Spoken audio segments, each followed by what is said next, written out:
Click, click, boom. Nice. Think that's working? Perfect. What the hell was I doing last time I was playing this game?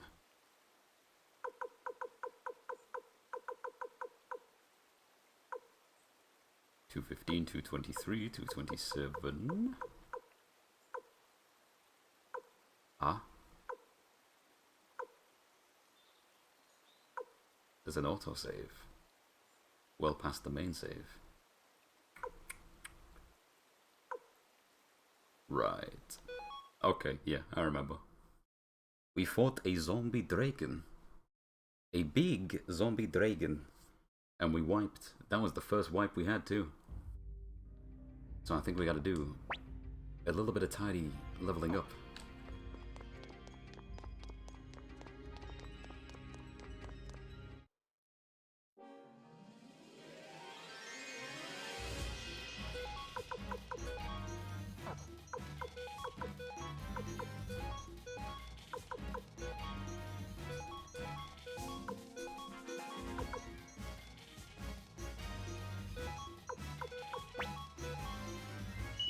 Excuse me.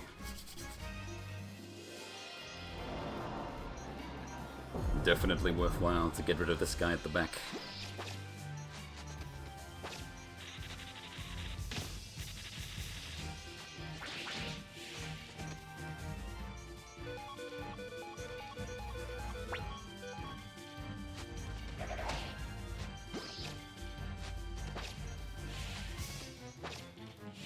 Perfect.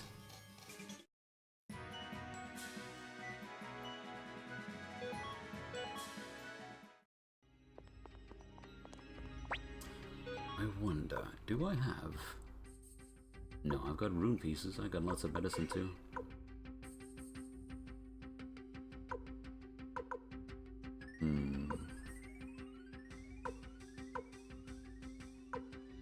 Gotcha.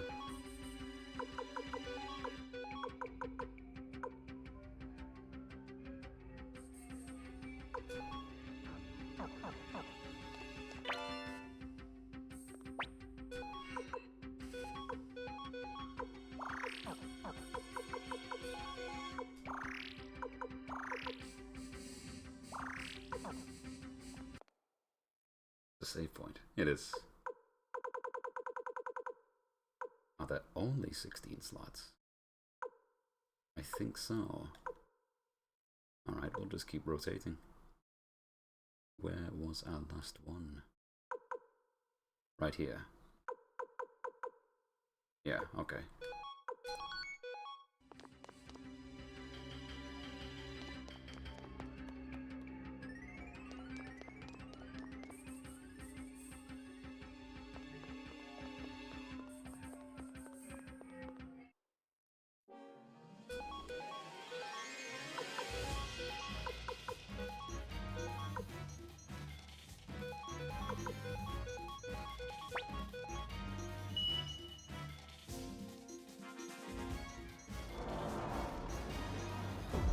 Be gone.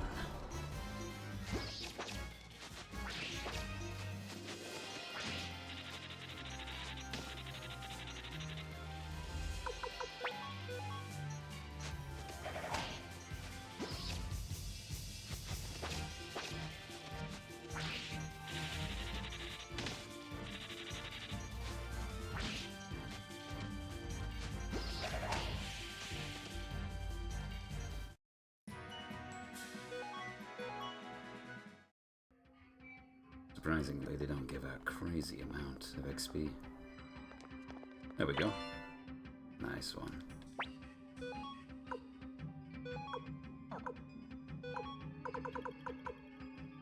What was the enemy's hit rate? Okay.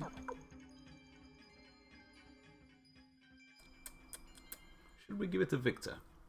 Or should we be bold and give it to someone like Camille? I tell you what, let's have a quick look. Let's have a small gander at some stats over here. 55 magic versus 37. So seemingly, compared to your main boy, if you had an actual orb with some decent magic on it, like an actual attack, giving it to Camille wouldn't be a bad idea because her magic stat's not terrible. So maybe something simple like haziness would be fine on Victor for now. Or even Tai-Ho. But he might disappear, so...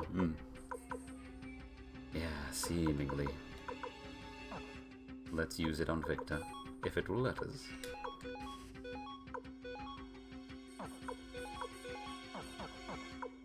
Ruins, Victor... That's not it. It's not equipment either.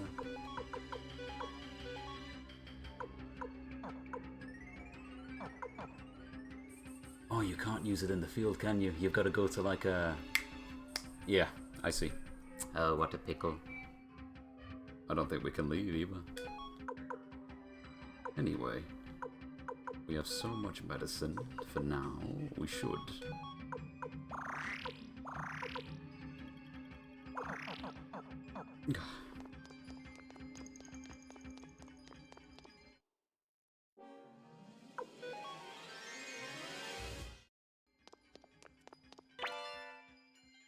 And a wind orb.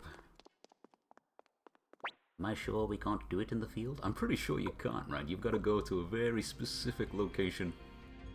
You got to go to all these little orb shops and they will hook them up into your characters.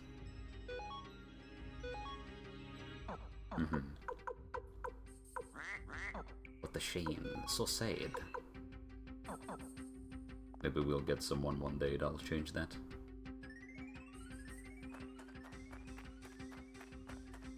I think we just gotta go through the main staircase. My concern is that we will repeat yesterday's events. We might need to be a little bit stronger. Just a little. Speaking of...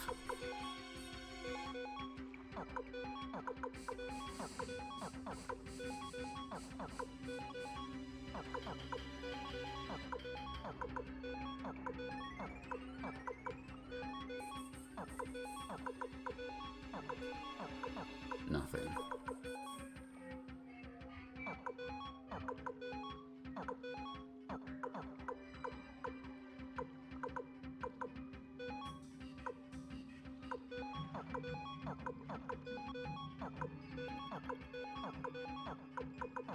Very well.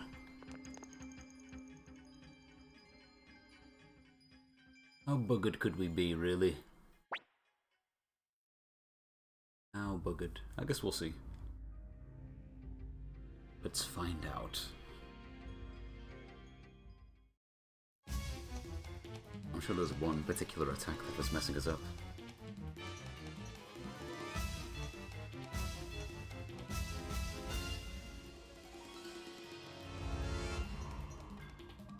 Sure.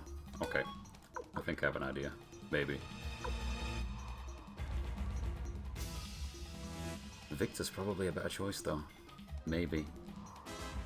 Like, Gremio's literally got the lowest health in our party. Alright, I'll tell you what. He's got a decent amount of medicine, right?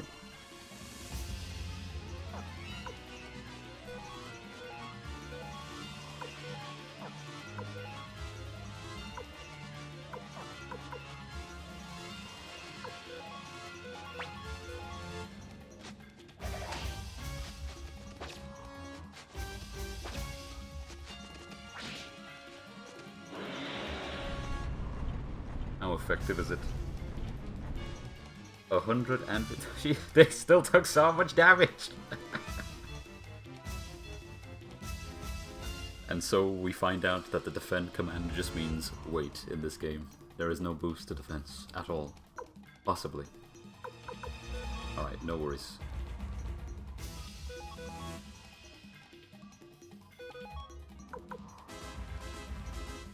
I don't think Victor's particularly fast. That could cause problems.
Right.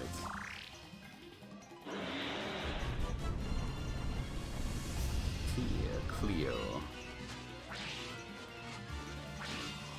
Crimson Lady, in that order. Camille.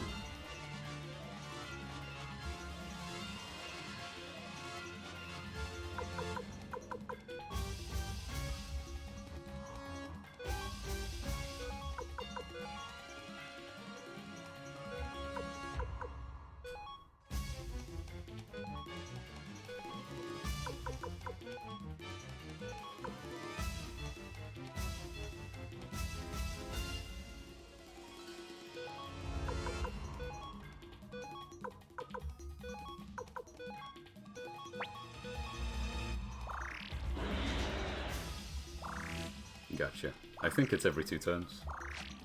Every second turn, possibly every third turn, the flame breath happens. We've got to micromanage around that.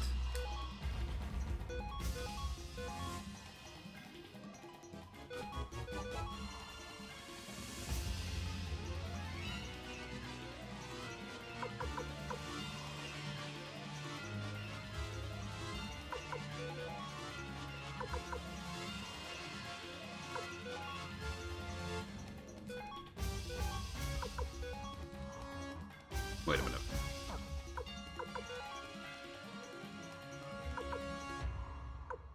Only 100. Yeah, maybe not. Maybe not.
I wish it was so simple.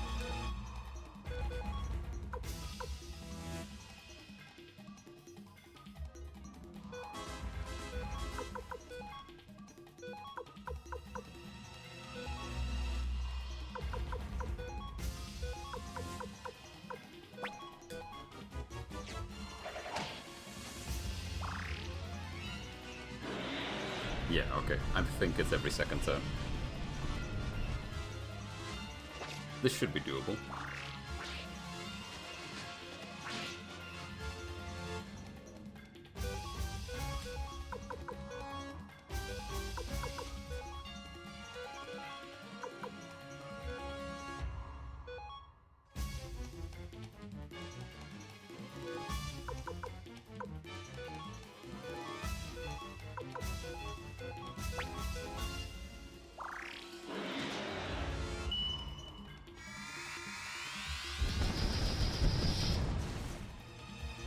$280. Damage is good.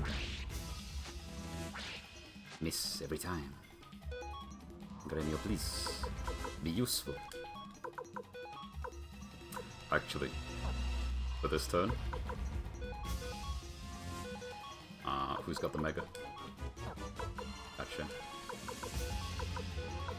Hopefully, she's faster.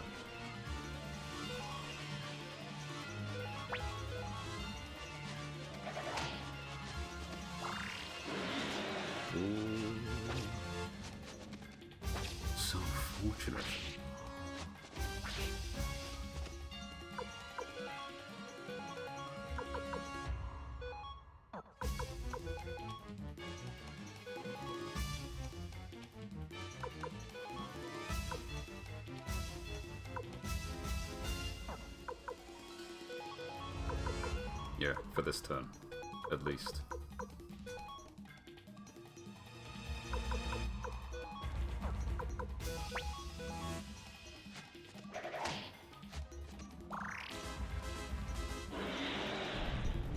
There we go. Should still be alive. Only took 35, thankfully. Grimio's getting messed up by the flame breath, of all people. Cleo seems okay, Tia seems okay. Just our pretty boy in green.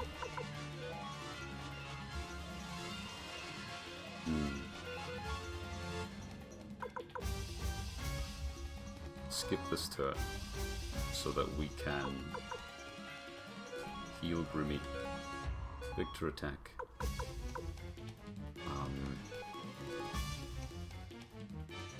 Yeah, okay. Medicine yourself. Fire rune again. And heal yourself.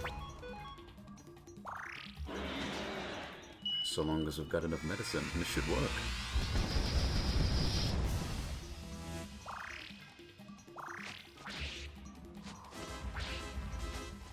That's a beefy dragon, man. I wonder how much HP it's got.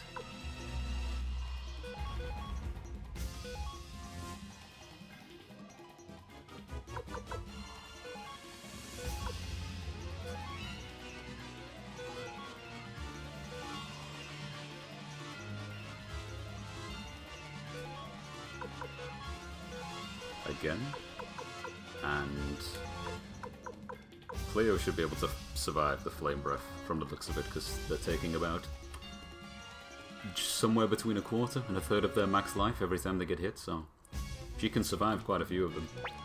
It's Grumio and like one other character I've got to keep an eye on.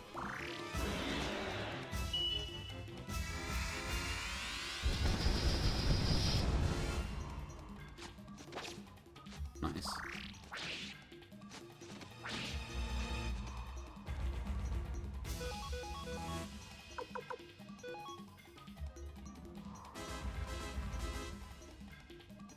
We don't have any Mega left, do we? Might have to heal them twice. Might have to. Yeah, okay, let's try... Blade save. Firestorm, and...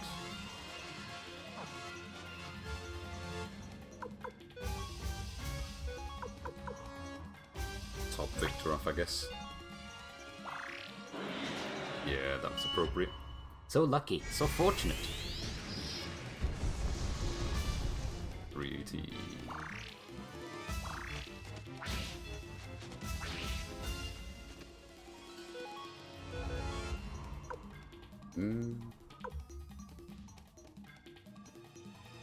Yeah, this seems okay. We're out of runes? We are.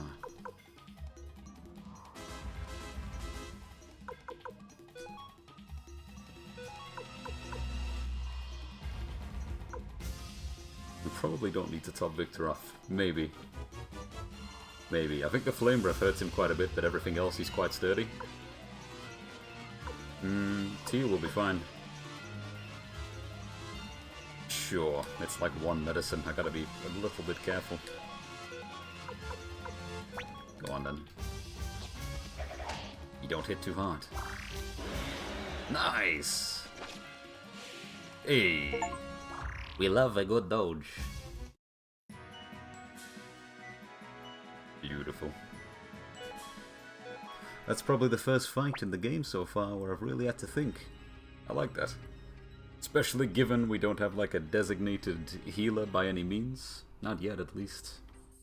No nice trifecta. We got a slightly beefy guy who can take a beating. We got quite a few fast party members so we can rotate heals quite well. Definitely helps that we have 6 people on the screen. Serves you right, acting like a big shot when you're already dead. Look, the fog. Guess this one was responsible for creating it all. There, now the castle is finally ours. How about we give it a name? Do we get to choose? Sounds like fun. How about Dragon Castle? This loser over here, come on, man. Orange Castle, you know what? Clearly I'm the basic one, because that's kind of nice. I say we call it Tear Castle. First name followed by castle. It's a good thing the main character's not called James, could you imagine? Seen enough of those online. What name would you like, young master? Are those the three choices? Orange Castle? I think castle is in there by default, so you've got to stick something in there, haven't you?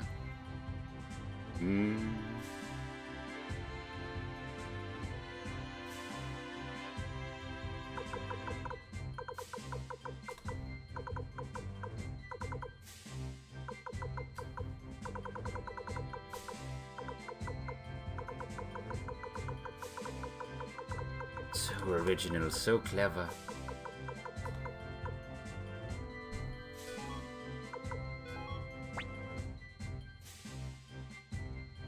Suikoden, huh? I like it. Let's go with that. Oh, play, Grimio.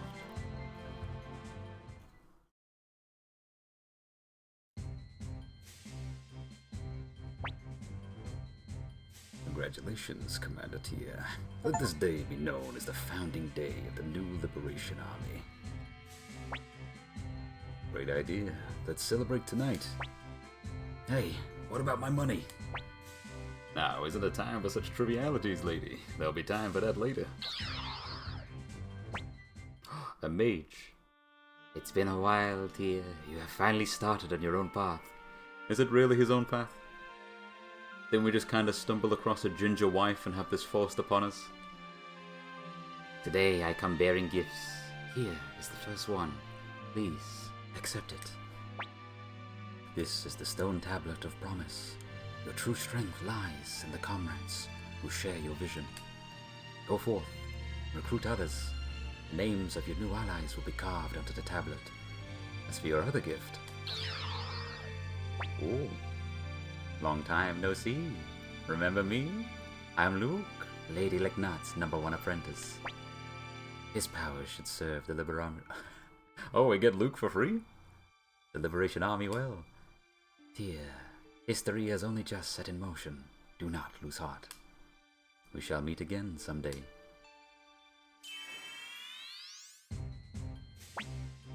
So it looks like I'll be joining you.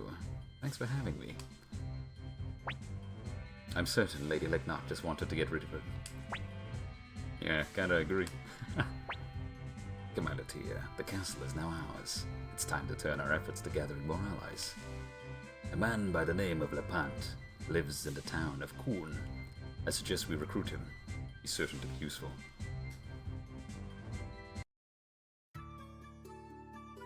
Cowan Kuhn. Good morning, young master. Did you rest well? This place is no mansion, but at least it's a roof over our heads. When you're ready, let's go visit Matthew. We should consult him about recruiting this Lepant fellow. Lepant. Pont. Does that sound familiar? Master Tia, are you thinking about your father? No choice. What do you want? Is this a TP? Right. I know exactly what all of this means. Oh my goodness, there's so many spaces! Chi-star, Chizu-star, Chisin-star, Chikao-star, Chihi-star, Chikao, Chibaku, Chibi, Chirei, Chisa, Chijiku, Chikyo, Chikatsu.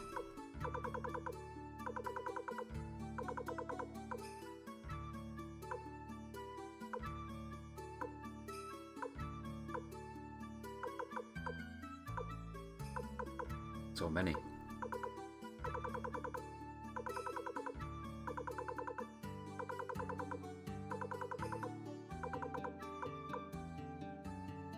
Tenkai, Tenki, Tengao, Tenkan. What happens if I click? Oh, you just check party members, right? Okay. Oh, that's what those numbers mean. So she has 5 casts of a level 1 spell. 2 casts of a level 2, but she's got no level 3 or level 4. I wonder how we change that. I wonder what we can do.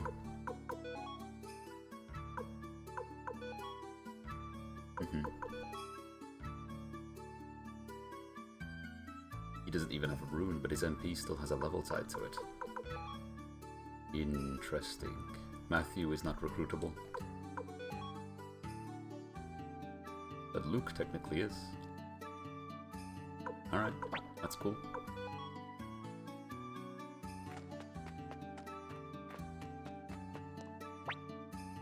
Good morning, Commander Tia. Did you get a good night's sleep? Now then, let's get down to business. Lepant lives in the town of Kuon. He's an honorable man. If you tell him I sent you, I'm certain he'll lend you a hand. Hey, Tia, of course you're taking me with you, right? Master Tia, I'll join you as well. Who else will you take, Commander Tia? Add to party. Oh, are they all still here? They are! Nice. Yamku! Alright, we've already got 3 people, so we can only take 3. Is anybody missing that was here before? No. Grimio's not in the party, though. Right? Yeah, Grimio's not here yet. Weird. I wonder what they're doing. Well, we'll take Camille. Because Camille's cool.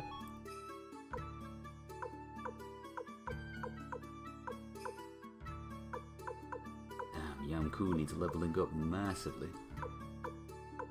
We'll do something about that.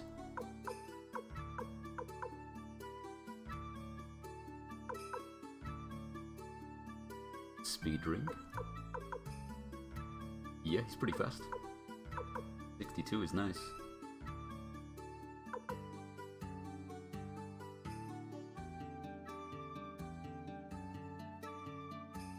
Okay, we'll take both.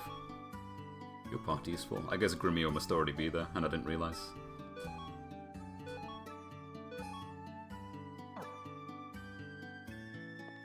Let's have a look. Right, yeah, Grimio does not leave. So you could, if you wanted to. Yeah, you know what?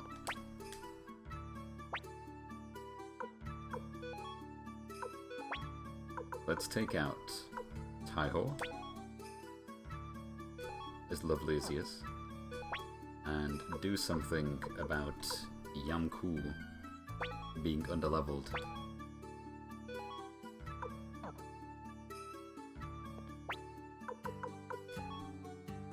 What do we have here then?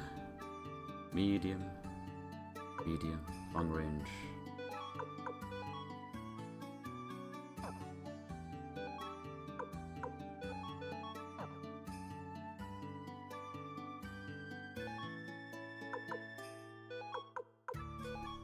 That seems fine, right?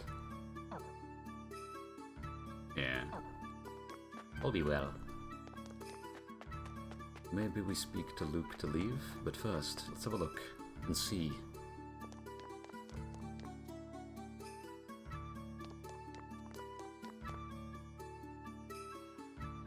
Nice. Oh, excuse me.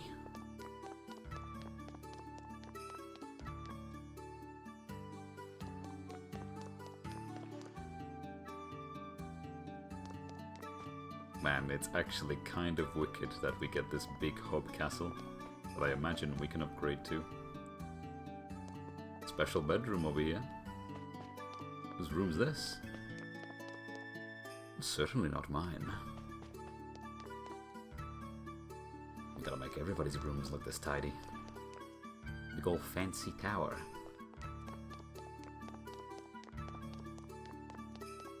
Getting fond memories of playing Kenshi already. Draken.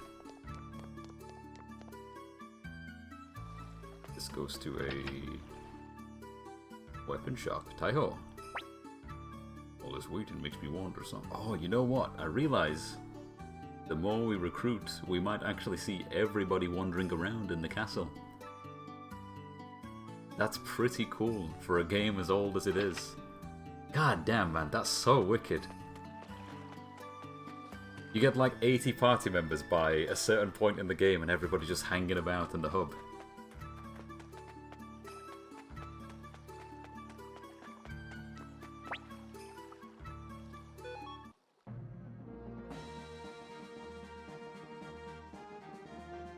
Now we have one big problem.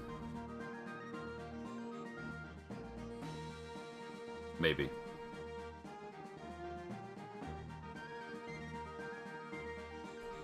We can sail wherever we please. We probably save. Or something bad happens. You there! Identify yourself! Get out of here!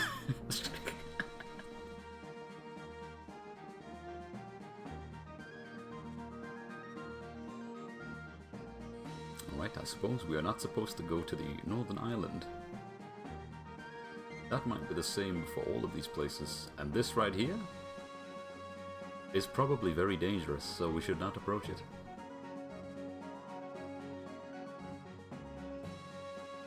Well, it looks pretty big so far. I see a dock. We can use it. Pirate's Fortress. Hello, fellow pirate. Well, these all look pretty playable, don't they? Especially this guy. Leonardo, we rule these waters. Angie! Hey, is that you, Yamku? What's up, bro? You fishing or something? Oh, aren't we lucky? We got Yamku in the party and he knows somebody. But it meant nothing. Either. Very cool. Maybe we needed Taiho.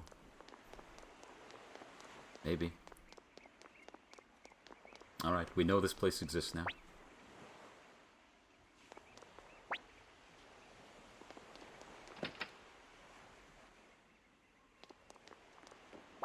Oh, blah blah blah.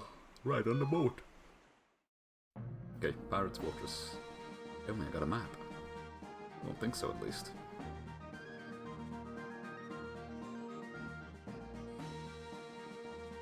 This is the town? Team. This is General Malik's domain. You are not permitted to disembark here. Gotcha. So the game is telling us that we can't be in a lot of these places yet, which is cool. That makes things a lot more straightforward.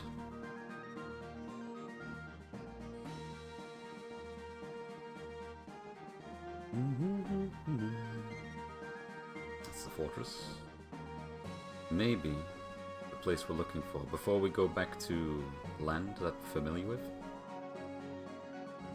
In fact, have we been to that city that I'd mentioned?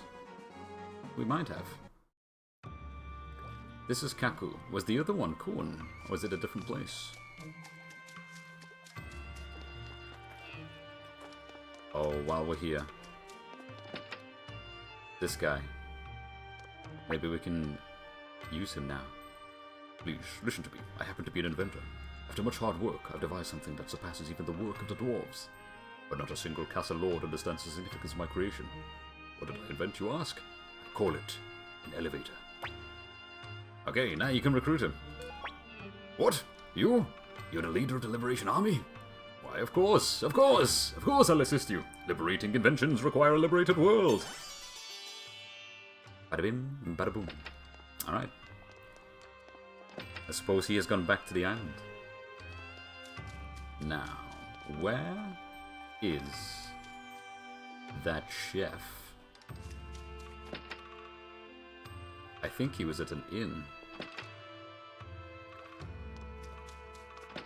This song's so good, man.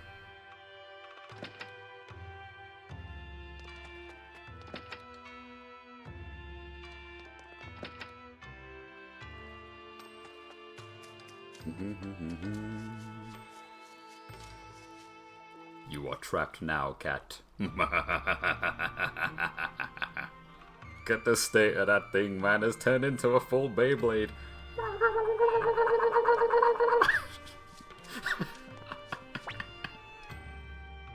Huh? Who are you people? The Liberation Army? You're fighting the Imperials. Oh, but I'm busy right now, trying to find someone. Hey, maybe you know him. His name is Jupo. He's my uncle, as well as a trickster. We must find Jupo. The chef is not here, but we can save. Which is probably a good idea.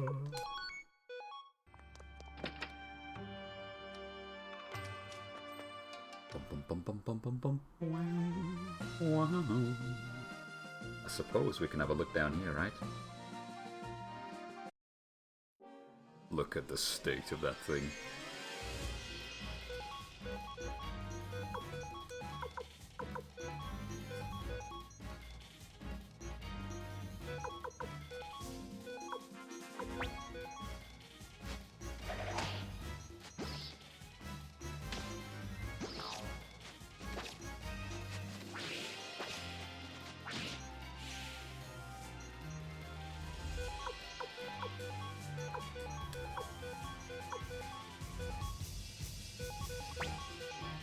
Why did I go all in on the scroll? Alright, no, never mind.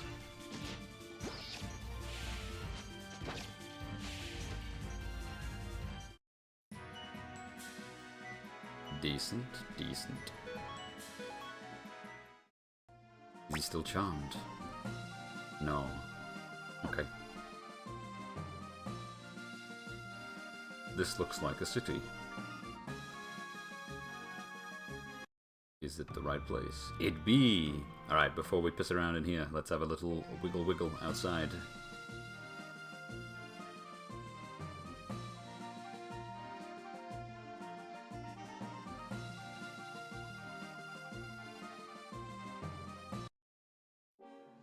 Oh.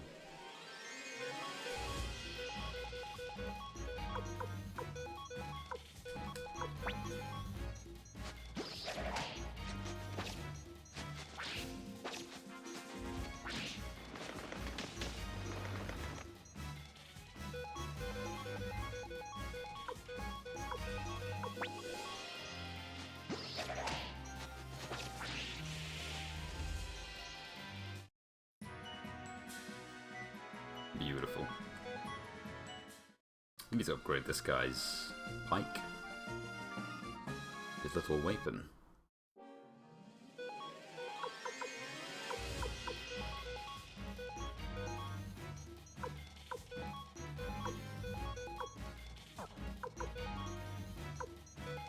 Ah, she's got 2 casts now, that's good.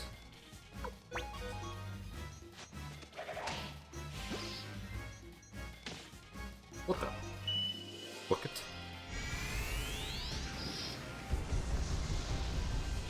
Blaze.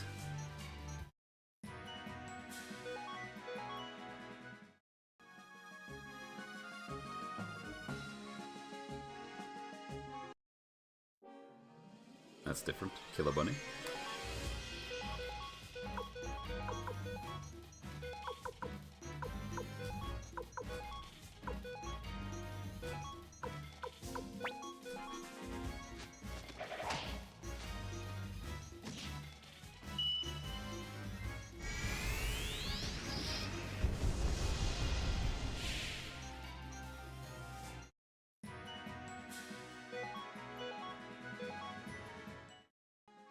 Gotta figure out what to do with these ornaments and urns. We need an appraiser. Armor, armor. Okay, maybe. Need help with armor? Leave it to me. Just choose whichever one you like. Hey, upgrades.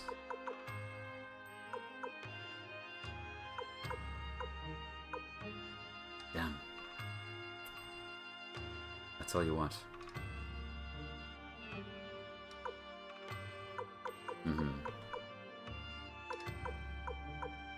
Plus 14, goddamn, that's quite a bit. expensive too, with all the things that we might have to upgrade soon. So, at the bare minimum, as much as I'd like to get both of these, let's grab a rope, give it to Yamku. Everything we can sell.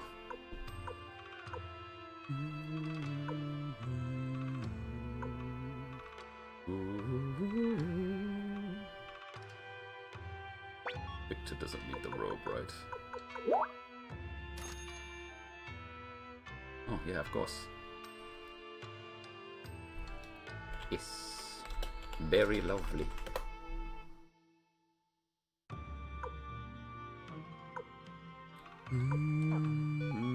Okay, equipment. Yamku. It's better.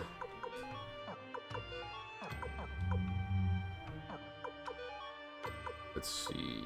Medicine, medicine, medicine.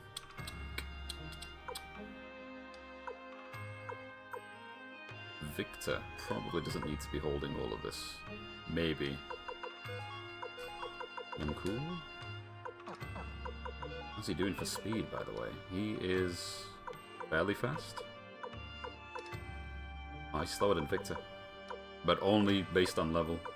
Yeah, he's down by 1, but he's 6 levels below him, so makes sense. Gotcha, gotcha. Oh, sorry, something else. Camille. Good magic. Bad magic. Right. His top stat is speed. It'd be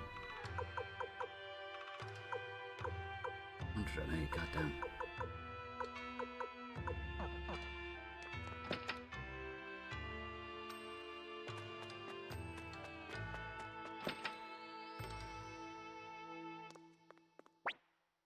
Going to Leban's mansion? Oh, he's here, is that right?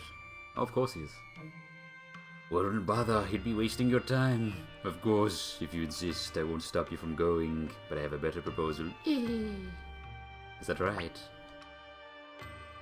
He has a proposal, but he also doesn't. A lady.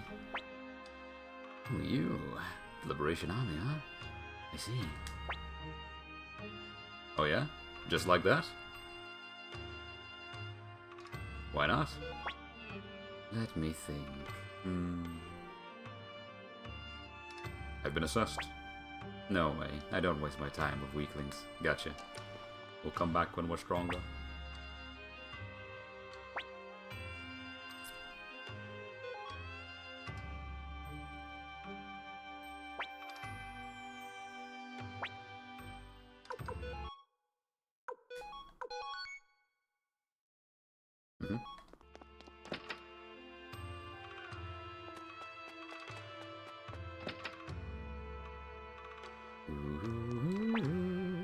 There's no telling what the Imperials will do if you go against them. That new commander seems pretty nasty as well. These days, Master Lapand keeps his gates locked and won't let anyone see him. You must speak to him before it's too late. The village of Korn survives thanks to Master Lapand. Get that new military commander. My apologies. Master Lapant is too busy to see you right now. Just when will he be available? Well, it could be tomorrow, the day after, a month from now, or perhaps in a year's time.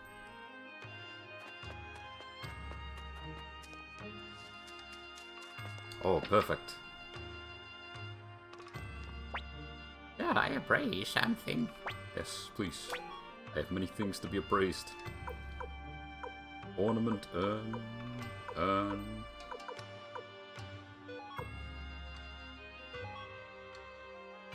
Appraising. Textile. Gotcha.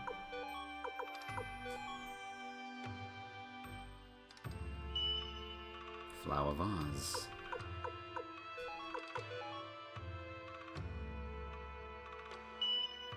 Another hex doll. And finally, octopus pot.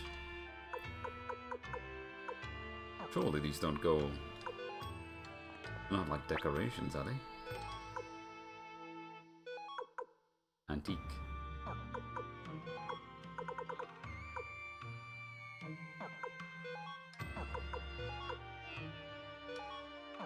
Maybe. Or maybe you just sell them. Hard to say. Someone might need them. Maybe they can be sold. We have at least 2 hex dolls, right? So let's have a see.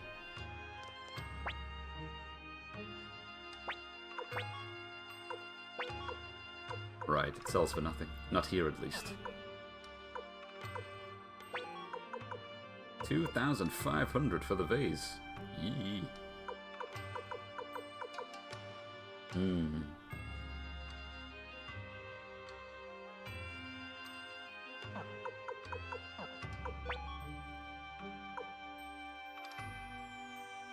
This could be a good idea. Whether for Camille or just making Victor even beefier.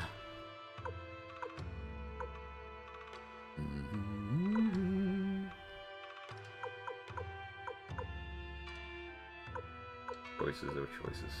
Oh, there's more. Scroll down. Boost magic, defense go up. Cool, cool. Naturally, the 2 magic users are the ones that can't equip the useful thing. Ha ha ha ha ha.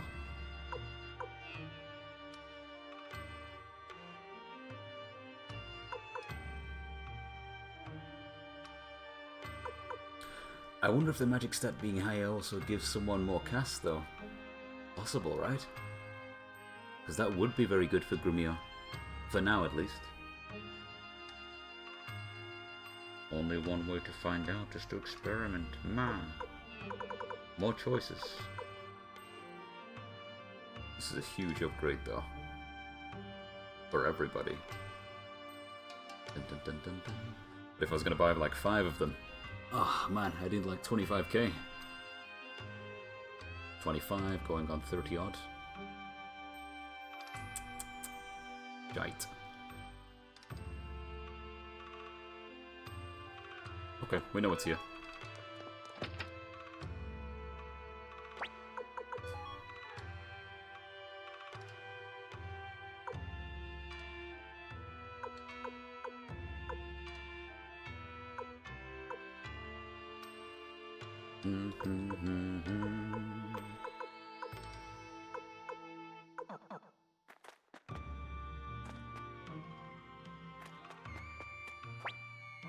I've had enough of you. Run along home, or I'll have to start using force. Me in? It's locked.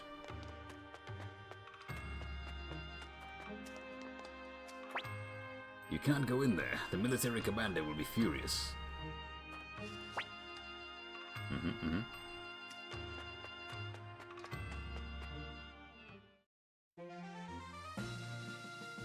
Well, we could just try staying at the inn. But first, a bit of combat.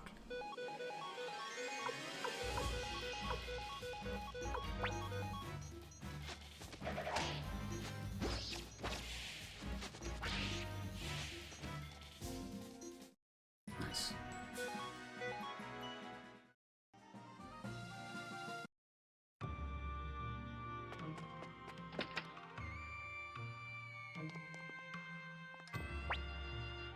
So you went to LePant's mansion. A bunch of amateurs like you could spend years banging on the front door, and you'd still never see him. How about it then? Care to hear my proposal?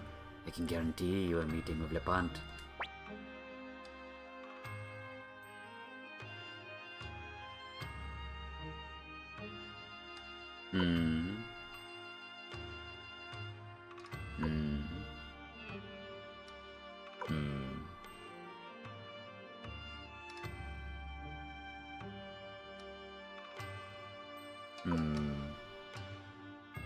I don't trust you.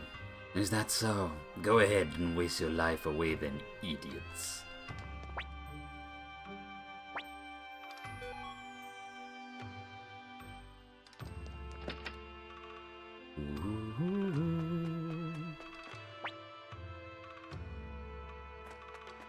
I suppose there's no choice after all. is all an illusion. Ready to hear me out now? Tell us your proposal. Okay then. This isn't the right place. Let's get a room at the inn. Let's move over to the next area. Alright then, let's hear this proposal of yours. Patience, patience. Do you know why Lepant never has any visitors? Is he dead? Why is that? He doesn't want to get mixed up with individuals like you who defy the Empire. That's why he refuses to meet anyone. But why? That's not what Matthew told us. Who knows? Anyway, here's the interesting part. Lepant treasures two things above all else. His wife, Eileen, and his legendary sword, Kurinji. Oh. If you steal Kurinji, Lepant will come after you no matter what. It'll give you the chance to talk with him, blackmail him, or whatever you like. You get the picture, right? I see. So how do we rob him in this Kurinji? Leave that to me. Wait here a while, then come to Lepant's mansion. I'll see you there. But why help us? Are we plagued at being thieves now? It's pathetic. No one's plagued. We are thieves. It's time. Let's get going. Hang on.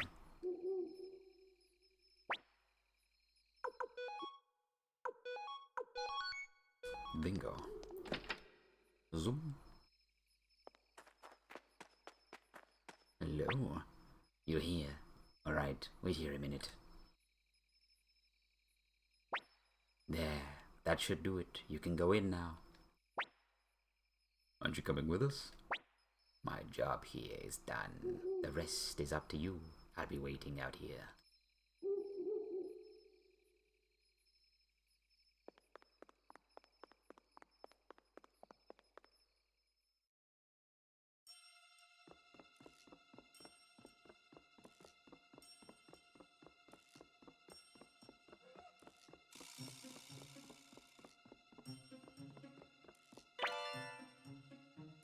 Oh.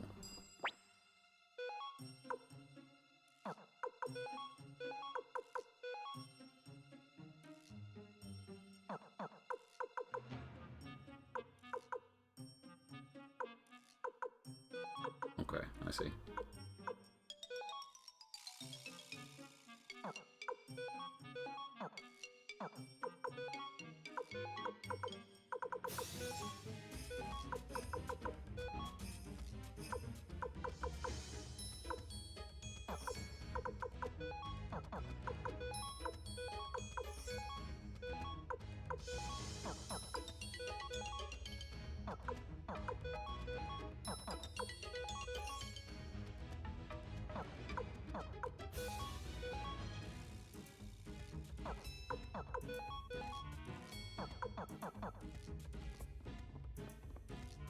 Voices. Maybe. Oh, okay, never mind. Illusion. We go this way.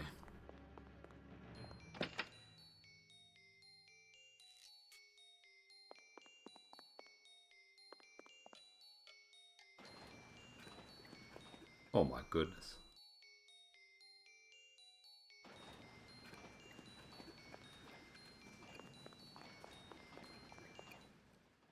Oh, joy. Slot man. It's the ghost of Konami. Pachinko. Oh no.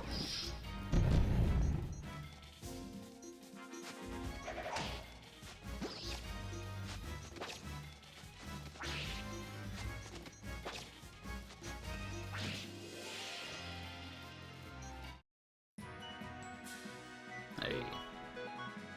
Some pretty solid XP. Okay, it's that kind of puzzle, right?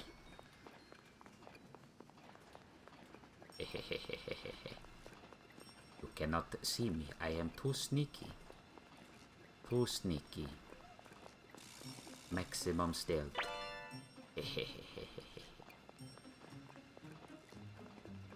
What is here? Oh. Behold, secret kitchen. You obtain a rune. Can I equip these things on the fly? I don't quite recall, actually. It says use. Or... maybe. Well, making Victor faster could be cool, but not super necessary. Oh no, not another one. Excuse me, please. Gone.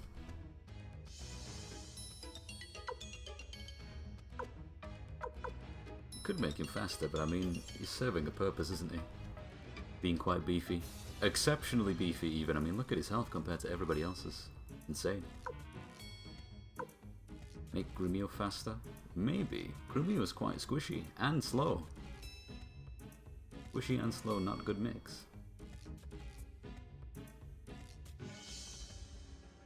Yeah, I could give it to somebody else, but let's try this for now. Is it just a perma increase?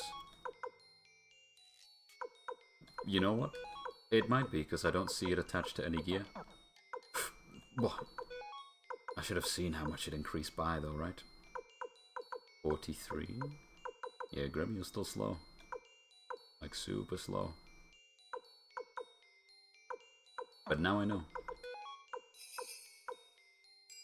It's the same with these then, right? Because we've got a strength piece and we have a protect piece. So if you just want to increase someone's stat by a bit. Let's have a quick look. So, what are we looking at here? Your pro tag's likely not going anywhere, but he's always going to be strong because, of course. But everybody else, it's hit or miss. We don't know if Camille will stay forever.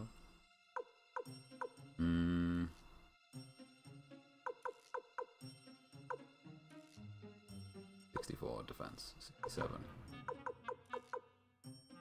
Yeah, okay, I see.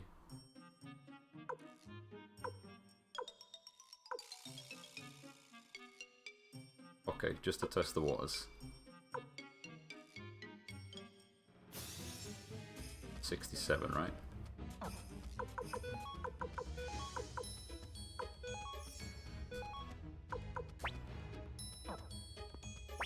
Stats, Gremio, 68. Okay, it's a +1.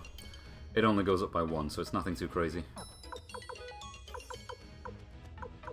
So until you start stacking them like crazy. I wonder if there's another usage for them, though. Can't remember if these are the things that we attached to a weapon. We might have. Ooh.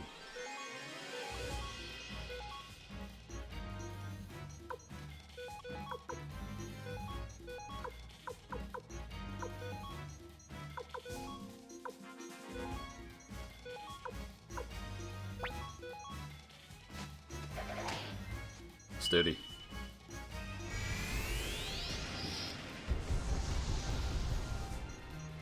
Sturdy.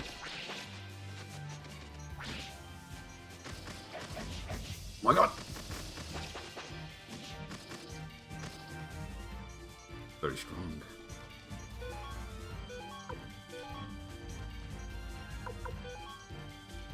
I got 4 of these. Okay. Let's get rid of one of these.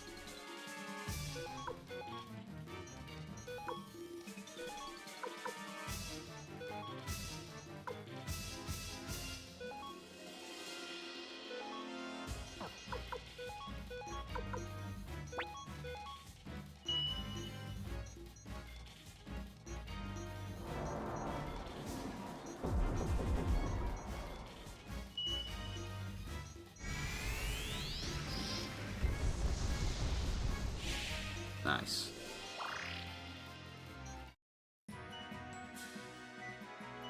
So many levels. Oh, he catch up so quickly. So quickly. He's already a higher level than Camille. Imagine. Oh, that worked out really well. Medicine, medicine. We gotta be super careful, because 6 bots at once. Pretty tough.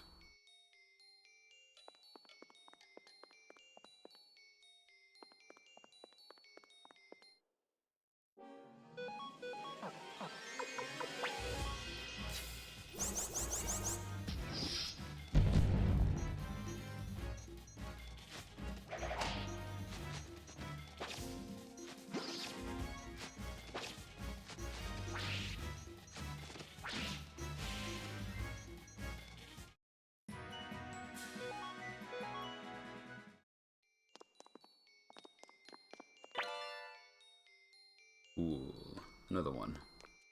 Hang on. Yeah, right, I see. This one adds elements to weapons. The other ones just give you flat stats. Gotcha. I gotta get these hooked up. That's probably what I should have done, to be fair, before continuing anywhere.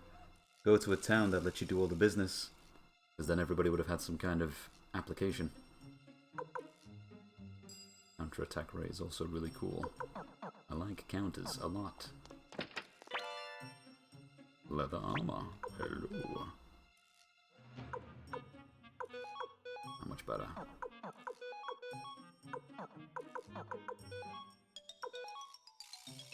I see.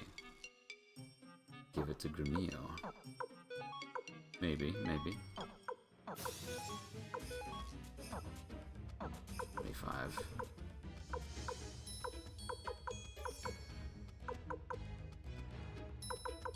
Go on then. That's a huge upgrade, man. By like 10?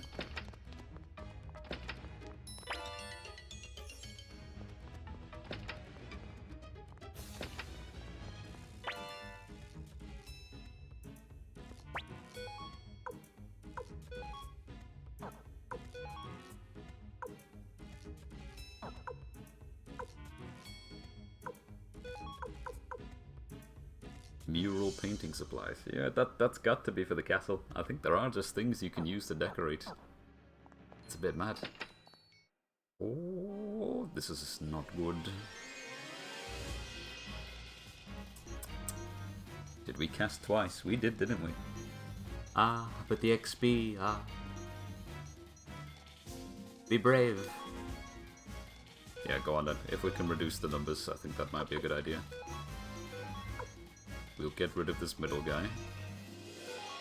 And lay into this dude on the right.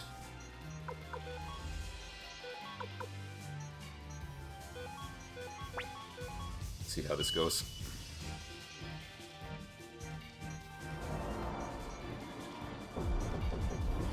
Removed from the battlefield. No damage.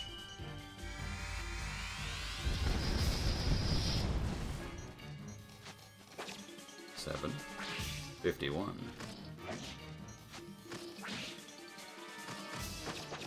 God damn the numbers.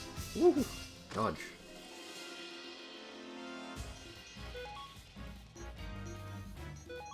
You again.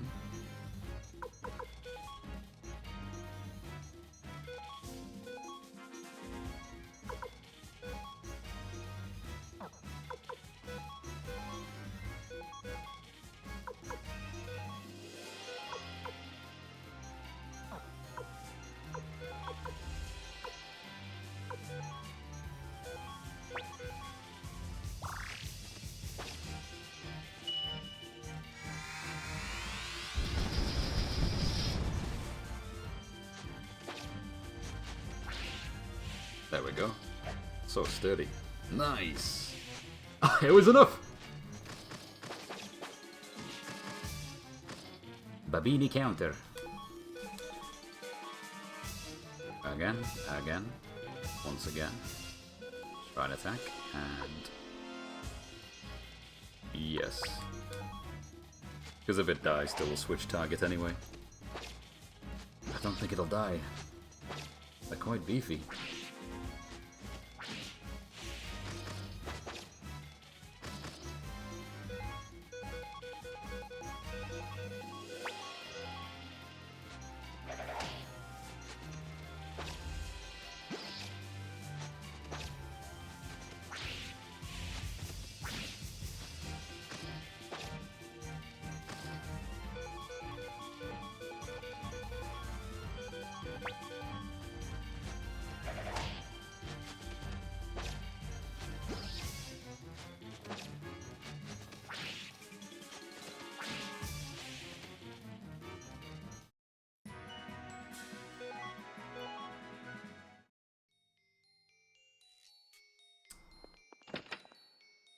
Could this be the main entrance? It might be. Ah, we've got two chests next to that guy upstairs. I don't know if we can get through the door without some kind of interaction. And who knows what happens if we do that? Going out here could be a really bad idea. Could be. What else can we do? You see what I mean? There's just a Goonie waiting in there. How would he not see us if we walked inside? Would you have to take care of him? Take care of a guy, get loot, but then also bad news.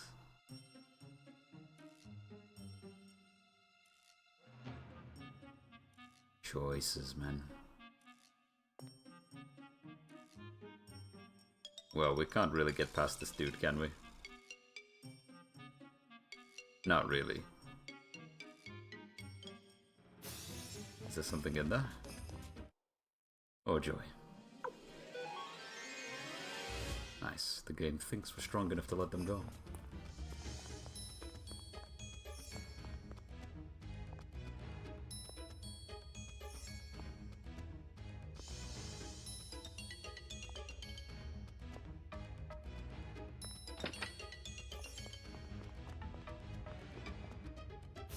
Shite. That's gotta be the room.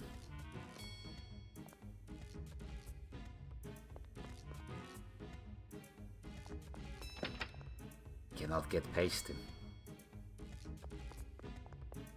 Surely not. There is no way. Oh.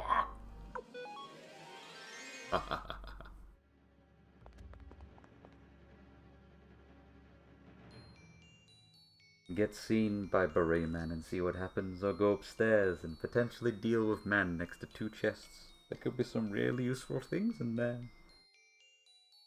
But there's always a possibility we can come back when we're on good terms, right? Maybe, possibly. Who knows? What do we do? There's no way. Okay. Self-guard.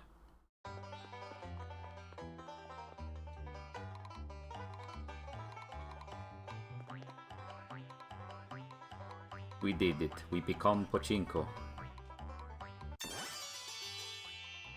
Nice. First try.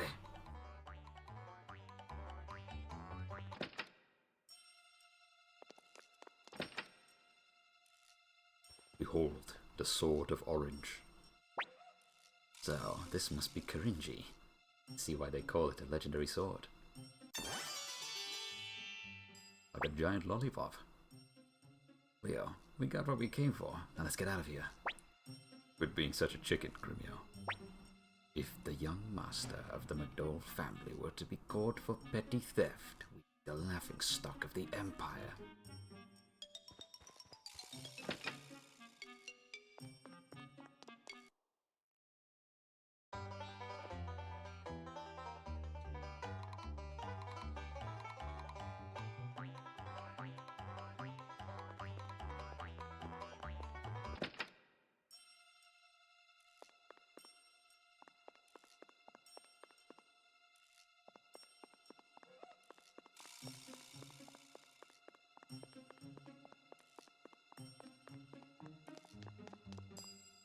I think I figured something out.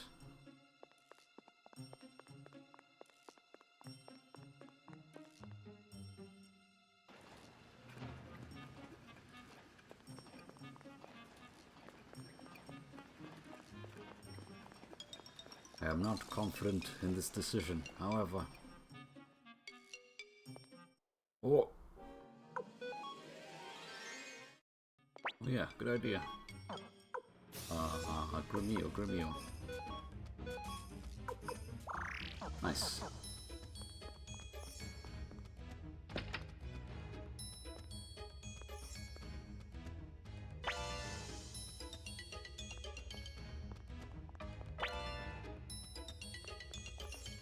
Guess it was a lesson after all.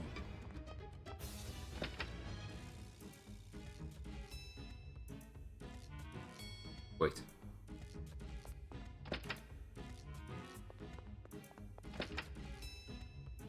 Okay.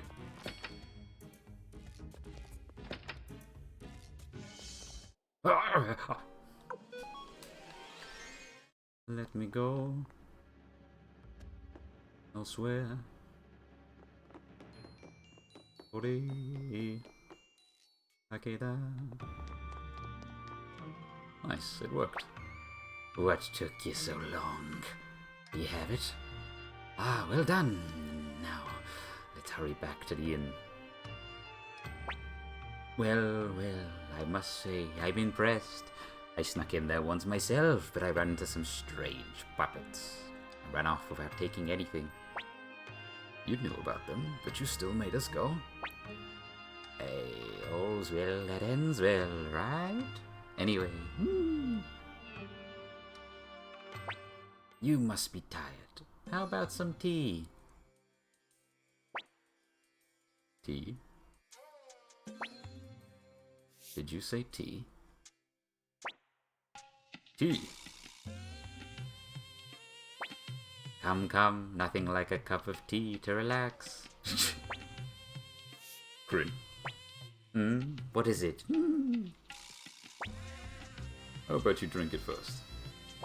Well, I didn't do any of the heavy lifting, so I'm not especially tired.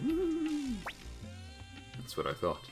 Think we're stupid enough to fall for something so obvious. Well, we did fall for it once. Pretty cheeky of you to think you could outsmart us. What did they do to him? Did they put him in bed? Come out, thieves! The sooner you turn yourselves in, the easier it will go for you. Well, that was quick. You found us already? I told him where you were, so he'd capture you in your sleep. Let's go. Are you the one who stole my family heirloom? Return Karimji to me at once, or you'll all pay the consequences. Actually, Matthew suggested we come see you. What? Matthew? If Matthew sent you, I'd like to help. But there are some things I cannot part with. I ask that you return Karinji and be on your way.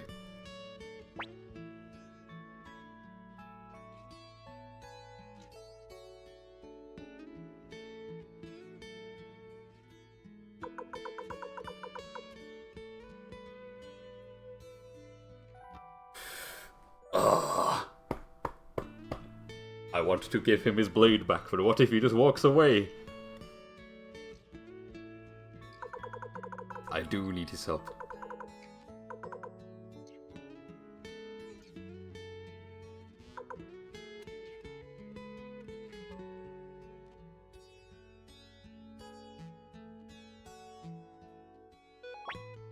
I appreciate the pains you've gone to, but when I think of those I care about getting hurt, I just can't do it. Okay, that's good. That's fine. One more time. We need your help. If I was only putting myself at risk, I'd gladly help you, but sadly that's not the case. One more time. We need your help. I'm sorry, but I can't just walk away from my life here. My wife deserves better than that. Very well, Ginger. Very well. I understand. We will give you back your sword. You have my gratitude. Now, if you'll excuse me. Master? He's screaming. Calm down, Giovanni. What's the matter? It's Madame Mylene. Something happened to her. The new military commander took her away. I tried to stop him, but... What? Oh. Master Lepant, what should I do? She gonna say the same thing? Who are you? With Liberation Army, huh? I see. Yes, of course. What is it? Is there something else you want? I should have saved. Here? Yes. Gotcha. Why did you kidnap my wife? This new commander of yours. Get him out here, now! Commander Craze won't meet with anyone without an appointment. What? Just... okay.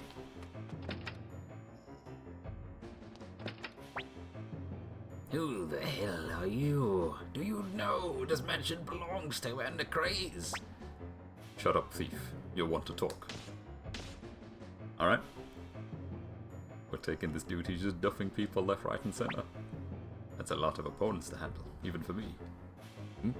Hold on. It's you folk. Perfect timing. Lend me a hand. The Pant is joining the party. Please remove one party member. Very well.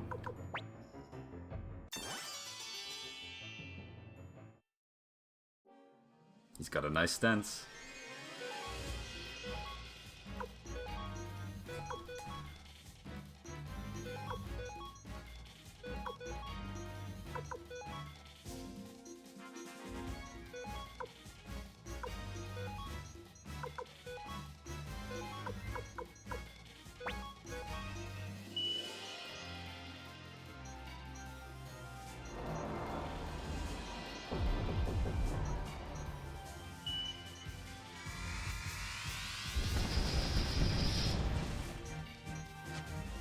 Beefy.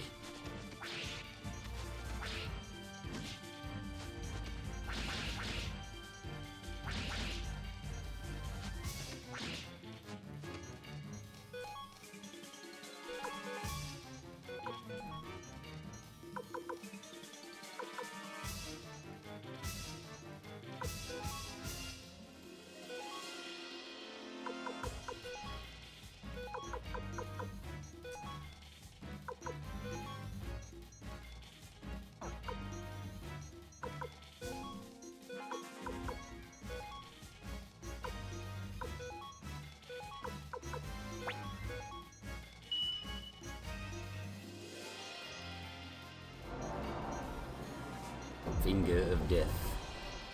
Cast him in.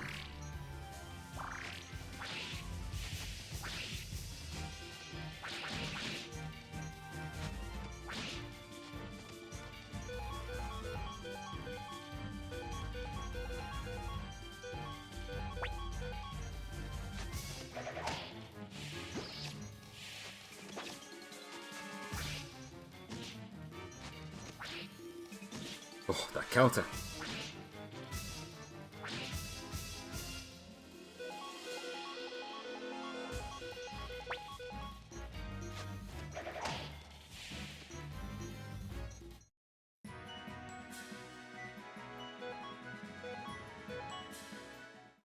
Free chest plate. Nice.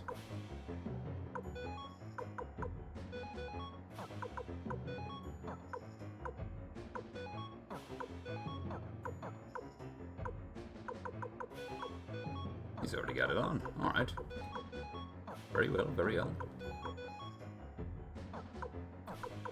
Ooh, actually picked it up.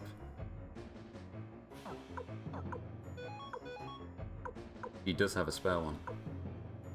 No, maybe not. Maybe I'm being silly. No, I'm not. He actually does have one. Very cool.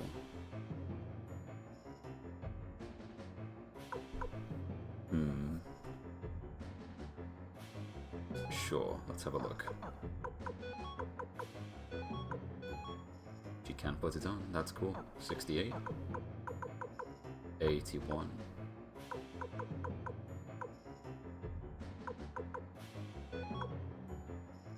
Defense already pretty high, right?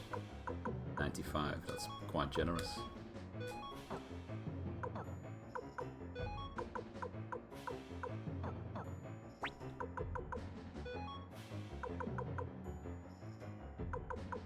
I see.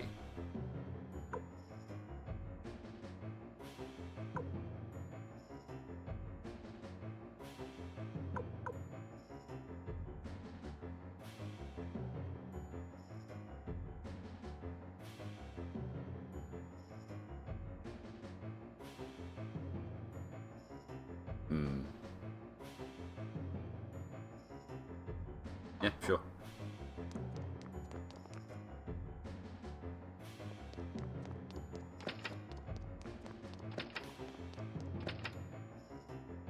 Nice.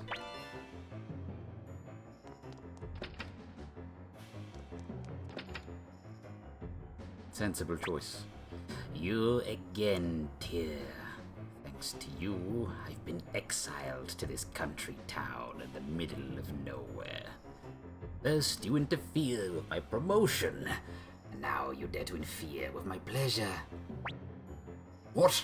Give Eileen back at once, you miserable filth. You're beyond redemption. Not the goons.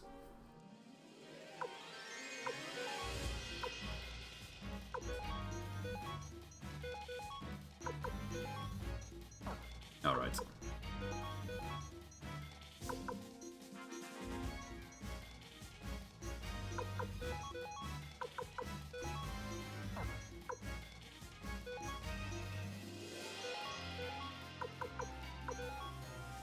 Already gone? Gotcha. Let's top off. No, Victor's okay. His bar low, but he have big number.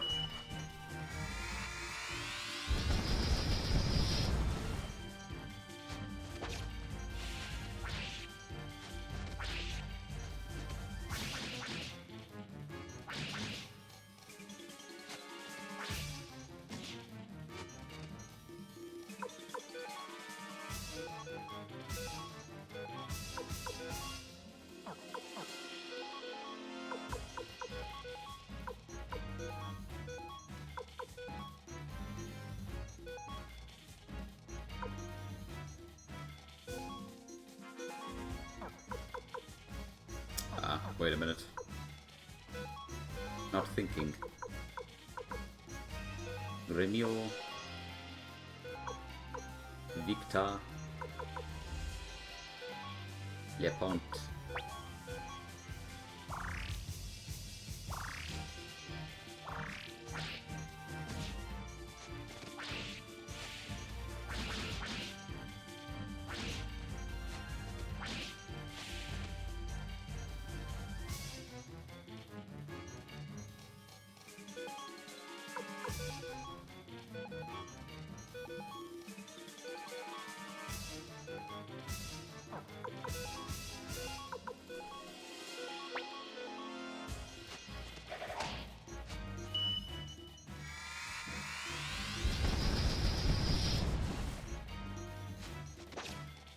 She's hitting hard.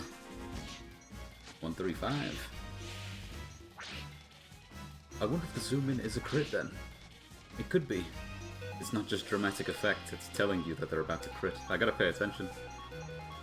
See the consistency.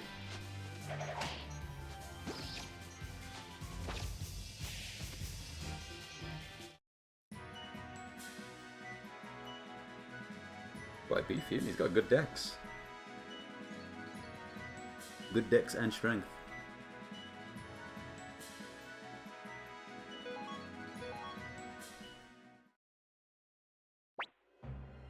Eileen!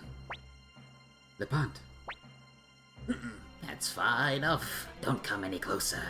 Wouldn't want this beautiful lady to get hurt now, would we? What a bastard. He's rotten to the core. I can't believe we once took orders from him. Say what you will, I'm just looking out for number one. Oh, and let me reunite you with an old friend of yours. Hey, come on out. Could it be the fat, or is it Ted? Oh, it's Pan! Now then, Pawn, seize them all. This is your chance to redeem General Tail's name. Is Pan really gonna take on 6 people? Pan, are you really going to listen to the likes of him? Leo. Rumio. Young master. Pan. Even now, I don't regret the choice I made that day. Yes, that's right, Pawn. But my heart still aches. I want to be true to myself. Time will judge whether my heart was in the right place. What are you talking about, Pawn?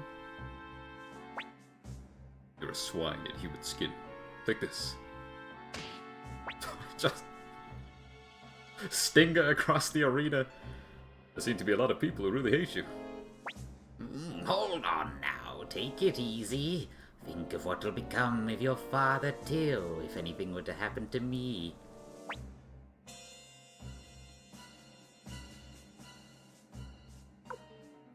What's the difference?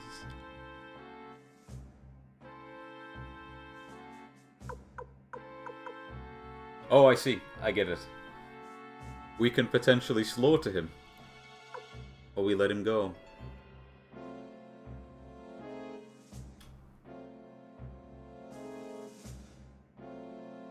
Man.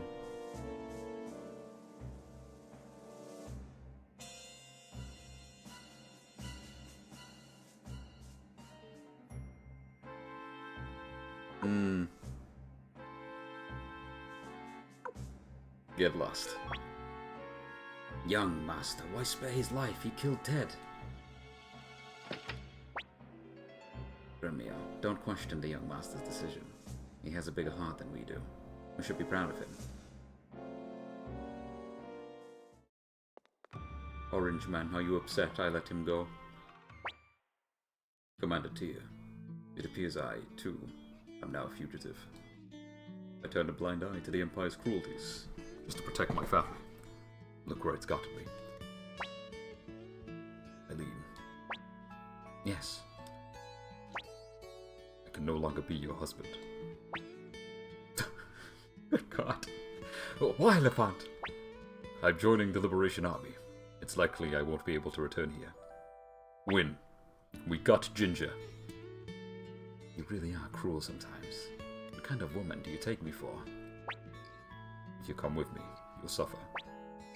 I've been ready for this ever since I married you. Commander Tia, please allow me to be of help to you in the Liberation Army. Nice. I worry if we had killed Mr. Mustache, we might have lost to Ginger. So I hope we made the right choice. Young Master, Master Tia, please let me join the Liberation Army. I'm in no position to ask for forgiveness, but I'd still like to serve under your command. Fine. We could use you on our side. We need Punch Man. He punches! Thank you so much. I shall dedicate my life to your service, Master Tia. He punch! I'll need some time to prepare. After that, I'll head to Suikoden immediately. Thank you so much. In truth, the man's been dying to help you all. Nice, nice, nice, nice. Very cool.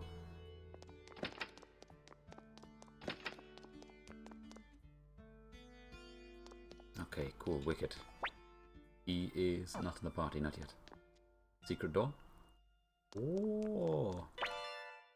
Oh. Even better. I say that, but elements on weapons is always iffy in RPGs, so you can never be sure if it's a good idea. Take Star Ocean 3, for example. Elemental weapons, were they ever really a good idea? Sometimes, yes. Other times, no. There's too many things to think about. Bum, bum, bum, bum, bum.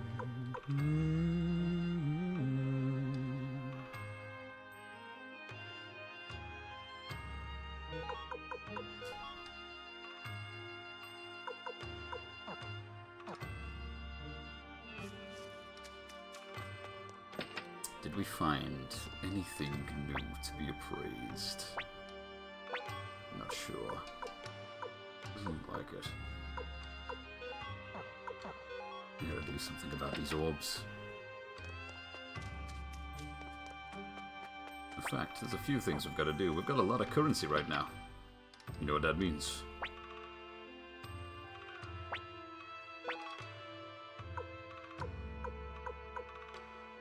Oh, it was only leather. Well, let's get... We haven't got much room, have we? We haven't got no room at all. Let's buy...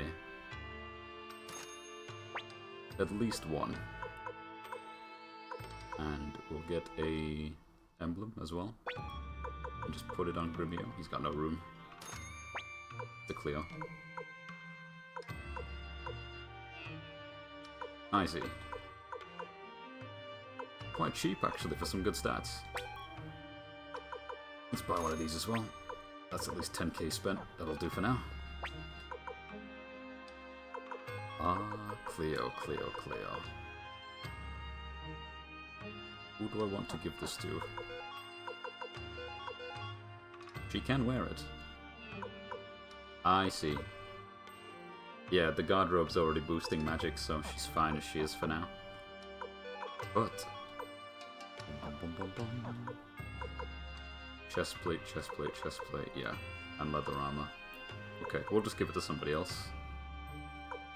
As for the ribbon... I suppose... Leo could wear it, right? Why not, why not? Sure.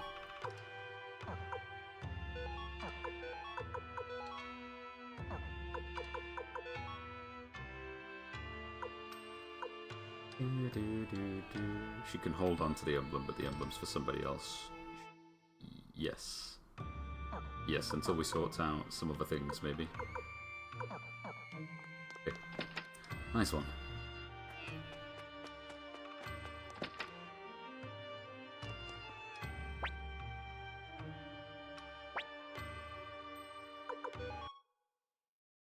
We do need to rest, actually, because we used a lot of casts, I believe. 150 per person.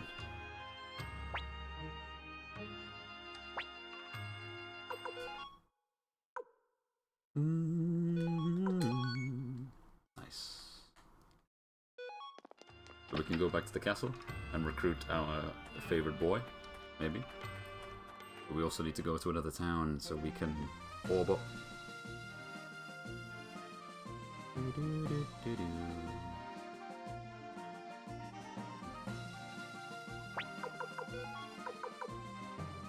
92, 65, 72, 45, 37, yeah, it's really low.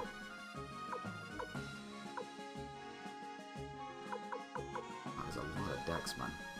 Accuracy when dealing attacks and evasion when receiving attacks, that's cool, so she could act like a tank, in a sense. It just depends how evasion works. Because the defense is quite low. The lowest, in fact. Yeah, she fast, she got good dex. She hit quite hard, despite the luck being low. Well, relatively low. This is the best. 55, 60. Yeah, okay, it's quite low. It's the lowest. Damn. She could have been a crit monster. What does she excel at then right now? I suppose she's just got range and that's about it. Not the range, but some range.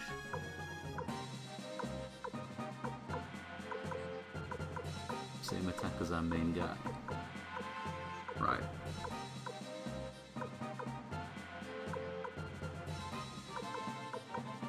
I suppose 65 in magic is not bad, so yeah, maybe. I might give her something, because we've got plenty of orbs. We'll just have to keep an eye on the people we recruit, right? Because someone's going to benefit from being an actual caster. Of sorts. Do we head back first? Or do something about all these orbs we've got?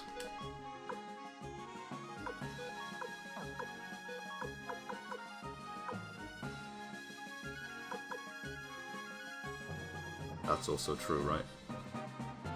Maybe counter would be a good idea. If she's got the evasion. Yeah, it's possible.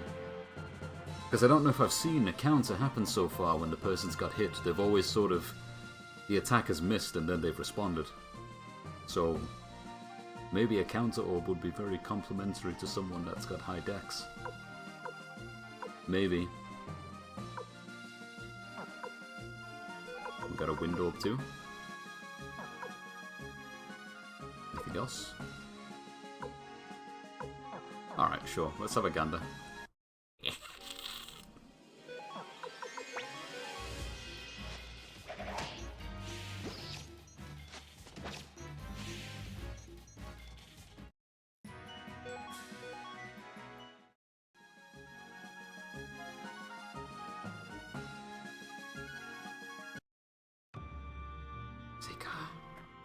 Perfecto.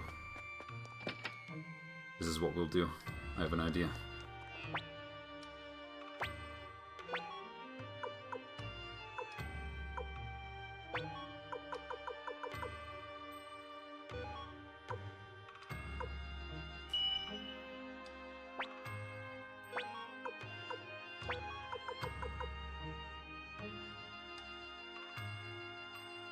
It could go both ways, actually. It could.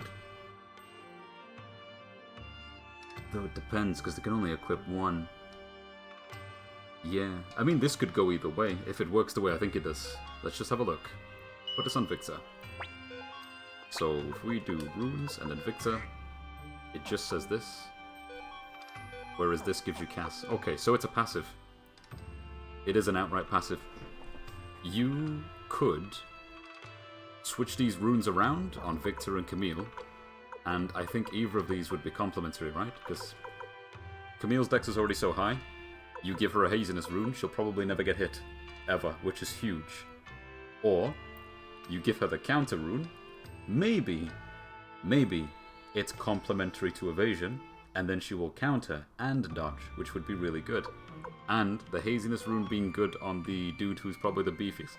The beefiest guy in our party means it's very hard for him to die. So you could sort of make him like an off-tank in that regard, or give him some more supplies to heal people, because it's very unlikely that he gets hit or dies in combat. So I think this is probably really good on him. We'll leave it as it is. It's hard to hit the fat guy with a lot of health. Wind rune? Can't really give that to anyone. Everybody is runed up right now. Yeah. We'll have to give it to somebody else who seems applicable. I guess so.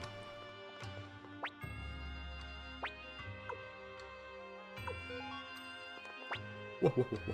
I found a healing orb, but it's damaged. What are the odds? Here, I was thinking I'd also be able to use magic. Sealing orb.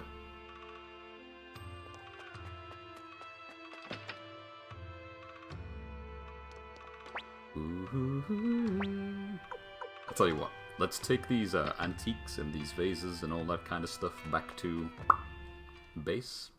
See if we can use them in some way, and if not, we'll sell them. Easy.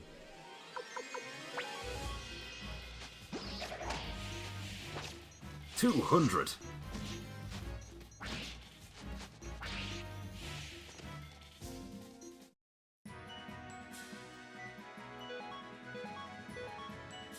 Another ornament.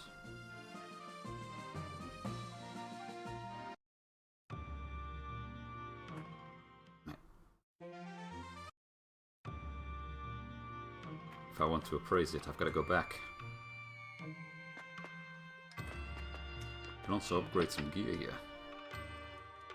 Yeah, that's a good idea.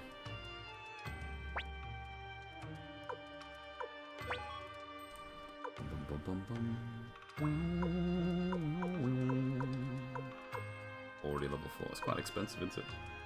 But if we did everybody... Yeah, we could do everybody. Camille's already at level 4, so no worries there.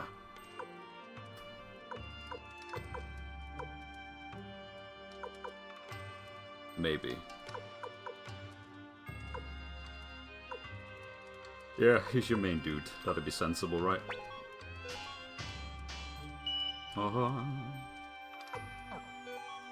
That'll do for now.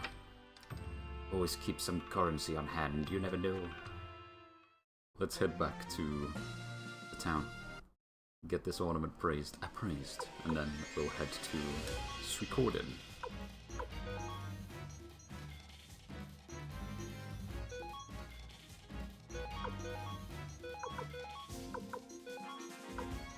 Oh, more abilities. 400 to all enemies. Damn.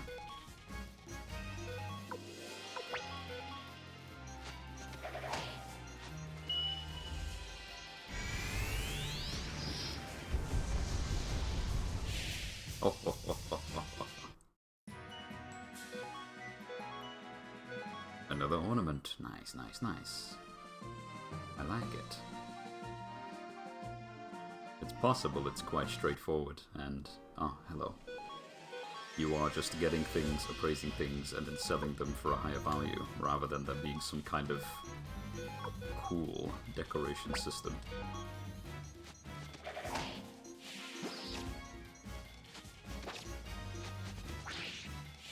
Whoa.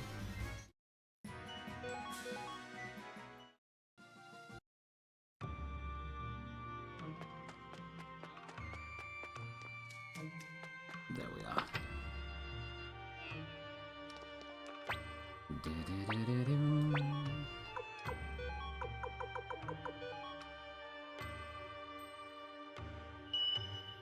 Japanese dish. Quite pricey. King boy. Man, it's gonna be such a pickle when we find out that... Oh, yeah. I didn't recruit the chef, did I? It's gonna be such a pickle when we find out someone needs one of these ornaments. I will join you, but I require a peeing boy. Immediately. Alright, so the chef's not here.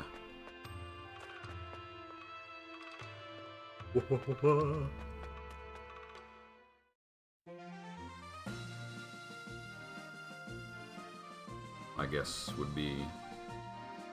He is at the top town, right?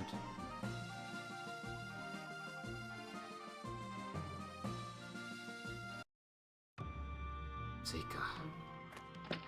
Right here. Nice. There you are. Cooking is my lifelong passion, but I've yet to own my own restaurant. I wish there were somewhere I could put my culinary skills to good use.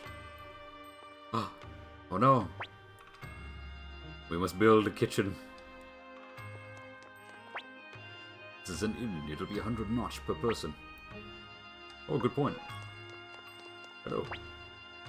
Really? You have your own castle now? Then hey, let me join you. I'm no fighter, but I do know how to make a mean soup. Yes! Soup kitchen! Your battle-weary warriors would be kept well-fed. How about it, dear? Come. Great. I'll bring my stuff over right away. You have recruited Nanny.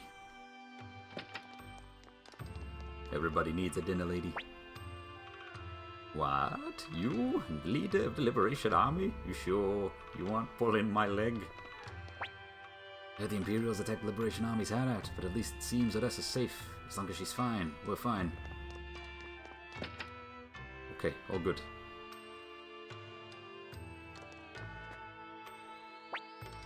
Right.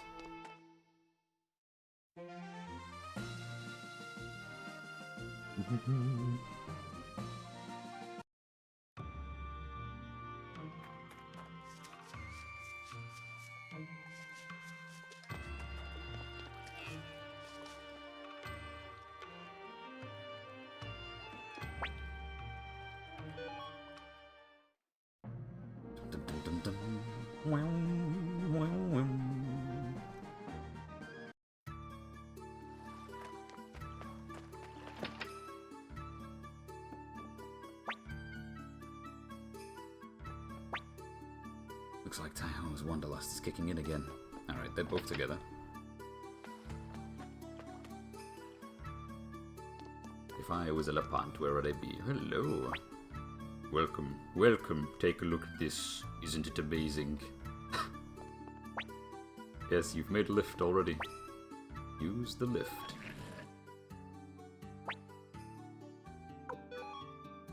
Whoa. Nice.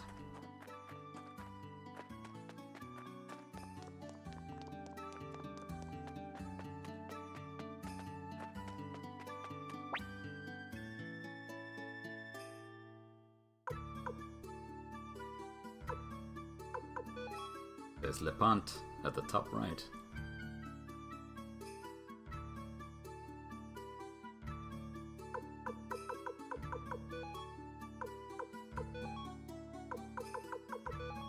Wicked.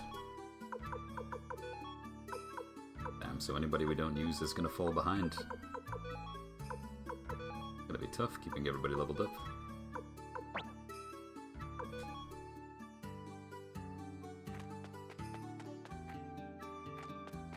Whoa.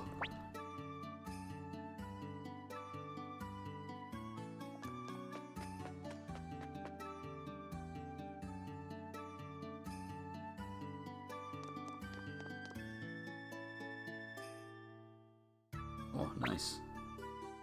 Well, well, it's been a while, Tia. Looks like we both managed to survive. Oh my god, she created an inn. Marcus, Sidonia, what are you two doing here? Well, we heard the rumors about you all and figured this would be a good opportunity to pay back our debt. Come on, Sidonia, you say something as well. Well met. Anyway, where's Lady Odessa? I'd like to pay my respects. Lady Odessa is... Odessa has gone north for reasons we can't discuss now. Commander Tia is our leader while she's away. North, huh? Wait, hold on. You're the leader now, Tia? I'm seeing you in a whole new light. Commander Tia, how about we hold a banquet in honor of Lepant, Varkas, and Sidonia, and all our other new friends? Alright, no expense to be spared. Big dinner. Well said, you really are leader of the people. Well then, I'll cook up some of our best dishes.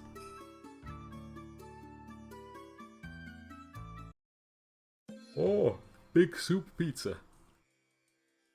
I can move. He brought his wife! Lepant looks so happy. I'm sure he was fed up with the Empire. I didn't check if she was in the roster. I should have. Yo, if she's recruitable and we have both of them on the team, what if he's got sick husband-wife combo? A good unite ability. Quite the merry group you've assembled, Commander Tia. I'm glad I came here. Tia, the moon is a real beauty tonight. Hey, Master Tia, let's crush those Imperials once and for all. How are you, young master? Enjoying yourself? We ain't doing all three of those laughs. I myself prefer a quiet drink. Vaughn, can't you eat a little more quietly? Oh boy, nothing beats Gremio's cooking. Especially not that slop they serve in the Imperial Army. Okay, cool. Everybody eat big dinner. Here, that rune on your right hand. It's mine. Ninja! Is this the Kage guy from before? It can't be. Could you imagine just sending him away? It won't work. There's no way.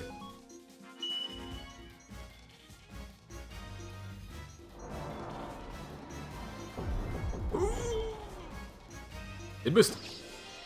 Okay.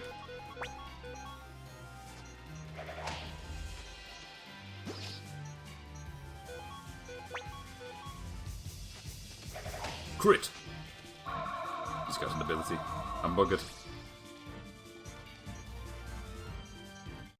He just left. Master Tia, are you alright? You bastard.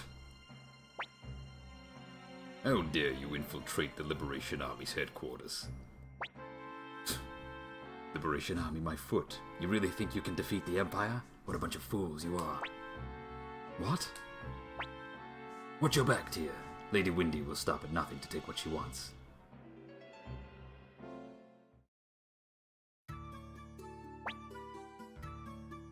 I'll stand guard over Master Tia. No, I'll be the one to protect him. With your brickring, why don't you both just stand guard? Easy. You can rest assured that I will protect you. Master Tia, from today onward, I will stand guard over you. Which you... Oh, okay, yeah, of course. You are forced into bed.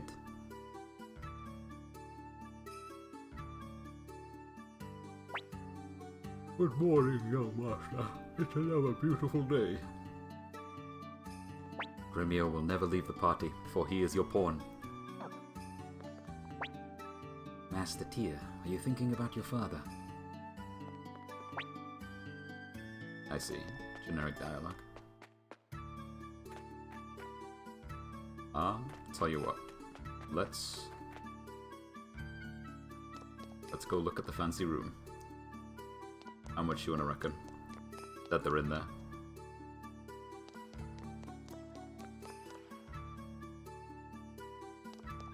Oh, is there another floor?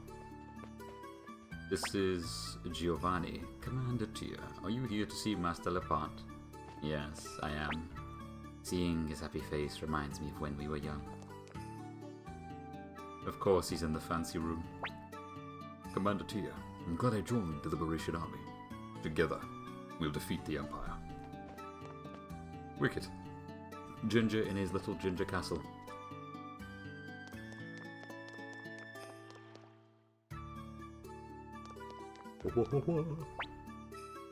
So when are you planning on paying up? Hey, Tia, what a long face. You give the rest of us the blues too. Well, I finally opened my inn, but I haven't got time to prepare food. If only there were some skilled cooks around. I can recruit him. I can do it.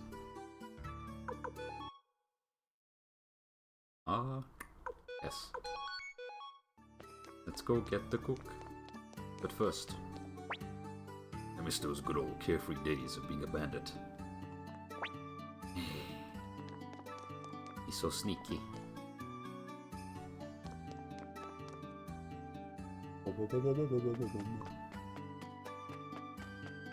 Okay, would you like to switch party members? I would. Alright, plenty of room, so first things first. Lepant. Oh, Kryn is here too. Ah. There's people in here I ain't even seen. Jupo. Is that not Meg's uncle? It is. Alright, well, before I add him to the party, let's just go with this. I didn't look outside. Yeah, there's a cave. He's not here. If I was a Jupo, where would I be?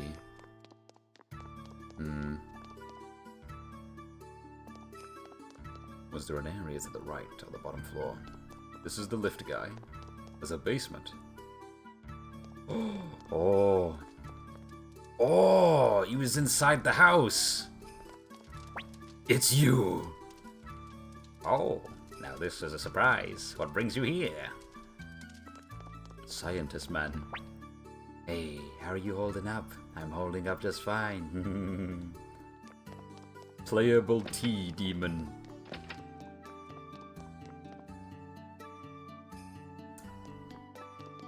Okay, I think we've just solved the problem. A cool problem, in fact. Oh no! On floor. Let's... Tell you what, this is what we'll do. Would you like to switch party members? Yes. Alright, we've got Lepant. So we'll take Jupo. And leave one space? Maybe. Maybe. Yeah. Can we bring somebody else? Needle. Oh, long range though. Okay, that's cool. Right. Gotcha, gotcha. Another long range.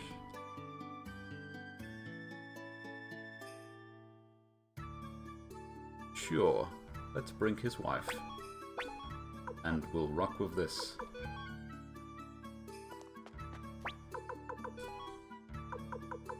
Perfect.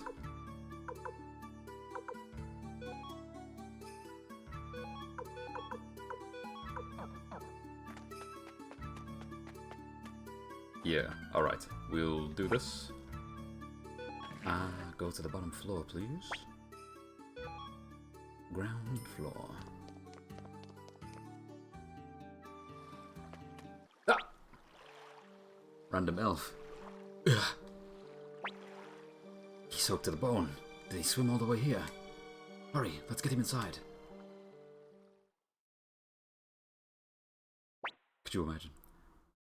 Wonder what happened. It's rare enough seeing an elf around these parts. What could have possessed him to swim all the way out here? He must have had a very good reason. Where am I? It appears I survived. You all right? I heard rumors, so I made my way here. Please, tell me, is the Liberation Army? Don't worry. This is Suikoden Castle, the Liberation Army's headquarters. Thank goodness. I have a request. I wish to speak to your leader, Odessa. About that. You can't meet with Odessa right now. Our current leader is Commander Tia here. Then, Commander Tia, please, help us. Help you? The great General Kwanda Rosman of the Imperial Army plans to exterminate us elves. I beg you, please lend us your strength. Kwanda of the Imperial Army. Kwanda. Did we meet Kwanda? Did we meet Kwanda? Don't recall. It's a familiar name, though. We can't let the elves get killed. What about Sejla? Wait, Commander Tia. The present strength of our forces is insignificant. Even with the survivors of the old Liberation Army and Varkas' bandits, we are bound to only a few hundred soldiers. It wouldn't be wise to mobilize our forces just yet. But that would mean leaving the elves to die. Of course, we can't abandon them. Our only strength is the hope that the people see in us. We must not betray that hope. Therefore, I suggest we send a small reconnaissance team to collect intelligence. From there, we can decide on our next course of action. You have my deepest gratitude. I'll lead you to our village. Oh no, I have places to be! Young master, no matter what anyone says, I'm going with you.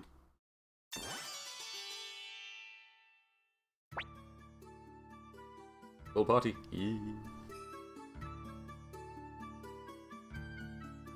Okay, we have a problem. Kind of.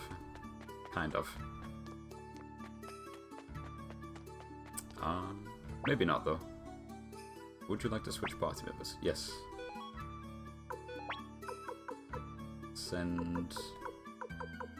Send Eileen away for a bit. Okay. Yes.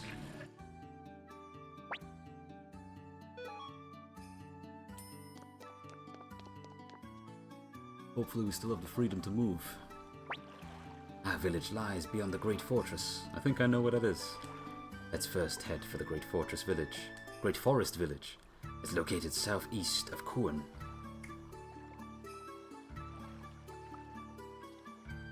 Yes. Okay.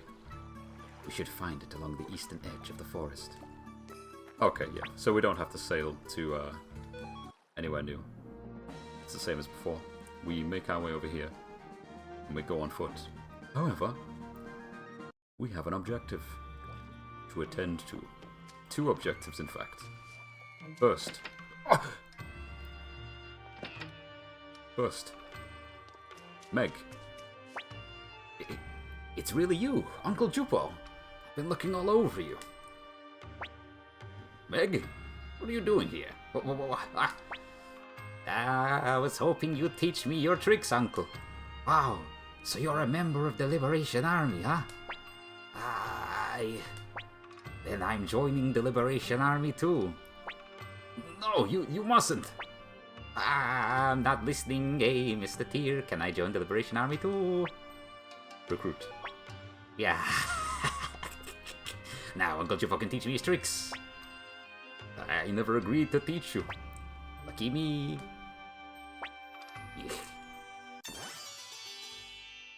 We did it. She's not here, but we got her. Right, so step 2. Step 2.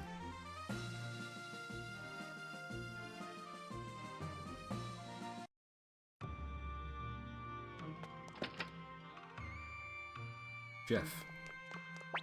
I see Madame Mary has joined the Liberation Army. Now that's someone I'd be happy to work with. Commander Tyr, how might I join your army too? Fighting isn't the only important skill, you know. Recruit. Thank you so much.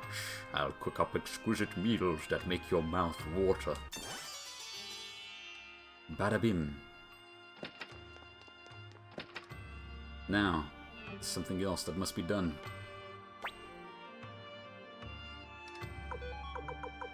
Nothing. Bumper 52. 57. Right.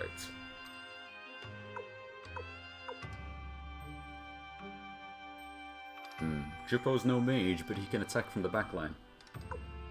That's good. His defense is low, though.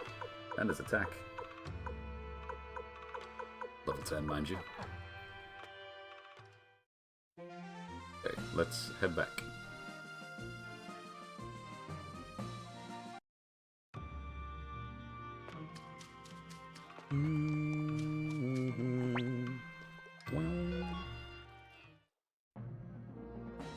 Is it possible that... Yeah, that would make sense, right? If we recruit Meg and the uncle, maybe they've got a unite ability.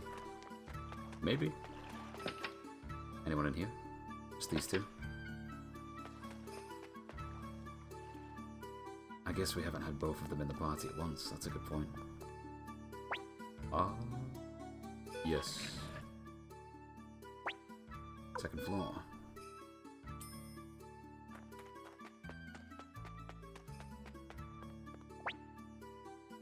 I would.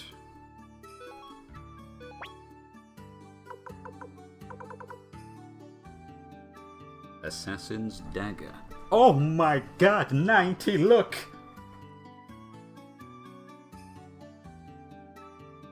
And long range. Useful woman. Oh, Kryn is suffering. We'll find a way. We'll find a way. Kryn playthrough. Master Kryn, it's up to you to save the day.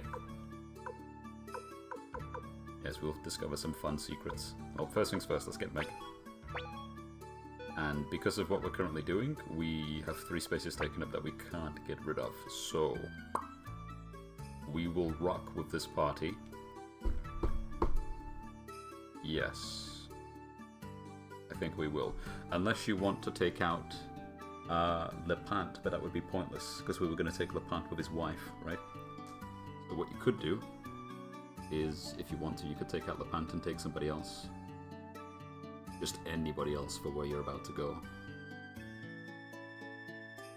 Yeah, because we don't have... We could fix that. Let's have a quick look. How are we doing on stats? No magic, no magic, no magic, no magic. Yeah. Highest would be this lady, and I imagine her skills are elsewhere because an increase in luck increases chances of running away and dealing critical hits for major damage to enemies. Criticals might cover magic as well. Maybe. But I imagine her best usage is being on the back line and just attacking from far away. She's got a level 6 weapon, for Christ's sake. Like, that is high. That's good. I suppose for what we're doing right now, the only sensible choice would be to maybe... yeah, maybe. We could maybe take out Lepant and put Cleo back in, because Cleo can cast. And that will make whatever we're about to do a little safer for everybody involved. It depends, really. Yeah, we've got 3 long-range characters who can sit on the back line. And then our front line would be us 2 and Cleo, basically. We don't have like a beefcake in the party, do we? It's us. Yeah, like we have the most HP. Without having Victor. Tough choices. But let's experiment with what we've got. We will take Lepant. We will level him up. I'll tell you what I can do before we set off. Let's have a quick gander. And if only there was a slightly easier way to do this. Out of everybody that we've got, Luke has a very good magic. But I don't know if he's actually recruitable. He must be. I think he is. Stats are there and everything, but he's also stood here, so... Cleo, yeah, 92, she's doing great.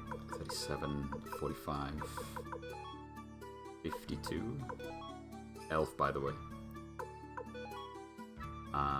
Nothing. Taiho 33, Yamku 37. Right. He's fast. Not as strong. X is fine. Gotcha. Camille? Yeah, Camille's good. Camille's real good.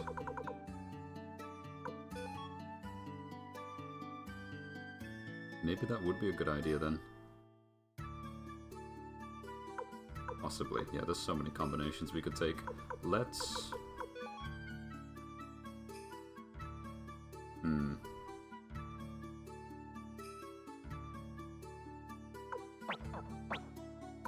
Yeah, go on then. Ah, choices, choices.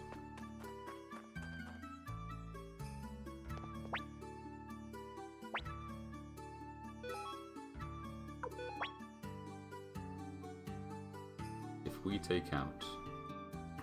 Man.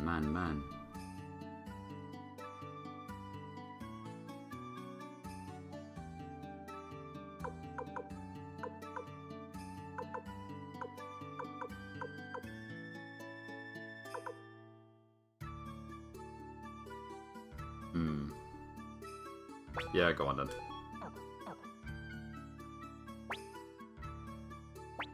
I want to have him in the party, however. What we'll do for now is we will take Camille.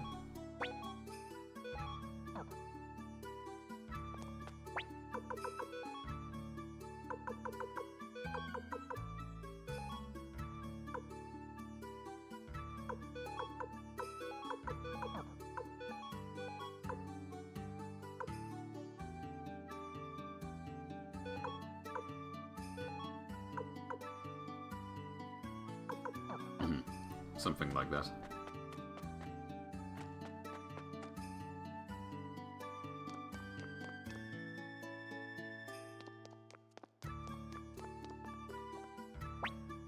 I'll cook up something that'll give strength to every last one of you. That's my contribution to the war effort. Nice.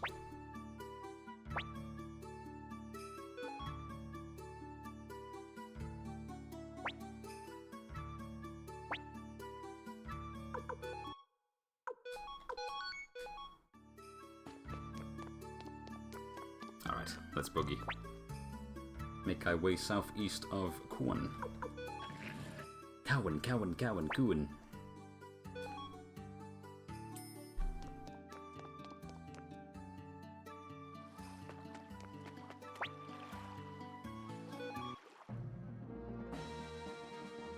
Don't think it would be reasonable to give the window to any of these people. Yeah, it's a tough choice. Could do it for the sake of it, but 65, right? Yeah, she's already got a rune. 57. Gadget rune. Yeah, 57's not bad, to be fair. It is not terrible.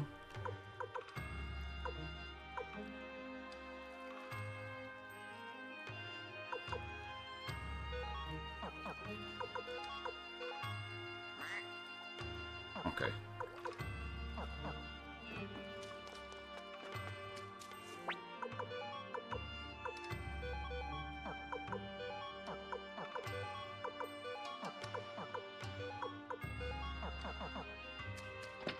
Let's buy some gear if we can.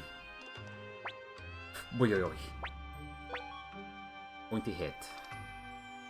Oh, even more annoying is all of the characters holding the stuff.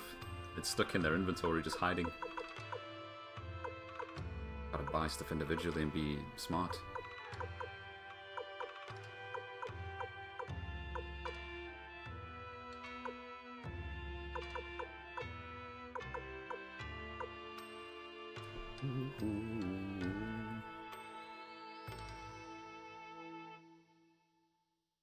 Jupo's probably gonna need it, right?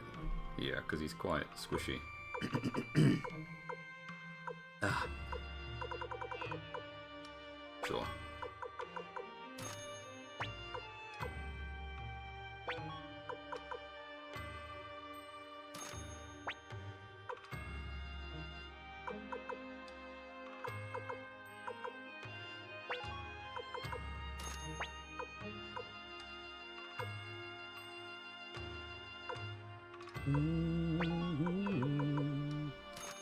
See if that works. Equipment, Jupol. First we do shoulder, then we do cape. We do cape, and we do gloves. That's nice. Can't take our stuff off. Interesting. He's already got a magic boost as well. That's a good sign. What? Ah, we've got the wind orb. Nice. Okay, I'll tell you what. Let's... Yeah. Let's go north. Ooh, medicine, medicine. Didn't really check the speed on that character, did we? Yeah, we might need to buy some, actually.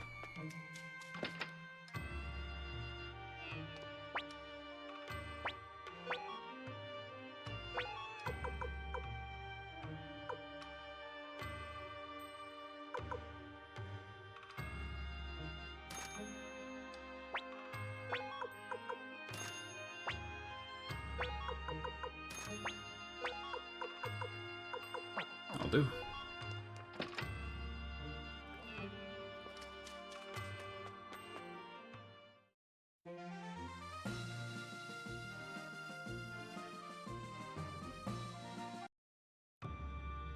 Seika.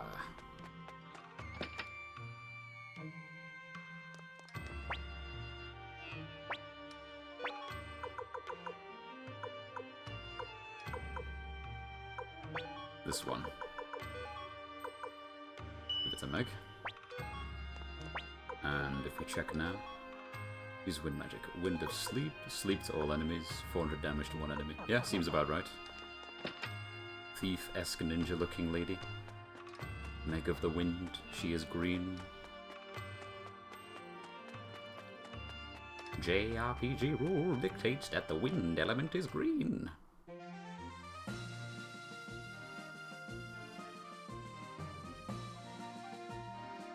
Somewhere down here, right? Near the forest. Southeast of Cowan. Probably here? Or near here. Great forest, yeah. Oh, ninja. Well, that's strange. I'm sure I saw it. An elf appeared right here, and... Hey, stop right there! Guys, look, I was telling the truth. There's an elf here. Best not to cause a commotion. There's a secret elven trail through the forest up ahead. Let's hurry. I'm causing a commotion. We won't do business. Are you part of the Liberation Army? Master Mace used to say, a sound body keeps a sound mind. When the world goes wrong, so do people's minds. Please, let me join the Liberation Army. I'll help straighten out people's minds. Well, that's quite out of nowhere. Thank you so much. Then I'll head straight over to Suikoden Castle. Famas. Yeah, replaced. Aha. Cannot be upgraded. Not because max level though, but because of other reasons maybe. Iron gear. Yee.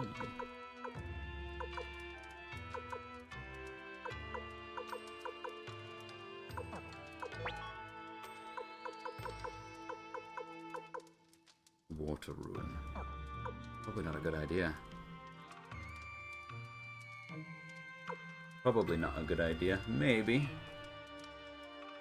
What would be resistant to water? Generally speaking. Anything that we fight? What to say?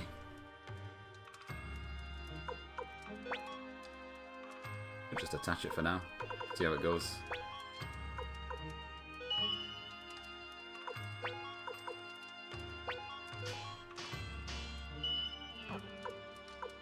He's not going nowhere, so you gotta respect him.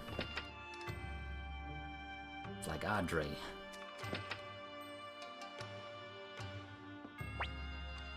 Can you believe it? Elves beyond this forest? He says he's seen them, but I think he's just gone mad. Looking to stay at the inn? I'm looking to save. Saving would be nice right now. Alright.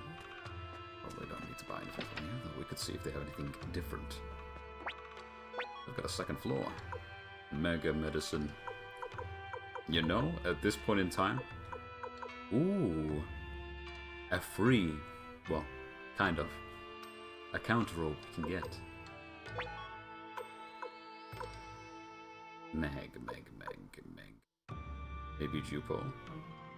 Jupo's probably gonna die, so he shouldn't really be healing, should he? We give it to Camille.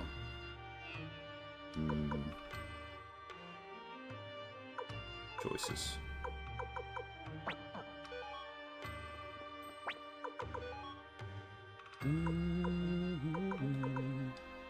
Yeah, go on then. I think of no other use for it right now, lest we regret in the future, so use it on yourself.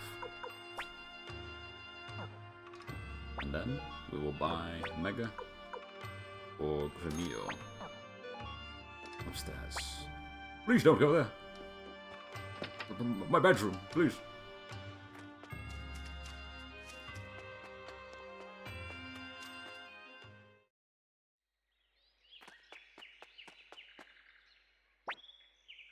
There's a spell at work beyond this point. Stay close to me, or you'll get lost.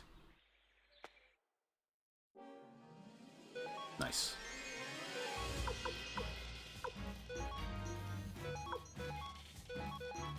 Aha! Unite.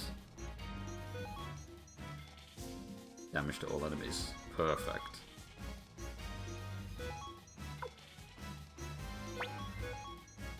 Should have shot the back line.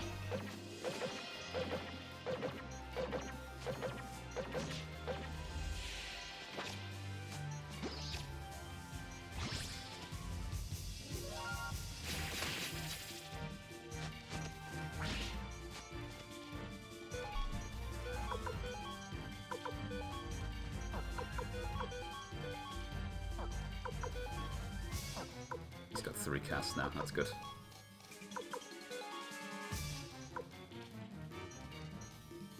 We'll try it later, actually. Yeah. For now, we'll just attack.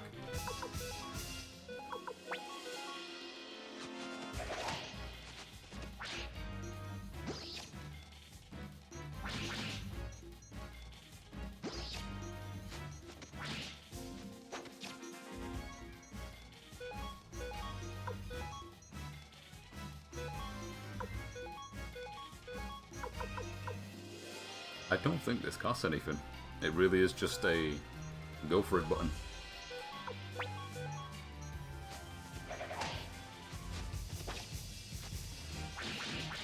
Oh, balloon.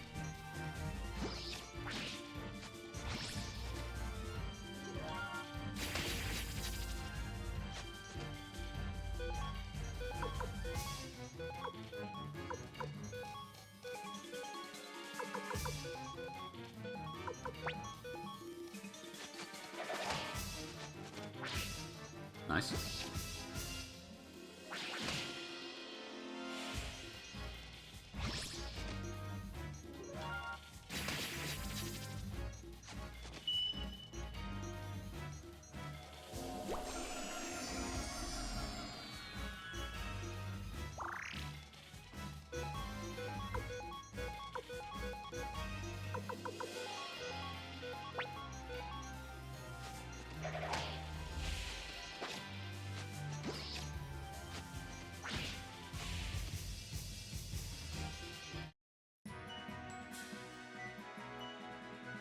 How many times will he level? Oh, not bad. They do get a pretty good bonus when they're behind. That's reassuring for sure. Can't let them fall too far back though. That could be really bad. This area looks nice. What? What? Oh dear, I think I messed up. Random mage? Say, mister, do you know where we are? The Empire? Which one? Oh my, that's pretty much on the opposite side. My name's Vicky. I'm a poor little girl with nowhere to go. Will you protect me?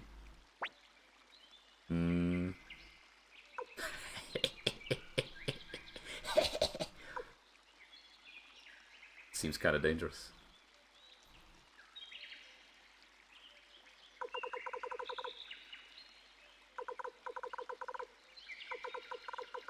Not to regret it later. Oh, thank you. What?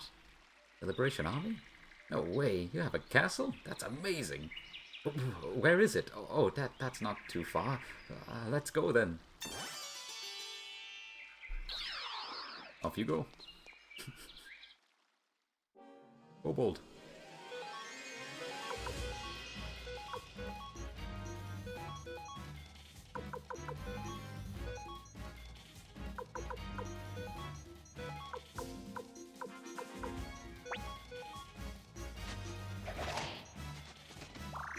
You're passively healing.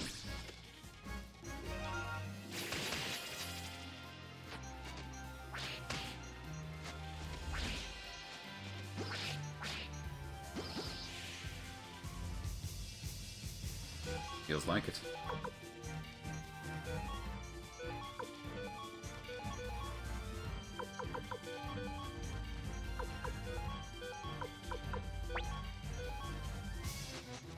The beginning of every round, too.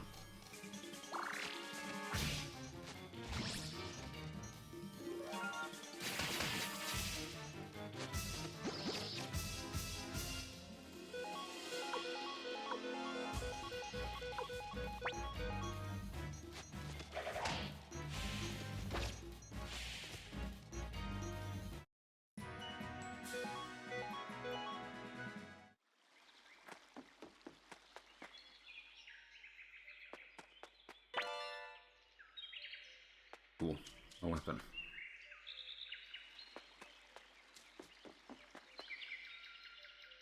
Of course, naturally. I should have known. Should have known. There's another one too. Yeah, there is. I had a feeling. Hey, go. Nice. Get. Mm-hmm.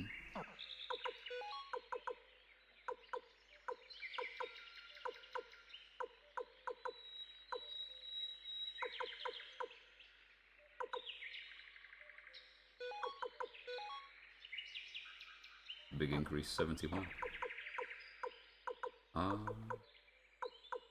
Yeah, I guess we're trying to round everybody out, aren't we? So let's take this.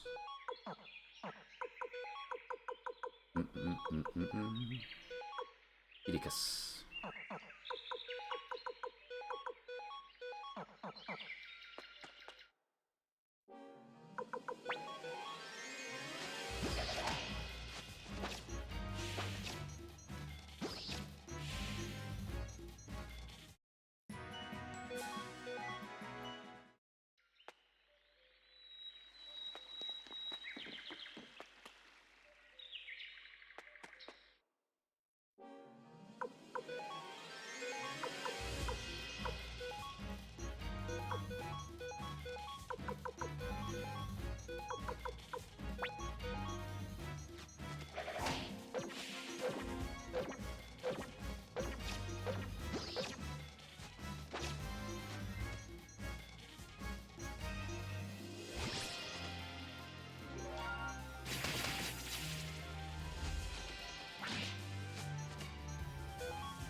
A small village awaits. What the? What's wrong? This used to be the village of the kobolds, but all the kobolds are gone. Urumimi. Wow, wow, you humans took my friends. No forgive. No forgive. But no time now. Kurumimi must fix everyone's sickness. He said something about his friends being taken and everyone being sick. Something must have happened here. Let's hurry to my village. Maybe they know something. Village of the elves is just south of here. Recruitable dog. Not the... my god.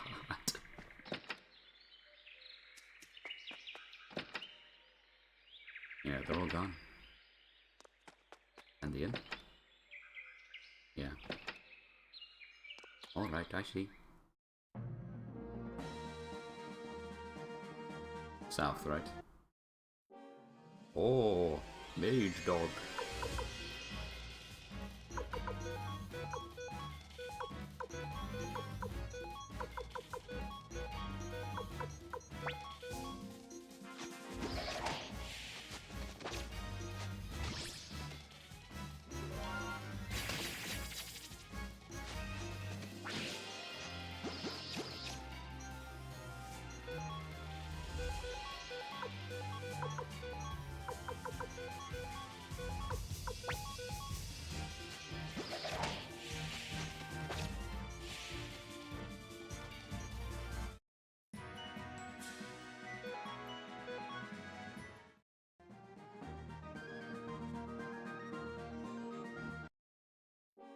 Might have been southeast.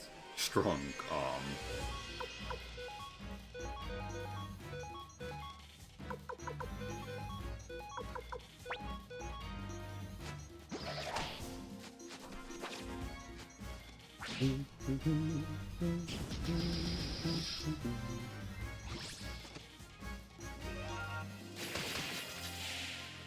Raise the attack. Oh no! No res. Need to figure out how resurrection works in this game.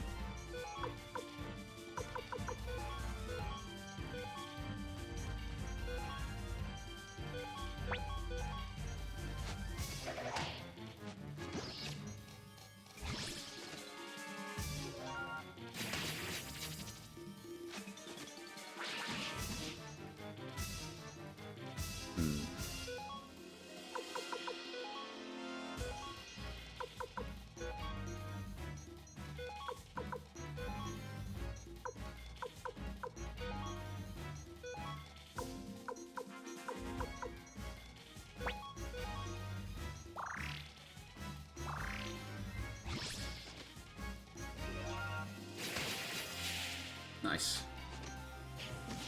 Again.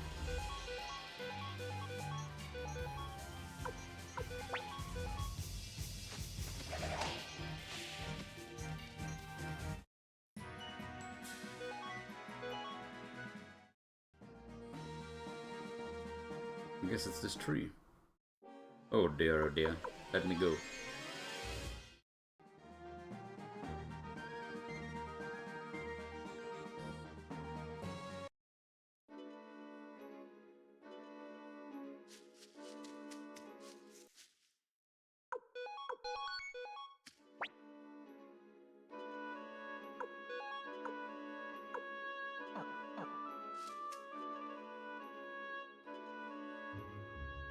Oh no, let us go to the inn, please. That's enough. Listen to me. I will not be ignored. Listen to you, eh? Never knew you humans were capable of intelligent conversation. So what do you have to say? Have you come up with a way of wiping us out with those tiny brains of yours? Kwanda certainly has. He's planning something terrible. Oh yeah, Kwanda. Yeah, Kwanda, I remember. Not only will he wipe out you elves, he intends to burn down this entire forest, which also happens to be my home. As if you humans were ever capable of such a thing. Hey, lock this one up in prison. And so we went to the inn.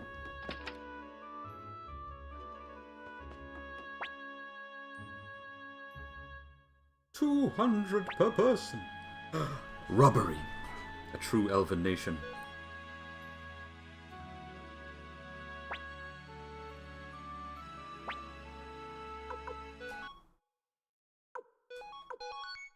Perfect.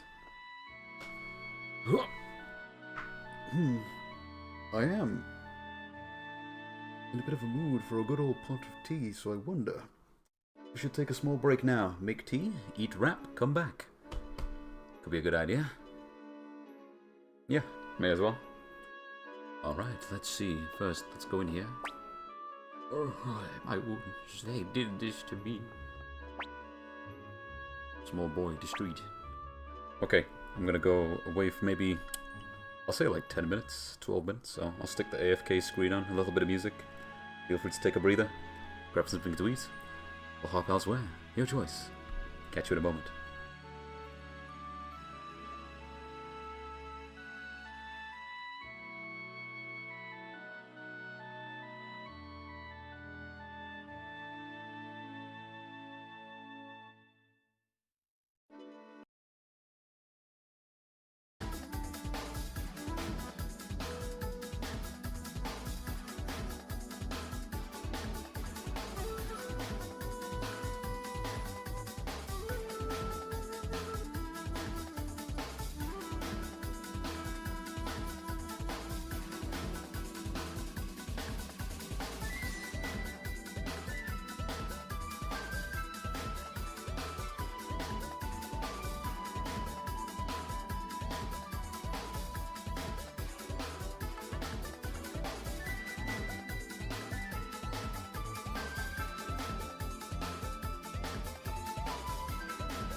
tasty, so delicious. Let's get rid of this, and this, and slowly wind that all the way down here. Perfect. Switch. Hey. Man, it's honestly a blessing that we ever got Soul Calibur in the first place. Those games have phenomenal soundtracks. They were really enjoyable for the time that they came out as well. Just kind of mad that we're in a timeline now where it's hard to get it to work. How do you truly release a Soul Calibur in current era and get it to work? I feel like as a developer you're stuck between deciding, do we put in some fancy flashy mechanics to keep the game fresh, or do you go back to the roots and satisfy maybe a confident 1,000 people, who knows? It's tough. I can go back and play Soul Calibur 2 and have such a good time, because it really is like a phenomenal quality game. Some good characters too. But I also enjoyed Soul Calibur 5. Online, and versing people, not the story. Not the roster really either, but 5 was really good in quite a lot of ways. 6 was nice too, but man, it just came out at the worst possible time. We're going to release this in 2018, right in the middle of the conversation about trying to teach Japan the importance of rollback netcode and designing your game to be accustomed for these things. And the game just kind of came out with delay in 2018. Imagine. If that game had died peacefully in an era where its netcode was efficient and good, it probably would have been okay for like the game's longevity, because people would still be playing it. They'd still be playing it now, they'd still be talking about it now, but because it's kind of impossible to play the game online versus anybody, I mean, yeah, it just fades into obscurity over time. I can't think of the last time I loaded up Soul Calibur 6, but it's completely fine as a game. You know, it plays good, it feels good, the roster's quite nice.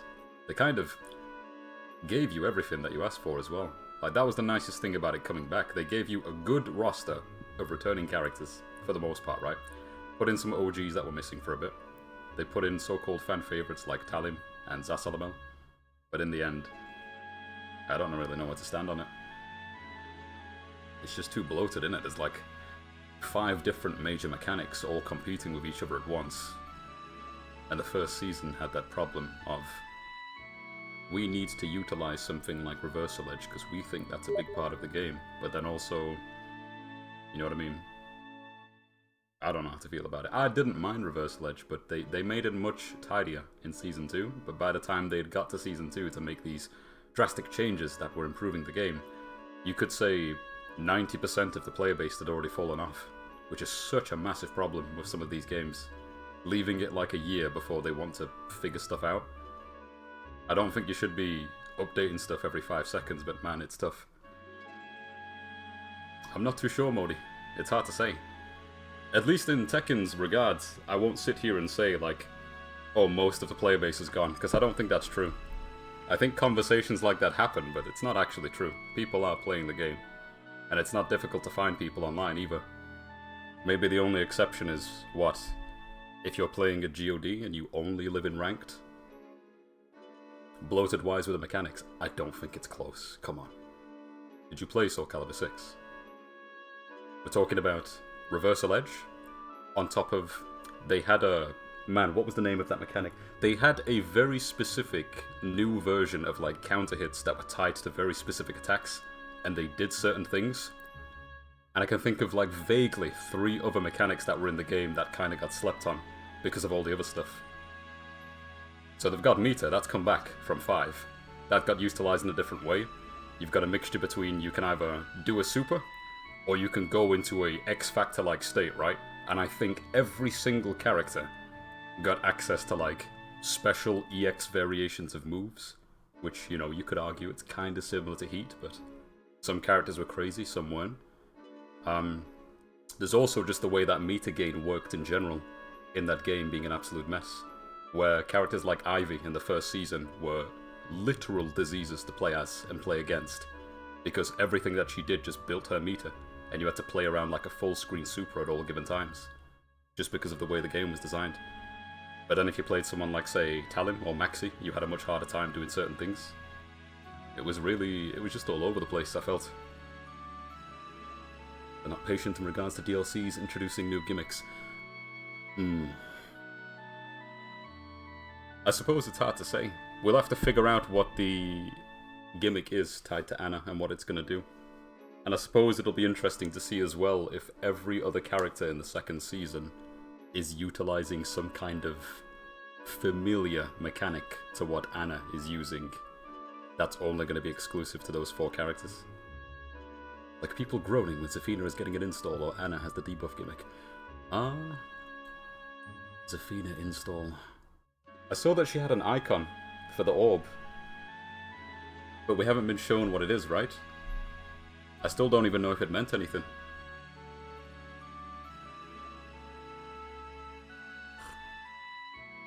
Oh, tea's so good.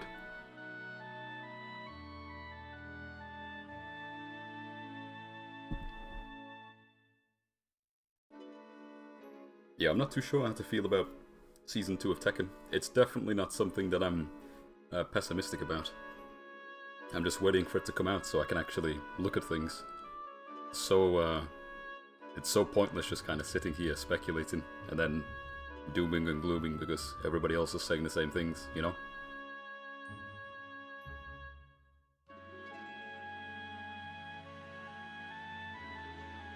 Doesn't she already have that though? It's only in Heat. Right. Right, so you think when you can see the icon in the hood, it means she can use it at least once. Yeah, that's the best way to see it, isn't it? There's no point. I don't spend too much time like clicking on different people's videos and seeing what they have to say, and I definitely don't doom scroll on crap holes like X or Twitter. But I think some people just get too easily swayed.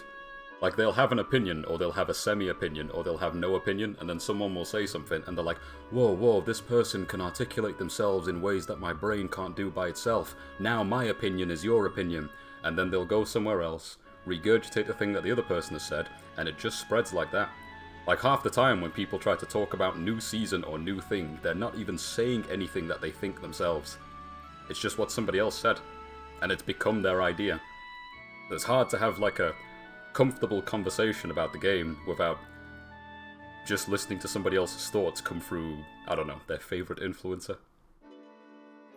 And naturally, of course, you can't, be optimistic or speak well about the game because you are, insert buzzword here, you are shilling for Project. It's like, yes, I'm definitely being paid by Namco to say things like, man, I think Tekken 8's gonna be better in Season 2 compared to Season 1.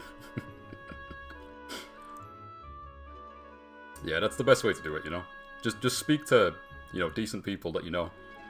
Because you've got people you've played Tekken with for ages, so if you're going to talk about the game, talk to them about it. There's no point speaking to, lounge resident number 37 about it. It just depends. I don't want Fak, for example, in the game. Neither do I. But I wouldn't force you to accept that perspective. I appreciate if Fak was your favourite character, for example. Yeah, imagine. That's a problem that I've had since Tekken 7. Like, Bruce aside, completely separate from Bruce's existence. The problem with Fakumran, the introduction of new characters in general, is the devs have to put time into creating a design and a character and everything that they're supposed to encompass. Then they release it. And then there is a feedback loop from the people that play the character, and that can be a mixture of this character is awful, this character is bad for the game, oh, this character's sick, their design's wicked, man, they're 9 foot tall, that's so cool, oh yeah, I love Muay Thai and they do these things, he's mix-up heavy, he's so good. But the problem is, they make the character and now the character exists.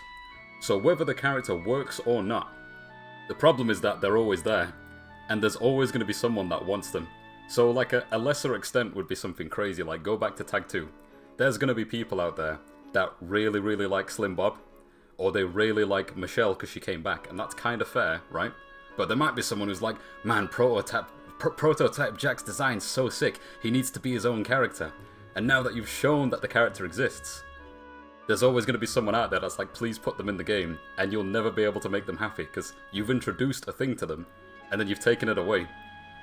And whether it's supposed to stay or not is based upon things like popularity, or is it healthy for the game?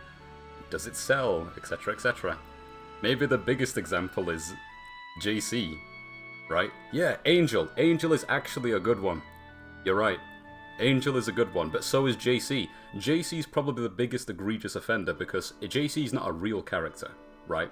By like a basic standard, it's a gimmick attempt of, well, I think Julia might be quite unpopular, so we're gonna try something fun. We turned her into a luchador wrestler. Rather than making an original character, they just took Julia and turned her into something else. And then put Michelle in the game so you could keep the original fighting style. That, to me, was such a good decision. The problem with the decision is that the JC move list, now it exists. But if you bring Julia back, what do? Do you keep JC, which I think would be a good idea, and then you could also put Michelle in the game? Or do you just turn Julia back into the Identity Crisis strange lady that uses the old Chang fighting style? It's tough. It's so tough. There are people out there, guaranteed, who like the idea of JC and they want that to be like a proper character. And I'm not like a massive fan of the fighting style, but I played that character a few times in Tag 2. It's genuinely sick. It's so much more fun than playing a Chang. Personally, it's more fun. But would they bring it back? Who knows? I think it would be a sensible choice to do something like that. Like introduce the original wrestler and try to make a character out of it, but that's up to the devs. They really need to figure it out. I think it'd be more sensible for them to do something with that moveset than just make a completely original character. Because right now, we've got like 2 versions of Leroy, right? There's Tekken 7, Tekken 8. There's 1 version of Facom Ram currently, and hopefully it stays that way. And then there's 2 versions of Lydia. If you give me all of those characters right now, and maybe you can even throw Katarina in there, Josie in there, Lucky Chloe in there, and to an extent Claudio and Shaheen, I would still say that JC is a more fun character to play against and play as than any of those characters. For me personally, so much more fun. So the idea that they could bring her back would be wicked. It'd be so good. But will they do it? Who knows? Who knows, man? I thought the fact that they made a character and went, alright, this is what we'll do. We're gonna take the Chang style, which is like dated Tekken 1 moveset, of like a mixture of Baji-Kwan and something else. They've already got Leo now, with the modern style Baji-Kwan, right? So the Chang style's using like a very old version of that, and old Tekken 1, Tekken 2 animations to an extent. And they went, you know what, let's just take a few tools from this, and we're going to turn it into a luchador. So you press down forward 2, and then you can press 3, and you just do a forward roll on the ground, and she has wicked moves. Sick moves out of this forward roll. So she's like a stupid, evasive character that can just like pressure you with a mid, go into a roll, and then go into a mix. And it's like a more fun version of Anna's Chaos Judgment roll, which I love. But it's like a better version of that. And I thought, man, this character's fun. I just gotta change the custom a bit, make her look interesting, and then there we go. She's a sick character. But she's gone now. She's locked in Tag 2. She's locked away in Tag 2 until they figure out what we want to do with that. And the worst thing about it, right, and it's not their fault. All that stuff I was like trying to say about creating a character and then taking them away, when the devs think, okay, it's time to put Julia into current Tekken game, what would you like? Do you want Julia? Or do you want JC? I'd be the person saying, please, put JC in, she's so much more fun. But there are dedicated Julia fans out there from the Tag 1 days, the Tekken 3 days. Like, oh, I played Tekken 3 when I was younger and I really liked Julia, so I'd like to see Julia back. And unfortunately, we'd be more likely to see Julia go through another identity crisis than JC, which would be a much better pick for the game. If you were going to make everybody happy and the Tekken dev team had infinite money, they should just put JC in, or some variation of it, and bring Michelle back. Then everyone's happy. But they're not going to do it. They won't do it, but they should. You see why Marduk appeals to me now? Why is that? I have not put 2 and 2 together.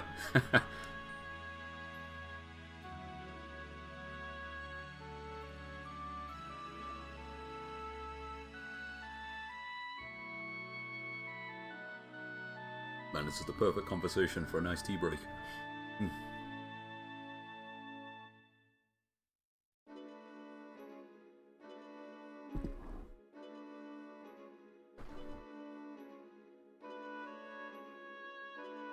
God, yeah, it's tough thinking about who we're gonna get next. Wrestler mannerism. I don't have any kind of affiliation or appreciation of wrestlers, like at all. I just know that the JC fighting style was sick. When I saw the character's existence, I thought, that's an interesting thing to do to Julia. And then when I played her, then I felt it. I was like, oh, okay, she's kind of sick.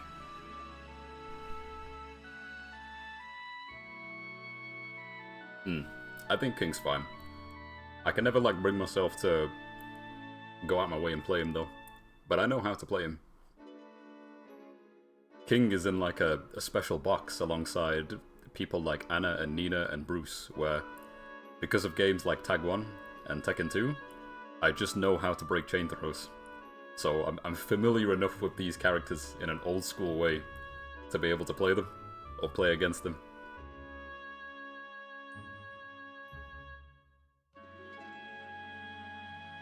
I see what you mean. Don't you feel like the Tekken 8 King, as relatively disastrous as it kind of is, they've done a better job of showing off his, like, wrestling behavior and his moveset. So, like, back 3 automatically going into a, you know, like a leg drop on the neck. He's got the counter hit from forward, neutral 2 into, like, a clothesline. There's a lot more, like, hit throws in his moveset, right? Jaguar Sprint helps a lot? I'd say so, yeah. That feels very, like, in line with his kit.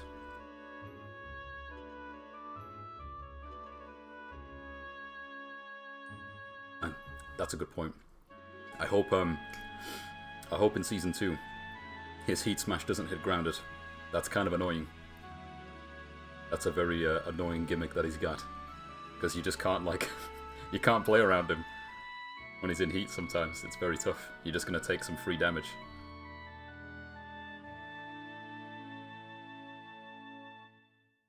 Because King is already a character that... Yeah, he needs it, right? Yeah, he needs it. Let's remember, innit? To all the kings out there. You can make your character more interesting by actually trying to play him, right? King has ground throws. King has the ability to throw his entire body at you when you're on the ground. There's a lot of things he can do to attack a grounded opponent. But you know what? This is a good idea. Let's make his Heat Smash hit grounded, because why not? He needs it. Let's not think. Let's not be creative. Let's not play around Oki and sidestep and grab people's legs or their hips or their head. Let's just grab our fists together and smack the ground, like a child throwing a tantrum. That's a good idea. It's incredible, like, what was going through their minds on some of these design decisions. Not all terrible, mind you. There are some really, like, quality things about Tekken 8 that are easily overlooked because you see the good thing and you don't think about it. You know, like, training mode's really well designed. A lot of the features in training mode is really, really good. But man, sometimes I see how some of these characters have been balanced and it's like, that needed to be looked at, like, immediately. Maybe they should have left it for 6 months and done something, but they decided, nah, we'll just let the season rock. We'll let the season rock, because we're looking forward to that moment where we make the big update and everybody's happy. But I wonder. I really do wonder, you know. I don't think I'm the only person who's concerned about characters like Claudio slipping under the radar, but that could just be like a weird placebo. You know what I mean? If we keep convincing ourselves that devs are only balancing characters based upon tournament results and people complaining on the internet, I'd like to imagine there are people on the team that know Claudio is getting away with murder, and they're gonna do something about it. Yeah, I get you. I think one of the, because I loved Tekken 7 was so good. I played it for so long. The simple reason I can't go back is just I have played it for so long. You know what I mean? I was completely happy to move on once it was done. But there wasn't a single time, there was not one time where I played T7 in all those, like, 5 years where I said, bring on Tekken 8. Like, I was never waiting for Tekken 8 until I was waiting for Tekken 8. I played it and I played it and I played it until I was done. And that was that. But I wasn't one of those people sat in the year 2018 complaining about Tekken 7, saying, "Oh, just bring on Tekken 8 already," like some random COD kid that needs his new fill of Call of Duty. "Oh, I've played the same maps for 3 weeks. Come on, I need to spend £70 on a new game. Chop chop, make a new one. Oh, FIFA, Ultimate Team, I've already got all my favourite players. Come on, bring a new FIFA out." I can wait for Tekken. Every time. I can always wait. But now that 8 is out, and yeah, I've been having a good time. Like, I've been having a good time since the start. It's just tough to go back to 7. And it's completely fine. You know? I wouldn't turn around and say, like, "Oh, 7 bad, this, and this," but there's a couple of choices made in that, like, last balance patch that made the game kind of unplayable, in a way. Yeah. Practice mode's super outdated. Still better than the previous ones, but man, it's like slow motion. It's taking ages to, like, get anywhere. I remember way back way, the only reason we got the feature, like the ability to record multiple moves. You know, like, you go into training, you got a defensive option, right? You can make characters do stuff after hitting record. You know that. The only reason we got that feature, as far as I understand, is because avoiding the puddle himself walked up to Harada and told him to put it in, years ago, back in, like, Tekken 6.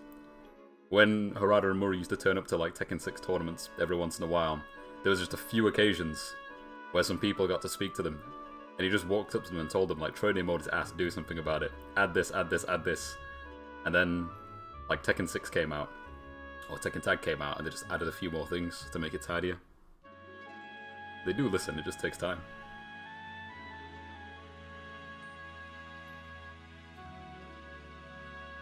The relief of no 2Ds. Yeah, the 2D thing is tough. I didn't mind. I know people hated it.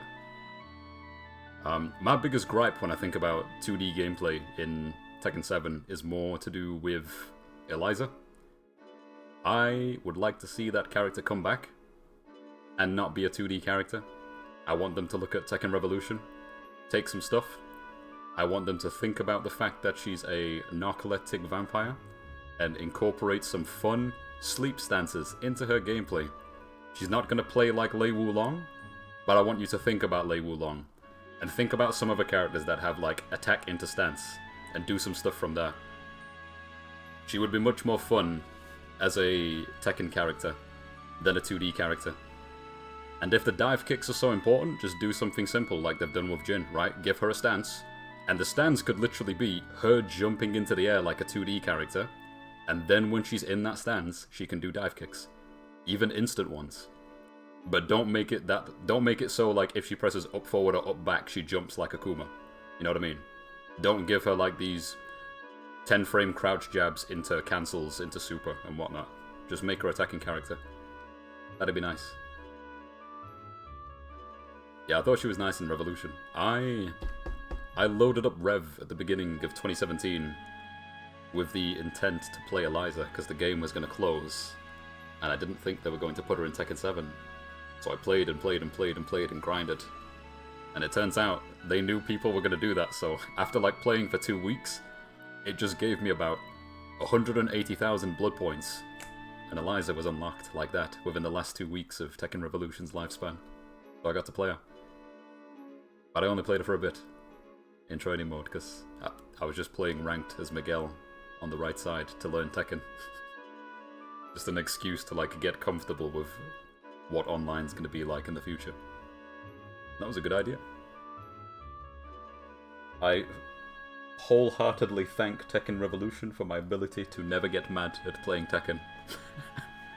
Because if you can survive the game where you can fight Lily with 200 power, she presses one invincible move and you die, you fight Law on 3 bar, he does back 3+4, evades a jab, he's invincible, he kills you with 1 kick because he's got 200 power.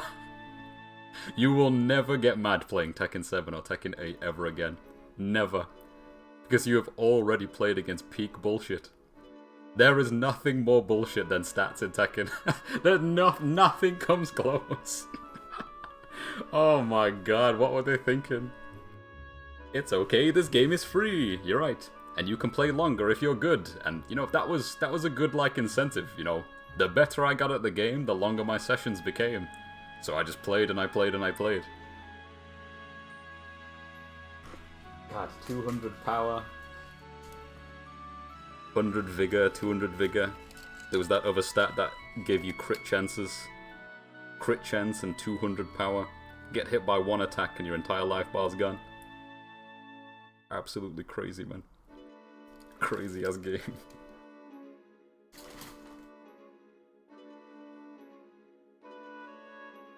It's quite nice to play that game though, because it gave like a really old school feeling of playing old Tekken, because there was no juggle mechanic, right? But what they did was they balanced it so once you launch someone, everybody is like 2 to 3 less hits in a juggle string than normal. So you can kind of juggle off the most ridiculous things you'd ever imagine. You launch somebody. Yeah, the floating was really generous. You could do really extensive combos with Miguel because he's got Savage, right? And you know how Savage cancels are. You could just do like down forward 1 and hold forward. You could do a down forward 4-1 and hold forward. And I think once you were in Savage, you could loop the knee like 3 times.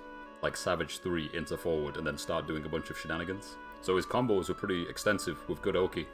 Because he could just kind of stance cancel himself into lengthy combos. He felt better in Tekken Revolution than Tekken 7. I played both and... yeah, you're almost right. Almost. Season 1, Tekken Revolution was better. Season 2, nah. Yeah, he did. They played really similar in that regard. Like, Negan was like a pick up and play juggle monster. Everything just kind of worked. He had that up forward 4 knee as well that just sort of comboed into itself, basically, right? And they've sort of given that to Paul in Tekken 8. His down forward 4. That's a good button.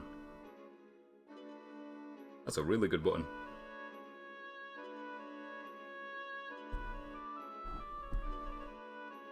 Yeah, learning combos in Rev was nice because all I ever did in Tag 2 was learn combos, so adjusting to a system without bound was really easy for me because I'd still played games like Tag 1. Xiao Yu was really good at combos in Tekken 1. Sorry, Tag 1. Super nice.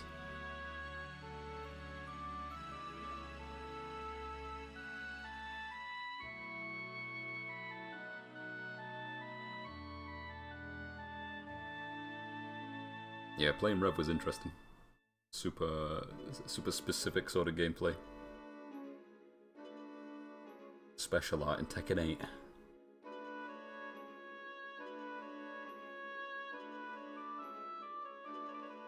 What do you mean? Special art as a heat gimmick. Is that something from Rev?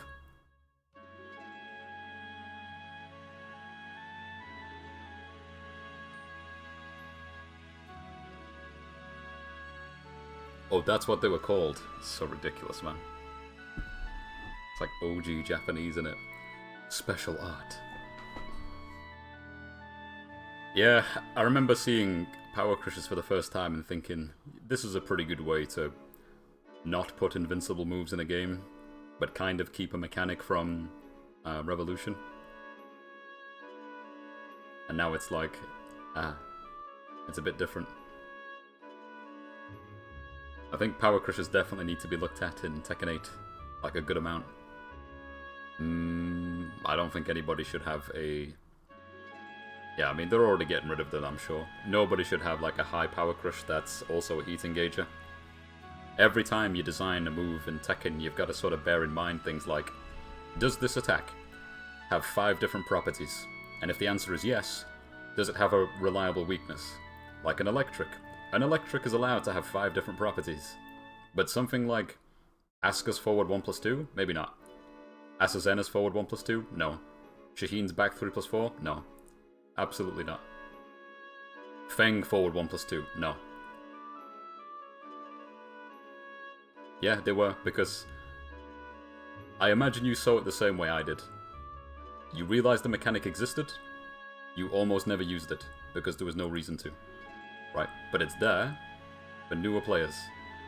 It's just a good sort of get off me button for a certain level of play. But now, yeah, literally like you said, now it's like some characters, because of how they're designed, it's a staple part of their kit. You know something that I've realized whenever I fight a Reina? Almost every Reina I've played plays quite different from each other, which might be surprising. You know, I think for some people that's not the case.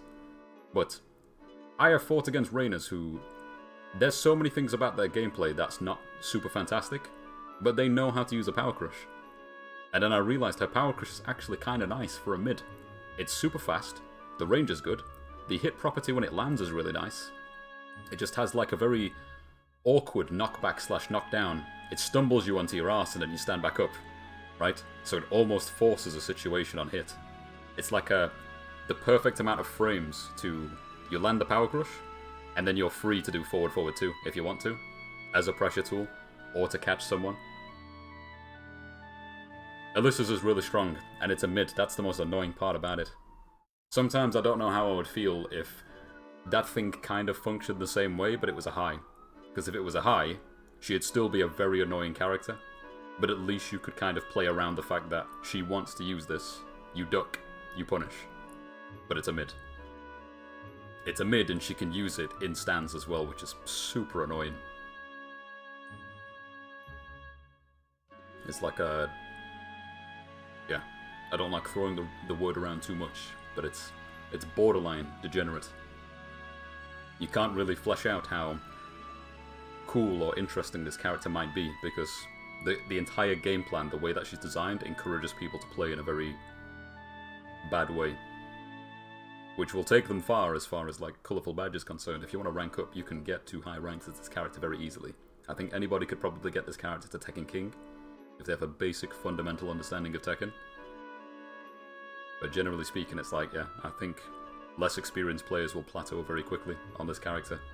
Because you just kind of get away with robbery.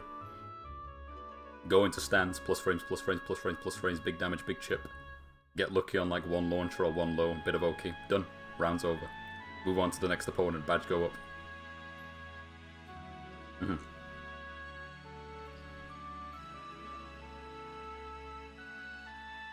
It honestly boggles my mind that, in a fun way, if you just learn how to move in like a basic way, you could spend most of your games versus strangers just moving around the field, press down forward 2, did it hit? Okay.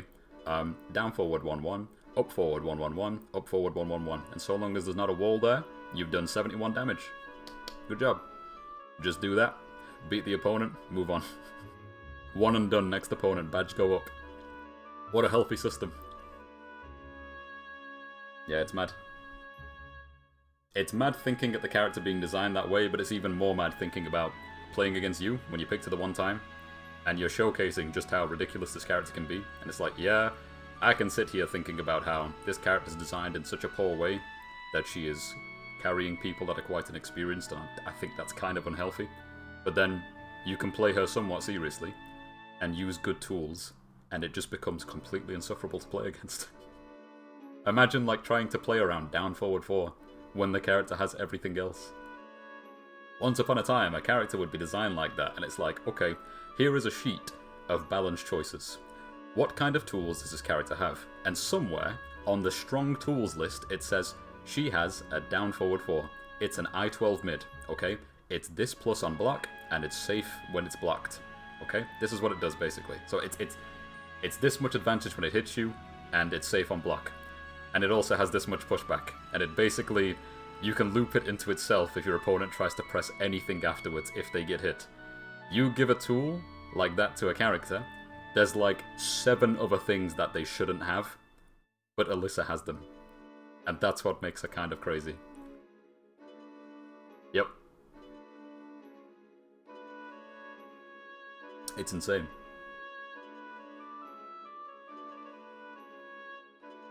It's a very tricky character to play around.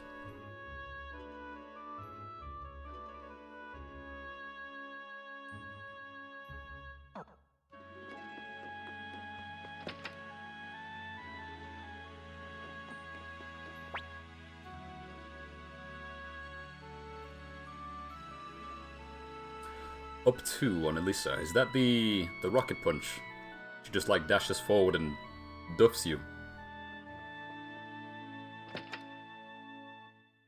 It's like a very long-range attack.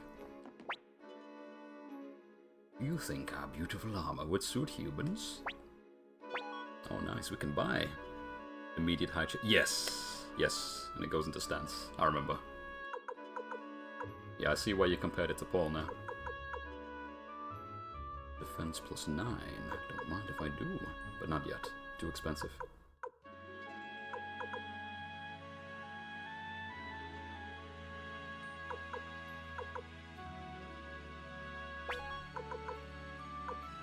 Oh, excuse me. It is a heat engager as well. Does it home? Is it one of those moves that isn't a tracking move, but it may as well be a tracking move? Do you know if you can actually step it? Looks like I can picture the animation in my head, but I'm not sure.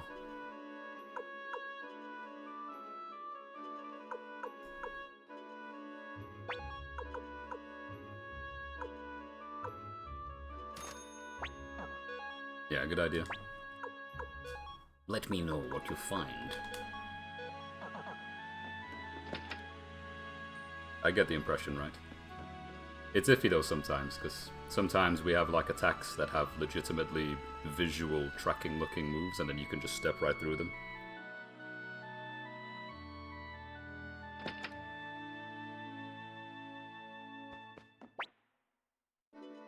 I kind of wish, I don't think they'll do it, I really do wonder.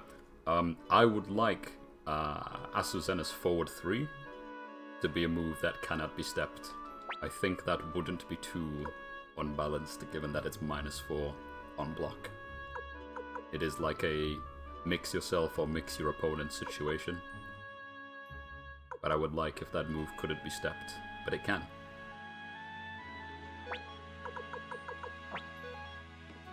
It's not super linear though, so I don't mind if they don't touch it. But yeah, if they had a look at Asuzena's forward 3 and made it more consistent, that'd be cool. I think it's like a nice part of a kit that's fun to use because it's a slow mid. Did you know those creatures up north called dwarves snatch up elves and eat us? Sounds terrifying. Well, the other issue, it tracks long range but linear at point blank. Yeah, trying to think of a move that does that. I think like Brian falls victim to that sometimes, right? You can actually step quarter circle forward 1+2. But to say like you can step it consistently would be insane. I think because it's literally a move that comes out of his crouch dash, right? He's aligning with you the moment he does the stance, no matter how fast he does it. But you can step it sometimes. Brian's definitely a big one. That character needs to be looked at heavily because I understand why like a dedicated Brian main thinks it's difficult, and they're putting a lot of work in, and that's fair. They can feel that way. But a character that can just counter-hit you anywhere on the stage and do more than 50% of your life, especially with the resources, it's awful. If you're playing on an open stage or a walled stage, it's a bad time. You just have to not get counter-hit. That's like your entire game plan around him. He's a bully. You have to respect him enough and not take any kind of risk around him, because if you get counter-hit, it's over. It sucks. Kwanda lives in Panu Yakutat Castle, south of this forest. Next time, we'll be the ones to attack. South, eh? I don't think we're leaving just yet, because there's somebody in here we've got to look at. Yeah, the nuance about beginners is a tough one. Just can't get overwhelmed by this stuff, really. You can't learn everything about the game. I feel bad for the people that feel that way, though. You know, there's people that learn stuff in so many different ways, and they will see a package or a thing, and they're like, I need to know everything before I do the thing. And Tekken is like probably the worst offender for anyone who's wired that way. They'll be doomed. Imagine loading up Tekken 8 as your first Tekken and then discovering that the game does nothing to teach you how to get off the ground. And even if you go into the wake-up options, there are still roughly 5 or 6 options not covered by the training dummy. You can't make the bot do a like a rolling forward cross attack. You can't make them do like several different things that are very specific. You can't make them do a extended foreground get up or a background get up. You can only do like a standard one. So the only way you'd find that is through, like, practice or looking it up. It's true homing. Yeah, no surprise, man. Mad that, innit? You say true homing, does it actually have the streak on it? Or are you just saying, yeah, it homes, but they've not bothered to put a thing on there? Kirkis, you've returned. How was it? What? The help of humans? Yes, he's with us now. We own this elf. Oh, okay. Okay, I see. Yeah, fair enough. Crazy attack then, right? Kirkis, why did you leave me alone? I is so lonely. No, I didn't mean to leave you. How terrible of you, going off on your own. You should have taken me with you. Was it fun out there? No, I mean, I didn't go out there to have fun. I couldn't take you because it was too dangerous. Well, of course. Can I take this one with me? Hey, Kirkis, did you do something bad? Grandpa looks really upset. Kirkis, why did you leave without my consent? What were you doing after that? There are those amongst the humans who are fighting the Empire as well. We'll have to get help from them. From the Liberation Army, to protect the village of the elves. Protect this village? What are you talking about? We don't need the help of humans to protect this village. True, for a time, it seemed we were losing ground to Kwanda's soldiers, but they're just humans after all. They have ceased their attacks as of late. But, be quiet, Kirkis. Not only did you leave the village without my permission, but you dare to return with these loathsome humans. Throw them all in prison. Yes, Chief. What? Why? Why, Grandpa? Why are you arresting Kirkis? And so we went to prison. I get to drink tea. I wonder how that Shaheen will fare when his power crushing engager is gone. I know that Master Ethiopia is very upset. Mash and pray. Because he relied on that move a lot. But I reassured him, it's like, don't worry. The move will still be good. But what it's doing right now, it needs to go. It needs to go. That's insane. It's just mad. Imagine constantly having access to, like, a high shotgun. Where, if you're in heat, you just have, like, a free launcher. Even if it's a mini launcher. That can just pop out of nowhere, defend you, knock them on their ass. You get a guaranteed mix-up, you get a guaranteed follow-up. A follow-up into a mix-up. It's just huge. It's just kind of insane that these attacks are allowed on a lot of characters. And me putting all this time into Asazenna, you think I'm going to miss forward 1+2? No.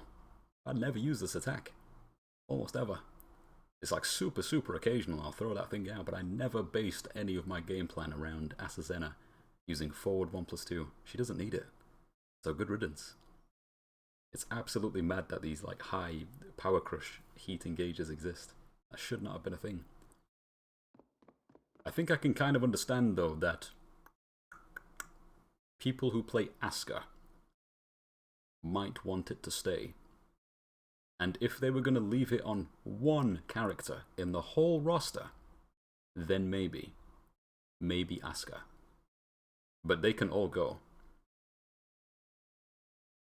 Never liked the idea of using it as a crutch. Yeah. Same with Drag Corsica forward 4. That move was criminal. It's just criminal. I jokingly said to you a while ago, Miguel died so Dragunov could become 2 characters. But the more I think about that, the more it feels like he's got like 3 archetypes in his entire kit. Because he's still Drag. He's doing stuff that I imagine Miguel would have done if he existed in this game. But he's also kind of covering a niche that a character like Bruce would do. Just by the way that he holds presence and wall carries like nothing. You're basically catching people with these really safe mids that lead into some form of launcher. And then when you launch someone, you've got some of the best wall carry in the game. And your damage output's still really, really good. So it's like, I won't look at Drag and immediately think, man, if I need a Bruce replacement, I should play Dragunov. But you could do that. If you look at a character like the Refunction. He feels almost like Bruce. And he feels like what Miguel might have been. And he's still doing Dragunov stuff. Once upon a time, Drag felt like a respectable character. There's a lot of fun things in his kit that he could be using. But now it's like, you have a character that has a full throw game, a throw game with Oki, mind you. A throw game that's quite generous if you break the throws and they're in his favor. He has really good pokes. 10 frame, like, punishment heat engager nonsense. He's just like a complete character. And he's tall. And that doesn't work against him. It works the other way. He's just very good at hitting people. It's so mad. I don't know if I could ever, like, feel good or comfortable playing as Drag. I just can't. I couldn't do it. He's too solid. It used to be nice bumping into one back in, like, Tag 2, and it was, like, respectable to play against them, but now it's like the new sort of alternative Brian. He's a popular character played by a lot of different people, but they all sort of play the same. This person has a long nose. Well, well, look who it is. It's that coward who fled the minute he found out the Imperials were attacking. Wait, you don't remember me? It's Stallion, the greatest runner this village has ever seen. Doesn't that ring a bell? You should have seen how quickly I ran when that bastard Kwanda attacked. Nice. He's a coward. Who are you? The Liberation Army? You came here to help save the elves. Glad to know I'm not the only fool here. You're wearing an Imperial uniform. That's right, I'm a fool too. I risked my life to betray the Empire. And now, look where I am. How can these elves be so stubborn? They refuse to listen to a word I say. What were you trying to tell them? It was about the General, Kwanda Rossman, who's in charge of this region. He's constructed a terrible weapon to completely wipe out the elves and put an end to their constant rebellions. Terrible weapon? What is it? I don't know much, but it's called the Burning Mirror. They say it can burn down an entire forest in an instant. Such a weapon would not only destroy the elves, but also the village where I was born. That's why I came here. I meant to warn the elves so they could prevent this burning mirror from being completed. But before you knew it, you were in this prison.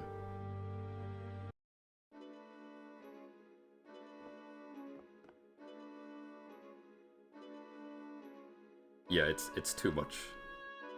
It's definitely too much, man. Back 4 in general is doing too much.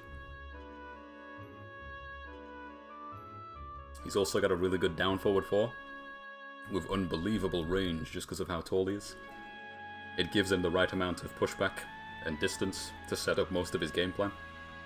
It's just a very good, like, get off me button. A generic little raise my leg, put up my boot and push you away. Yeah, it is too much. I almost miss when a good portion of his game plan was mostly around just pressing down 2 and then working around that, but now it's like, no, we just gave him a bunch of other lows too. Have a hatchet kick, why not? Take Miguel's hatchet kick, but we've sped it up. That's a good idea. Just does about as much damage as Quarter Circle Forward 4. Quarter Circle Forward 4 has also got like multiple properties. Heat Engager, plus on block. Used to be an insane knockdown tool. Now it doesn't knock down, but you couldn't really say that's a nerf. It's just crazy. Thankfully, we can already see in Season 2 that it doesn't hit grounded, and that's a step in the right direction. At the very least. But I almost wish he just never had that attack. He should never have been given that attack. You can't take it away now. You just can't. Not until a new game comes out. You can't take it away. Same dialogue, yes, yes, yes. Very lovely. There's no time to waste sitting around here. This is what I get for trusting elves.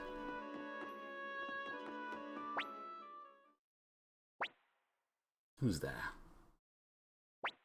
It's the lady, Sylvina. Grandpa said I shouldn't come to see you, but there's something I have to ask. What is it? Tell me, Kirkis, why are you so attached to humans? Despite their arrogance, the average human will be dead after a mere 50 years. Only 50? Good God.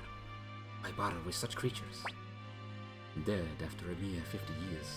That's harsh. Sylvina, listen to me. Sure, humans hate dwarves and us elves. There's dwarves in this game. Nice. And sure, we look down on humans and the dwarves detest us. Isn't it sad? After all, what difference is there between us? Why can't we just get along? Just don't understand it. Really sad. Kirkis, I'm sorry, Kirkus. Just don't get what you're saying, for I am a racist after all. I don't understand it. I don't trust humans, and dwarves scare me. But, I believe in you, and I believe in what you believe in.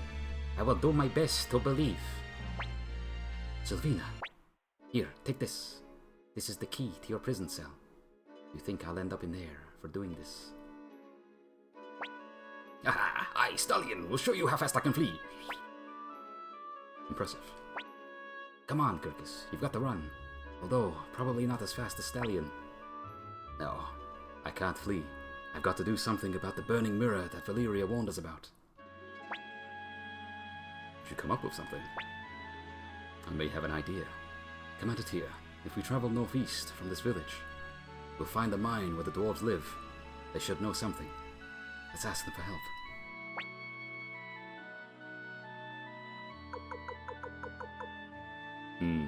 That's a good idea. Let's get some dwarves.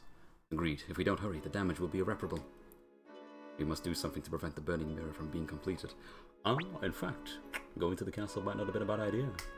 Because we could change the party, which we might need to do. But we'll see. We'll make it work. And I thought T7 Season 1 Jin right leg was forbidden.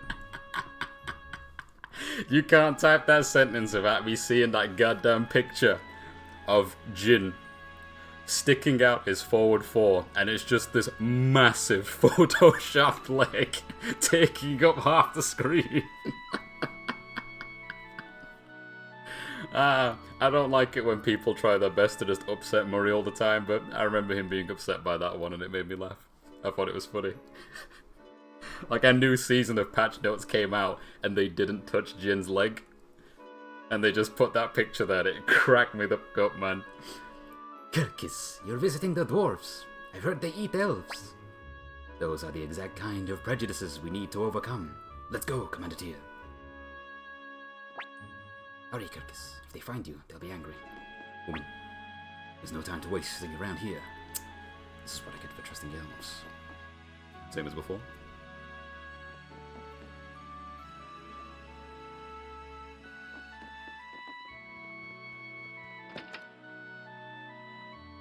Speaking of forbidden leg, Lily's forward four is kinda nice.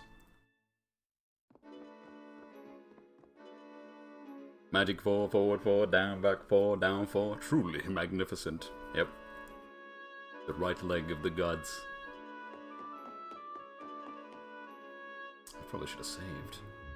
I'll be fine. Commander Tyr, please, take me with you. I want to protect this forest. Valeria is joining the party. Please remove one party member. Well, I must keep Kirkus. And of course, these two must stay. Oh dear, oh dear. Do I have to take both of them? I suppose, as much as it sucks, we should probably send Camille back. I see some of them use it, but you're right, it should be used more. I think after playing her a little bit as well, I can understand that it's not quite as generous as Jin's, in a very weird way. I'm not sure how to explain it. Like, it is strong and it is safe. But I think the freedom to do stuff afterwards is not as crazy as you think it would be. But it's still like it's a tool that should be used. I think it's a little easier to stuff though. Like, you can definitely stuff her out of it, whereas if it was Jin, I don't think I'd want to press knowing he can press forward 4. Yeah, I see a lot more Lily just doing full screen cartwheels into anything, and I don't blame him. It's a pretty good idea. The coolest thing about the cartwheel as like a big part of the character's identity as well is that if you play against someone like me, you know I like to step. I like to be iconically the guy that steps. But you can step all the way around Lily. If she does a cartwheel, she will miss, and she recovers just in time to not be punished. So long as she doesn't press like a crazy button afterwards because she's that locked into autopilot, you basically can't punish her just by stepping. You can sometimes, if you get like a clean sidestep and a hip doesn't clip you. But if you go for like the clean 180 all the way around, you don't get any kind of setup because she can block. So your best bet is to just kind of go around her and then force plus frames or something. Go all the way around and press back 3 on SSN or something. Ah, Kabeel. Maybe I could get rid of the 2 Goonies. Because both of these might join, actually. Yeah. I should have saved. I really should have saved.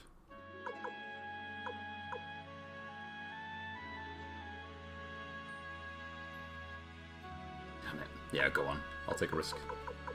Let's get rid of Jupo. Will she join? Kirkis. Do you want to come along, Sylvina? You're welcome to join this time. Say yes. Going to stay. I'll be here waiting for you, Kirkis. Promise me you'll return. Swear it. I swear it. I'll come back for you. I won't make you sad ever again. Don't forget your promise. Damn, we should have got rid of Camille. Well, we lost our Unite ability because we got rid of Jupo. What a shame. However, level 24, she's pretty tough. Short range. Front line.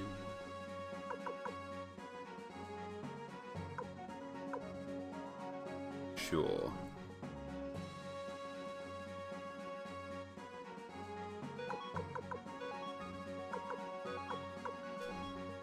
That's okay.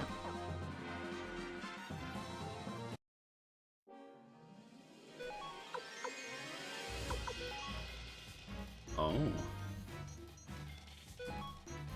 Fair enough. That doesn't cost anything.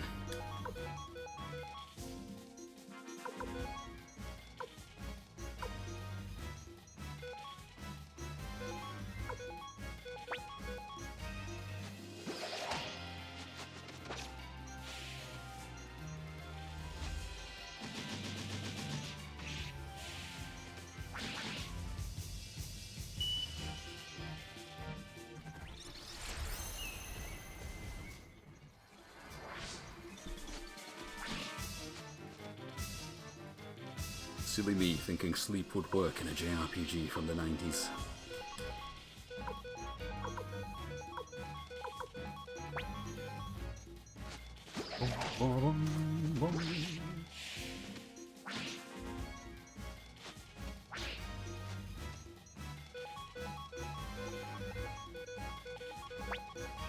Oh yeah, forward 4 to one side.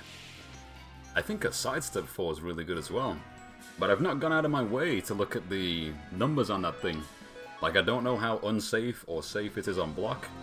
I don't know what it's like on hit when it's not a counter hit. But it's a really good button.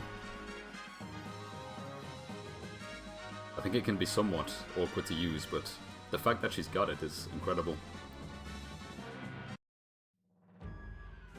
Panu Yakuta. You're that fugitive. Okay, we can't come inside. Ah. Southeast was the castle, but. Actually, don't remember where she wanted us to go. Was it northeast? It might have been. +4 on hit and -2 on block. -2! She's in back turn, right? She doesn't get to choose.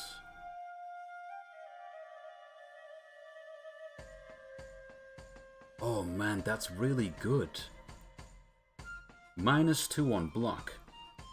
She has a back turn jab that's I8. So it's a... You're trading with a jab, at worst, if your opponent tries to press. Yeah, because I feel it's got like a generous amount of pushback on it. You sort of press it and it's like the length of the leg is like that determines how far back the opponent basically is. It's a counter hit launcher, that's why it's really good.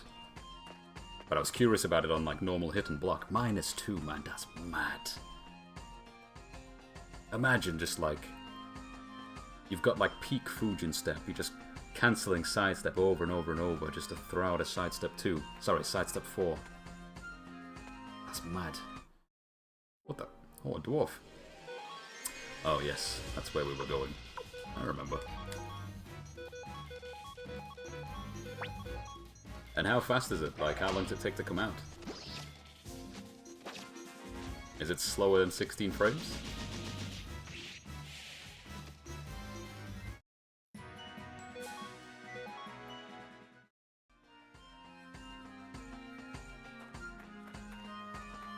I-20, yeah. Feels like it. Obtained further. Oh, yes, excellent. My favourite. Well, she's quite sturdy already, but... Ooh. We may as well give it to her. Defense +9. Yeah, don't mind if I do. Yeah, of course. It's locked behind the sidestep, so there's always that factor. But I suppose if you're not looking at like a raw neutral situation, it's a pretty fast move.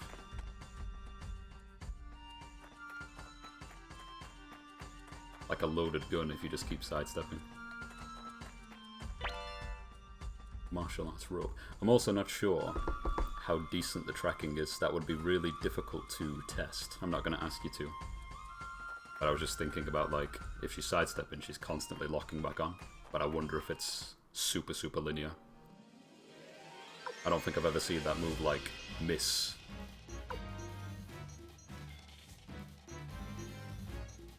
The lenient sidestep input. What do you mean? Oh, I should not have gotten rid of Jupo. That was such a mistake. Kiki. Kiki bad.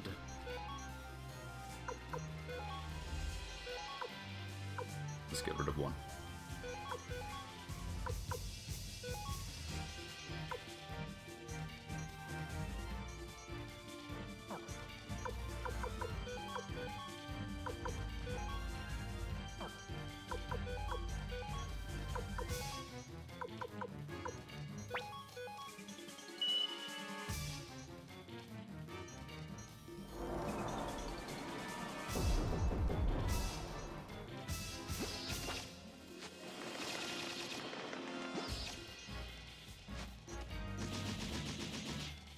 She's pretty good, man. Hopefully she stays.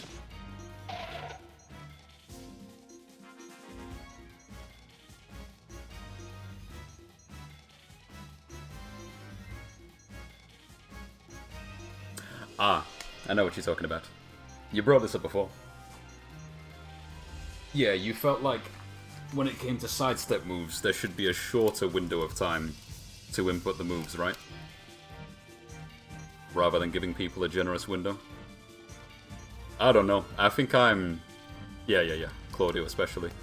I think I'm okay with the long window. Only because there's ways to completely alleviate it. But I think you're looking at it more from the perspective of there shouldn't be a long window because characters like Claudio just get free mix for kind of sidestepping and then watching you for a bit. They're just like... Oh, maybe he's not going to do the move because his sidestep ended, and then it comes out. Yeah, it's super specific, and it would be hard to address. I mean, look at the way that you worded it in here, right? Like, I know what you mean. But imagine you're sat at the table and you're trying to speak to Harada himself. Or Nakatsu, right? Lead dev. Guy in, like, design team. It's like, I need you to translate this sentence for me. Yeah, so, you know when you sidestep, yeah? It's a bit shit when, like, you sidestep, and then they're about to stop sidestepping, and then, like, a move comes out. Can you make that, like, shorter or something? Yeah. Imagine. I'm trying to talk about that. What is problem with this feature? I just think Claudio's annoying. I just don't like him, mate. Can you do something about it?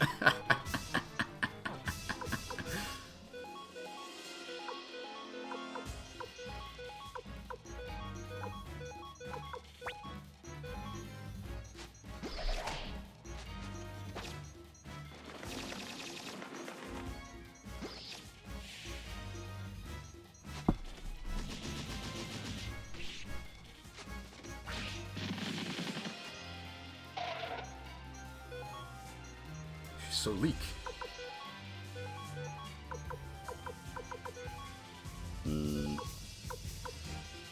Yeah, he's faster. And I think Camille's pretty fast too, so... let's do this.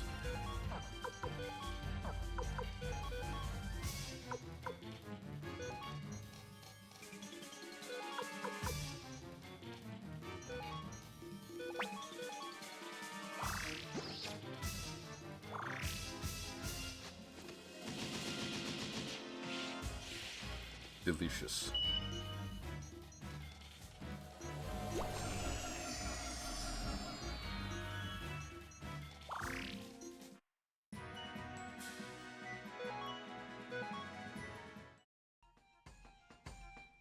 Yeah, because I think an example that comes to mind, right, where making a universal change like that to the game without trying to, you know, push the idea that you're bothered by Claudio's design is every single dedicated Asuka main out there would king hate you if this change came through.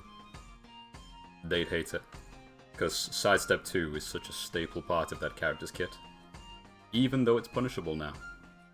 But being able to just do like a very calm sidestep on like Asuka, and then you watch your opponent, right? And if they press, you have like this button where she takes an extra step to be more evasive into an incredibly fast palm to punish you for pressing. If you nerf the leniency on the window for sidestep into button, it would be like a complete and utter direct nerf to Asuka. So it's like, do you tweak this universal mechanic to make Claudio less annoying, while simultaneously cutting off Asuka's arms, basically? It's tough.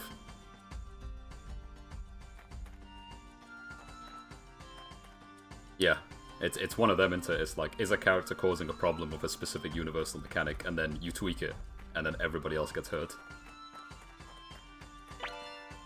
Like, Sacrificial Buddha, I've already forgotten about there was that stuff in the first few months of Tekken 8, right, where everybody had like kind of unique wall-based combos and floor break stuff, and they made a universal change to make sure certain things couldn't happen. And now that hurt quite a lot of people's combos. I don't personally mind. It seemed quite bad when I read it, but I've been playing the game for so long now that I don't think about it, but I remember the change happening and it kind of being a bit of a problem. I think it made playing against Jun a lot tidier, because before that she was quite creative. But creative in a way that I think was probably really bad for the game in the long run. If they had not changed it, you probably would have seen more Jun players. Especially at tournament. There's no way you wouldn't. She can still kind of do combos like that where you are gradually sidestepping around your opponent's juggled corpse, and then you're spiking them from the side and setting up some incredible Oki. But before, it was insane. Like, it was genuinely insane before. It made the game kind of cool, but it was one of those things where you are creating a very specific skill ceiling, where solid players are going to be operating in this place, and anyone who does not try to adapt to this, they're buggered. They're ruined. And I think because they already removed features like, we have universalized spring attack, so there's no such thing as rolling spring into cross assault, you press jab on block and you've launched your opponent. All those things are gone. Right, those spring attacks are gone from Tekken 7. They don't exist anymore. The one that Miguel had, the one that Kunimitsu had, the one that Paul had, that thing is dead. There's quite a lot of niche things that they've really tried to iron out to make sure that the game is a bit more streamlined. I can see that.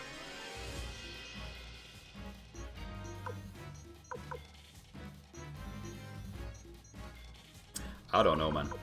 I got so many mixed feelings about Devil Jin. I'm so worried about them making adjustments to that character where that makes him more applicable or accessible. I wouldn't be against them going in a direction where the Devil Boy himself is supposed to be a bit more unhinged and crazy in his playstyle, so we will lead into that, rather than making him a small Tekken god.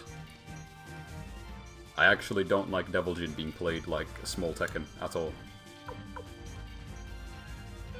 You know how crazy his Heat Smash used to be at the beginning of Tekken 8? I reckon, and I don't wholeheartedly want this change, that's why I would not be on the design team, but I reckon if they made that move unsteppable again, like it used to be, that would be fine. But, bear with me, they need to make it so if you block this move, he doesn't get free mix. It's launch punishable.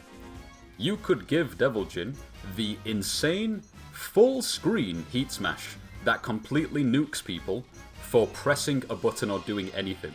But if you blocked it, he should be launch punishable. That could have been okay game design. And then you've got solid Devil Jins who will just never use the move, but it's there as a threat, right? It's always going to be there. There are some situations where you're just not going to do stuff versus Devil Jin. But instead it was like, nope, it's full screen, you can't step it does a crap ton of damage, if you block it, he flies into you, and it's mix. And the mix basically is, don't do anything, block everything, block the flying stance and don't take a risk by jabbing him out of that one option, and then just let him press back 4 and block it, and he kind of loses his turn. That's where they've designed him now, and it's kind of boring, right? It's a very streamlined Devil Jin. But what they could have done is just kept the Psycho Crusher, make it hit like a bus, but if you block it, he dies. That would have been fine. Just treat it like a mid-hell sweep. That would have been very in line with what his game plan has always been since the dawn of time. He takes a risk, you read it, and then you kill him. That would have been okay. But instead, we've got what we've got right now. And yeah, I don't know. I think too many dedicated Devil Jin fans just want the character to be more solid. They want him to have like a better down forward 1, which I don't think that's a good idea. I don't think making him more like safe when it comes to playing standard safe Tekken is healthy. But I understand why someone would want that, because they want the character that they enjoy, the character that they play, to be safe and fun and playable. It's nice to just have tools you can rely on where you don't have to think, but I don't know, man. When a character has access to a hell sweep, it doesn't matter how much damage it does, right? You've got tools that can just make you insufferable to play against. I don't think a character's entire philosophy should boil down to, well, if they beat me, it's because my character's bad and it's expected, and if I beat them, it's because they're bad and they didn't know the matchup. People shouldn't be thinking that stuff all the time. It's like excuse gameplay.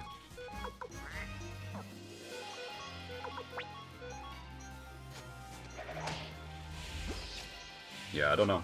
I feel like Devil Jin's in such a weird spot where it's always going to feel like insufferable to play against him. Like if you ask me right now, every single Mishima in the game, including Reina, right?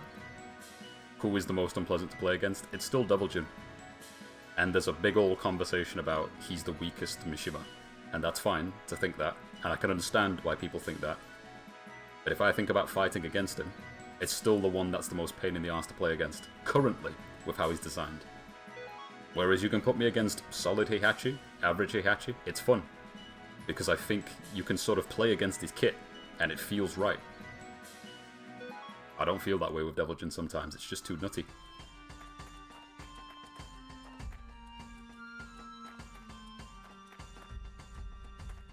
Yeah, the Heihachi thing is... The maddest thing about Heihachi, right, is he's got that tool, but I play against so many of them who just don't use it, and they should. You know? That's not like a justification for his balance either. It's just like, hey man, you've got this really cool mechanic you should use, and then they forget. It's like, no, don't forget. You wanna become Clive for 1 round? You wanna press 1+2 and it's like 10 frames and save? You can do that. You can do it. Oh, of course the chest's on the other side. Of course it is. Yes, yes, left, yes. Yeah, I think all of the Mishimas are quite fun to play against, except for Devil Jin, currently, sadly. And I try to, right? I really do. I want to play against more of them. If they're around, I'm like, yeah, let's play some sets. But man, like after the set, do I feel good? I'm like, When I think about what I could have done better, it's just like, I need to play more optimal to make this enjoyable. And if I play more optimal and beat him, I don't think the other person will have fun. They'll just be like, man, my character sucks. Playing Devil Jin is torture. Because you just block everything and you duck this and I die and... Yeah, etc, etc. Martial arts robe, guard robe. I gotta give this to somebody. But not you. Probably plus 14. Plus 7 and boost magic. Yeah, no worries. Take your time. can't change Meg's gear. That is concerning. I wonder what's going to happen. This one doesn't use magic, so there's no reason for her to have it. But she could wear this. That would be fine. At least until we get new party members, right? We may as well make her as sturdy as possible.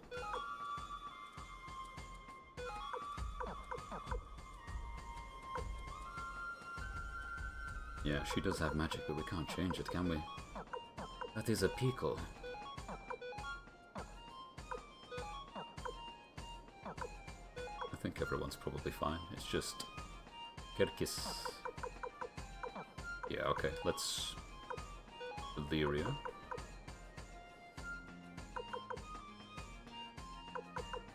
The one that boosts magic. Is his magic stat any good? 67's not bad. It's higher than Meg. 69, level 21 though. They're both the same level.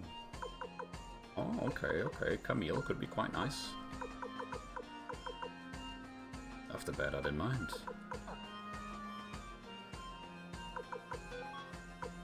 Let's just give the martial arts robe to Kirkis and see if he can wear it. Yeah, nice one. That'll do for now.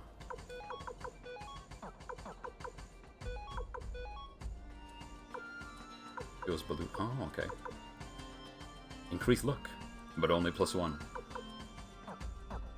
Yes. You know what? It's only +1. Yeah, that's true.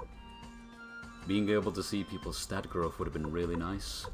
Would have made things easier, but Camille with more luck would actually be really good. If I had a more efficient way to stack all of these things, that would be nice, because then I won't have to really think about it. Oh, that's all the tea. Damn.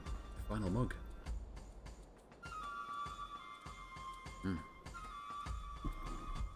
I have to make some more, I bet.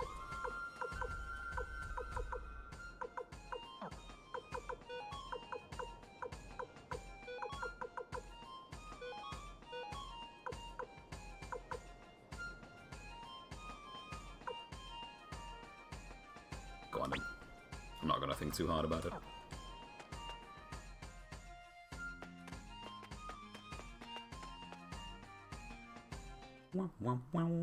A piggy.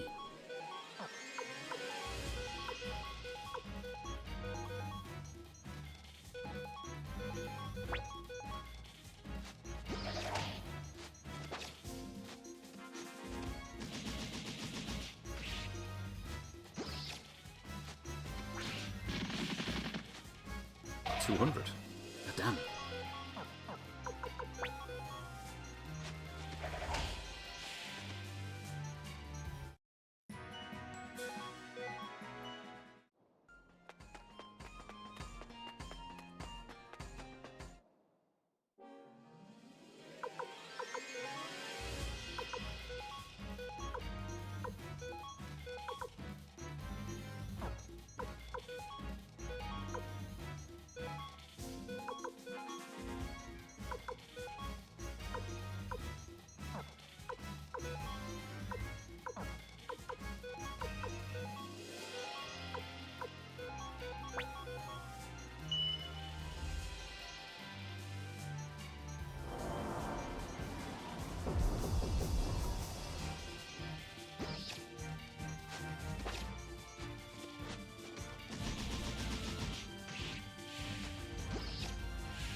For K-Bay, but ooh.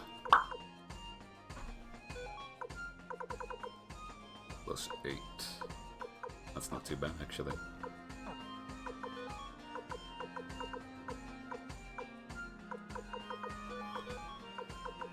She can't wear it. Oh, she can. Perfect. Nice and beefy.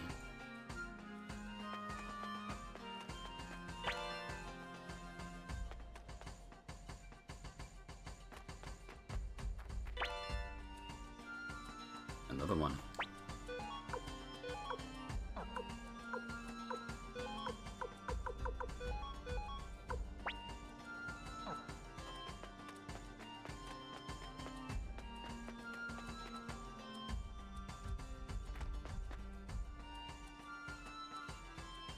It's him. Dwarf, very stingy. Keep sickness, cure a secret, but Kurumimi won't give up. Dog. Wait, at Kobold. All of you, no forgive. But Kurumimi, busy now.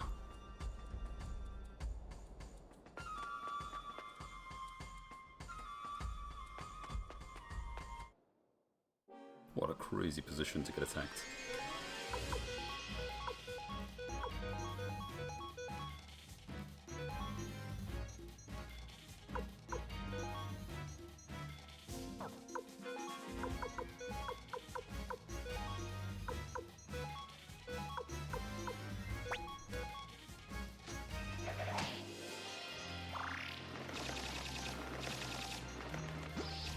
Almost died.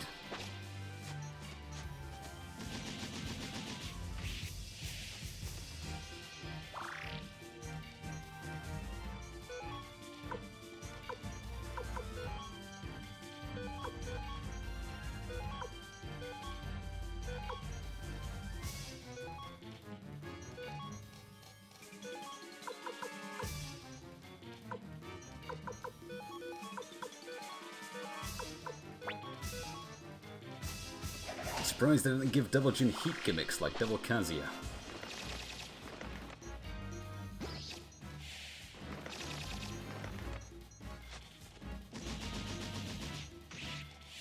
What does Devil Jin have in heat outside of his explosive activation? That was basically it, right? It was just the Heat Smash. The insane Psycho Crusher. Because if that is the case, that's exactly why I think it should have been designed the way that I mentioned. No special gimmicks outside of... I think he could do some stuff with chains. Like that chain wall ender, can he do that outside of heat? Up forward 3+4, 1+2. Crouch dash 1+2. Yeah, I remember the crouch dash. That actually makes him insufferable to play against, because you try to get a hard read on a Hell Sweep and then you eat that, it sucks. I hate it so much. Maybe you can fuzzy it. Maybe you can see it and fuzzy it, but I see him in heat or forget that he's in heat and I'm like, he's gonna Hell Sweep, and I'll duck. And I get smacked in the face by double claws into laser beam and I'm like, you know, this character, man. Tekken 8, everybody. Round of applause.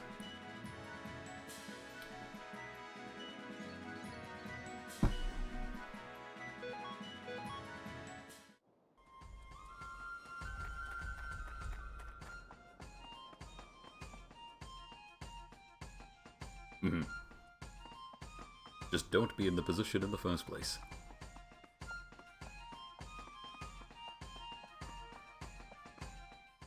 Yeah, I think making his Psycho Crusher nuts probably wouldn't have been a bad idea, so long as they just made it punishable, but I think they were too busy trying to think. Heat Smashers universally need to be safe, without actually thinking about what that means. Because you've got to compare, like, basic Punchman McGee with his mid-attack to literal Devil. And you could have made a difference there, done something interesting, but they're like, nope. Him flying full screen should be the same thing as, like, Shaheen elbowing you and jumping into the sky. Oh, there's a door back there. But what is it? Dwarves' Vault. What are you doing here? This is no place for fluffy humans and elves. Gotcha.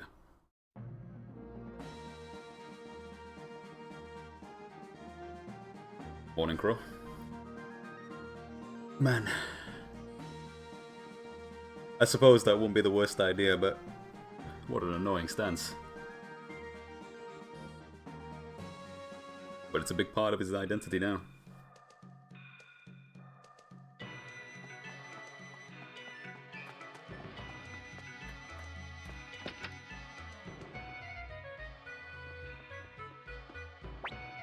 Oh, spending the night here. Better not break the bed. I think it'd be a shame. It's tough, man. It's a tough character to work on because of how they designed him. Devil Jin's over here wants small Tekken and safe moves, and then you've got like... Yeah, but he's got so much presence on like full screen. He has moves that can reach you mid-screen. It doesn't matter if it comes out in like 40 frames altogether. He has the option. So the moment you start giving him tools or making certain things safe, it's like, unpleasant. 200 per person. Crazy. But did we use one of our thingies? We might have. It's possible. Just like Lars Den 3 being the best option. Yeah, the jumping roundhouse. It's so good, man. It's another one of those attacks where it's like, here is an attack with like 5 different properties. It home, it safe, it go into stance, it plus, it do this on hit, it mid, it also crush low. Very good attack. I also get it though. Like, I get it from a Lars perspective. At the moment, it feels like he needs it, right? It feels like that. Because it's a good button to use, I can feel that. I don't know if like a Lars player would want that move to be gone. It is a bit mad though. Some of his attacks and his stances are just a bit mad because he like conventionally breaks quite a few rules. Usually it's like, a person does a thing and this is punishable, or a person does this thing and it does this. And with Lars it's kind of like, this is safe and this is safe. But I get it. Because my understanding of fighting Lars at the moment without fully labbing him is most of the stuff boils down to, did he hit you and go into stance? Okay, he gets the mix. Did you block and he went into stance? You can interrupt him. There's like 3 different occasions where you can just press down forward 2 and he dies. And I know that. I know that fighting him, but it's not like you can't just do it every single time. He can still stop the stance. It's an interesting character to play against sometimes. And then I'll say that and I'm like, well, you know, you could just stand at range 2 and press forward 1+2. That's all you gotta do.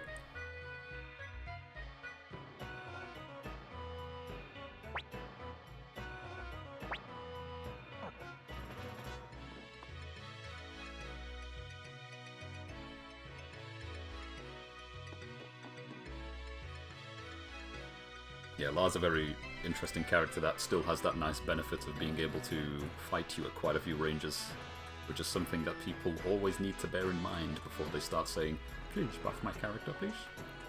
And your character like cover options, then respectfully try to play around them.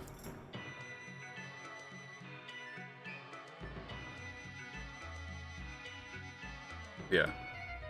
That's always what the conversation boils down to though, innit? It's like, is my opponent perfect? Is my opponent's defense perfect? Then you're gonna have a bad day. Always. I remember, there's a guy that I've known for a while. It's like one of the few exceptions of dude I added on internet and we're still friends like 15 years later or something. And his problem when it came to getting into Tekken was this philosophy of like wanting to learn the game a particular way. He's a good fighting game player. He's really good at Street Fighter. And he's got the unfortunate philosophy where you try to explain to him, listen, when you go online and you play against people, not everyone is going to be perfect. They're not just going to block this move and know that it's -14 sometimes. You choose to pick Gigas? Okay, press down 1. It's a good button. But if I press down 1, this happens. It's like, yeah, if your opponent knows. But you could also play careful, step, be patient, and if they press a button, just down 1. And then do like your staple combo. And he gets it, but he doesn't like it. You have to like play people, you know? Not everyone is going to be perfect.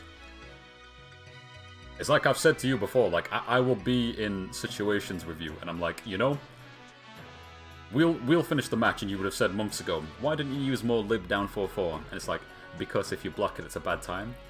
And I know you're going to block it and you're like, you can't just go into a match thinking that. And in my mind, I'm like, I know, you're right. But if I can use other options to fight you, then I will. Because taking the risk is probably not worth it. But you have to, you know, you have to use these tools.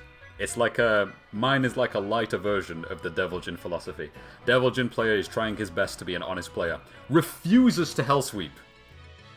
But it's a massive part of his kit. You can't just pick Devil Jin and then choose not to hell sweep. That's insane. You need to look for windows to do it. It doesn't matter how you feel if it hits, like, oh, I feel disgusting. Oh, I can't believe he didn't block that. You've got to use it, man. It's a low that you've got, and it's a tool. Use the move. The character was given the tool, so use it. It's even worse on a character like Zafina, right? Have a nice conversation with a Zafina player explaining how their character's the worst character in the game, and I'm like, no, Zafina's actually quite nice. And I wasn't trying to shut this person down. We had a genuinely nice conversation about Zafina. But there's a point where you had to say, listen, the devs have designed Zafina in a specific way where you can press down back 1+2, and it's basically a snake edge with no kind of call out or sound on it. It's a silent snake edge. This move connects, and you're able to do 50% of your opponent's life, almost resourceless. You need to use this move. That doesn't mean you go into 3 rounds versus your opponent, and you do it 24/7, but, if you can find opportunities where you know you can mix with something, or make your opponent not think about this low, why would you not press the launcher that will give you 50% of their life? And that's the question. That's the philosophy right there. They have decided to give this character 3 different snake edges. You have to use them, unfortunately. I know you want to have like a good old-fashioned back 1+2 again, just a nice quick low poke, but you've been given 3 snake edges, unfortunately, so you've got to use them. Play the character and be a degen. And take your wins. Because people aren't going to block them all the time. Even worse, people are going to block them sometimes, and they're not going to do an optimal punish. They'll be like, you know, I have a feeling this low is only -13, so I'm just going to do a while rising 4. Whereas what they were supposed to do is like a launcher. Or a sidestep, like delayed hop kick or something. We don't do those anymore, do we? It's not like the same as it used to be. But yeah, it's mad. That's just how the character is, sadly. You can't give her all these like cool, safe, small tools anymore because she's got so much nonsense that she probably shouldn't have. It's okay to play Zafina and not want them, but she has them, unfortunately. She just has them, so you have to. Did you also come here to learn from us, like that blacksmith? Recruitable blacksmith, somewhere, surely.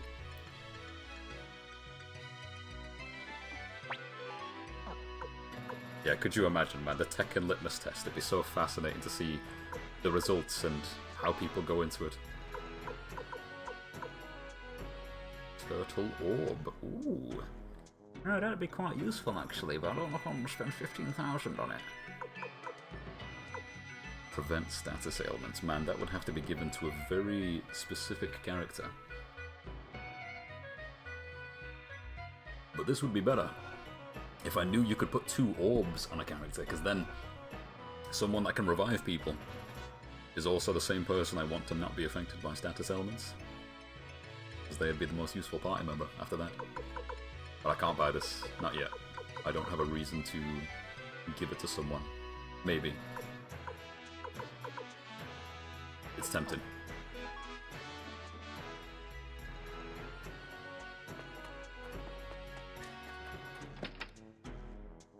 Yeah, Zafina's quite an interesting character because she's got some really cool and specific Oki tools that are very unique to her.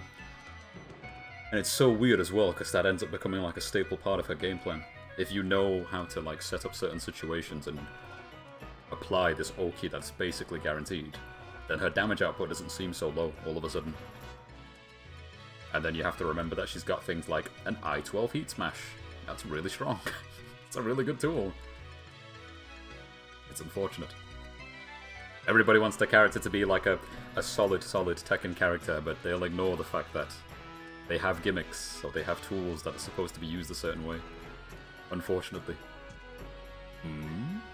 Mass, huh?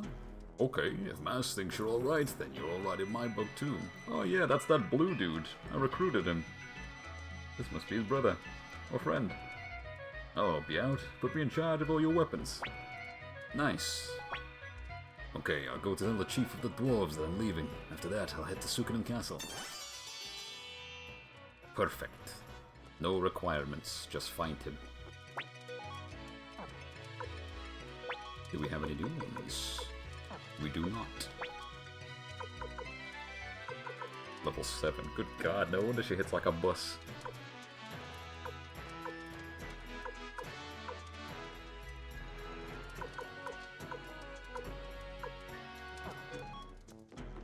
I think we're okay for now. Everybody's hitting fine. Just about. Filed. Hey, wait, you one of those humans, or whatever? Think she'll get a 915 launcher? In Season 2? Man, is there a reason that she shouldn't have one? How do you feel about that?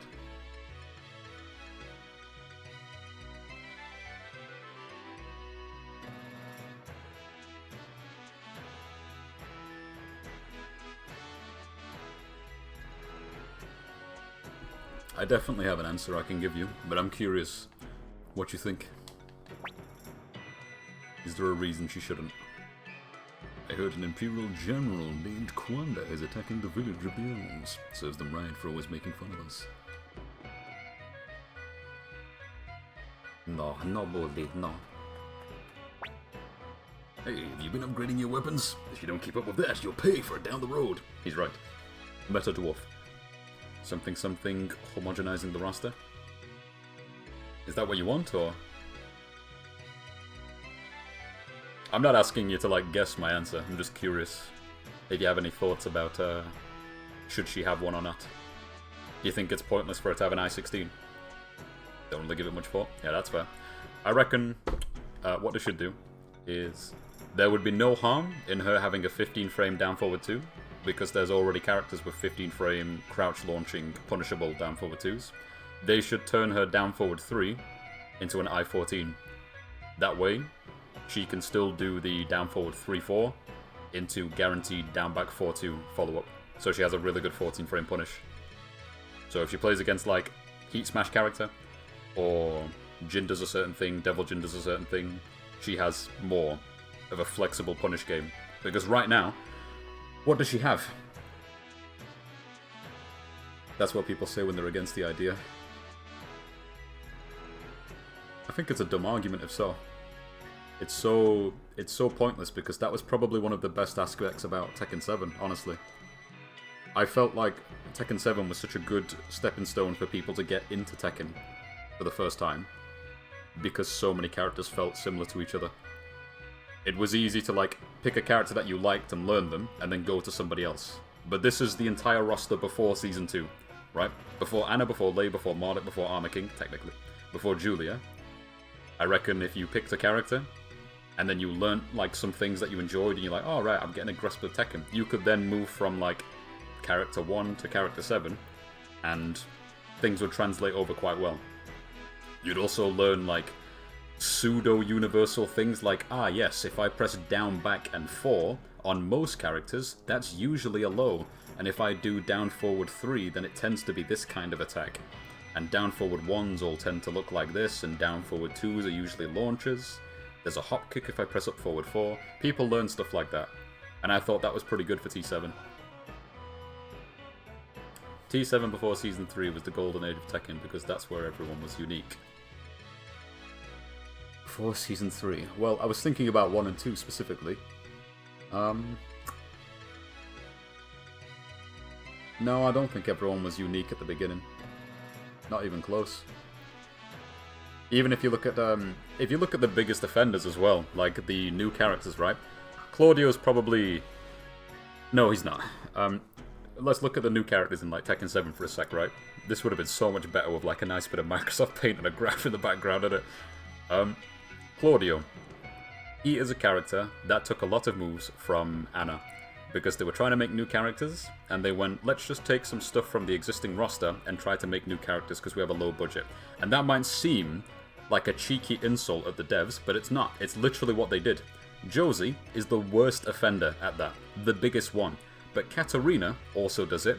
Claudio also does it. I think the only exception to the rule out of most of the newcomers might be Lucky Chloe, because she wasn't Eddie. She wasn't. She had a string that was similar to Lei Wulong in 3-4, but it still wasn't Lei Wulong. Not even close. But if you take Gigas, Gigas was using tech that Marduk had, and then Marduk came back and Gigas became redundant, right? Josie was literally a template of most of Bruce's punishment tools, didn't take any of his iconic stuff, but did have things like Southern Lights combination, which is 1-4-3, right? The 1-4-3 punish is a good I-10, it's a 3-hit combo, it works. She had things like 3-2, Same animation. She had a different variation of 3-3, and she still had some kind of variant of 3 into step. But everything else was just about the same. She had Bruce's grab in the pre-release version of Tekken 7, and then they gave her a unique 1+2 grab. The forward 3+4, it became like a unique duff into kick, but before that, it used to be Bruce's like jumping double knee into the side kick, and they got rid of it because they're like, no, we're stealing too many things from Bruce, you see. Oh, we're gonna make her a bit unique. Butterfly edge. Oh. She had a new version of like down forward 3, rather than it just being like a interesting low where he sweeps and then you've got an uppercut follow-up. That became a part of her stance. So that's probably like one of the most unique parts of her kit. She had a cool low. But Claudio has sidestep 4, which is basically Anna's down forward 4. No word of a lie, it's the same attack. It had the same data on it. It was just a sidestep. And the properties were the same back in Tekken 7. Down back 3 is the same as Anna's mudslide, except it was not a launcher. On counter, I think it was. But it was basically the same animation and almost the exact same numbers. I think it was different by maybe 1 frame. And then they tried to give him some unique stuff, like, okay, well, we want him to kind of feel like a unique character, so let's give him old Kazuya's twin pistons, but he's going to use open palms because he's quite flamboyant. So his down forward 1-2 was basically an I-15 launcher, just to make him stand out a bit. And his most unique tool is, we'll just take a KOF move, right? He's got Genocide Cutter, but it's Sky/Nova now. An Italian hopkick. Ah! Whips his leg all the way around his body. But generally speaking, right, he's not super unique. His running 2 is quite distinct to Tekken. That's a cool part about his kit. But if you take like his tools, he's still taking from existing characters. Shaheen was a massive offender too. He was just like basic Tekken man, the character. You take Armor King, you delete the wrestling persona, and you give all of Armor King's single hit nature to the Arab. And now it's like, okay, so Shaheen basically just does down forward 4. He has an unbelievable 4 button. His magic 4 is insane. 4-1, 4-3, 4-4. And then everything else is just like poke, poke, poke, poke. He's got a down 2, which is the exact same animation and properties as Lee. That's changed in Tekken 8, but his down 2 is just Lee. You can press down 2 in Tekken 8 right now as Lee and Shaheen. Set the opponent to mimic, right? Pick Shaheen and then pick Lee. Set them to mimic, press down 2, and look at the animation. It comes out in the exact same frame. It's basically the exact same animation. But then there's also Katarina, right? Katarina, before the game came out, her down 2, it's Lee's down 2. Slightly different animation, but it's the same purpose, right? They looked at Lee, and they said, how do we make new characters in Tekken 7? We are going to take from Lee as a template, rather than like Paul, or Kazuya, or this character or that character. For some reason they said Lee is a good base character to take moves from. So they took Lee, and they put Lee stuff into Shaheen and into Katarina, which I thought was interesting. And then over time they made Katarina a bit more unique, didn't they? In pre-release Tekken 7, her down 2 was just a down 2.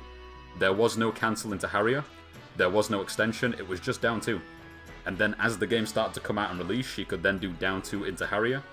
And then they started giving her options from Harrier to make it a bit more distinct. But before that, it was like, no, it's just Lee. She just has Lee moves. Even though it's one button. Just one button. But then she's also using Savate kicks that are not, you know, animation for animation, but she's kind of similar to Lee. She's just kicking people in a very cool and stylish, quick way. Shaheen's the one that gets the slide, and Katarina's the one that gets, like, Tekken 2/Tag 1 style Lee gameplay.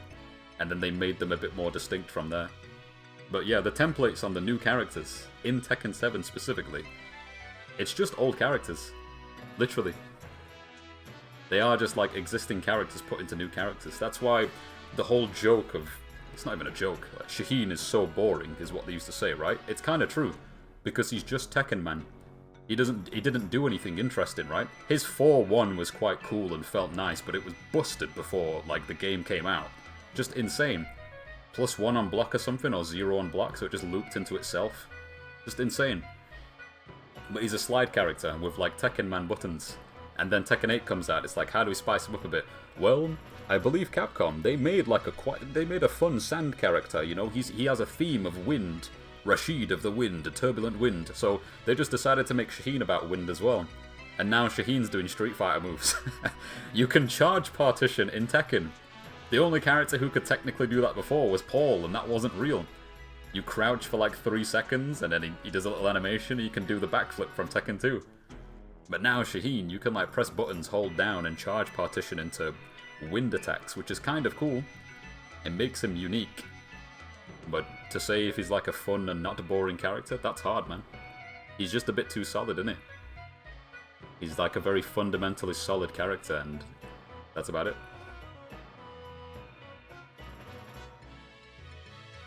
Yeah, it's tough. It's tough thinking about those newcomers in Tekken 7. They are not strong newcomers compared to Tekken 8. I think Tekken 8 newcomers are really good. Reina's good. Victor's design is really good, like visually. I don't know about his kit. I don't care too much about his pink sword. I don't care about the gun and the blades, but he's French, so he sounds lovely. And he looks really cool and he's tall. But other than that, it's like if you put Victor on a table, and then you've got Reina, you've got Azucena, like those three in particular. There's one more I'm forgetting, right? One more newcomer to Tekken 8. Who's the other one? No, maybe there isn't another one. I'm just... Yeah, there's less than usual. It was Victor and Azucena. Those were the standout main two. And then Reina was new, but, you know, Mishima. Yeah, they're all good picks. Tekken 6 are your favourites, even though everybody hates them.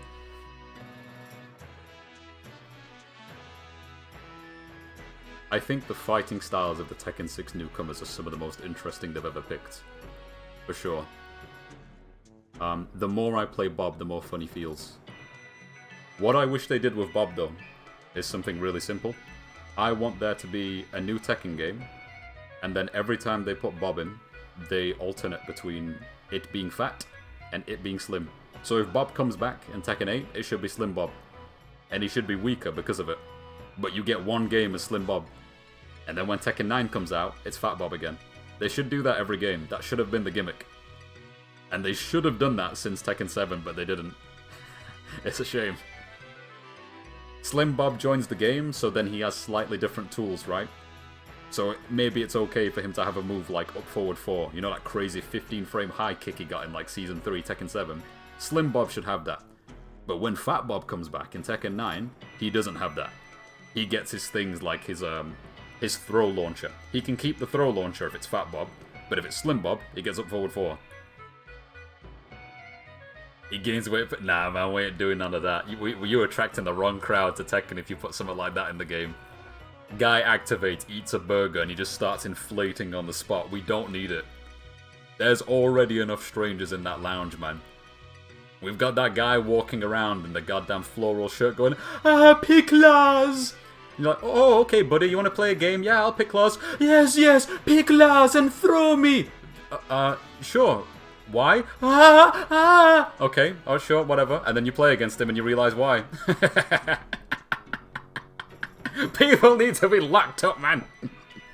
They come into that lounge as full reprobates, not thinking about their goddamn actions. Like I didn't know what that guy was thinking when he first came in, man. Jesus Christ. The most painful part is watching these innocent little babkins like interact with this dude, and I'm like, surely you know him. And they don't. They don't know him. And I have to walk up to them, I'm like, listen. Listen. I'm sorry, but you probably shouldn't play against this guy. He just wants you to pick Lars, throw him, so he can spray milk all over his keyboard. Just leave him alone. Leave him alone. Just leave him be. Right? He shouldn't be in here in the first place doing this, but he's doing it. And he's not the only one. I've seen a variety of people, boys and girls, go into that lounge and do similar stuff. Some of them whisper, some of them don't. But let's not talk about it. Let's not talk about it, man. Yeah, I kept thinking, like, if he's going in that lounge checking profiles and he sees Modi, he's gonna see a Tekken God Lars and he's going to die. He won't even approach you, man. Remember that King main? There's a few of them. I don't know which one you mean. Oh man, I'm out of tea, goddamn. Ah. I'll continue while my brain tries to remember. That had screenshots? Of all female characters in that... Oh, of course, yeah. Yes, people's business that they should keep to themselves should very much be kept to themselves. It's that simple. So when I see someone come into the lounge and they're like openly announcing their kink and asking people to take part in it, it's mad. It's just mad, man. Like, do your thing, that's cool. But man, when it's like openly just walking in there and trying to get someone to take part in your fantasies out loud, it's so insane that someone can't just take a deep breath and think, you know, maybe I shouldn't do this. Maybe I shouldn't, but, you know, degeneracy knows no bounds. And it's not exclusive to dudes. How's that going? We're not buying that orb. Nah. Appraise, good idea.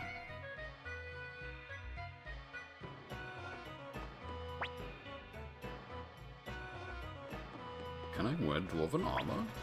Probably not. God, what was I saying about Tekken 7 characters? Oh yeah, the newcomers as well.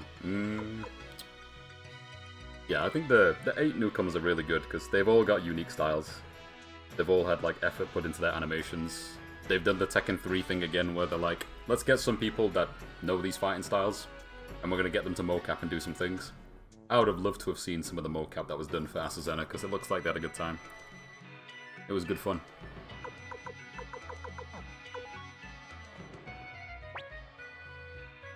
T6 newcomers though. Man. It's hard to say what my favourite batch is. I think I still have like a massive like soft spot for the T2 newcomers. I think they're some of the best ones. But like T5 and T6, they were putting in work for those ones for sure. I think I understood pretty quickly that with Victor they were going for like a cool secret agent, but what blew me away is that they decided to go a bit too far, and they gave him the sword. And at that point it was like, nah, I don't think I can. It's too much. It's just too much. It does make him distinct though, like Victor is very much Victor. He's not doing what somebody else is doing. That much is true, but it's not an appealing character for me to play, unfortunately.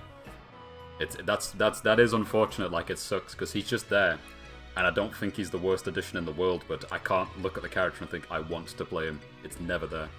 The pistol would have been fine. It would have been like a cool sort of, we finally have a character that can just fire a pistol, ever since Tekken 2, like Lei Wulong had a gun in his pouch and he could never use it. The knives might have been fine. Maybe if he was just pulling them out mid-combo and doing some Dante-style stuff without going too crazy, it could have been okay. Metal Gear, yeah. Because he is CQC, right? But it's just too much. It's just over the top. Oh, there's some good gear here, actually. Tell you what. Let's...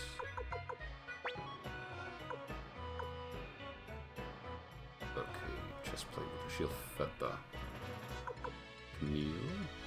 For the bandana.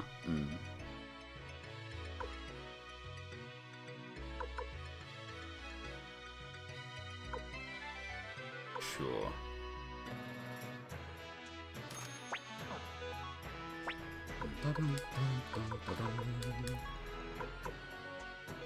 Perfect. Yeah, Bob's style is good fun to play as. When I like tried Bob for the first time and found out like his wave dash was just so like fun to use. That crouch dash too is insane, man. What a nutty button to give to a character.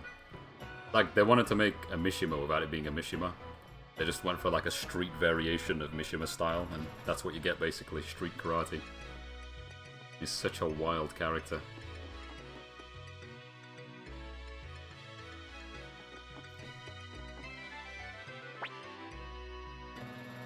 Why are the kobolds so subservient to the Empire? They attack us so indiscriminately. Miguel went over some pretty good changes as well as time went on. And he almost suffers from the same problem of what, like, Devil Jin's want out of Devil Jin, where there's people out there to this day who say Tekken 6 Miguel's the best Miguel, and those people are crazy. Because, again, they just want Tekken Man. They want the guy that presses down forward 1 and is like 0 or plus on block for going into stance, and it's just nutty. It's insane. I think the nicest change between Tekken 6 Miguel and Tekken Tag 2 Miguel is that you could go into Savage and immediately do Savage moves in Tag 2. You can't do that in Tekken 6. He has to lean forward. He always had to lean forward. But in Tag 2, you could just quick tap 3+4 into 2, and you would immediately just do... You do that disgusting Savage 2. So it's like he had a pseudo Death Fist, not a strong, safe mid, knockdown on hit, no crazy counter hit properties. Just like a fun button that he could use at like range 2. Yeah, I didn't like him in Tekken 6. I wasn't keen on his design. I tried to like him. But then when they like rehashed him a bit in Tag 2, they're like, okay, we're gonna push Miguel, put him in the intro cutscene. They gave him the sick outfit. The red shirt, the baggy jeans. That's his best look, man, hands down. Yeah, he looked good, he played good.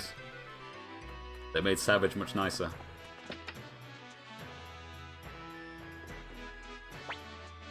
Yeah, it's a shame he didn't make it into Tekken 8, like, base roster.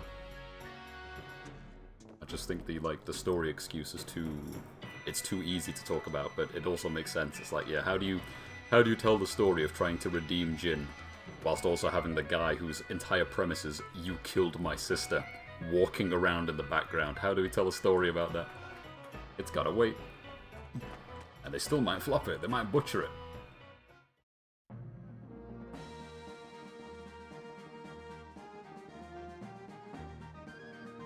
I already forgot where I'm supposed to be. We'll figure it out. Can I go inside the vault? What are you doing here? Nope.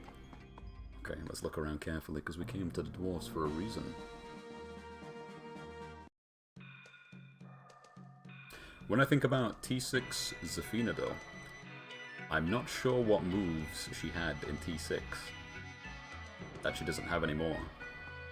I can remember a few of her Tekken Tag moves. I can remember most of her Tekken 7 moves, especially the Mantis strings. But I can't remember anything from Tekken 6 that doesn't exist anymore.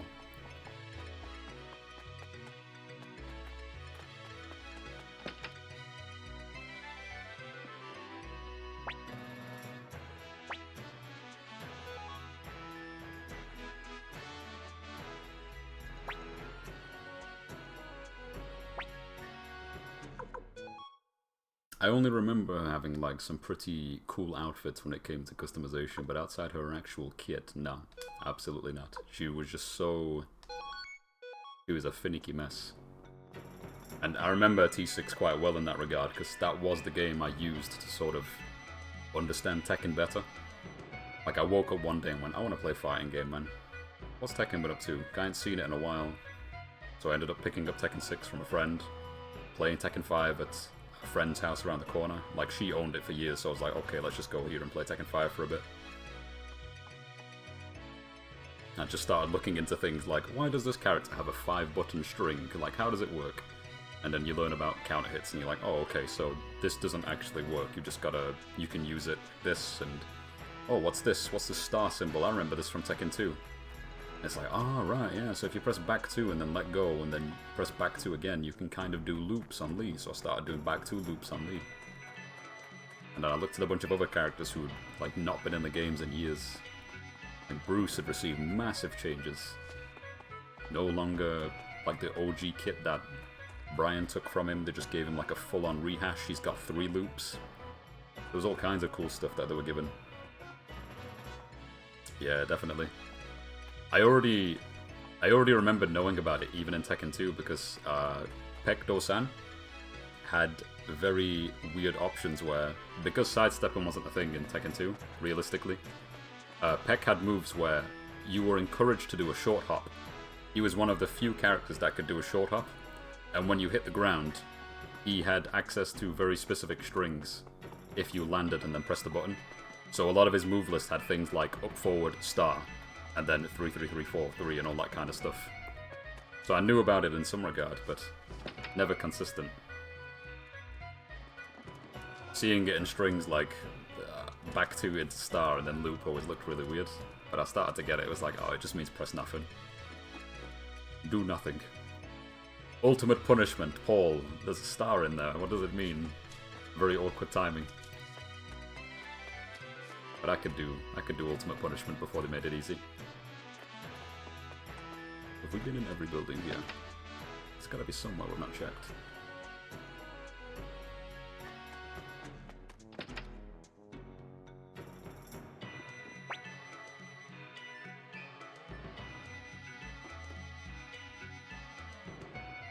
I think I know where we gotta go.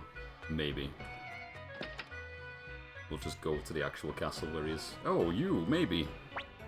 Oh, my, what rare visitors, humans and elves together. What brings you to the dwarf mines? This is where we needed to be. Chief of the Dwarves, we've come to ask a favor of you. A proud elf asking a dwarf for a favor. Chief, I am sure you are familiar with the Burning Mirror.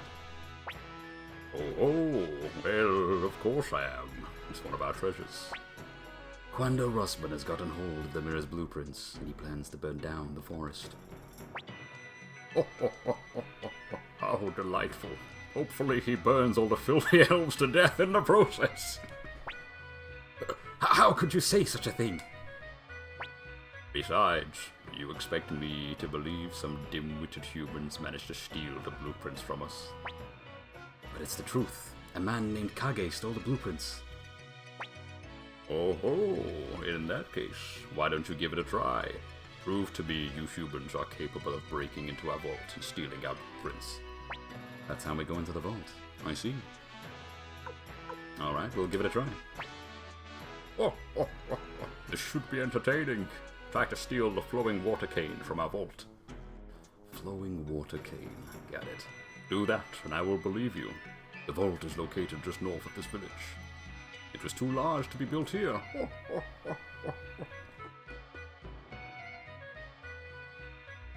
Tekken 16, come on. Oh yeah, Leo as well. That's true. Leo had some pretty cool moves in T6 that don't exist anymore. I don't know how to feel about it. That character could always do with Splice.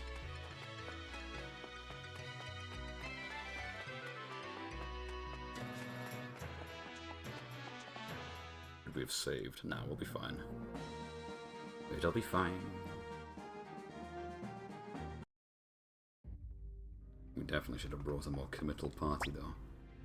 The chief told me everything. There's no way an elf can crack the security of that vault. Let me in.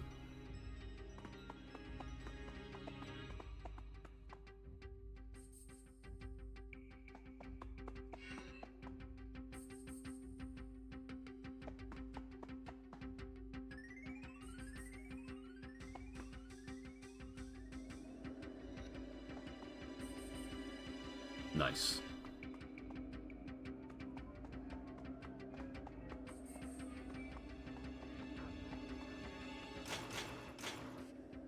Gotcha. And you?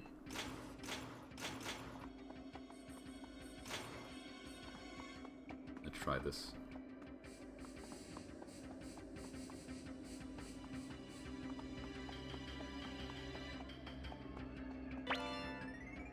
Nice. What does it do? Sunbeam. Automatic restores HP each turn. Very useful. Oh, wrong way. He's a genius. First try. There's still plenty of time.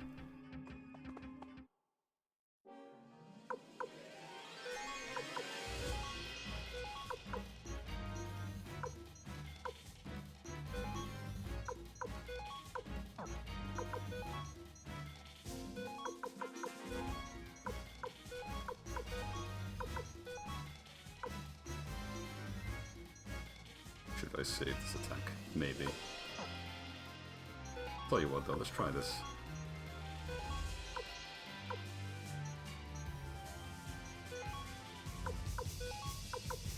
Yeah, I suppose it'd be nice to see the state of Season 1 before it disappears forever, but I think my idea of it is pretty spot on, like already. So experiencing it wouldn't really matter.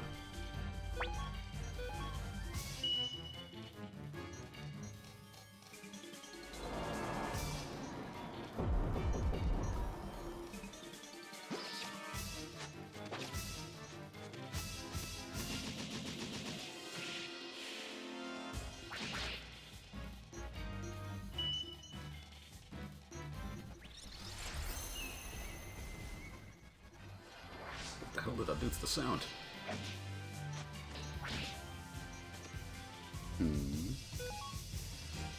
Oh, still fine. Yeah. Don't know who's more dangerous out of these, to be fair, but it's probably the machines.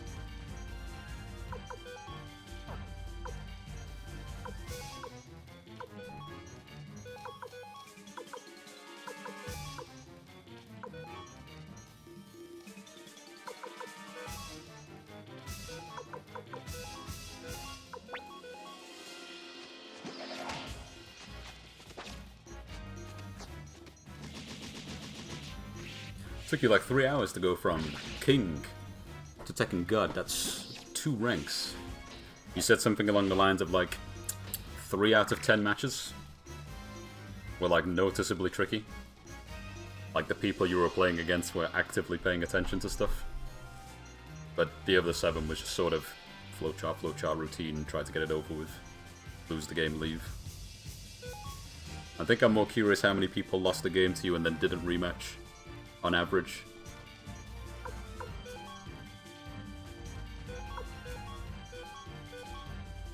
I wonder if it was on the lower end or on the higher end. Like, oh no, more people were actually willing to fight the whole thing. Or did you find everybody was too worried about the badge?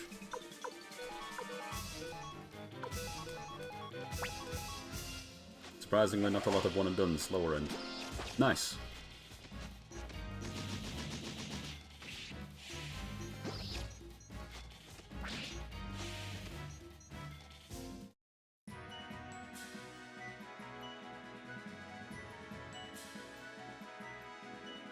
Is that so? I would have thought it'd be about the same because you've won a match and then you fight somebody else who's new and then you win a match. And you fight somebody else and you win a match, so number just go up. I don't know if there's like a point consistency for sticking it out. Ah yeah, that's always fun. Another reason why it's such a riveting game mode. Not going the right way. Yes, more stairs. No secret doors.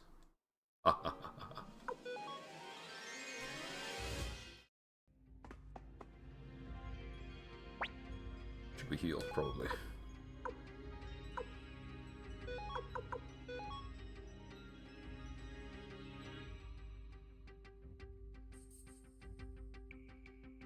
Yeah, I see what you mean. Especially if you're like stuck waiting for like finding someone, whereas if you just play the game, it's like win point, lose point, win point, etc. Yeah, I get you.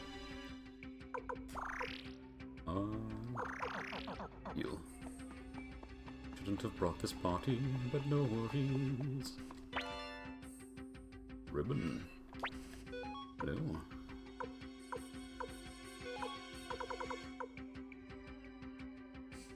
Just defense +6, nothing crazy. I suppose.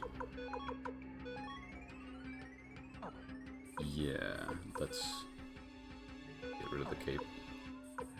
And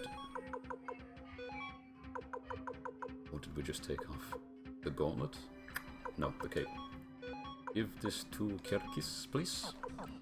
And then go to Kirkis, go gloves, a cape, 893, nice.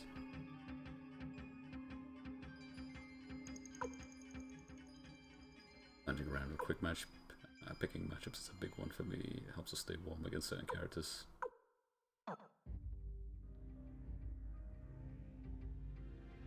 Yeah, I know what you mean. Like getting a surprise pick of, oh look, like a pole showed up or something. It doesn't have to be specifically pole, but not seeing one for a minute and then being like, oh yeah, I forgot he can just kind of do that if you're not paying attention. Crap, wrong way. There's a chest. Oh, nah, no worries. A mistake! I didn't mean to run, I thought it said rune.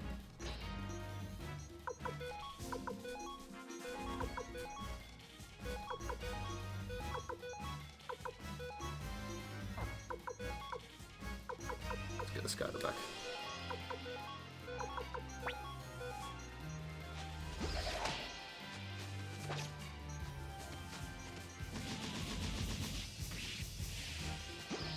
Yes, I could imagine a standout one, if I was thinking about it, would be bumping into a Claudio. But there not being too many of them, that would probably be a standout one. There's just a few situations and buttons you don't want to sleep on, or you're gonna have a really bad time.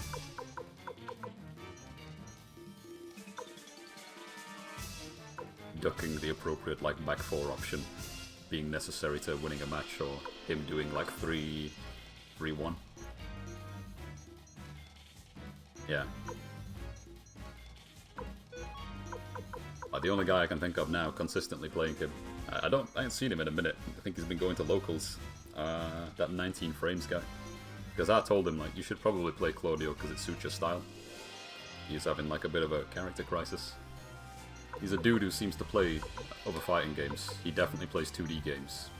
And I paid attention to the way that he was playing Clive. And I saw the way that he played Claudio and Lars.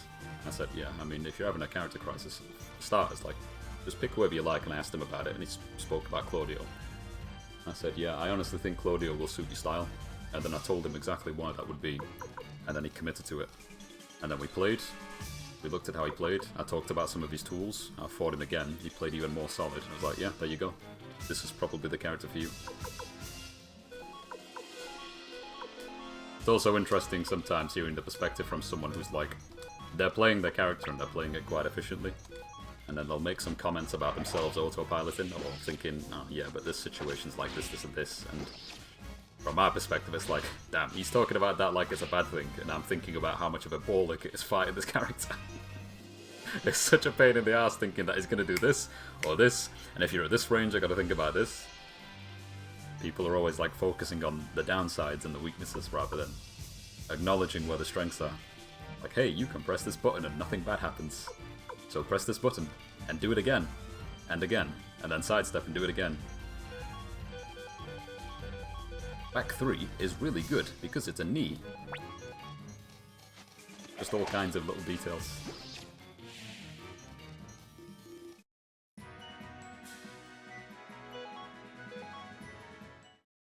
There is a chest. We should grab that. Oh my god. Let me go.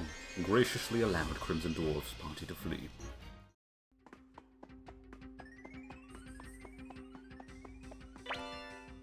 Perfect.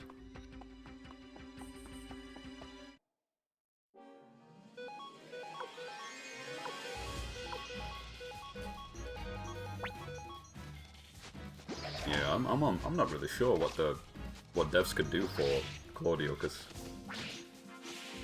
he's strong and he works and he doesn't really have any weaknesses. He kind of doesn't. Unless he's just going to take some risks and throw out string that has high and you know about it, you duck and you launch, but it's not really a weakness just having a high and a string. That's like literally the person's choice if they want to commit to using it. This attack is rewarding, so I will try it, but if they duck, I die. But that's still a part of Tekken, isn't it? It's like it's a basic knowledge check. Sometimes playing around it is so, like, tough. I don't know how you want to, like, change stuff without it being a problem, but I think sidestep 4 needs to be looked at massively. Yeah, it's huge. It's so huge. That feels like such an oversight, because maybe they had a philosophy in the office which is like, well, you see, this button doesn't launch, therefore it's okay for it to have certain properties. And by properties I mean it's only like -12 or something. Which it shouldn't be, because it's too good. It's a little too good. That thing being like +6 forced grounded crouch situation into nonsense, it's mad. It's mad that it does what it does. And the only way that you would ever have a conversation about like a silly Claudio about it, one who's like not being honest or thinking about the tool, is they'll immediately start talking about other characters. And I think if you're going to talk about an attack being a bit too crazy on a character's kit, you need to look at the rest of the character's kit, not talk about other characters' tools that are similar. It's not the go-to. I get it. But it's not the best way to talk about your character, like, well, I should be allowed to have this because Dragunov can do this. It's like, yeah, Dragunov's a problem too. Dragunov needs to get put on the bench and have his legs cut off. But right now, we're talking about Claudio, right? Claudio's got this button, and he's also got these buttons to complement it. It's a bit mad. It's similar with Brian too. Like, quarter circle forward 1+2 shouldn't be doing what it's doing, and maybe it's a bad idea for him to have a counter hit quarter circle back 1 because of quarter circle forward 1+2. And then, when you fight him up close, he has things like forward 3 to keep you checked. So when you start putting all these tools together, you have like 5 different complements that are all working together in tandem to create a really nice character. So some of these things need to be adjusted. It's okay for 1 or 2 tools to be stronger, but other things might need to be weaker. I've got like mixed feelings about changing quarter circle back 1, because I get why O'Brien would think it's not a good move, because it's only a counter hit launcher. But the fact that it's a counter hit launcher covers the range that it does. It's plus on block. It's such a good tool that complements everything else you can do. But you can step it. I get it. You can step it, but that's not an excuse for it being what it does, basically. Because it's basically, Brian launches you and then your health bar is gone. That's the problem.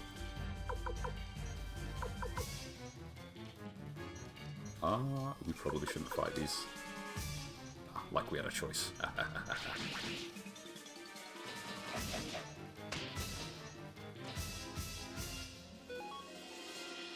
Oh, pay attention. We're in trouble. Okay, let's... She can hit the back line. Yes, she can. Alright, this is what we'll do.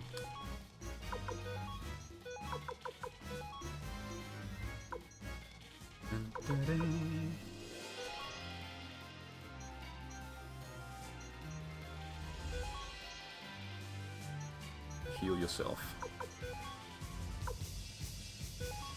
Play it safe.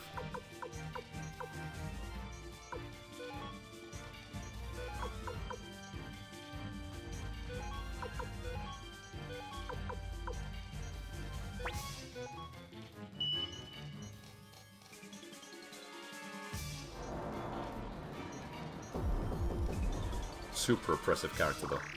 Claudio, like really oppressive. I don't mind seeing him on the screen too. I think it's okay to see the character getting picked, but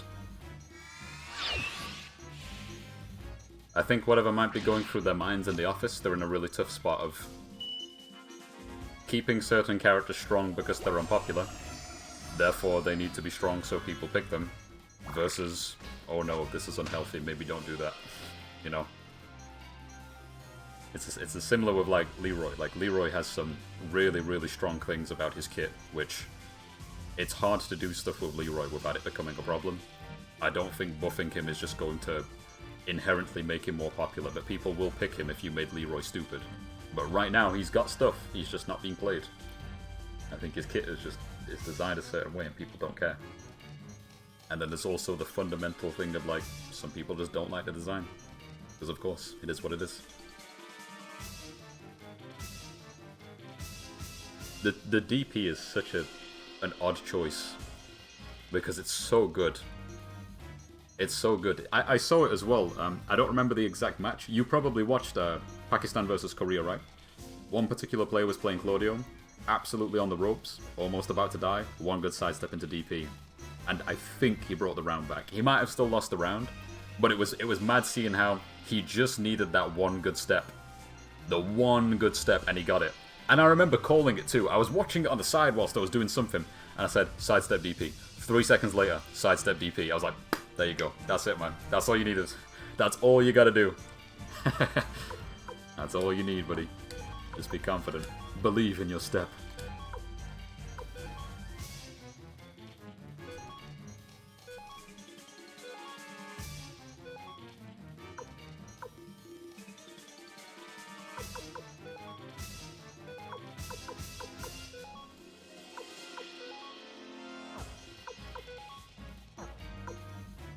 Fog of Deception. I have it, but I don't have it. Imagine. So strange.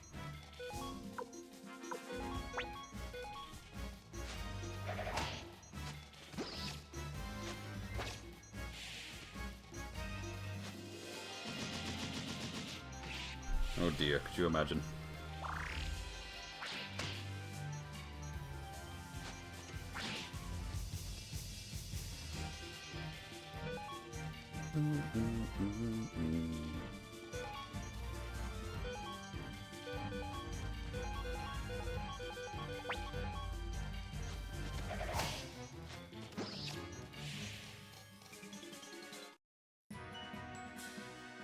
I'm still glad he's got fun things like stomp into hold it.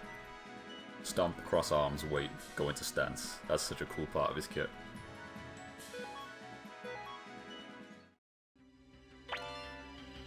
Nice, magic robe. I don't even know what that do. Plus 22 defense, oh my goodness. Gotta give that to somebody. Meg? Probably not. She can't. I can't give it these to anybody because there's no casters.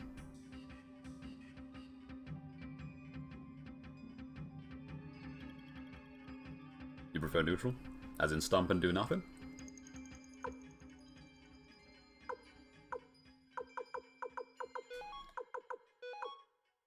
Who can I even give this to?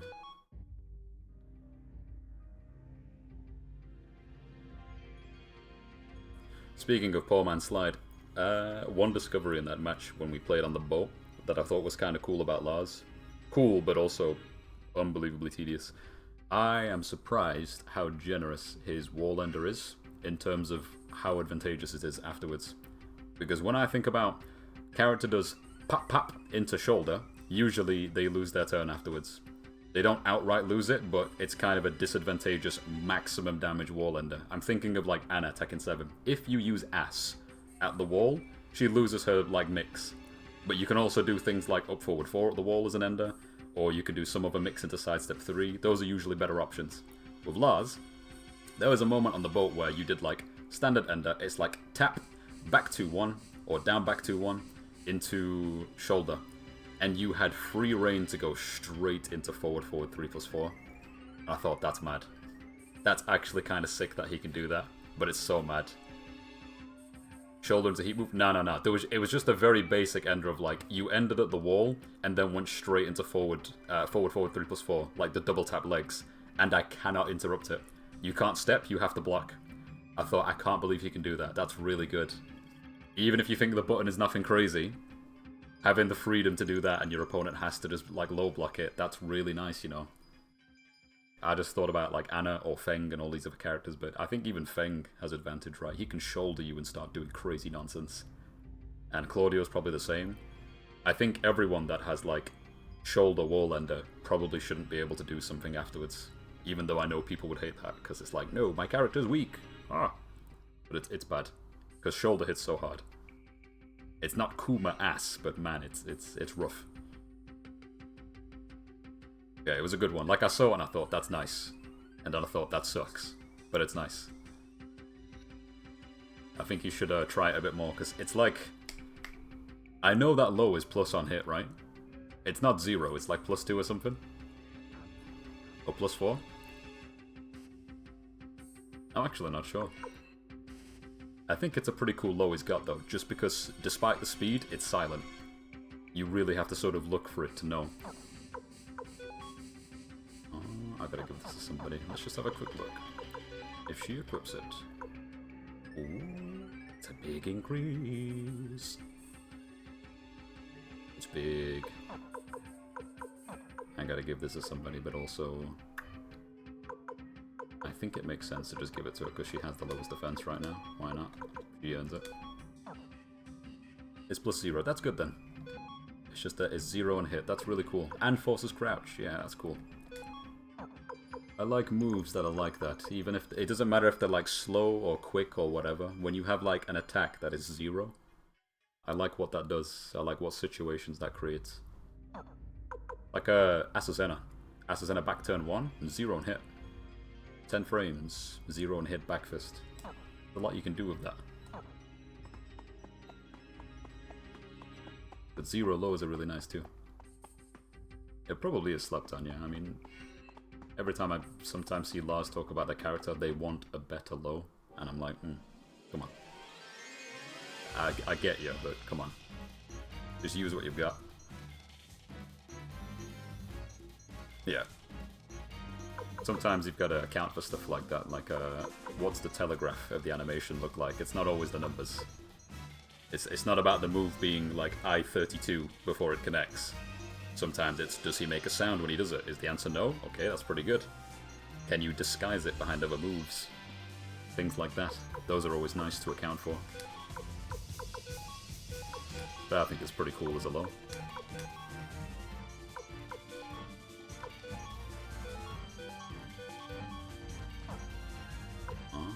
Yeah, he's fine.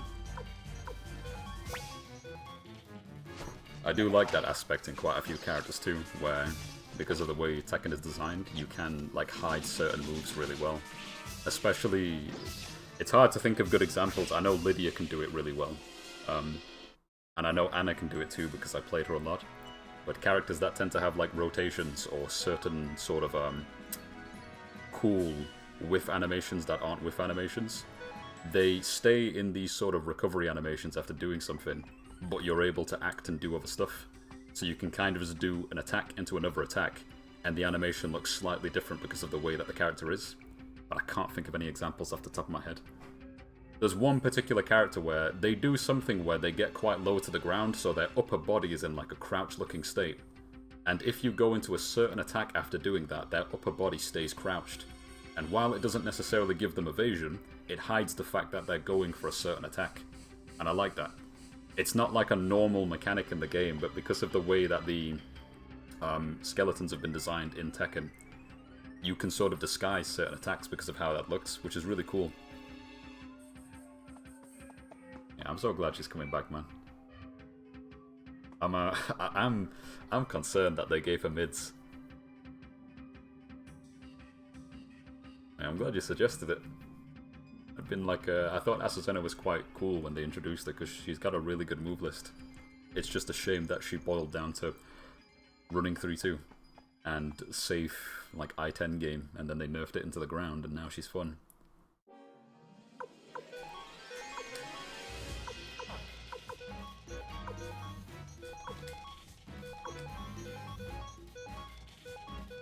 Anna's so mad though, like, I haven't thoroughly watched the trailer over and over because I'm not obsessed, but I watched it a few times and thought, yeah, I'm seeing some problems, which shouldn't be a thing, right? You should see the trailer and be happy, and I was. But I thought, ooh, down forward 3, they know. They know. But when you like know that character in and out from Tekken 7, you understand that Anna's entire game plan is down forward 3. That's a big part of her kit. So everything you do is like down forward 3. Pressure, DF3. Poking, technically, DF3. Combo game, down forward 3. Now it's like, well, you see, they decided to give us some mids from this attack now. It's not just mid into high, high, high, or mid into high, high, or mid into high, high, high, high, or mid into sidestep. It's now, you've got mids. You can do down forward 3 into a low, which is mad. That's gonna be really annoying for like beginners to deal with. Down forward 3 into 3 low into full crouch, then down forward 2. Ooh. Ooh. They took the nice knee extension from her up forward 1, 4, 3+4, and they attached it to her down forward 3. That's cool. They took the extension from down forward 3. Down forward 3, 1, 4, 1, 4. They took the backhand, which was the 1, and attached that to her 4. So she's got a 4 string, which is like 4, 1. Into either 1+2 or 4, 1 into 3+4. But she's got a string for a magic 4, which is really cool. That's really nice. Yeah, the preview is going to be cool. It's going to be interesting seeing them talk about the mechanic, but I'm not that fussed. I'm not that, like, interested in it. I'm going to use it. Because the guns is a big part of a kit. I think it's cool that they put the rocket launcher in there, because I said to you months ago, didn't I? I was like, they're going to make the rocket launcher a part of a kit. It'll be in her moveset, and they did. Oh, lifts. Beautiful, that's exactly what I needed to do.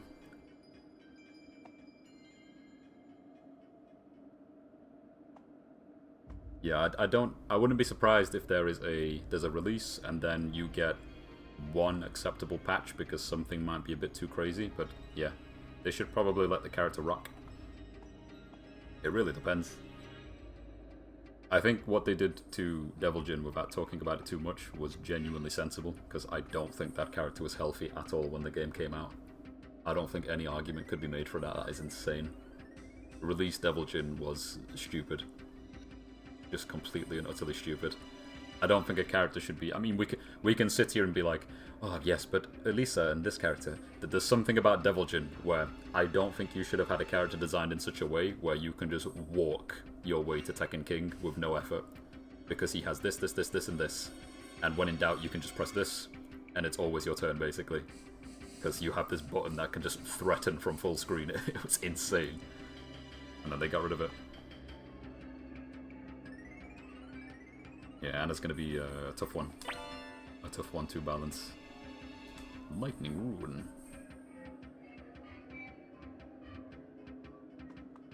But yes, I'm interested to see what has changed, because I can tell already, like I am about 99% positive.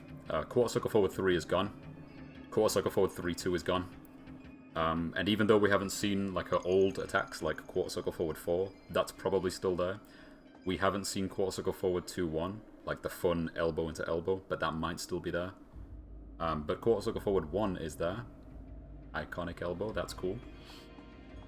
I think QCF 3 was replaced by the low that you can see in the trailer. I have a sneaking suspicion that the moment where she's fighting Nina, she goes into Chaos Judgment, and she kind of steps forward, and then does the homing low. I think that homing low is Quarter Circle Forward 3. I don't think it's a Chaos Judgment attack. I'm like fairly positive that that was her going from Chaos Judgment into Creep Step, into Creep Step 3, and the Creep Step 3 is now a homing low. Which I think's cool, because, yeah, I think she needed that. She needed like a tracking move from Step. Even though, you know, QCF 4 did what it did. That will be a bit mad though. If Quarter Circle Forward 4 is still there, and it still exists the way that it does, if she has a mid-pseudo tracking move that doesn't even have the thing on it, but you can't step it, if that's still there and she's got the tracking low, I might be a bit mad.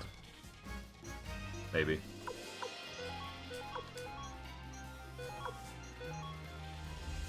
I think a reason that I'm looking forward to getting hands-on, like looking at all of the kit's gonna be cool, but the move that looks the most fun to me right now is she has a slide into 3 bazooka shots. That looks fun, man. That looks satisfying to do. Like currently in Tekken 8, there's something really funny about if you play on the Clive stage or the stage that's in space where like lava explodes as the mechanic on the final round. If you play on the Clive stage and you get to the final area, there's something really, really funny and satisfying about KOing someone the moment that the stage mechanic activates. If you like bound them into the lava ground and then the lava shoots out of the ground and it just explodes in slow motion, the character starts screaming, that stuff cracks me up every time. And I think I'm gonna get the same satisfaction out of Anna sliding into someone and just blasting them with a rocket launcher 3 times.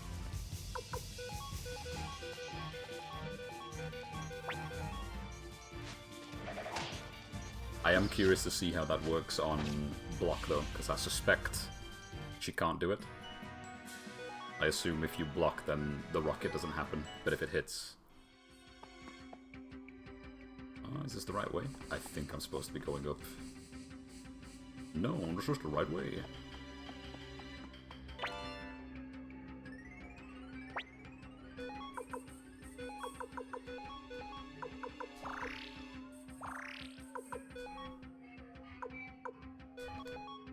Who got the hat? Probably Meg? It's not. I do too. I think what they've done to her is beautiful, and anybody saying otherwise should probably go to sleep. That'd be a good idea. God damn, I was laughing my ass off when I saw Niji talking about Anna being ruined for... There's no way!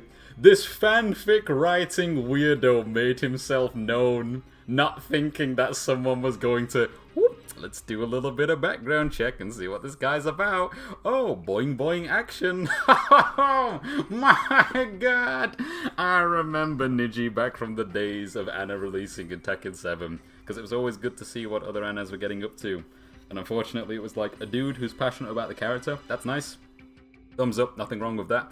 And then finding out, oh, that he's trying to have a conversation with me about Anna. It's like, yes, I think, yes, the sisters are actually like this, and oh, I think, you know, Anna's this, and oh, please check out my fanfiction. And I'm being linked to a page where he's opened up RPG Maker and made an entire renpai about fucking Anna and Nina. I'm like, I just want to look at combos, please. Let's not go here, right? Anna is cool. I do not fall in love with the game character. Let's not do this. And then when someone... I got a link from Nomo, who had sent me, like, an interaction between Harada and this guy. And I was reading this comment, I thought, oh man, this is ridiculous. Like, surely no one thinks this. And then I read the username, and I went, there's no way. There's no way it's who I think it is. And it was. It was him. And then somebody already did the stupid background check and exposed him, and I went, yeah, that's what I expected to happen, because his YouTube channel is just peak degeneracy, man. You're gonna lose, like, having this conversation. But it sucks as well, seeing people try to have conversations about this thing like they're big Anna fans. It's like, yeah, you know, you can't tell people how to like things or what makes them appreciate a character the way that they do, but God, I hate this idea that people in general, when it comes to Tekken, think that you like character, therefore your personality is this. Yeah, okay, maybe not everybody is an NPC, sorry mate. You do not have to shape your whole fucking being around who you pick, right? It's not shocking for a woman to pick Brian, okay? There are chicks who play Tekken who like Brian. It's not like a strange thing. But some people think that it is. They're like, oh, you play this character, you've got to be like this. I've even heard people like Fergus say ridiculous things like, there's absolutely no crossover between Anna mains and Kazuya mains. It's like, no mate, I like Anna as much as I like Kazuya. Please stop profiling. You can't profile these people. You aren't just a thing because you like a thing, right? Not everyone that plays Anna is gay or a woman. Come on, man. And it's okay to be gay or a woman if that needs to be said out loud. It's completely fine. But don't be out here saying things like, nah, the only people that play Anna, like, you know, they're definitely swingers. No, they're not, mate. No, they're not. Sometimes it's as simple as, you know, you take Anna into the lab and you realize, hey, this character has elbows and knees, and she uses them really well. That's kind of cool. I actually didn't realize how cool this character is, compared to her sister. And I think Nina's nice too. But I don't enjoy playing as Nina anywhere as near as much as I play playing Anna. Like, Anna feels fun to play, and she has cool moves, even when some of her animations are super dated. But then I look at Nina and it's like, man, every single game she receives quite a bit of love in a small way. They give her these cool moves, she gets more secret agent stuff. I think Ivory Cutter is one of the best looking attacks in Tekken. I love 1+4. I think it's wicked. And I love that she's got two variations of it. She's got the safe mid one, that used to be a bound, now it's just like a safe mid tool. It forces crouch, and then she's got the launcher version when she holds backwards. I think that move is sick, and I really like that she's able to do back 4 on counter hit into guaranteed reverse Ivory Cutter. I think that's such a cool, like, tool that she's got. But I still think Anna's more fun. You know what I mean? I reckon it would have been nice if they made it so Nina only had one of those moves. Like, let's say Nina only had the one that launched, but then Anna had the one that was the forward bound version. So think about Nina's 1+4, it goes forward. She should never have had that move, and they should have given that to Anna. And then Nina should have had the one that launched, and that would have been a cool way to be like, look, they're sisters.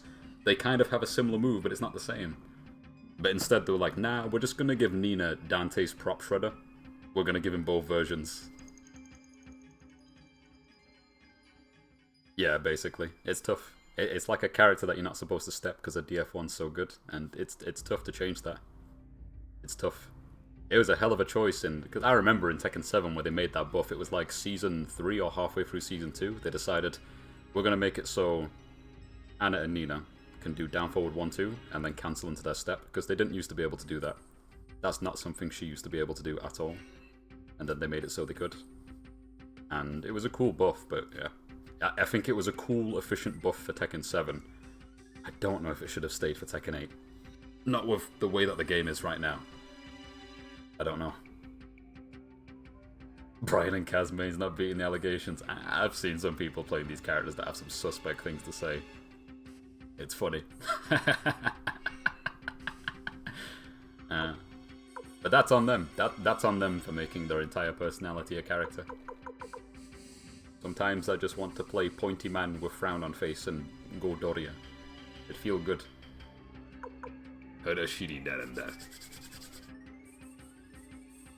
Who needs the pointy hat? Prevents balloon status. He does heal, so I may as well stick it on Grimia. I'm fine with that. Chest here. Dex room piece. Nice, nice. We like to see it. Oh.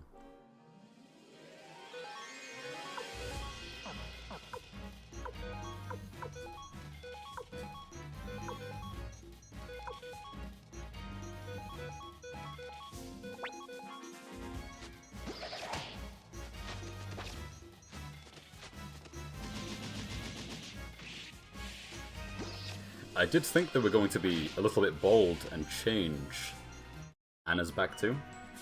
And they did. They did, but not in the way that I thought they would. I thought because of how nutty Nina is, like, Nina is designed to literally never be stepped. It's pretty good. I've been asked to play this a long time ago. I only wish I'd played it a bit sooner while the lovely lady was still alive. But I'm getting around to it now, which is great. When I think about Nina though, yeah, Nina is a bit mad. Even like outside of Nina having down forward 1-2 string being as nutty as it is, when I think about back 2 as a move and forward 3, which I don't think that tracks anymore, but you know, it's a bit mad to step in it. She's got back 2, she's got down forward 1+2. They really, she's got 3+4. That move is crazy. They just gave her tools that were like, Nina is a character that we don't want you to sidestep, which I think is a really cool part about her kit. But because down forward 1-2 exists, it almost doesn't matter. You don't get to see the cool part of her identity where she's like, you're stepping me, 3+4 into forward. Or down forward 1+2. Like, those things are just gone. It's so unfortunate.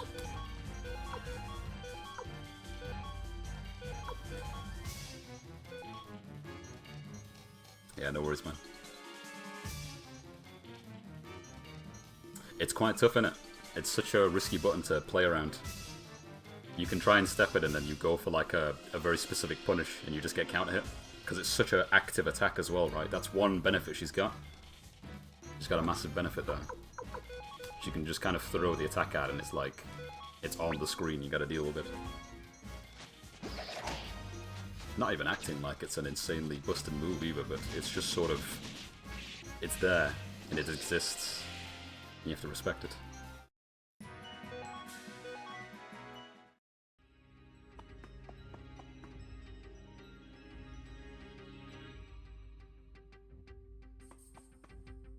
Yeah, when it comes to turn-based games, I play a lot of stuff, so I like a lot of things, and I've played these things a long time ago too. But I find, yeah, quite a few of them just end up being pretty good. I'll take FF7 for example. I thought if I ever went back to OG FF7, I didn't think that it wouldn't hold up. I just thought, I've kind of moved past the time of playing games like this. And then I went and played it in 2020, and I thought, you know what?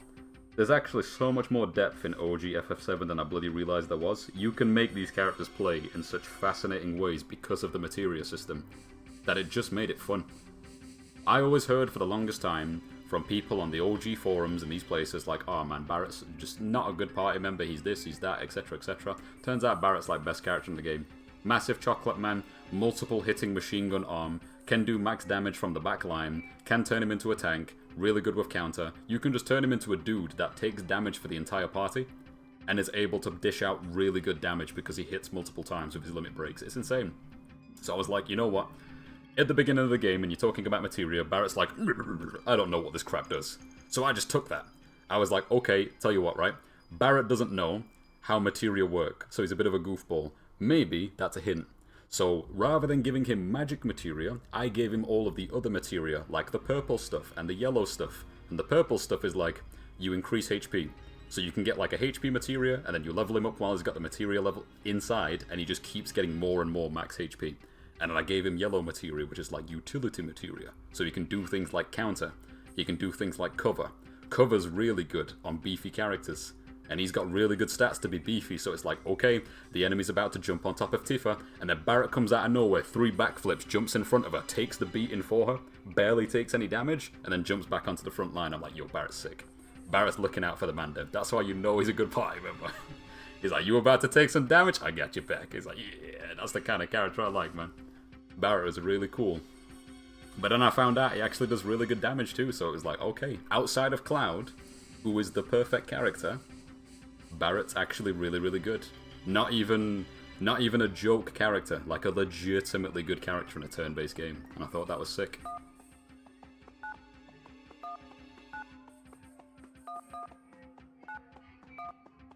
Okay, I see. Left, right, right, left. Left, right, right, left. Left, left, right, left. Oh, I almost did it!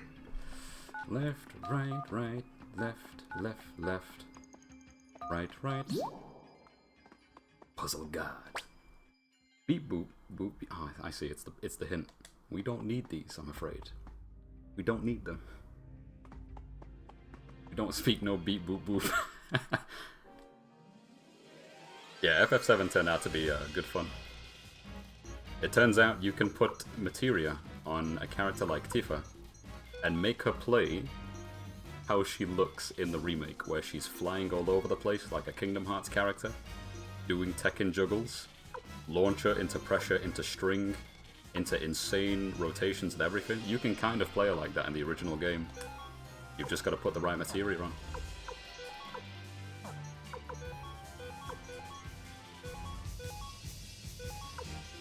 The only problem I had with my playthrough that I can think of, though, is I couldn't think of a way to make Vincent useful.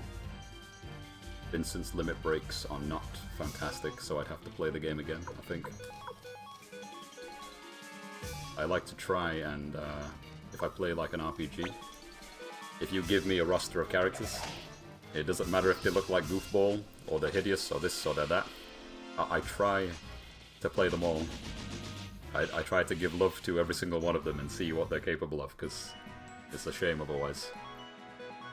I don't like lock into, this game offers 12 characters and you can only have 3 on the screen at once, so you pick 3 and then play through the whole game with those 3. Nah, man. You give me 12 characters, we're playing 12 characters. We're gonna try and level them all up evenly and see how it goes. Star Ocean was really fun for that. And that's not a turn-based game. Yeah, Suikoden, this one. This one's pretty cool, though.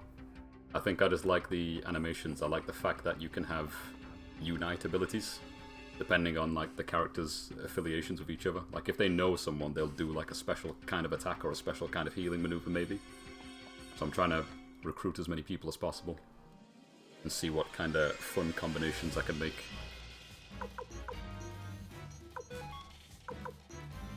I think the closest thing I played to this game before finally sitting down and playing this was a game called Last Remnant. It came out on 360. It came out on Steam.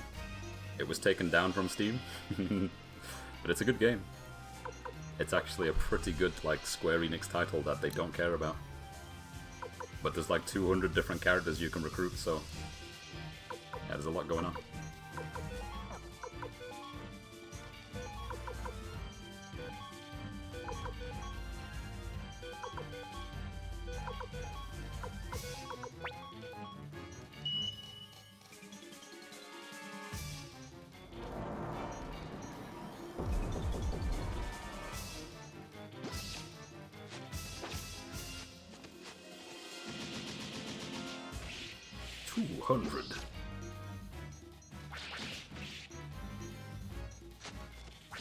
Yeah, it's a crit. It is.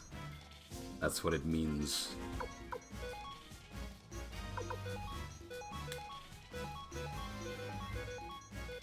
I like that as well, seeing a game that came out in the 90s account for, like, relatively important information. I don't know if the OG release did it. It probably did.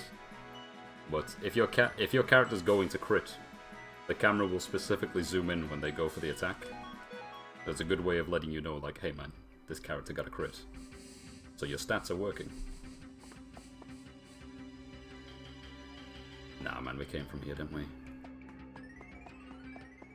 Oh? Oh, maybe not. That won't work, surely not.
Such a good attack, man. Hopefully she stays with party. She's so useful. No downsides.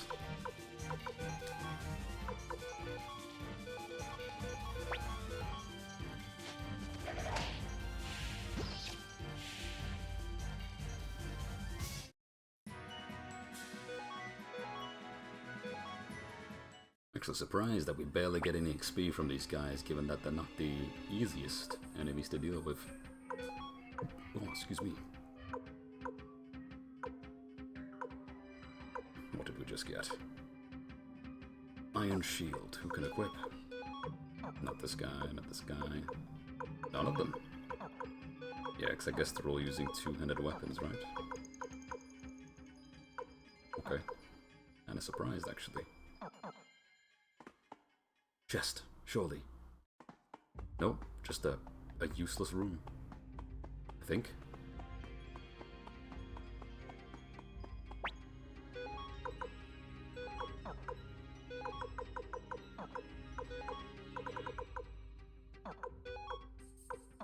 So many needles, I don't even need them.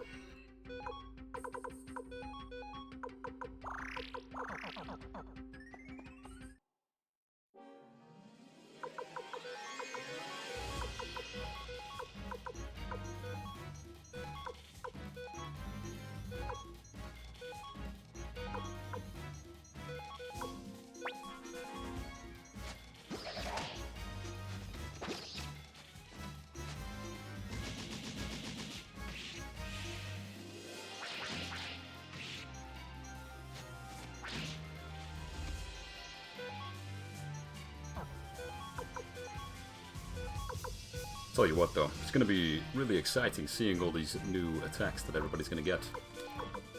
I am kinda curious what they will give to Lars.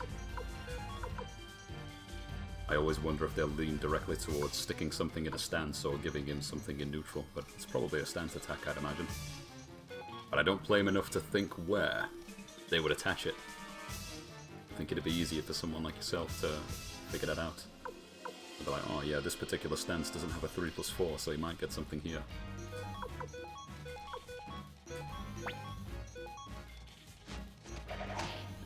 Generally though, whenever they announce like a new season and they're like, okay, yeah, character's getting a new attack, the one that I'm always the most excited for, honestly, it's Kazuya. It's always Kazuya.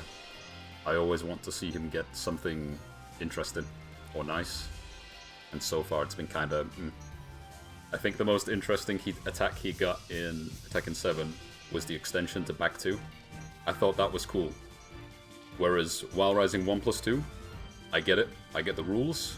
I understand it's a very good frame trap from like tools and options. You can do down 1+2 normal hit into While Rising 1+2. It's a frame trap. It's safe. It's an option for crouch dash. It's massive. But generally as an attack, kind of goofy. It's so fast and goofy, but it's there, right? It was a massive part to him because it was like, hey, this character can't really poke, but now he's kind of got a safe option. That's really good. I remember it getting nerfed too because it was stupid at the start, from what I can remember. I don't know if it knocked down on normal hit into Vortex, basically. But I know it did something and they had to change it. It might have been a knockdown, but it's been too long, I can't remember. Currency, nice.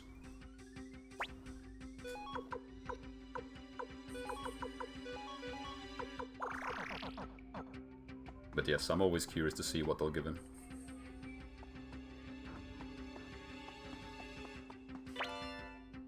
Escape Talisman.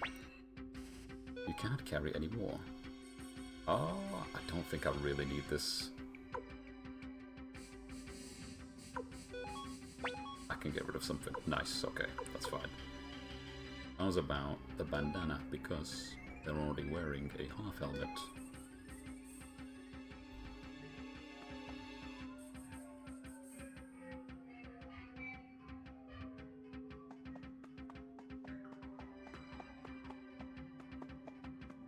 Oh, that's what they added to it. Yeah, I'm trying to remember what they took away though, because them giving, like, adding that as a supplement's cool and everything. On like normal hit, it's probably normal hit. Because counter hit's still a knockdown, right? But I'm wondering if when it released, it used to do what it does now on counter hit. You know how it just like smacks them to the side and they fall over? I think before, it did that on normal hit. So his entire game plan was like, if you know how to wave dash, you can just throw yourself at your opponent and mix with this unbelievably fast mid if you know how to crouch cancel into back 1+2. And then it was just like, well, it's safe, so if it hits, it does this, and now they're vortexed. You now have like a mid hell sweep, basically, right? You either hell sweep, and they fly the other way, and then you vortex them, or you do Raiken, and then they're vortex and you do the same thing. So I think they nerfed it to not do that. That was my understanding. But they kept it safe, so that's cool, right? That's cool, at least. Oh, what's down here? Nothing. Strange room. Suspicious room. Enemy. Nice.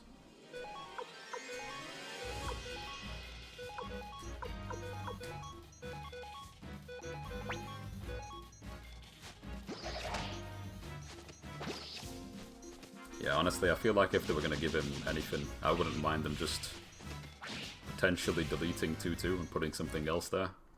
Or doing something about his Magic 4 and adding something to it.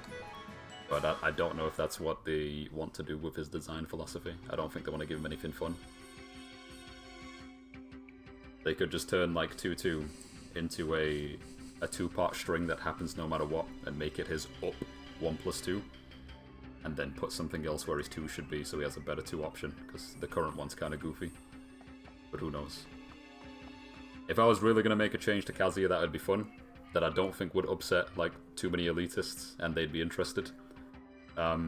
They should make it so his back 1 is a punch parry, but it's not something that does damage. It's just his Tekken 4 intro. So he does back 1, and if you do a very specific punch animation, he will grab your arm in like a locked position, and then he will just rotate and toss you to the side. But if there's a wall there, you hit the wall, and he can do like a guaranteed 1+2 to your back, or a forward 4 or something, or a down back 2, so there's a usage for down back 2. But if there's no wall, he basically just kind of tosses you all the way around him, and then to the side, very similar to like Steve doing back sway into throw, and then position. So he kind of has a Tekken 4 move. The only other thing I would have given him is literally a Jin parry. But rather than evading the attack, he does like Steve's push.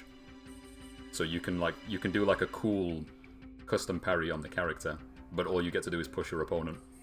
And I think that would be okay for his kit without being too poisonous, but I don't think they'll do it. All I'm looking for really is like give him defensive tools. And I don't think it would make him a busted character, I think it would just make him a more interesting character. Because out of every single Mishima, right, he's like the only one that doesn't have interesting defensive options. Heihachi has like a good reversal and other gimmicks. Reina has a good reversal and literal parry in her step. Jin has the parry, but you know it's Jin. And what about Devil Jin? Does Devil Jin have something? He can go big electric. Oh yeah, Devil Jin's got evasion, hasn't he? Yeah, he's got like back 3 and all that stuff. Back 3 and like crazy sort of evasive gimmicks, so something for defense. But with Kaz, it's like back 1+2, that's about it. No like the Karate Man parry. He's just got his Sabaki and forward 1+2. That's at 3 is a shell of a move now. Yeah, for sure. That used to be pretty cool. I liked when you could use that in combos, but we spoke about that before, didn't we? When you could do like while rising 2 into sidestep 3, and then because they gave him the back 2 extension, you could now do while rising 2, sidestep 3, back 2, 1, and that was a combo. That was a combo. I remember before that move came out, I was already doing combos with that stuff, but it was like back 2, 4 into like forward 3 or something. It was like small. But then they gave him the back 2, 1, and you could get a legit like screw in the combo. Now it's like, oh, that's legit. They've made his combo game more fun. That was nice. Make a character fun. Always nice. Always cool. But yeah, defensive options would have been nice. I know something that I would have liked to have seen on Kazuya, but I'd have to find the video for you. I got it saved somewhere. What the hell is this nonsense? It's a good thing we're healed. Gigantes.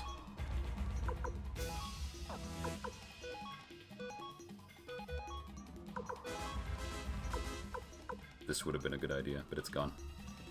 Crap.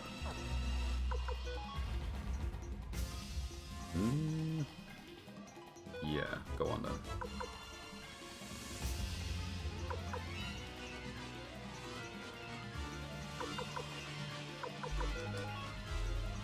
Let's have everybody attack and see what happens. Nice crit. Nice crit again.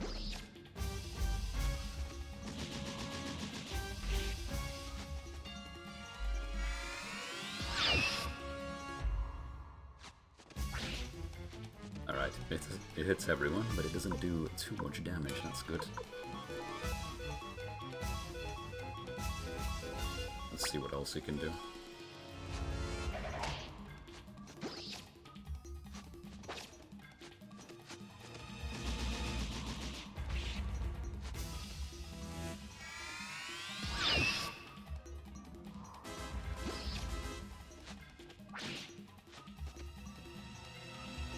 Yeah, it's hard to picture what they would do with someone like Kaz.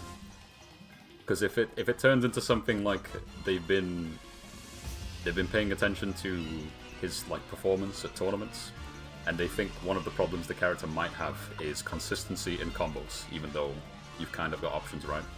Maybe they'll give him something new. Maybe his Tekken Tag 2 back 4-1 will come back in a different way. Because that could be a tornado now. You just have to change the input. But I imagine they want to give him something new rather than an attack he had like 15 years ago.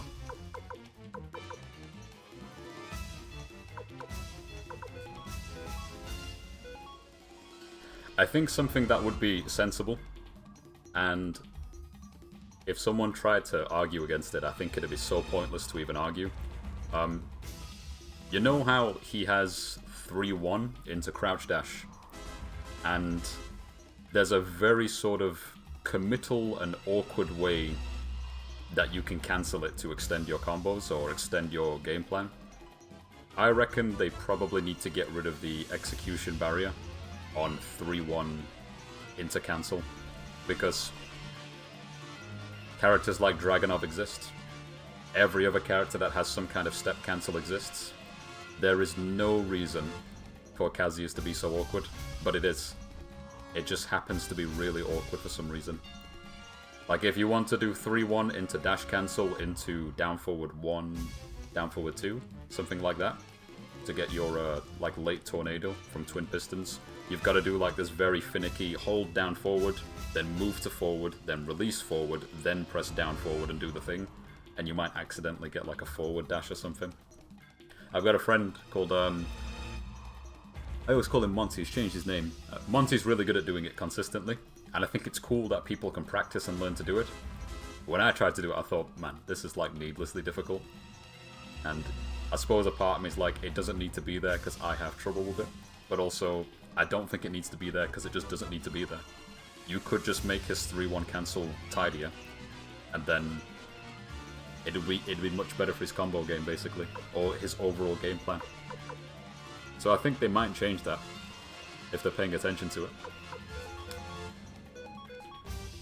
His only defensive option in Heat. Heat 1+4. Oh yeah, the explosion in Devil Form. That's a cool button.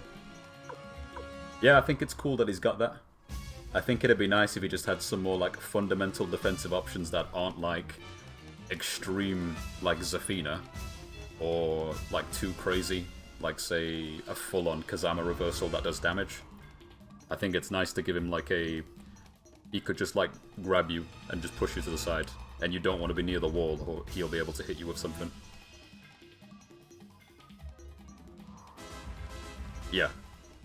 Before it got the buff, it was like you wanted to go for it, but now it's like, you know, people that play Kazu will say you don't need to do this. But it's cool, right? It's cool and it feels nice, and I think giving your character some expression, you should like focus on stuff like that. Let's see. Meg hit hard, so Meg should hit. Remio quite slow.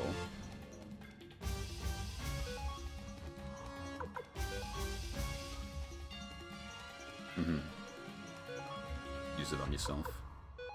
Who else needs to heal? Probably a good idea. Maybe. Maybe. Yeah, go on then.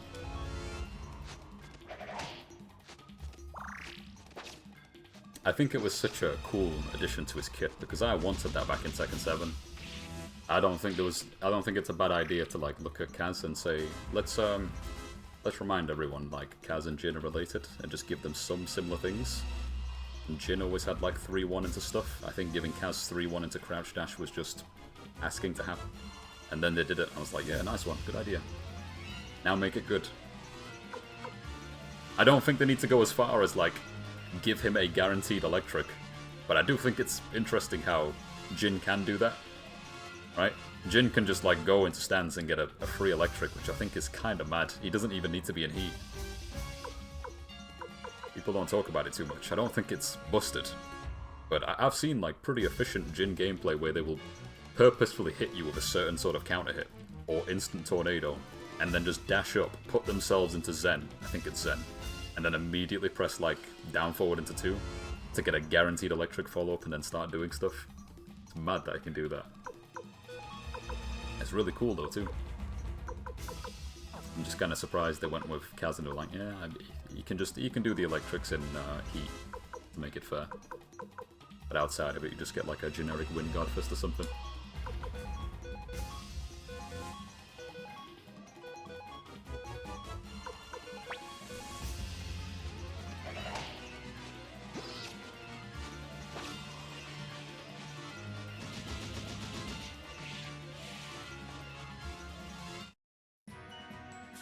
Easy peasy.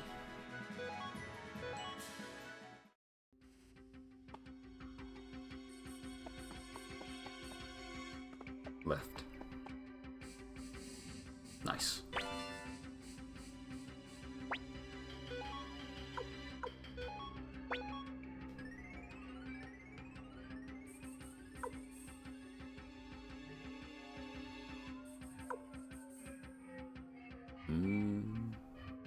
Headband, I guess, right? We should use this immediately.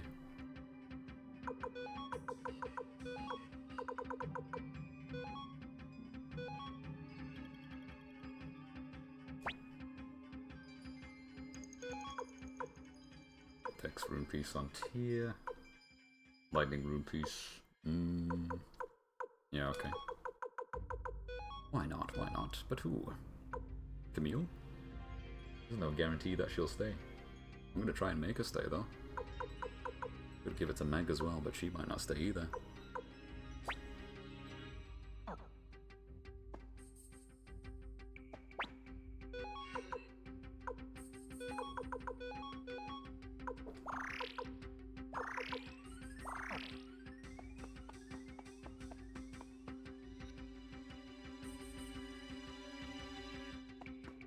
I tell you what I would have liked to have seen on Asuzena.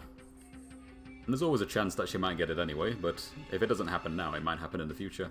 I reckon she needs, or it'd be fun if Libertado 3+4 can cancel back into Libertado. So she's able to do the homing high power crush back into stance. And the main reason for that, they could make it so it doesn't work on block, that's fine. I think they should. It'd just be a fun button. So she'd be able to just cancel, like loop into loop into loop with this high. But the main reason for it is because if you land Lib 3+4, she has an incredibly inconsistent time following up afterwards from the way that it knocks the opponent onto the ground. So if you get like a max range, a power crush connect, and they go spiraling onto their back, head up towards you, you can do something like deep dash forward 3. You can do a deep dash almost just frame down back 1+2, or you can do something like deep dash forward 4, which is technically your most consistent option, but I never do it. Sometimes these moves just miss. You can do like a deep dash forward 3 and it will just miss completely. Literally. But if they made it so Lib 3+4 went back into Lib, you could just do Lib 1+2 and it would hit them on the ground. And that would make the character more accessible, you know what I mean? In a way that's not completely poisonous too. It's like, oh, the Lib landed? Okay, then there you go. There's your pancake attack. You landed your power crush, now hit them on the ground. Or just walk towards them in Lib, right? You do Lib, you hit them, and then you just continue walking and you've got pressure. That would be cool.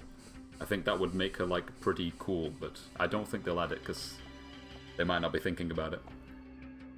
But hey, magical Tekken dev who happens to stumble across this for whatever reason, consider adding the Lib stance to Lib 3+4 so she can hold forward and go back into Lib. That'd be a good idea. 3 knights.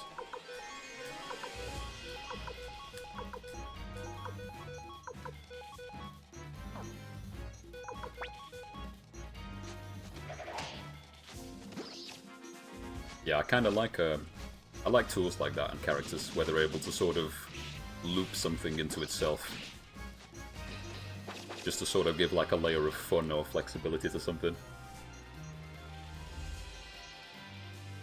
They're not the exact same characters, but a reason why I kind of like Azucena in Tekken 8 is because she is a little bit similar to Angel. She's a little bit similar to Angel from King of Fighters. And Angel is like one of the only King of Fighters characters I can play. Like really well.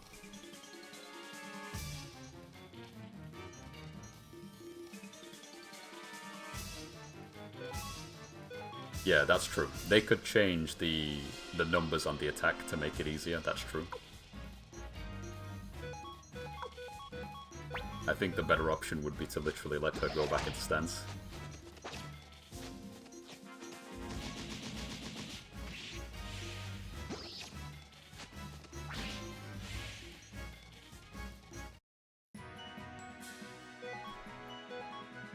It works in their favor as well, I'd say, in terms of, ooh, we got the thing.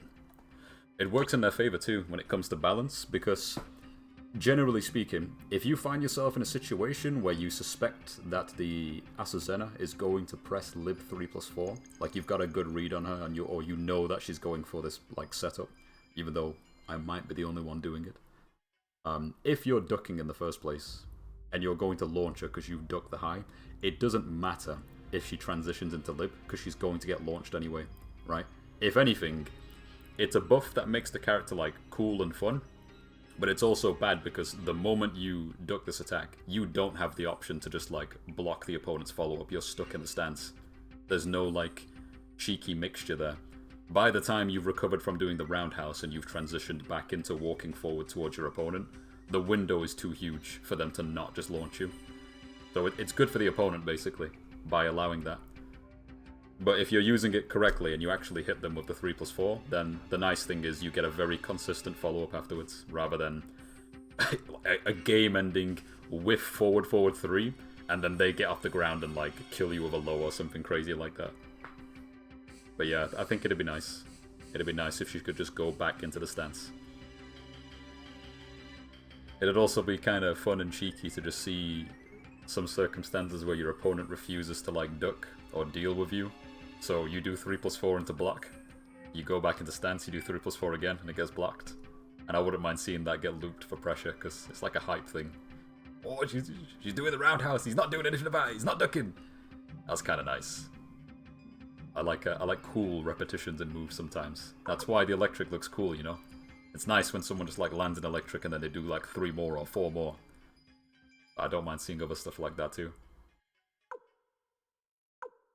Even Claudio, like someone might look at Claudio's combos and think that it's kind of sourceless. There's not a lot going on, but I like it when Claudio lands a heat dash on hit, and then his combo is like back 3, back 3, back 3, short dash, back 3, back 3. I think it's kind of cool. I like stuff like that. Or Brian doing while rising 3 loops. Leo doing while rising 3 loops, which they don't really do anymore. Or forward 4 repetitions, right? All that stuff is really cool. I've been sat down for a good minute, so I need to stretch my legs, dash upstairs, and maybe make some tea, so I'll be back in like 10 minutes, I reckon. Looping electrics on block against the wall. Yeah, like respectfully not wanting to duck for reason, and it's just like, Duria! Duria! Duria! It looks nice. And it's pushing him back as well, because of the wall. Alright, yeah, I'll be back in a moment.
bada bing, bada boom. There we go. New round of tea. Now I gotta leave this fortress. We got the item that we needed.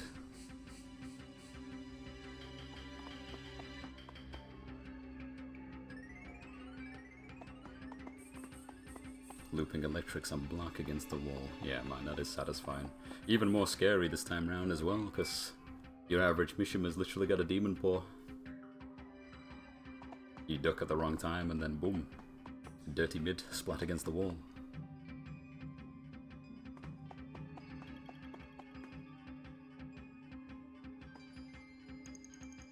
We really have to take the long way out. I think we do.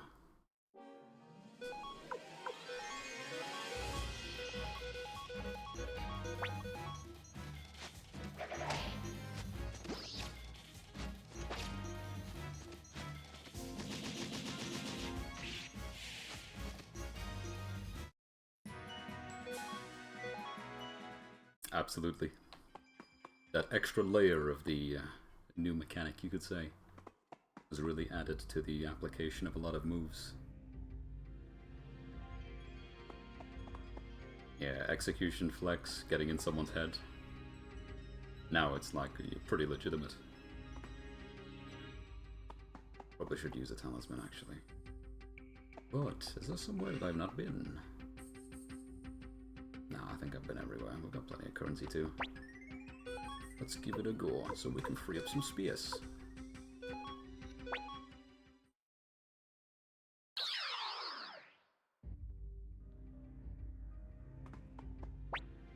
Well, good luck. Sorry, dwarf, I've already been inside.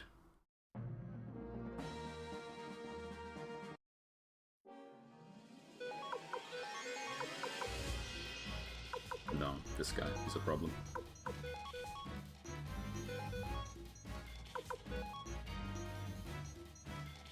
Let's try.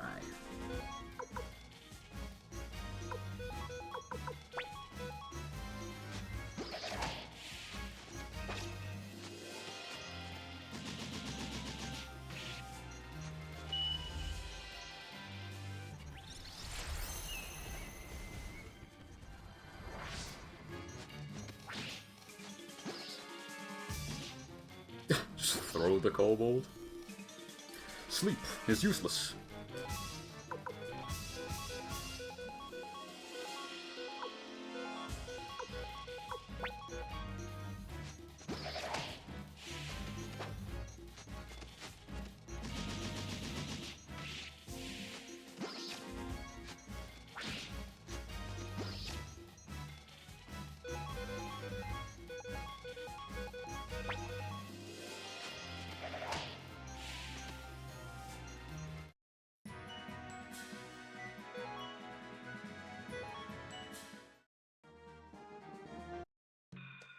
Suppose Reina could be quite an interesting one too, to think what she would get that's new.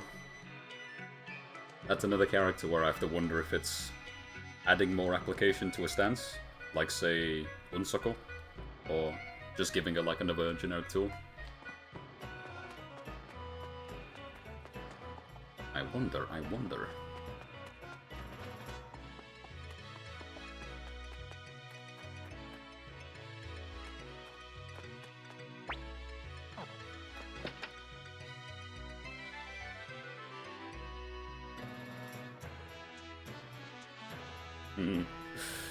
Yeah, it's already pretty good. Gotta be thankful that full crouch down forward 4 doesn't crush highs anymore. Meanwhile, full crouch down forward 3. Oh.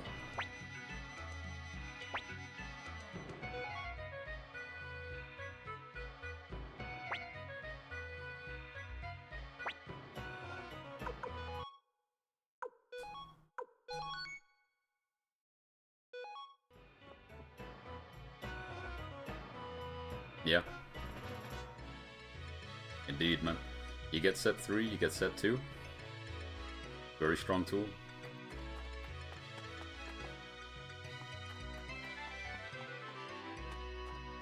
Oh. Oh yeah, I've got plenty of currency. We should buy the... You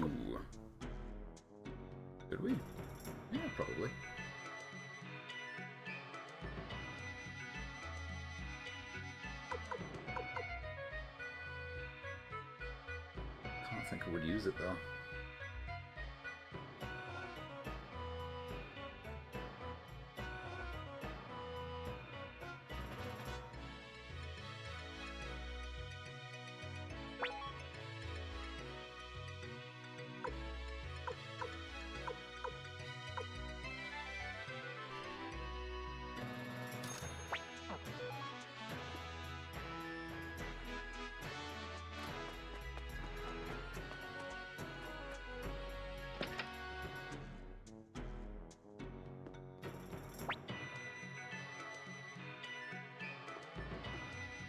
Oh yeah, Kwanda. We gotta see the dwarf.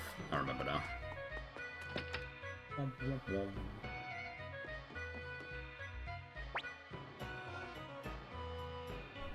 Dragonov's still gonna be annoying as well. He's got a really good crouch game. I can't believe it. You actually managed to break into our vault. Fine then. I'll believe your story. The burning mirror is a devastating weapon, but it can be shattered in an instant if you use another of our treasures. The Firewind Cannon. I'll have one built for you immediately. We thank you, Chief of the Dwarves. Commander Tia, let's return to the village to deliver the news. I'm certain the Chief of the Elves will believe us now. Anything else? Good luck, kiddo.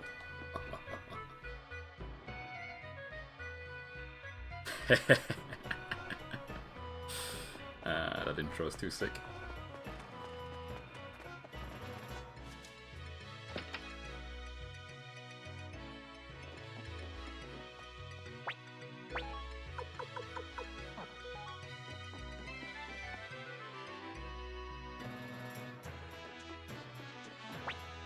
Why are the kobolds so... Ah, yeah, we've been here, we've been. Yes, I remember.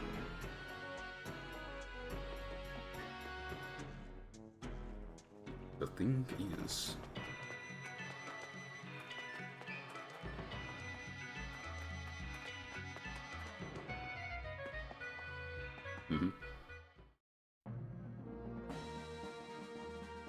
But alas, it do.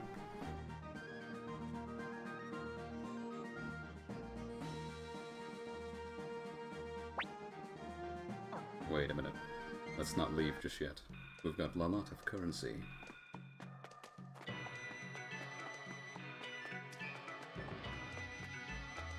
Oh, no! No! Should probably upgrade. 2,000, 2,000, 4,000. Right, so I suppose everybody who's level 4... Yes. Or at the very least. Yeah.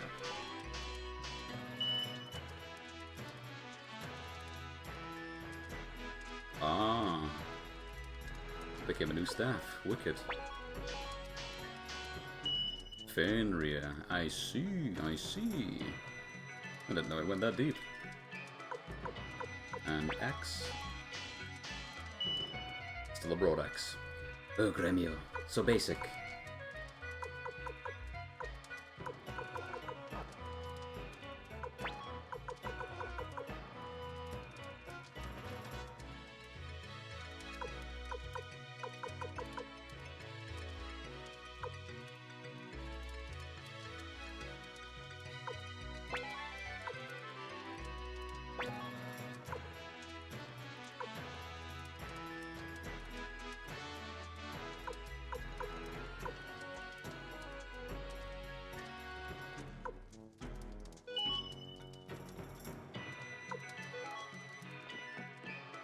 Seems good.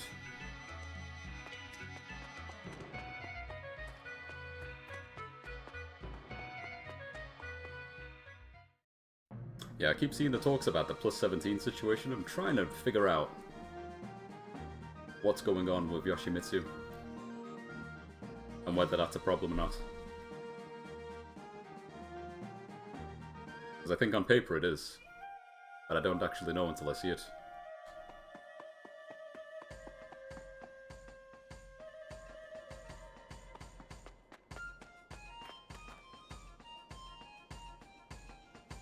Because I can't recall if there's like an awkward buffer to do the input, so it's like, would you actually have room to do a hop kick? Or is it a matter of you can't? Because I get plus 17 would mean no, but because it's like a full crouch move, is it still like hold down forward into input, or is his launch just something weird like crouch into down back 1+2? I don't know if they changed the input. I remember it being like a wiggle input back in the day. I don't know if that changed.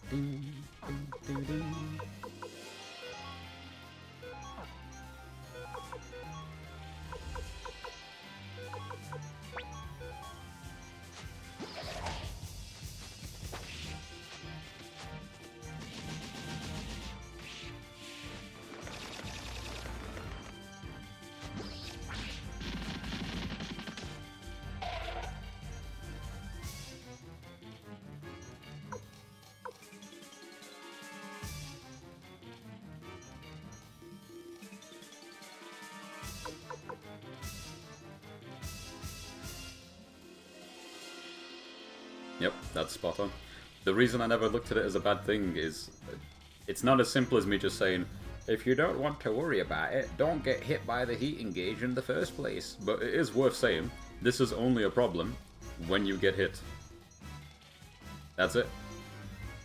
Heating gauges aren't always going to hit you, you're getting hit for a reason. But I understand it becomes a problem when you're dealing with moves that are like built-in punish tools that go into heating gauger.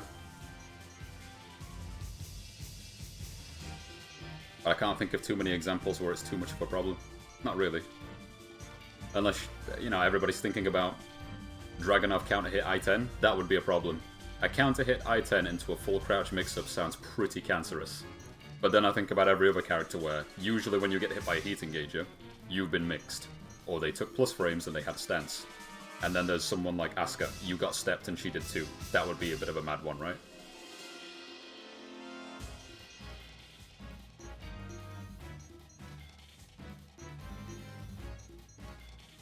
Yeah, that's also true. It's like if heat continues to be the way that it is, it's like potentially once per round, if you get put into that circumstance, and there's other ways to use heat.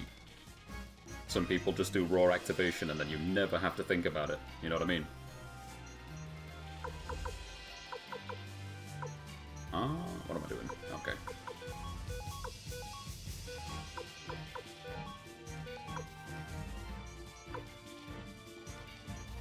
It's also one of those things where, yeah, you're right, people not thinking outside of the interaction. It could also just not be a problem by there being a certain level of scaling tied to you activating heat in that way and then going for your next attack, but I think it's too layered. They don't have to do that, but it is something that could be done if it was ever a big problem.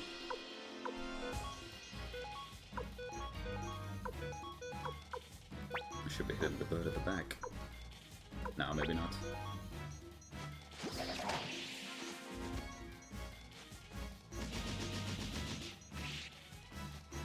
You think so? I think some characters shouldn't track as well as they do.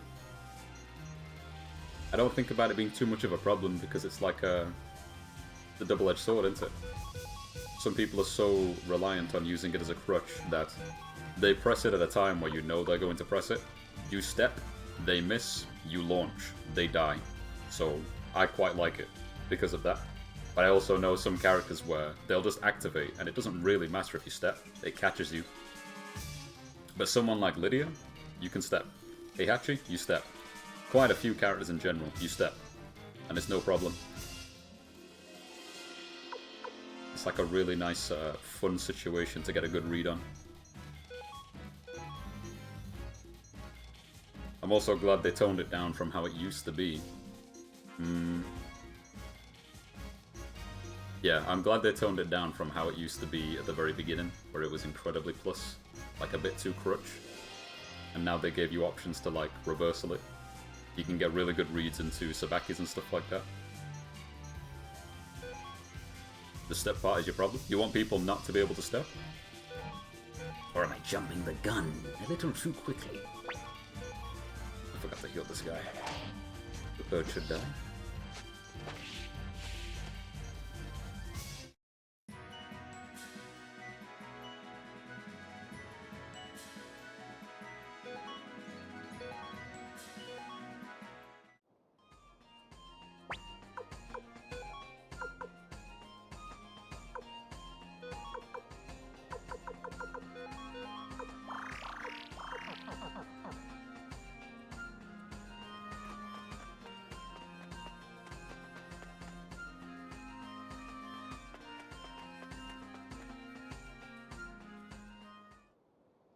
Oh. Wait, is that smoke? I can't be sure. It's coming from the village of the elves. It can't be. We're too late. No, that's impossible. Commander Tia, let's hurry. It is too late. They burn.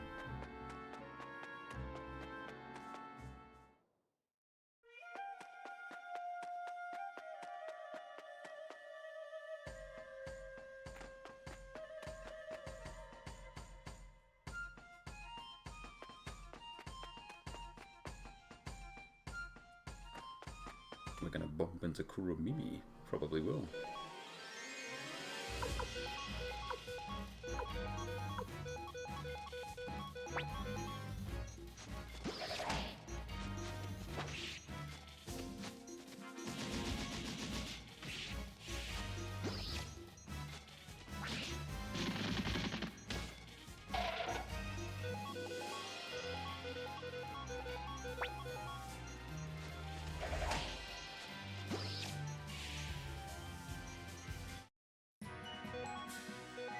I do think the inconsistency of that attack, or like the uniqueness of the attack that is Heat Burst, being so different across the board is really odd. Like Kazuya's borderline abysmal. I'm completely fine with Asuzena's because it feels balanced, but it is like a weak hitbox. It doesn't cover a massive range. But then again, you've got characters like Dragon Brian and it's like, you press this button and it's just like, it's out there. It's massive. I think I could kind of understand if the game was a far more simpler game and toned down characters that don't have a lot going on were rewarded with a very good heat burst, but that's usually not the case. Why does a character like Dragonov have the good heat burst attack and animation? Why is Brian so solid? And I could understand Brian's like making an argument for it. I think it's kind of okay for Brian's to be so good, but because it's heat burst, I think it'd be fine if everyone's was like, if you know this is coming and you step, it shouldn't catch you.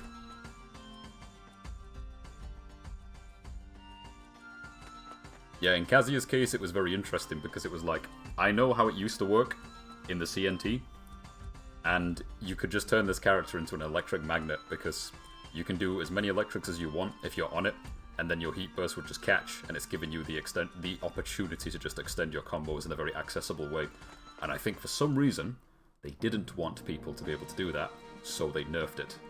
Which, how I feel about it, probably doesn't matter. It doesn't matter. But I know they got rid of it because of that. But again, it's weird that they did, because you've got characters like Brian doing hit confirmable 1+2 into 2, and then you just do full screen heat burst, right? You clip them, and you get a combo from a homing move. It's interesting. Yeah, it was good fun. And it's mad too, because if you try and look at the game like, well, you've got the two main boys right here, you've got Jin, you know? He's the good guy now, and here's Kazuya. Jin's is insane. Have you seen Jin press that button, and his fist is not even touching you, and it's just like, you're being hit. There's like a wind effect coming off of his duff, and it just connects with you no matter what. On block, on hit, doesn't matter. But then you've got Kaz.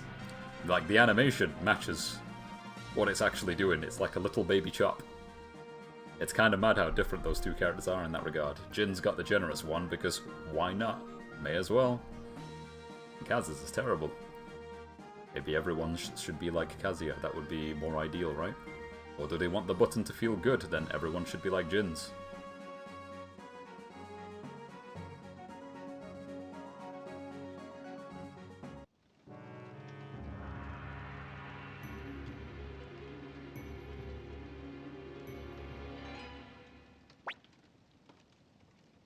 This is terrible. How horrifying. All our efforts. That's right. They were in vain. Everything we did was in vain. But why? Why? Please tell me, Commander Tia, what was the point of it all? How could this happen? We did everything we could. We were ridiculed and mocked. But still, we didn't lose heart. And yet... Kyrgyz. Yet nothing remains. Everything I tried to protect is gone. Oh, animation. I meant to give this ring to Sylvina once everything was over. Poor Sylvina. Now this ring is useless, robbed of ever knowing the touch of her finger. You might still be alive. She might be alive. There's nothing left for me now.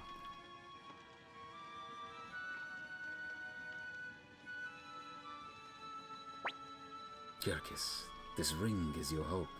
You must never lose hope. All it takes is a little hope for us to keep going. Same goes for both humans and elves. Gremio. Young master, let's return to the castle. We must never allow a tragedy like this to be repeated. We must defeat Kwanda Rossman's army, destroy the burning mirror. That's the only way we're getting out of this. Let's go. Sylvina would have wanted that.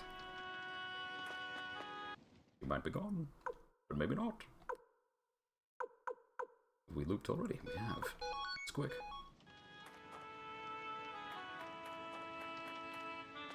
Yeah, the width of the hitbox is definitely a problem. For sure.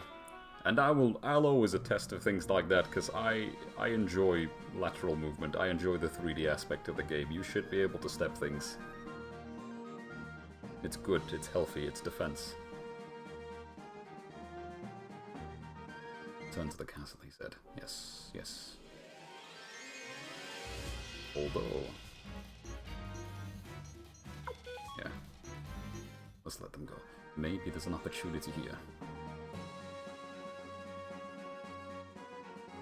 We can't go down here.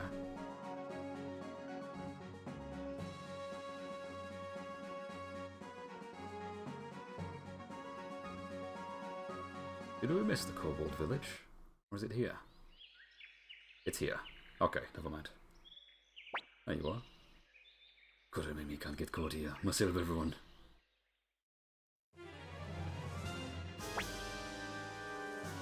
Who the hell are you people? Wait, you're that traitor, Valeria. Fancy meeting you here. There's a bounty on your head, you know. Might as well turn yourself in now. Young master, we're surrounded. We may be in trouble here. Maybe. Trust me, we're in trouble. Hey, you there. If I turn myself in, will you promise to not hurt the others? You want to strike a deal? Fine. I swear on the gods we won't lay a finger on them. Illyria, if they arrest you as a traitor, they'll put you to death for it. I know. Why?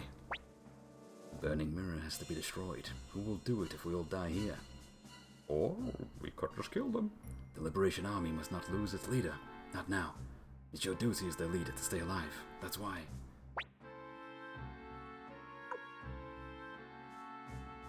Why would I lose this party member? She's sick. She do stab. Multiple stab. Stop. You know, Tia, you still got a lot to learn. You mustn't lose sight of the greater good. Valeria's left the party. Fuck. That's a good girl. Behave yourself now. Men, listen up. Kill that filthy elf, the kobold, and the rest of those traitors. What? But you just swore by the gods that... Foolish girl. Gods? There are no gods in this day and age. They're attacking. Kurumimi will fight, but not die here. Dog has joined the party. Nice, he's got a sword.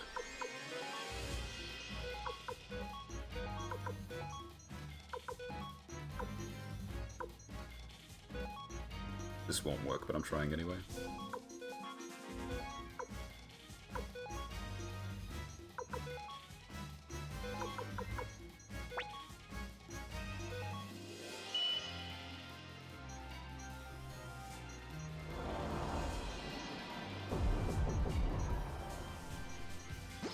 Yes, I'm glad they made that change, though, to have some kind of interaction with Heat Burst, because even in the tournament, you remember seeing Cherry Berry Mango. He got a good read on the Heat Burst. Jin parry into Can. That was a good round ender. I like that. That was nice.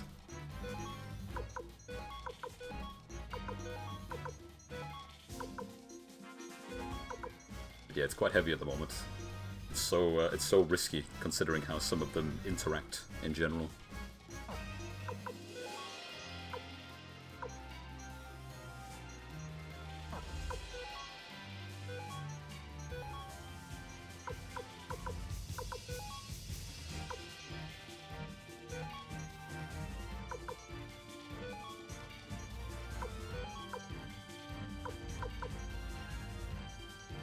Sure, let's do that.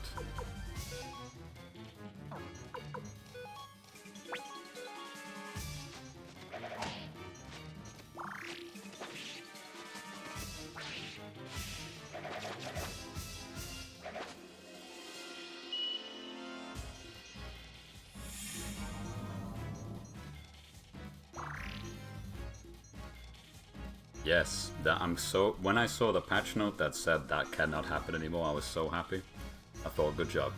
It's a shame, like, the game didn't launch that way, but that was a sensible decision. A similar thing happened in Soul Calibur 2.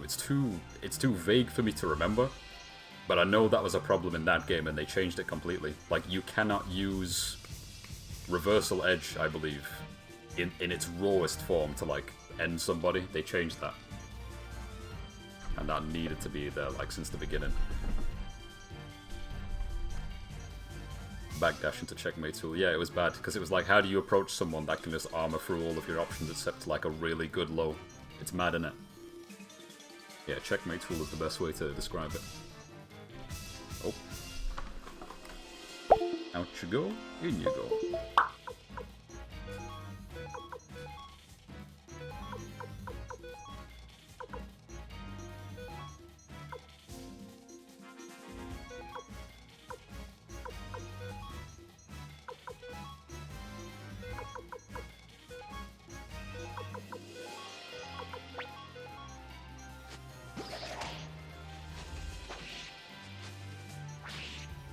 Nice. Oh, she's down. What a pickle.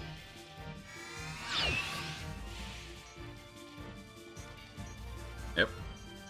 They design it that way, then there you go.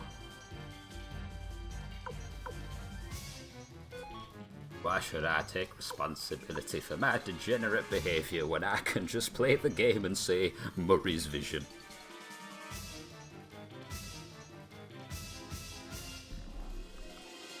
Forgive me, Murray. It's all jokes. All banter. Nakatsu's vision.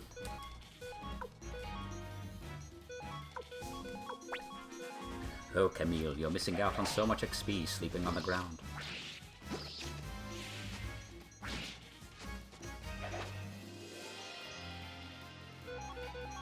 Hang on. Nice.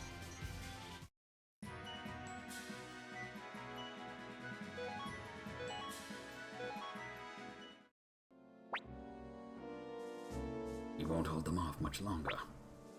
Looks like this is the end of the road. You are weak. Kuromimi won't give up. Tell him, Doc. That's right. Keep up the tough talk. Come on, man. Let's finish him. Commander Tia, we've come to help. What's this? Some bunch calling themselves the Liberation Army showed up and... What? Retreat! Run for your lives! Nice, the goons. Sir Matthew, how did you get here? The only way is through that forest. Someone told me about the burning mirror. She's alive! Kerkis, Kerkis, Kerkis, Kerkis. Oh, how I missed you. Sylvina, but how? The blue nose! Nice. There's more. It's all thanks to me. stallion was amazing. There was a bright flash, and then he came running at incredible speed. Wish you could have seen how fast I ran. It was once in a lifetime escape. Sylvina. Hey, don't you want to hear about my great escape? Silence, Noseman. We have priorities. Here's the ring. I guess we should have never abandoned hope.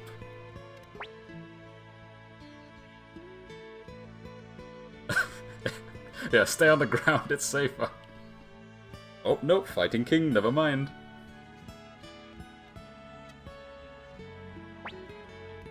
Man, I actually fought a king the other day that replicated a Tekken 7 strategy that I thought was gone. He can in fact do that particular setup into throw, into guaranteed ground throw, into ground throw.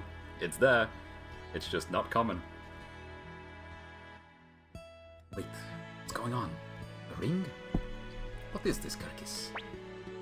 Well, you know, once everything is over. After you left the castle, Humphrey and Sanchez arrived. Remember those two? And they brought with them the survivors of the old Liberation Army. We now have enough forces to face Quanda Rossman's army. Commander Tia, please give the signal to advance.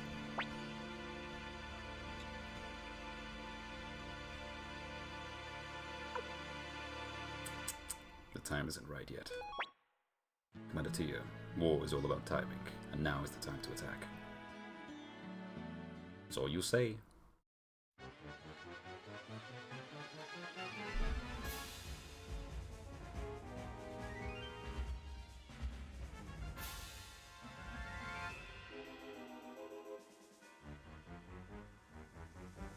Well, this is new. Quanda Rossman, I'm going to make you pay for burning down the forest, for burning down our village. The state of that guy's mug. Liberation Army, you impudent traitors. I, Quanda Rossman, shall punish you on behalf of His Majesty the Emperor. This is the new Liberation Army's first battle. Please stay focused and give it your utmost, everyone. Hey, Victor's here. Alright, come on, here we go. Interesting. An attack that turns the battle in your favor can only be used a limited number of times. Gotcha. Well, we won't do it on round one.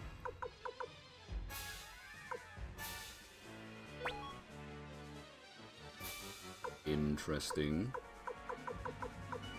18. 19, 13. Oh yeah, we've got her. Yeah, we do. And charge. 26, 24, 7. Ooh, Humphrey's here. Nice. Apparently it is. I had no idea. I suppose it makes sense given the theme of the game. Victor's team. Oh, they've all got those special names too. The Fishermen, the Bandits, Humphrey's team by himself, the Lepant family, Commander's team, not bad. The Tricksters, good buddies, the Dinner Lady. Yes! Black Iron. Alright. Well, let's start off. I'm sure. We can't let our enemy get the upper hand. Quanda's attack.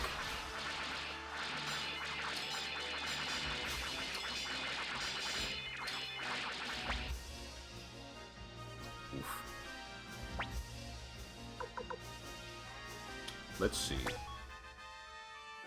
Investigate the enemy's next move. Sometimes fails. Increase the attack power of charge attacks. Nice. This could be risky. Let's see.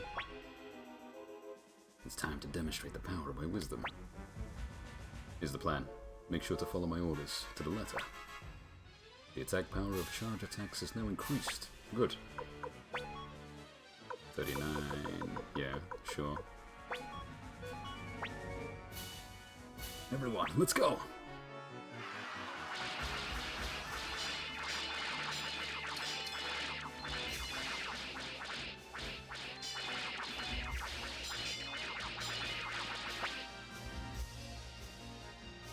Decent call.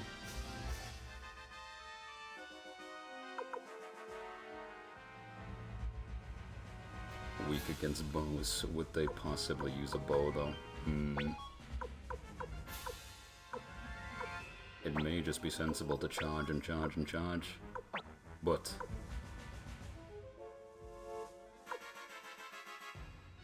yeah, if they use magic, we'll get completely buggered.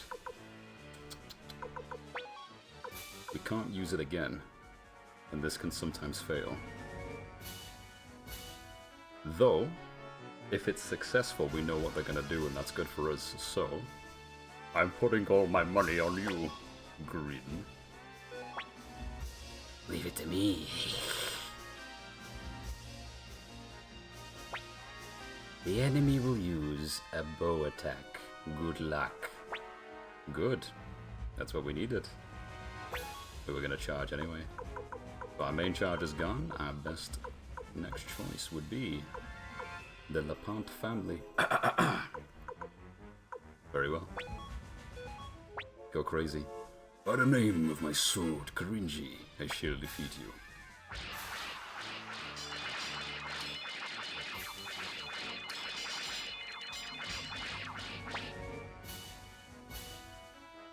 Alright. It's close. It's decisive.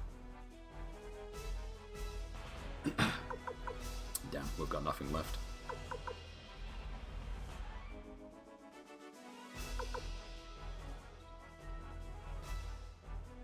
Will they charge? Strong against charges but weak to bows. Strong against magic but weak to charges. So I'm assuming they're gonna what? They would use bow? I suppose if they use charge it would be fine. Because we've got a lead. But if they use bows they're dead. I just have to hope that they don't use...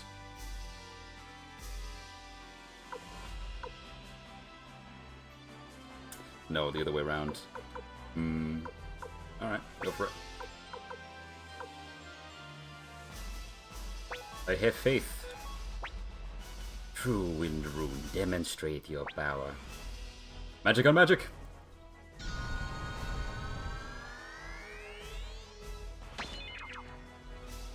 We win! Nice. Congratulations, our forces were victorious. Cursed miscreants. It looks like I must resort to the burning mirror.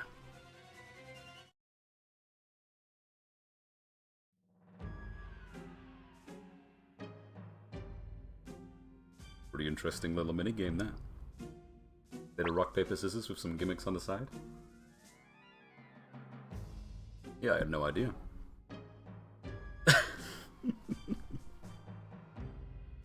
Someone shouldn't have destroyed his building. Honestly, for as average as like T7's story was, probably one of the best scenes was him literally stood in the flaming G-Corp building, screaming his head off in anger. That is such a good scene. Absolute quality, man. I'll use this to burn you all down. Captain Peanut. Oh no, Gwanda intends to use the burning mirror. What? All troops, fall back. No. Hold on. Spread out and disperse. We must keep casualties to a minimum. I see. They've scattered their men to reduce casualties, but it's too late now. Traitors to the Empire, taste your final judgment and die. What? What's happening?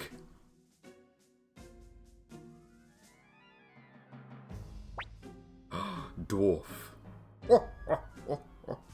Now, that's what you get for stealing. Witness the might of our Firewind cannon. It's the chief of the dwarves. Looks like we made it just in time, young elf. Alright, now all we gotta do is storm the castle and take Quanda Rossman's head. Let's go, Tia. I'm coming too, young master. Please, Commander Tia, take me with you. I'll go as well. Alright, who else is coming? We get like 2 choices. The dog! Kurumimi go too. Want to say friends. Kurumimi want to go. Alright, let's do this. Nice party, nice party. No choices.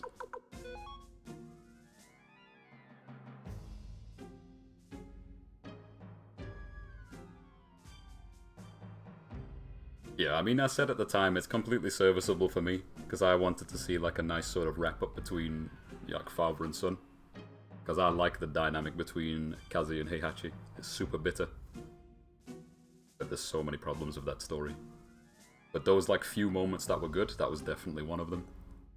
Super tidy. Get you in slot 1. Get you in slot 2. Get you in slot 3. Sorry, Dagi. That's pretty tidy. Yo yo.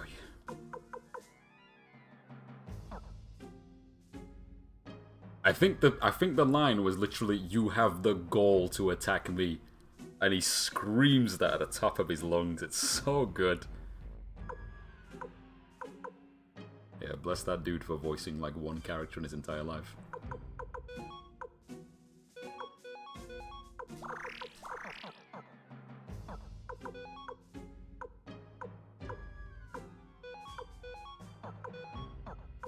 Nothing we can give him. No, we probably can actually. What are we holding on to? A cape? Yeah, sure. Give this to Kuromimi. Equipment and bingo. His defense goes up by 8. Nice one, nice one. Success. Pretty good.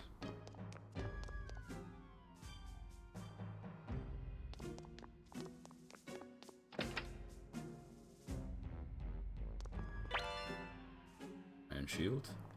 Nice one. But who got it? He did. Gotcha. Even better. Find your dreams come true.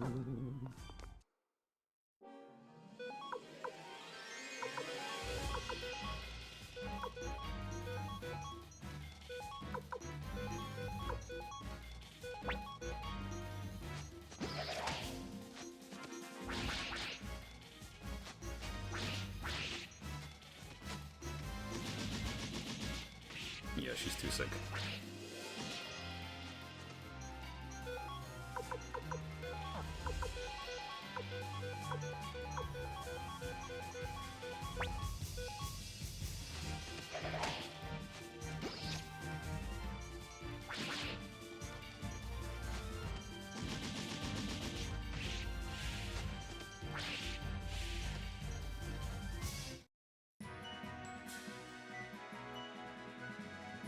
Nice. Multiple levels. What could be up here? Ah, choices, that's what. Worth it. Cool. Can I go this way? And then check the other tower. Hello. Would you like to rest? Ah. No. I think I'm okay. Yeah, sure, go for it. Okay. No twist, no gimmick.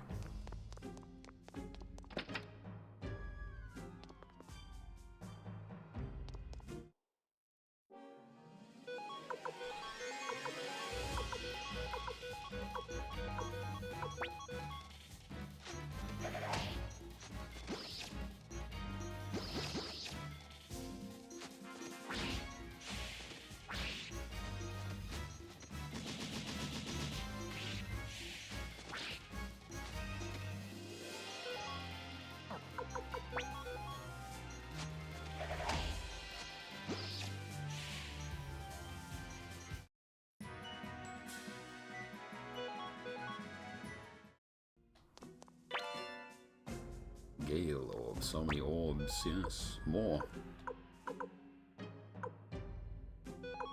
Insane. Double speed, ooh. That's an incredibly useful item. Kind of. Yeah, speed is good. but not too useful until I can find out you can put more than one orb on someone. Hello, book. Item for library. Gotcha. First we need one.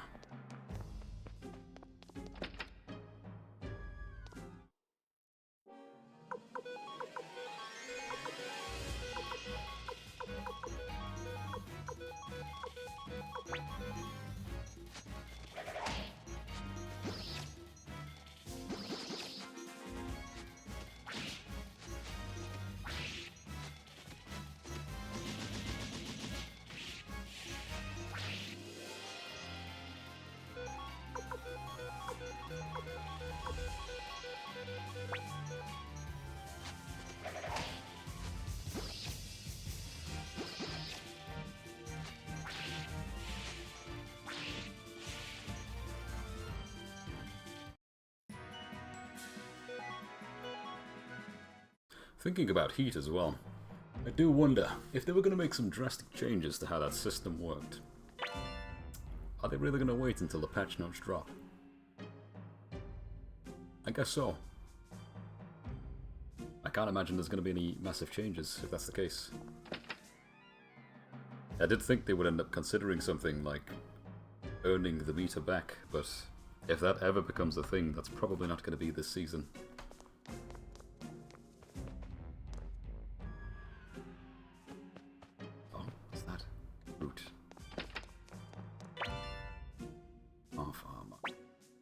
Very cool. Do not abandon. Damn, what can I get rid of?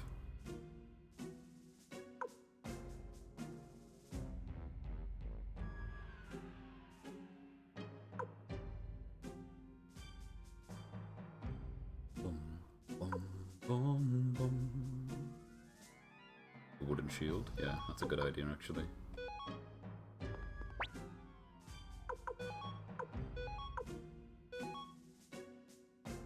Leather armor is a big upgrade, and this is also a big upgrade, but he can't wear it. Yeah, I think that's fine.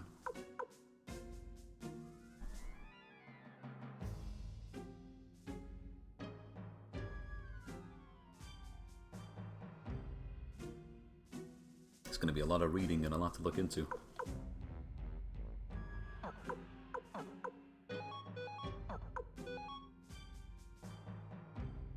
Magic. I don't think she needs this, to be fair.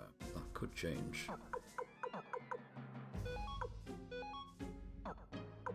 Ah, good idea.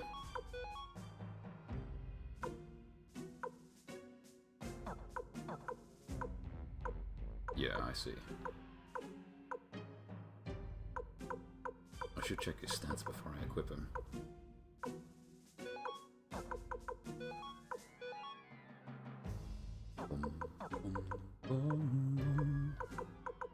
I think we should. Yeah, we'll take this. Leather armor. Give it to Tia. Alright, yeah, everyone's carrying too much stuff. Crap.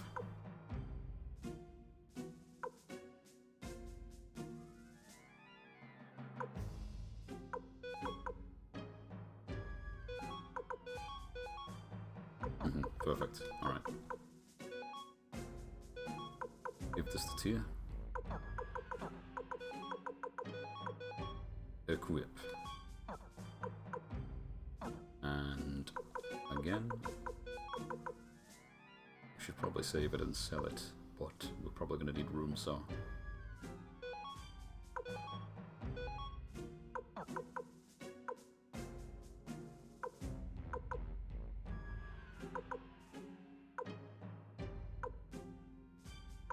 Who needs the half plate? Maybe. She could probably wear it. There's only one way to find out, alright. Let's move the guard robe to this dude. And then the half plate, the half armor up here. She can't. Gotcha. So who can? Maybe Elf? Elf fine, Elf plus 10.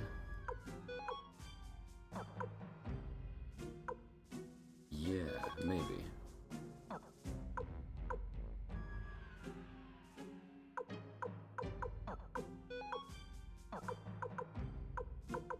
I guess they're fine. Someone's gotta be able to wear that, surely.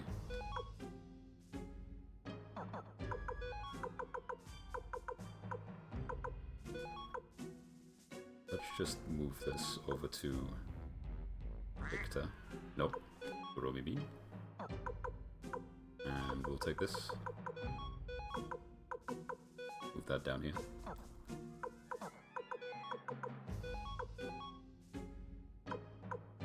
Right.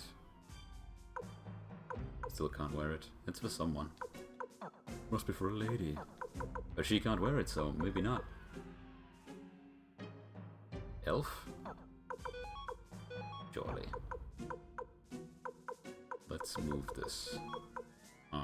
Iron Shield? Sure. Put that up here. And grab...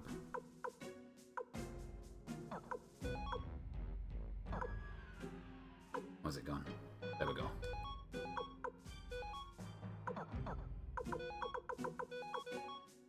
Nope, never mind. Who knows who can use it? Oh my goodness. Spinning head.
Oh, I got something I didn't see.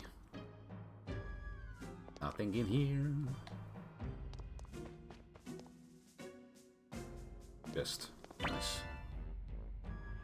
Well, that's true. I haven't, no. I only heard good things.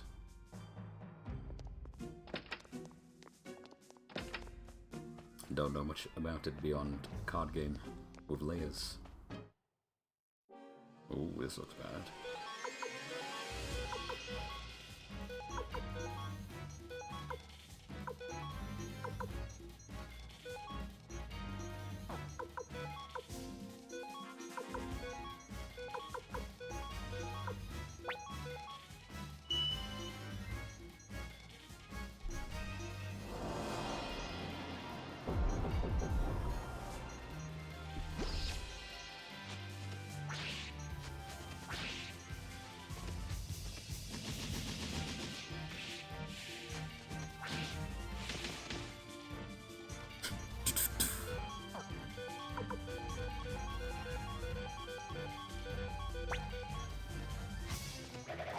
I'm always down to try quite a few things.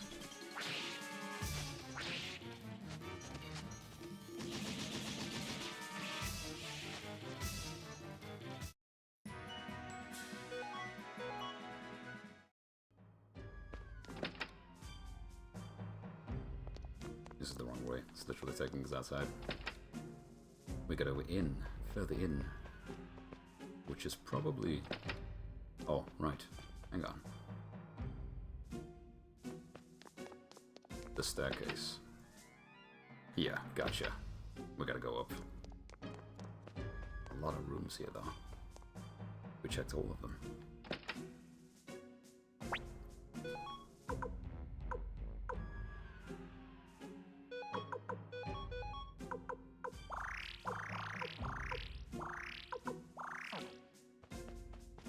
A dragon! Oh no, someone's got a lightning weapon, right? No, no, no, she's not here. Never mind. We're alright.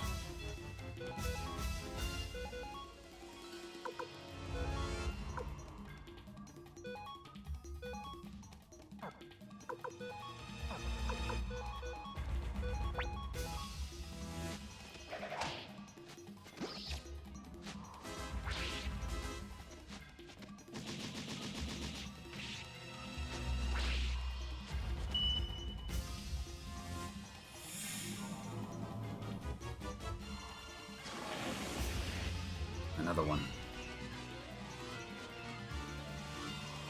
It's gonna be like the zombie dragon all over again, but maybe a little easier.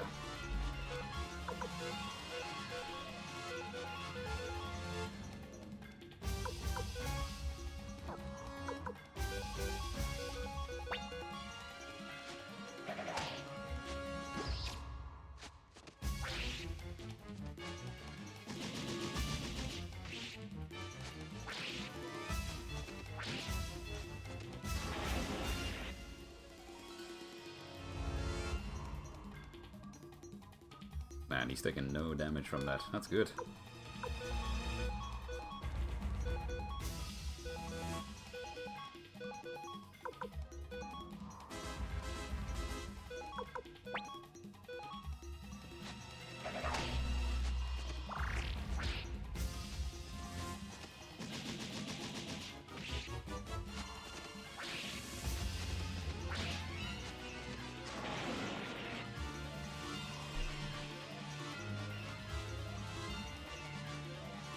I think you mentioned the 24th. Is the talk about Anna on the 23rd, and she's playable the next day? Actually, I can't remember.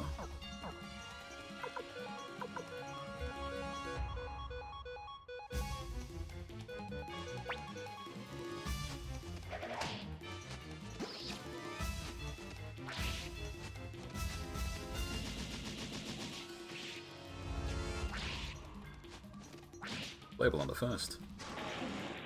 I thought she had like a early access thing to her.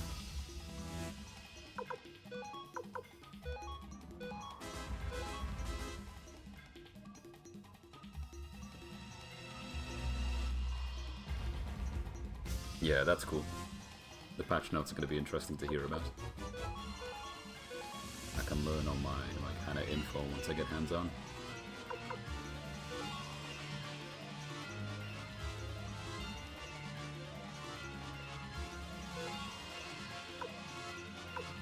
Who else needs it?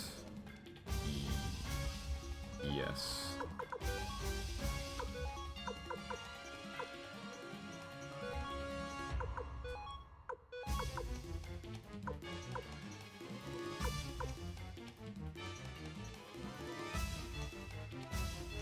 I don't think I set anyone to heal him. Okay, yeah, gotcha.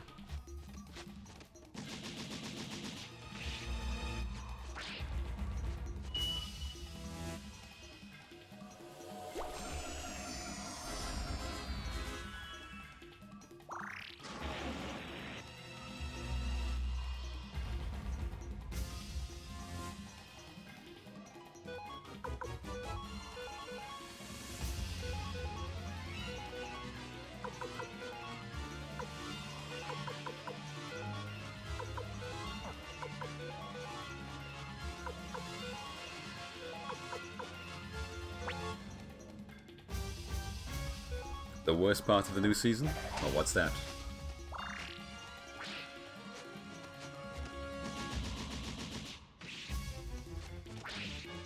Nice crit.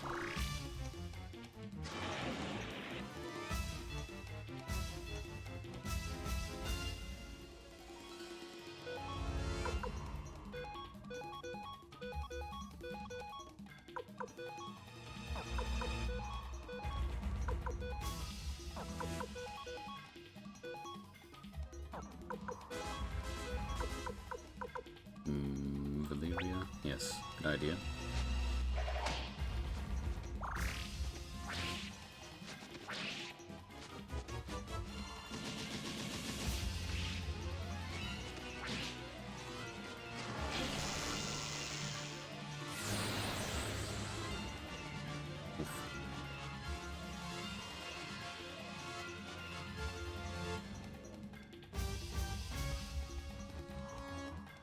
Nothing to do with the game.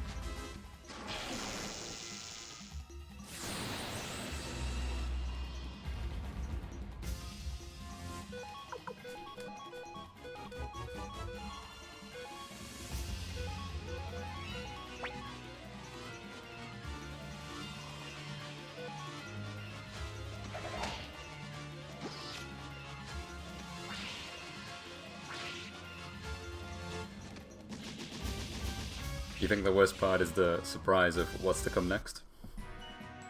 So we're getting Anna and then there's 3 question marks sitting afterwards. Could be Fakumran. Could be mystery suffering. Could be anything. Not that.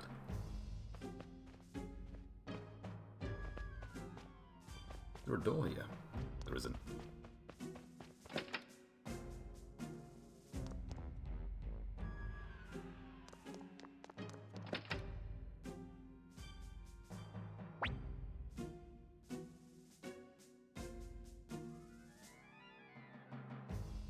Nothing to do with the game.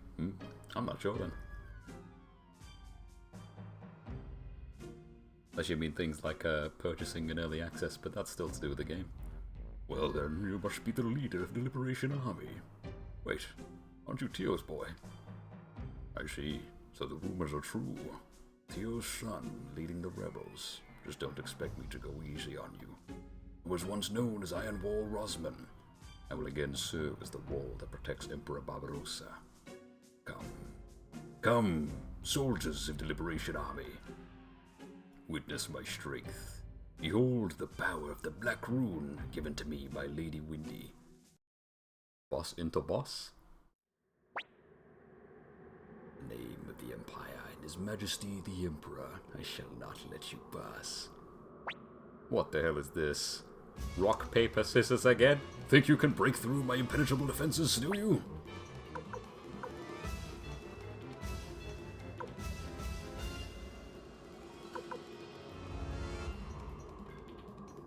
Okay.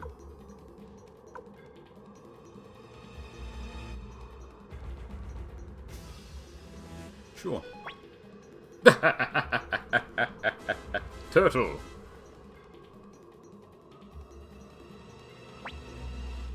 What's the matter? If you won't attack, then I will. Damn. No bueno. Oh, it worked. Fine. You are good, son of Tio, but now it's my turn.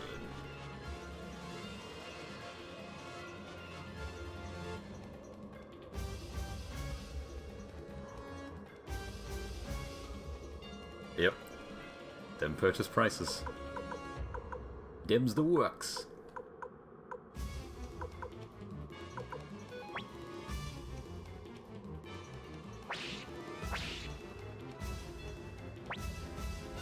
Come on, hit me again.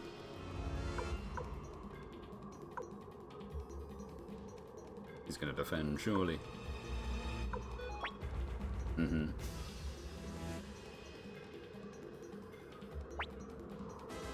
This is going nowhere. Very well. Prepare yourself. Special into special? That's good, right? Maybe not. Damn. Our music. Come on, once more.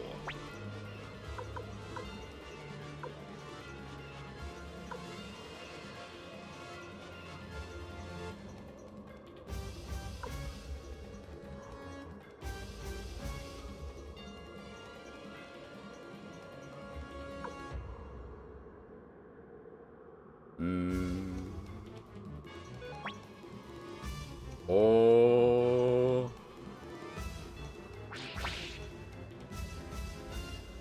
It all worked out. Impressive. I never thought you would break through my defenses. Nice. We've got Warfare and Duel as minigame. Impossible. Lady Windy's Black Rune will... Take it. You make everyone crazy. You fix them. Cobalt, why are you still saying the Black Rune? It's... my arm! What's going on? Not sure, but it's got something to do with the Black Rune. I think he said something about that. I will not destroy my throat.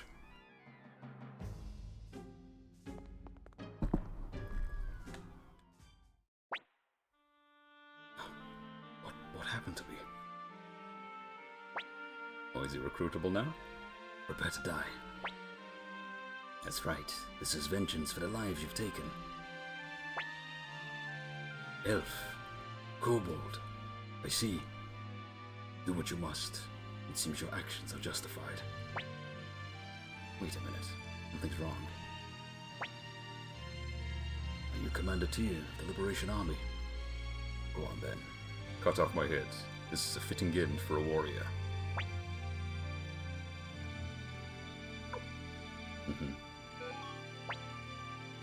What are you waiting for? Do it.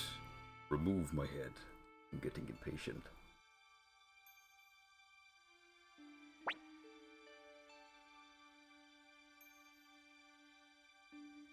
I haven't checked what any of the individual prices are so far. Is it 2025 for the whole pass? Why did you suddenly? Yeah, you're not the same person you were. Because of this burnt rune. Rune. This was the black rune Lady Windy gave me. It holds the power to control monsters. Ironically, it also appears to have been under its sway. I also appear to have been under its sway. Windy cannot be trusted. I wonder if the Emperor is aware of this. But whatever I say matters little now. The only way to atone for what I have done is to accept my fate as a warrior.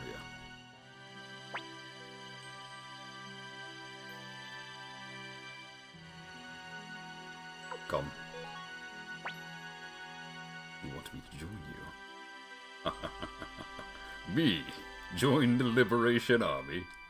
I served Emperor Barbarossa for 10 years, and you're asking me to betray him just like that. That's right. The Emperor is no longer the same man you knew 7 years ago.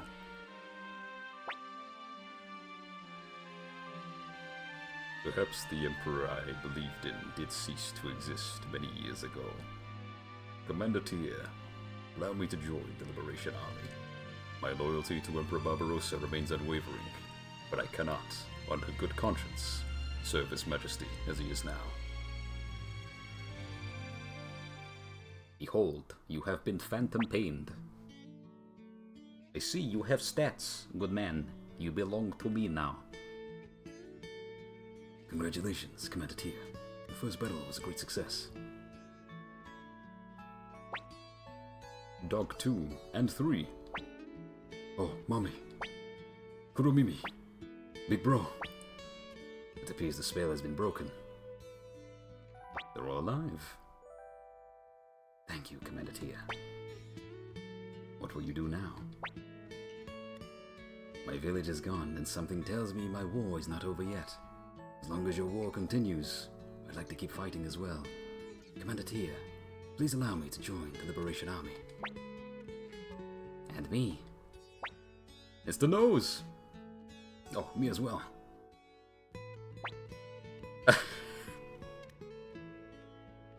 That's how it goes, man.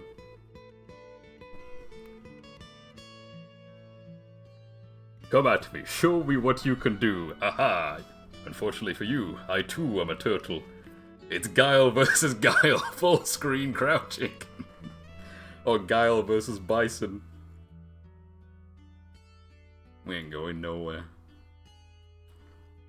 Not you, Sylvina. It's too dangerous. No, Kirkis, let her join. Both of you are connected. I get to use Unite abilities. Please? Nope, I'm not letting you out of my sight again, Kirkis. Then I'm joining too. Elf team. Kuromimi fight too. Everyone healed, but country still sick. I no longer have a place to return to either. Let me also fight, so that I can prevent such a tragedy from ever happening again. Commander Tyr, you've grown so much through this battle. See how many have gathered under your banner. Come then, let's head back to Suikoden Castle. Alright, let's go. We did it. Man, that entire segment went on longer than I thought it would. We gained like 10, 12 different levels.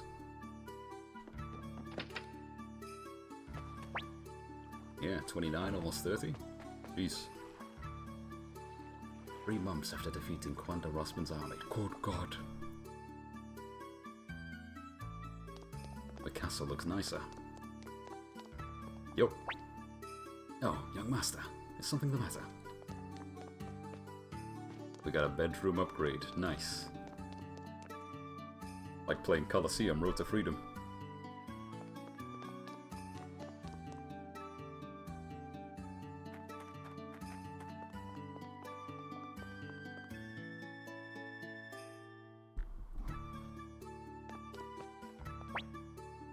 Master Tia, are you thinking about your father?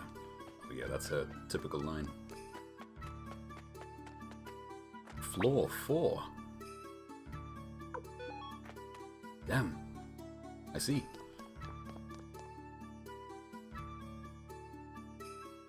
And there he is.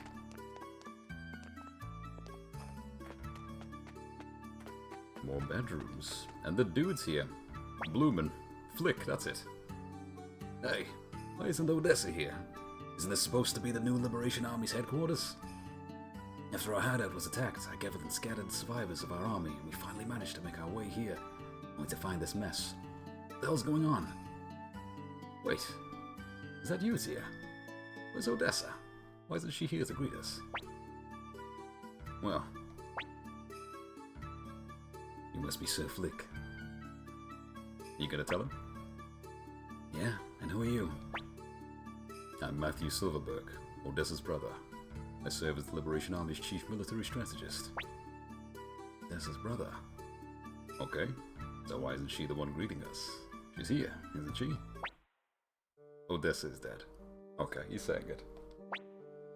Matthew. Humphrey spoke! Oh my god, all this chin has done this whole game is ... ellipsis. But discovering that Odessa is dead, words. No. What? So the rumors that she's missing. Commander Tia, shall I tell him?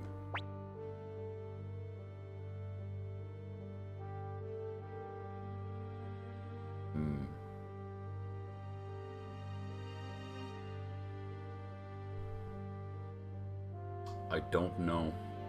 That's a tough one. That's a tough one. She didn't want people to know. Odessa made her final wish to keep the Liberation Army from falling apart. But now that we've rebuilt it, it's time we told the truth. That's true.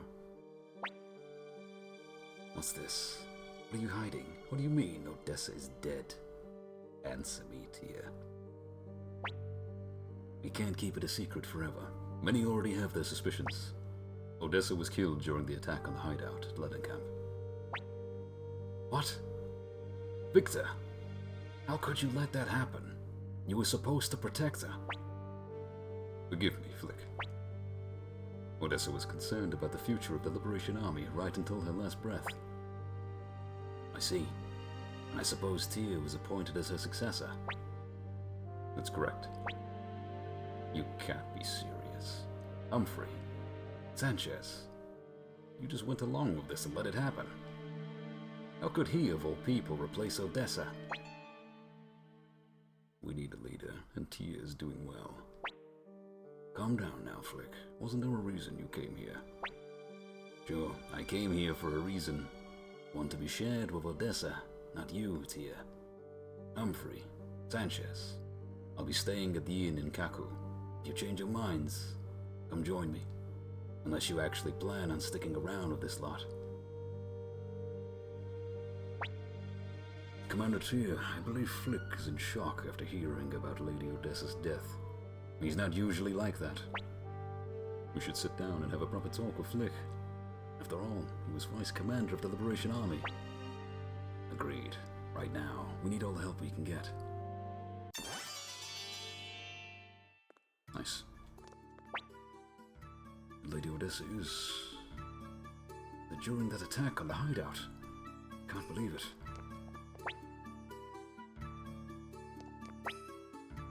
If we can get Sir Flick and the survivors of the old Liberation Army he brought with him to join us. Right, we gotta go speak to Flick. Oh, Not yet.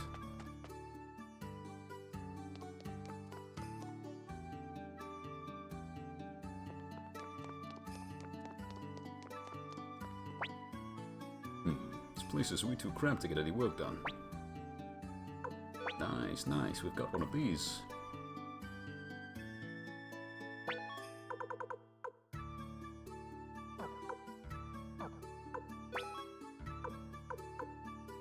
Yeah, that's probably a good idea.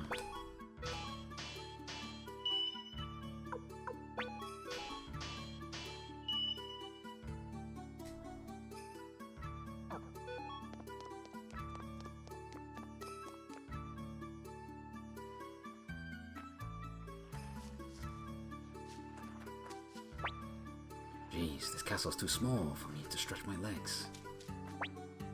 Commander Tia, I will continue to fight for the lost village of the elves and for all the people of this land. Hey, I want to give Kirkus something in return for the ring. What do you think he'd like? Commander Tia, Kurumi may look forward to serving you in battle.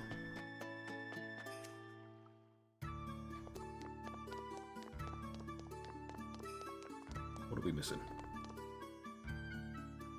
Ah, is this the statue room? No, it's the OG room. Yes, yes. So when are you planning on paying up? Cook dinner? No, not yet.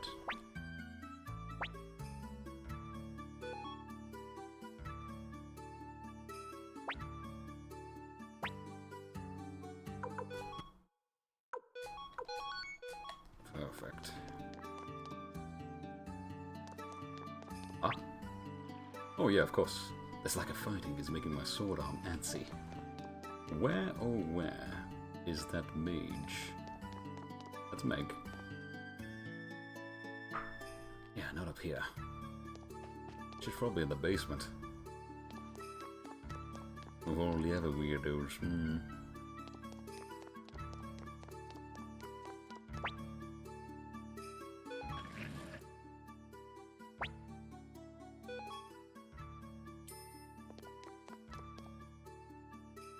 Yes, there you are. Now, what was the spell again? It's completely slipped my mind. Oh well. Request teleportation? That's useful. Not yet. Yeah, okay, let's grab a party and let's go. Let's try the TP. I think it's the third one. Yeah.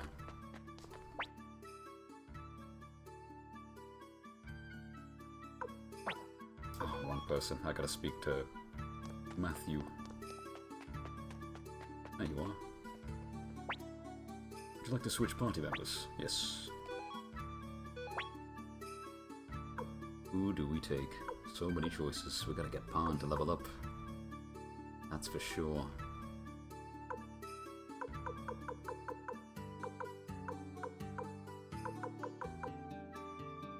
Stallion Bow of Shiva, High Speed Rune. Earth Rune. Oh, yeah, that's true. I do want to try that. First. Where are you? Lepant. Lepant wife.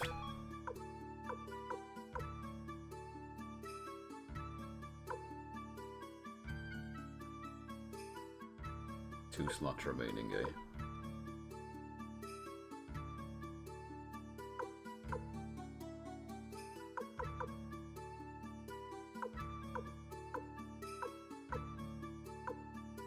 God, Quanda, level 30. Holy defense, 131 protection. What a nutter. Absolute peanut unit. 342 HP. Okay, he can wait. He's fine. Wooden Hammer, Chrome Hammer, the blacksmiths. Could be interesting having them in the party, but not right now.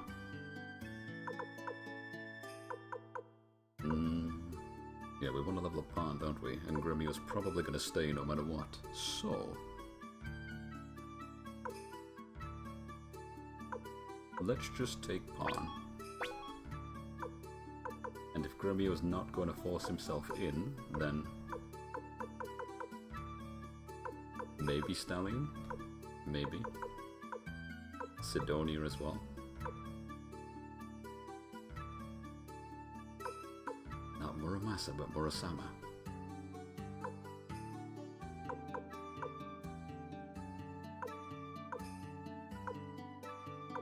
I could bring Luke for a bit, actually. And get him some levels, maybe. It's got no range, though, right? Yeah, that's true. Choices, choices. Maybe Sylvina by herself.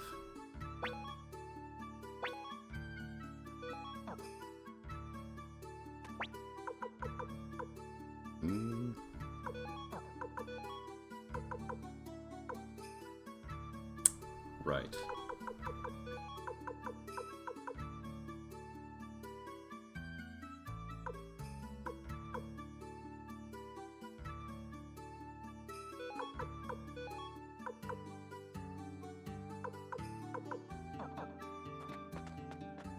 Experiment with this briefly.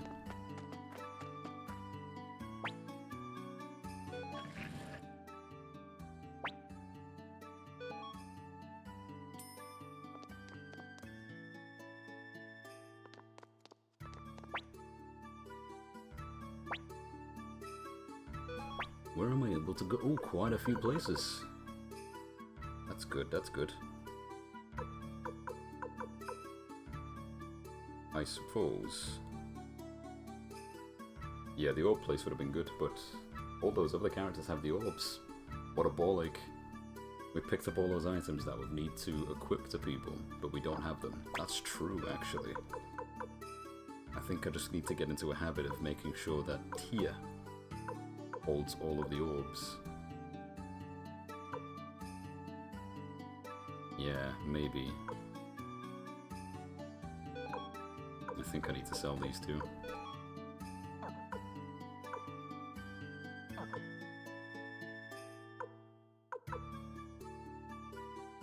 Okay, yeah, let's try that.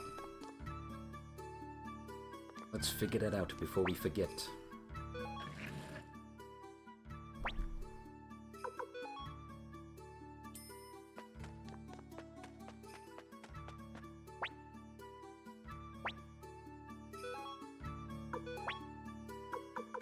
Send away.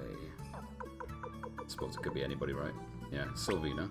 Take her out for a second. And Eileen. And we need two people that we had before. Gremio might have something.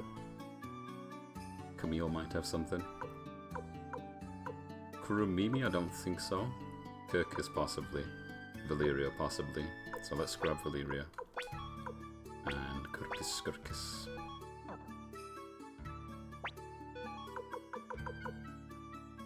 Armor.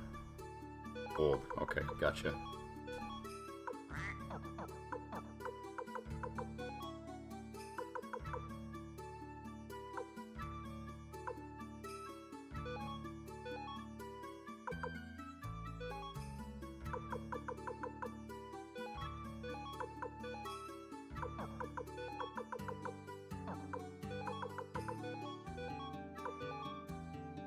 Ugh, so tedious. But so important.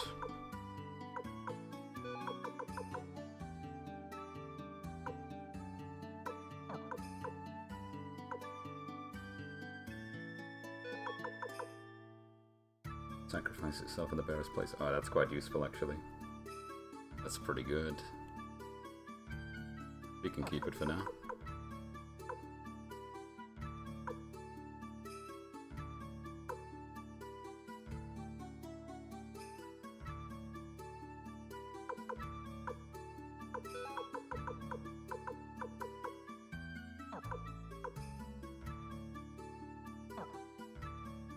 Okay.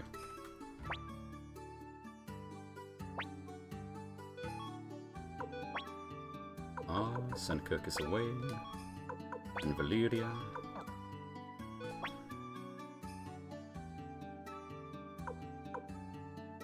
Probably Gremio. Yeah, that would be sensible, because he might have something. And the other one, I don't think Kurumimi had any orbs. Was there anybody else that we had? Meg? Maybe? Maybe, actually. Because we did send her away at one point. Let's check.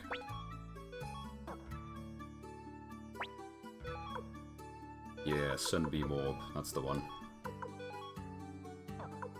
And Gremio. He have nothing. Just armor. Need storage.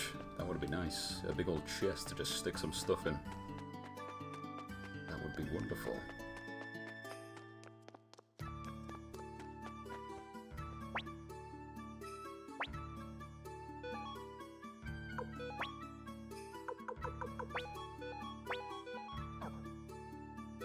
Just in case then, let's have a look.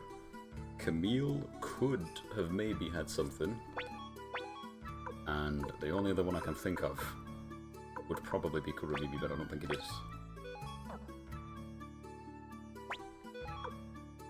Ah, yes, okay, he's got plenty. Camille does not, though. Gotcha.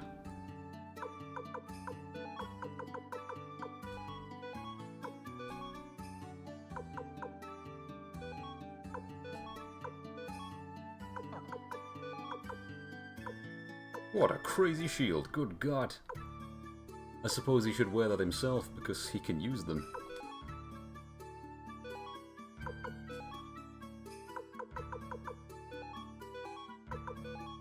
That's better. Oh, shield, oh shield, oh shield. Insane.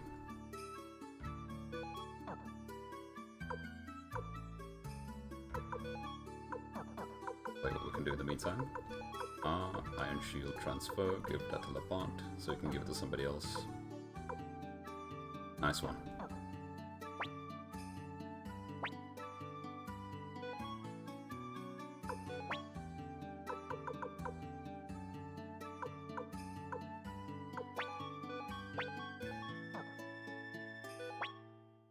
Right, who are we gonna take?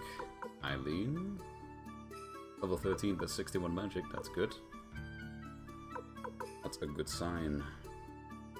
We'll take Eileen, and he's already sorted on runes, so I think beyond leveling him up, we might leave him be for now. Maybe. Anybody else that we can rune up? Let me just check what these orbs do. Increase the bearer's critical hit rate. Very cool. Automatic recovers HP each turn. Very cool. Prevent status ailments. Alright, it's all passives. And double speed. They're all passives. Essentially. They might have more though, but you never know.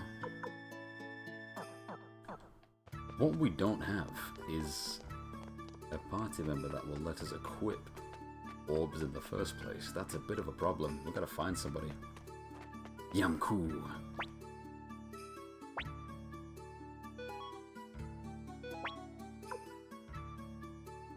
Yeah, we're gonna have to teleport to the town and get these hooked up.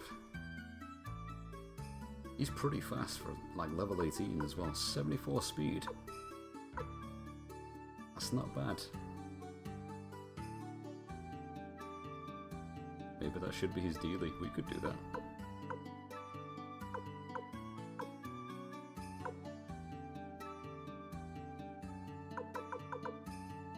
It's pretty good.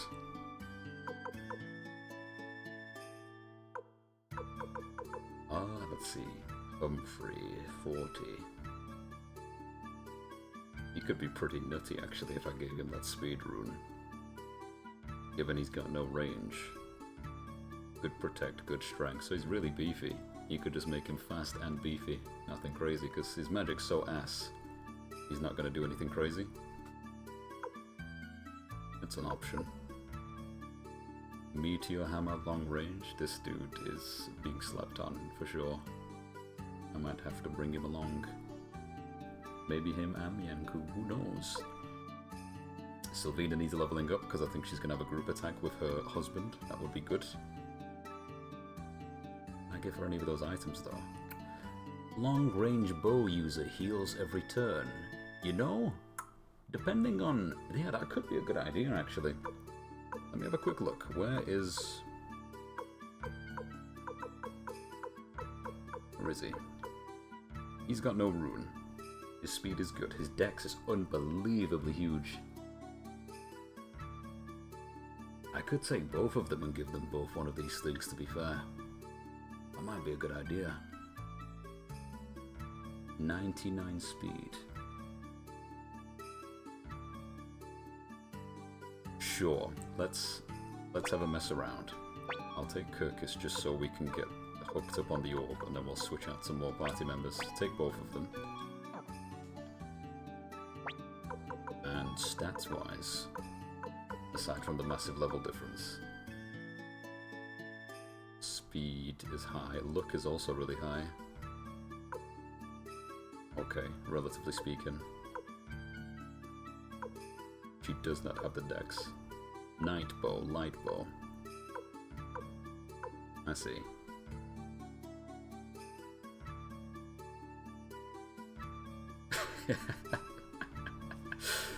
Peanut-headed Quanda. Let me have a quick look at these orbs again. What do I have? Crit rate increase could be massive. But that's probably better on somebody else in particular, like Humphrey. That might work really well on Humphrey. Maybe.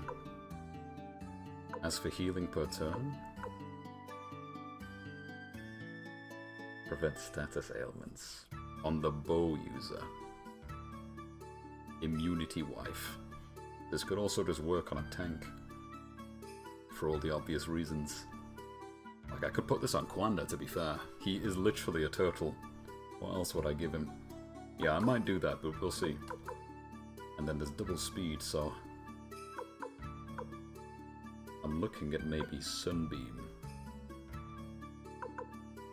Sunbeam and Gale Orb on those two. Or Killer Orb and Sunbeam on those two. Maybe. It depends on one thing, to be fair. Oh, choices of choices. Like, these orbs are the biggest thing, giving like an extra layer of spice to a character, because that seems to be a big deal in here. You hook them up with an orb and then you give them either a passive or some extra abilities, so it's about finding the right mix. Take me to... Is it Kaku? No. These two are at the... I think it's Seika. Nice.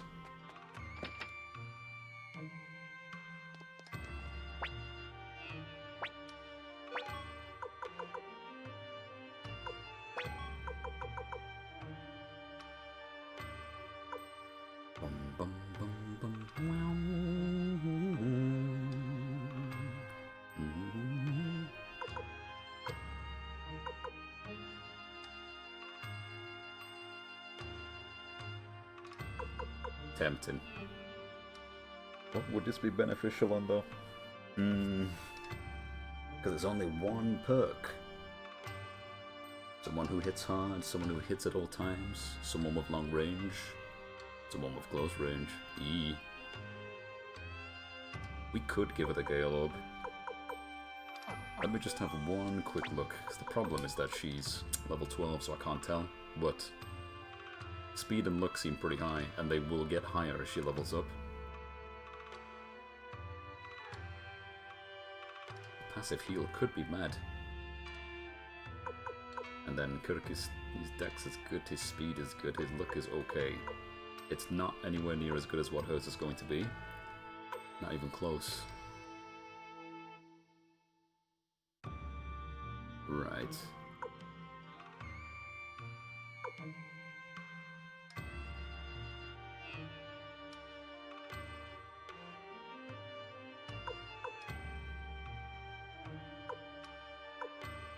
Okay, I think I have an idea. Wait, one more time. Just a quick check.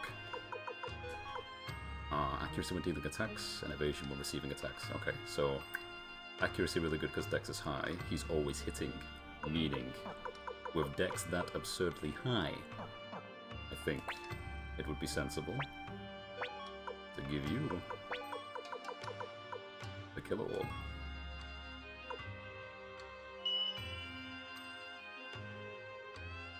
Maybe. It's a tough choice. I think you want a mixture between a character with good dex and good luck would benefit from this because they will crit like crazy. Well, I might not give him this, but we'll see. As for this one, we could dump her speed. Maybe. Turtle? No.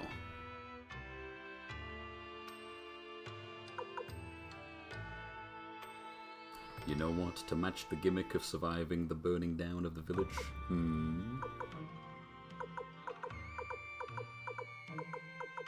Damn, tough choice. Passive heal could be huge. Depends.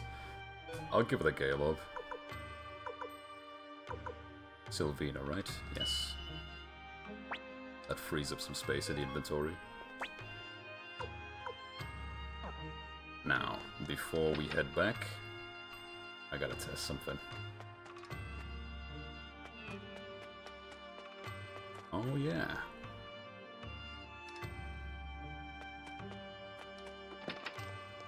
No one here? Just the kids? It's you. You're the one who took Master Matthew. Don't try to hide it. Recruitable? Master Matthew said he'd never get involved in another war, but you just had to drag him back. Why?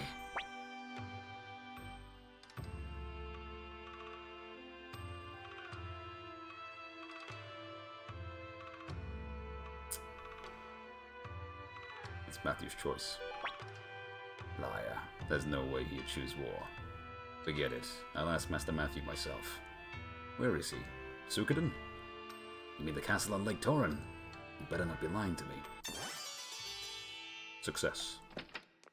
Every party needs glasses.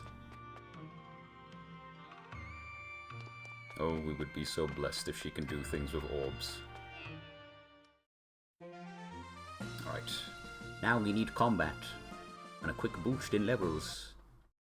Let's see what their Unite ability is. Surely they have one. Oh yeah, we gotta level up Pawn too. He might get messed up.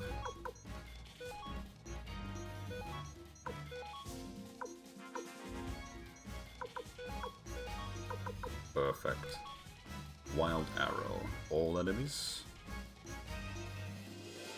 And unbalanced. Gotcha.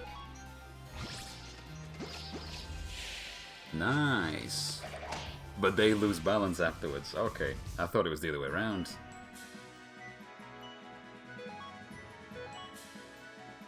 We got an orb. Even better. Nice. What'd it do? Makes another person protect them. Yes. Yes, please. This is good. But for who? Not these two. Okay, very cool. Just a few more.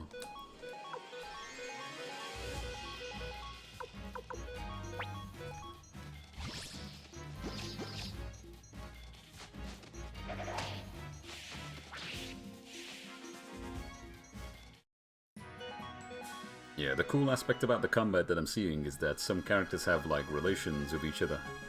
So they all have very unique, sort of, Unite-based attacks. I'm gonna try and figure out what all the combinations are.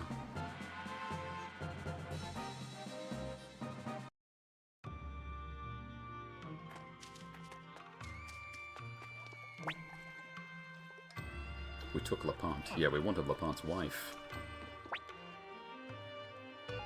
Yeah, we did. But it's tough because we want her to be a caster, don't we? We can't have her be the one getting protected.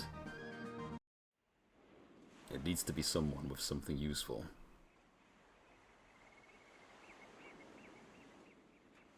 Something useful but also without casting abilities. That's tough.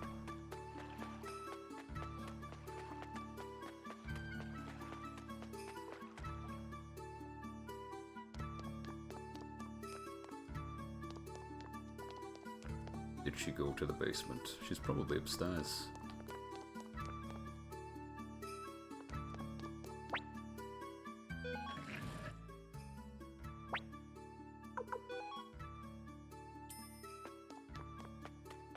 There she is. I suppose what Master Matthews says must be true. I still can't forgive you. Like to switch party members? Yes.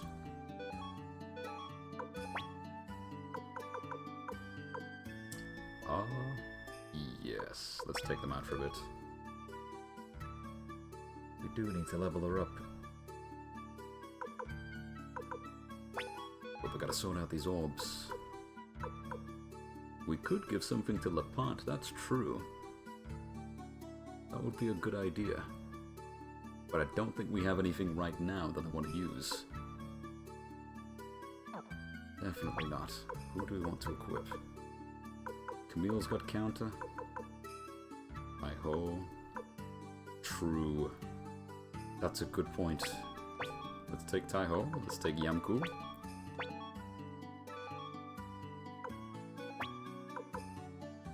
Remove Lepant. And... Uromimi... Okay, yeah, she's sorted. He's roomed up too. Kryn. Humphrey.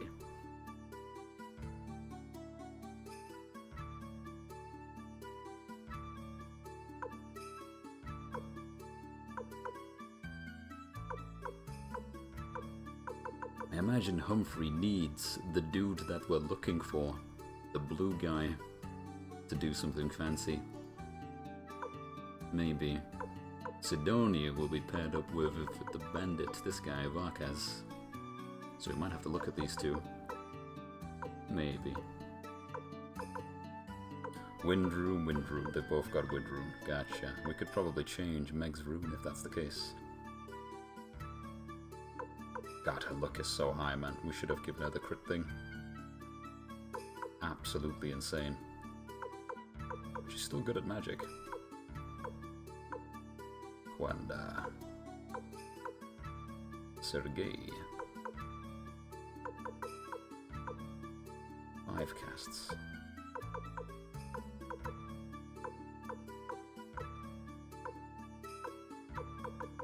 I suppose. Maybe Kurumimi? Maybe. And Lepant and Kryn? Yeah. Oh, Eileen's already got the Earth rune. Right, right. Okay. So she's fine. I suppose.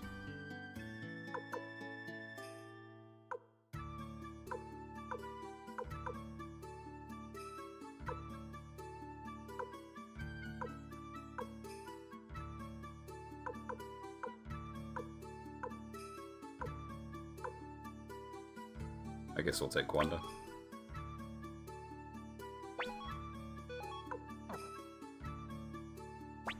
Because... yeah, it's just excessive, it's super tank. Could give it to Humphrey as well, maybe. Possibly. That might not be a bad idea. Oh yeah, and Sunbeam, HP every turn.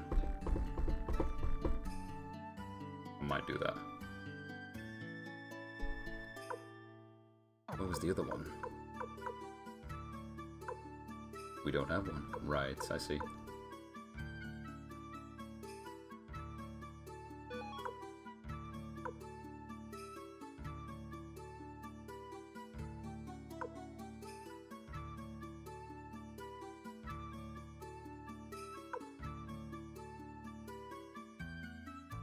Damn, tough choice.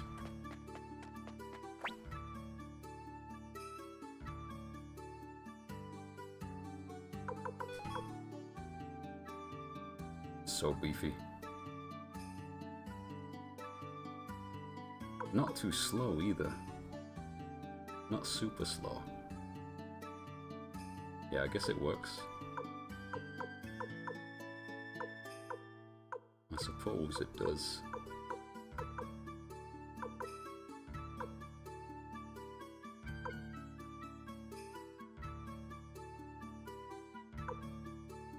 Alright, yeah, sure, I'll do that.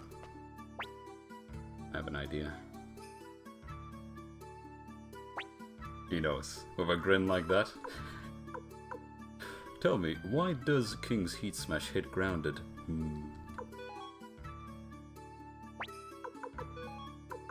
Why, Quanda? Explain. Why does King's Heat Smash hit grounded? Look at him. That's the face of a killer.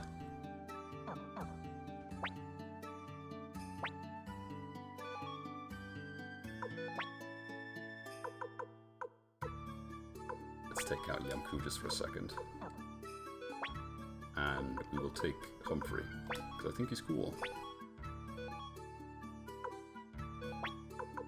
We'll take Taiho with you-know-who. So in the meantime, while we do this, who should we take? Stallion could do with some levels. Everybody could do with some levels. Everybody. We're checking some stuff.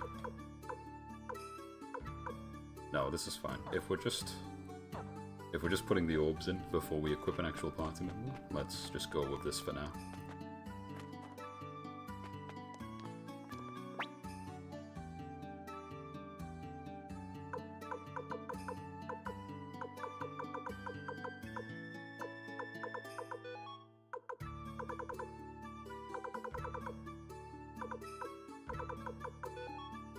Vicky. She's not recruitable. Gotcha, she's just there for teleports. Damn, what a shame. Giovanni. Same for Giovanni. Apple. Not recruitable either. I wonder what you do then. Antonio, you can recruit the chef.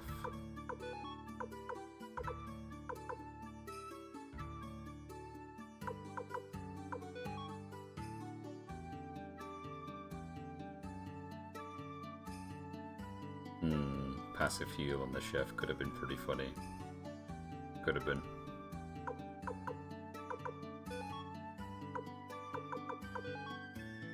Mary and Kryn. Gotcha.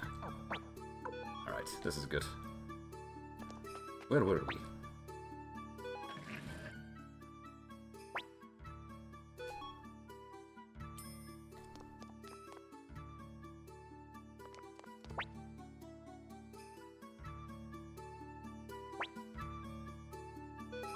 Take me to Seika.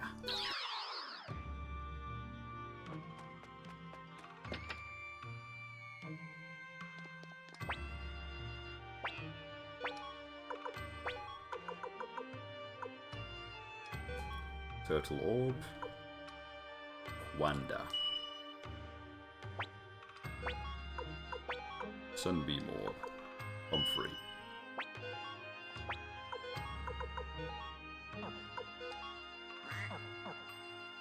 Gotcha.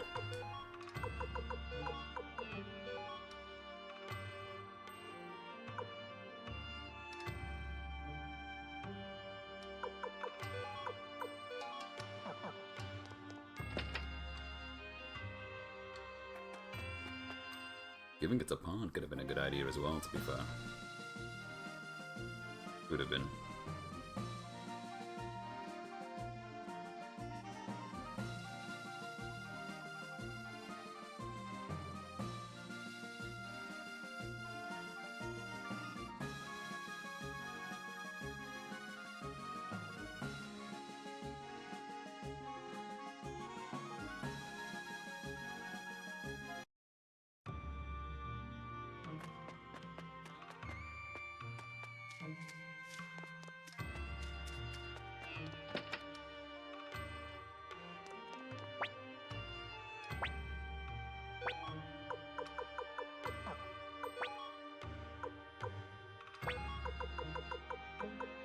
Oh my god, 16k!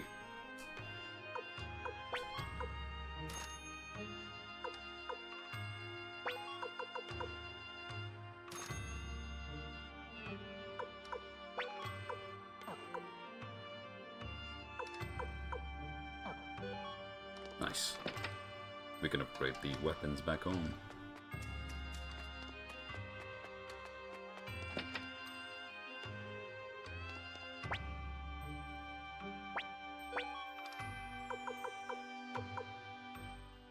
Kwanda, Iron Shield, plus 13. Sure. Not like he needs to be beefier.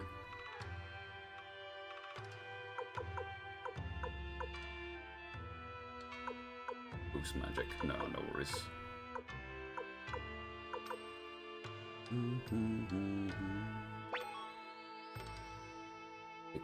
Victor. Oh, yes, of course.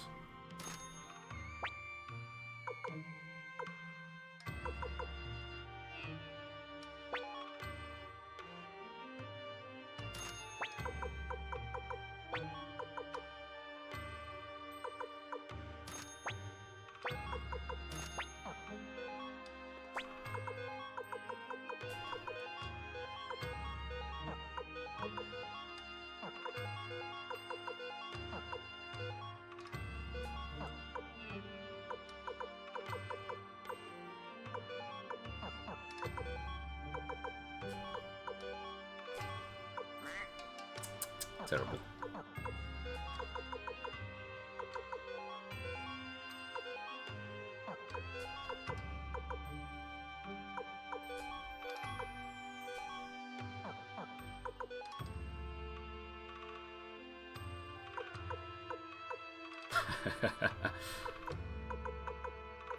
More people need to take natural pictures.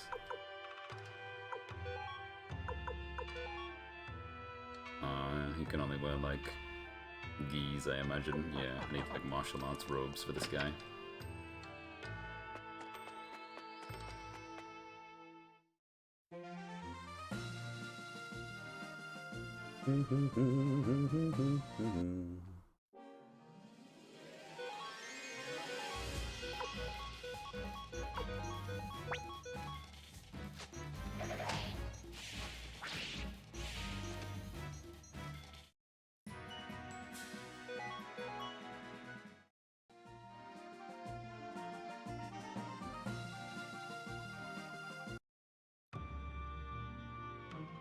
Said he'd be in the bar in Kaku. Yes, that's why all of his goons are here. So, let's go establish an actual party, at the very least. Go talk to this guy, and then from there, we'll figure out what we do next. Maybe take a breather, jump on Tekken.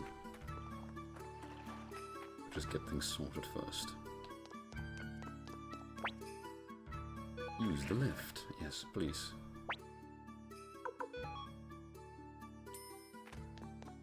Got some orbs sorted out at the very least, that's good.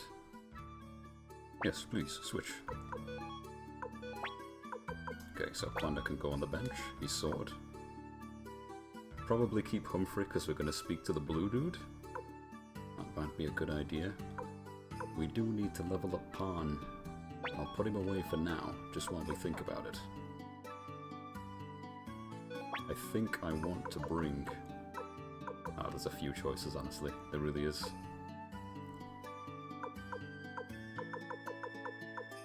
I want to see what the husband and the wife can do together. If anything at all. Eileen.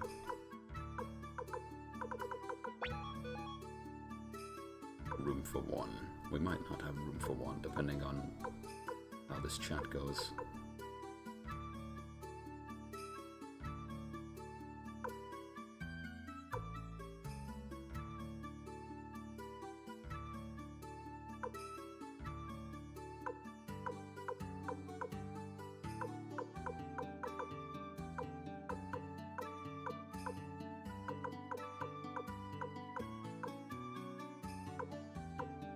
We'll level him as a pair, yeah. Sidonia with Varkas, we'll do that later. Luke. Could be a good idea. Maybe we should just take part. At least for now. Though. Maybe not.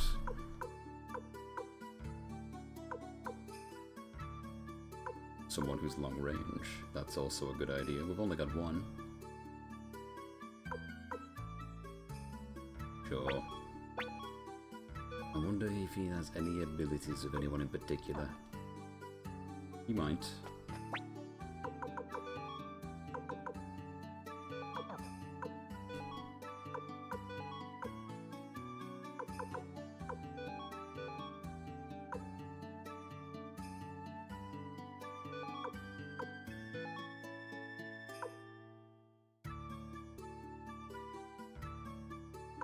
Humphrey still with us, yes. Did Victor force himself into the party? I didn't check, actually. He is here, right? Yeah, we can't get rid of Victor right now. Okay, that's fine.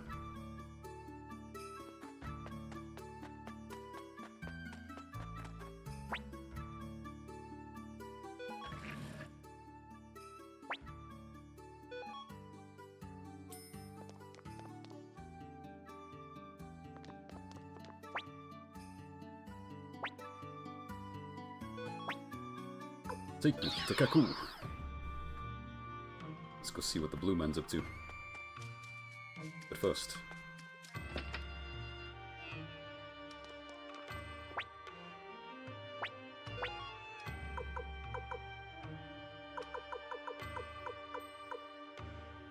Nice. We should probably get a boost magic. Yes. Yes, we should. I think we have a better one, but someone's holding it. Tell you what we'll do. Prevents balloon, yeah. Get this for Eileen.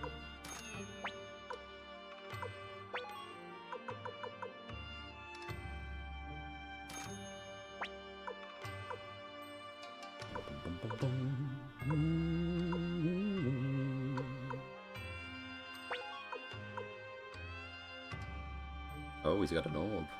I forgot. We'll have to have a look.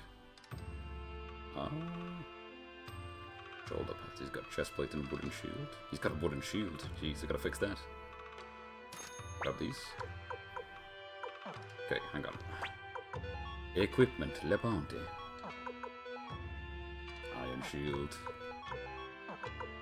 And shoulder pads. Pointy hat.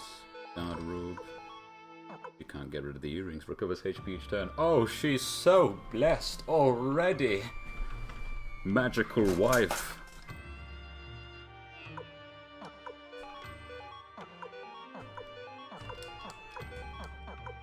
Stallion.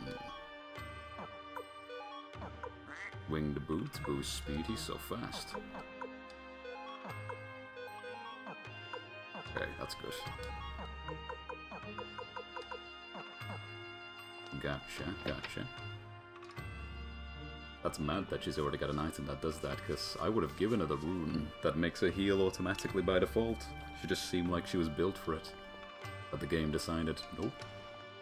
I got you covered. Oh yeah, the orb. Makes another person protect the bearer. Who could we give this to?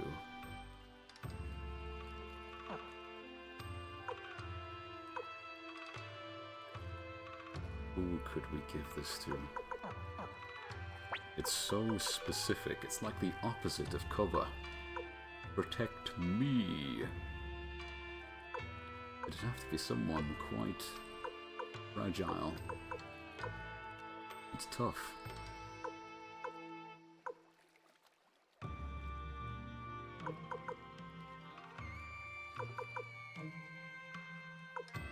Yeah, it is tough. It could work on the main character, but I don't think I can get rid of his orb. That'd be a bit silly. Level 5, level 5. Yeah, I could maybe level up a weapon. I should have done that before I left. Hello, lady. Wanna upgrade your weapon? Sure, leave it to me. Please, Eileen. Nice.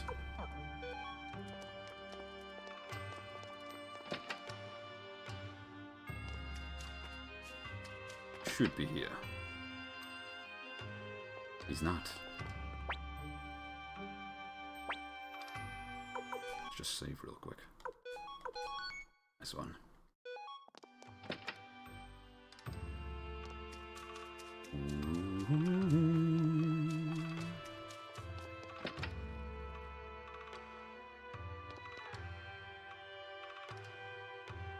Hello.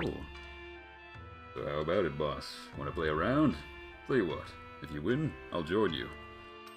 Oh, I'm about to lose all my money. Alright, let's do this. He's got an eye patch, it has to be done. If you win more than 5,000 parch off me, I'll admit defeat. No, I know how to play. I also know how to suffer. How much do you want to bet?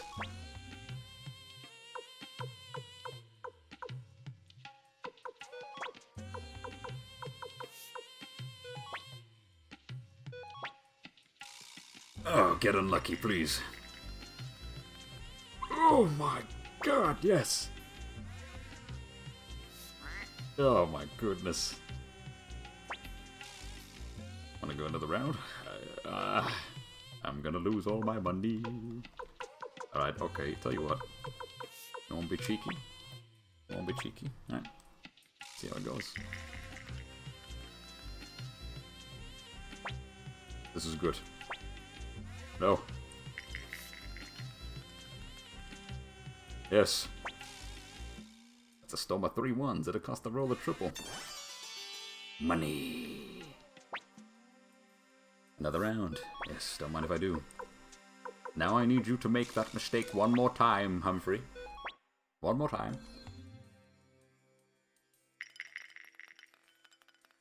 Oh no, so close. That's a 1, 2, 3, so gotta pay double. Nope.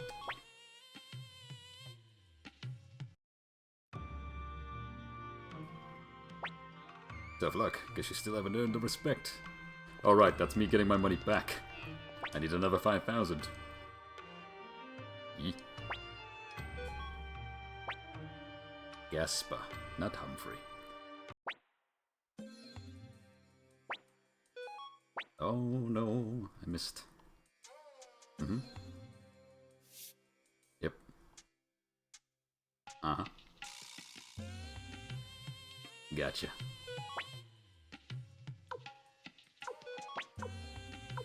A Jamilka.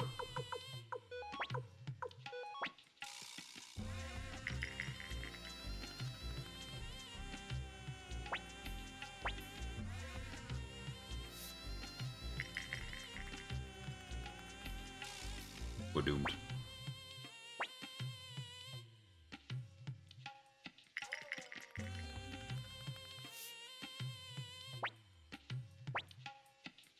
Mm-hmm.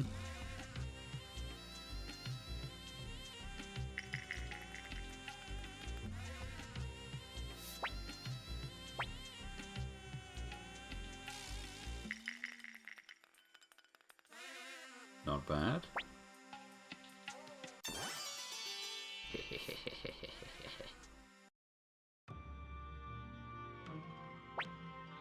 You're a lucky guy. Lucky guys can accomplish anything. Think I'll throw my chips in with you. Nice. Didn't lose all my currency. In fact, came out on top. Nice. I think I'd like 39k. Okay. Now that that happy accident is out the way. There you are. Tia, Victor. I've been expecting you to. Forgive me, Flick. I failed Odessa, and now she's... Quit blaming yourself, Victor. Odessa used to say to me, you should be more aware of your role as a leader. Those words have been coming back to haunt me. Perhaps she knew her death was imminent, yet I couldn't live up to her expectations. Flick. I've been so enraged by her death, I even forgot my purpose for coming here. I wonder she gave up on me. Dear, I still cannot accept you as a leader, but now is not the time for personal grievances. That's why I want to ask, will you fight alongside us? Of course. Good. Thank you. Now we can rescue those we left behind. Well then, I'll assemble our troops and take them to the castle on the lake. Dear, we should head back to the castle too. I see, I see.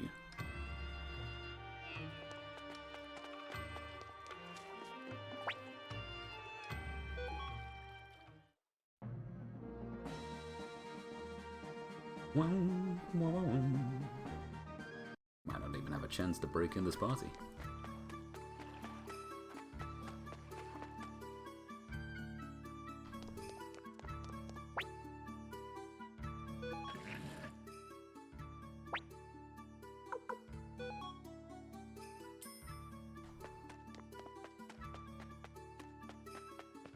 Same dialogue?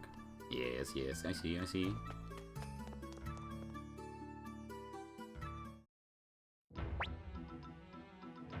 Looks like everyone's here.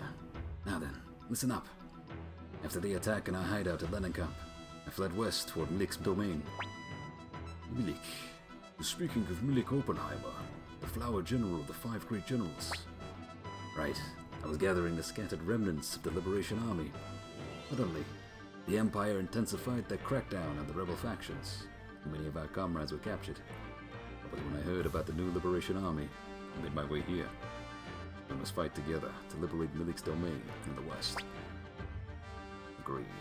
If we combine Zeflik's forces with our own, we should be able to break through the entrance to the west, Garen Fortress. Commander Tia, what do you think? Very well. Prepare to depart. Yeah, I guess we can. Understood. We will begin preparations immediately.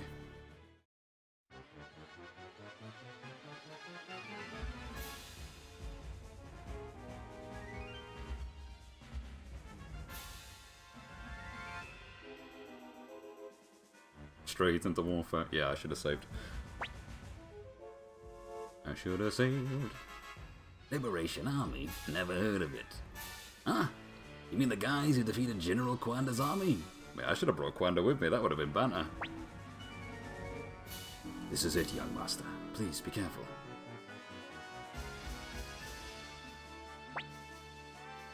Let's go, Pawn. Right. Come on. Here we go.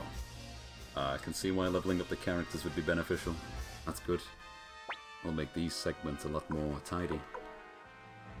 What else do we have? Ah, increase the attack power of charge attacks. Even better. It's the same. Gotcha. Surely they won't use magic.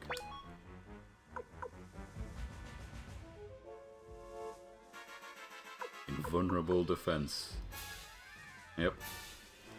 The Kingmane and the Drag. Let's boogie. I'll show you the true meaning of strength.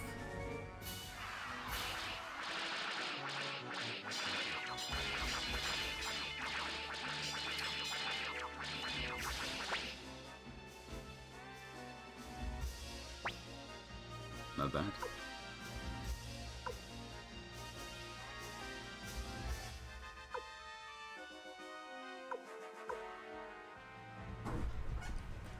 Aha, I see you've learned to hold back. Proceeds to RDC. Hey man, you see that arm come over your shoulder? You better be mashing 1+2 right now.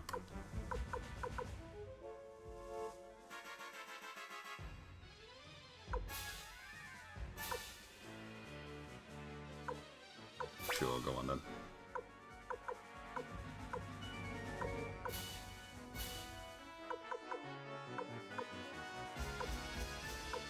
The cooks. Time to show you what an elf can do with a bow. Another charge. That's bad.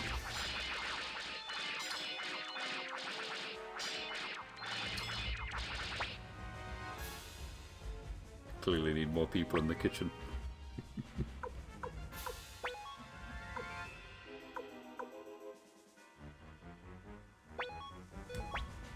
This doesn't seem to fail. It's time to demonstrate the power of my wisdom. Here's the plan. Make sure to follow my orders to the letter. The attack power of charge attacks is now increased. I wonder if there is a recruitable rat. I wouldn't be surprised. got a varied roster.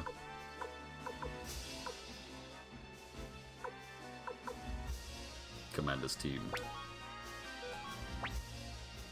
Everyone, let's go. This might do it.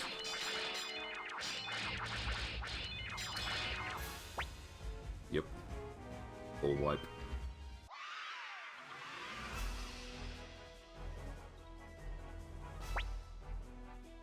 Congratulations. Our forces were victorious.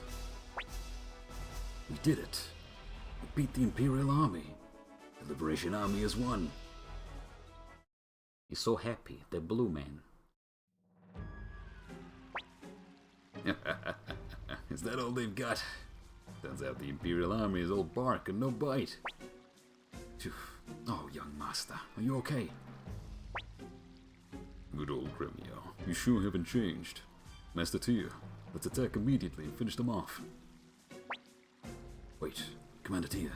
We shouldn't charge in blindly without understanding our opponent's strategy. I suggest we send out a reconnaissance team to assess the situation. No, we've caught the enemy off guard. This is our chance to attack. All of you, follow me. Sounds terrible.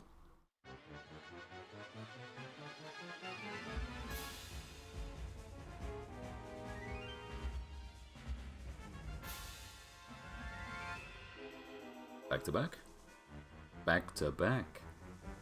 Oh my goodness, it's him! Fools, I shall show you just how wonderful my Antoinette is. Who would have thought he'd be a bad guy dressed like a mushroom? Be careful, something isn't right.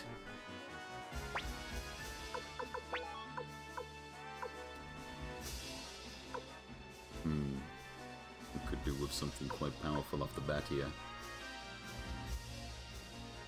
Alright, Kern, I'm putting all in on you. Leave it to me, eh? Don't fail. The enemy will use poison pollen. Good luck. Well. If that's considered magic, that would be our best bet, surely. All in, elf. Time to show you what an elf can do with a bow. Look at the state of it. Will it matter? Oh my goodness, it just wiped everyone out. It's no use. All forces, retreat. Yes, I see. It is a gimmick. Those damn roses. We can't get anywhere near the enemy. This is not looking good. Perhaps we should send out a reconnaissance team after all. Alright, coming along, Tia. I guess that's us. I'll join you as well. I've yet to accept you as my commander. This will be a good opportunity to observe if you truly have what it takes to be a leader. Surely we have a unite attack with Flick. That would be nice. Of course, I will go too, young master. Gremio, stay here. What are you talking about, Fritter? Who will protect the young master if I'm not there? Don't you get it, Gremio? Tia can take care of himself now. He's the leader of the Liberation Army, for crying out loud. Not some kid who needs your protection. That's no reason why I shouldn't go with you. After leaving my village, I spent years traveling from place to place. I met folks from all walks of life, experienced all kinds of things. That's why I sometimes get these hunches. Romeo, you gotta stay here. This must be some kind of joke. Young master, you wouldn't actually leave me behind, would you? Oh. We'll have faith in the hunch. Do not be sad, blonde boy. Stay here, Gremio. Young master, are you in on this joke as well? Stay here, Gremio. I swore an oath to your father that I would keep you safe no matter what. Please, young master, take me with you. I swear on my life I will protect you. These choices that aren't choices. One more time. Please, young master, take me with you. Alright, Gremio, sure. Give it a Gremio, you only get it in the way. Oh no, maybe it worked. It might have worked. No. It's gonna make you do it.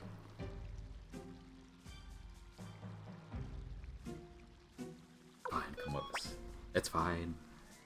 Romeo is joining the party. Please remove one party member. Well, I guess we're keeping Lepant and Eileen for obvious reasons, so it's time to go, Stallion. Thank you, young master. Yeah, I gotcha. Kindness alone doesn't make a leader tier. I didn't have a choice. Come on. He forced me.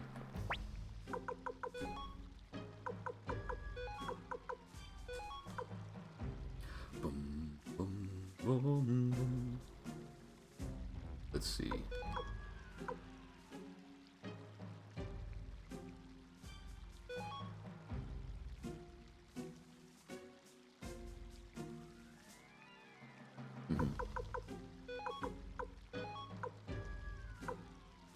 Yeah, this is fine.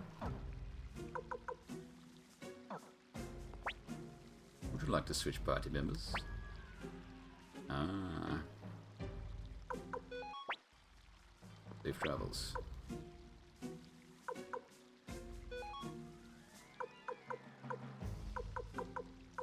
The band still doesn't have a rune, that's true. That's okay. Let's experiment with what we've got. Odessa plus. Oh my goodness, this guy's kind of strong. Oh my god, look at those stats. Oh my god. Well, we can't get rid of Victor, we can't get rid of Grimmy or Flick. Yeah, you'd have to dump like one of them and get Humphrey in there for banter. But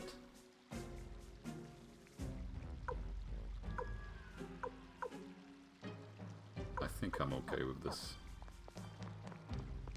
In here? This way.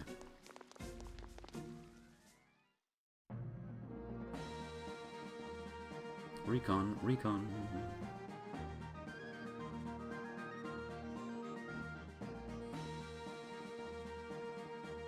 Please, just a crumb of combat.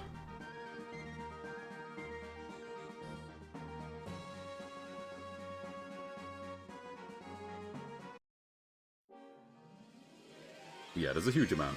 Many that I don't have as well. But I can't check on the fly.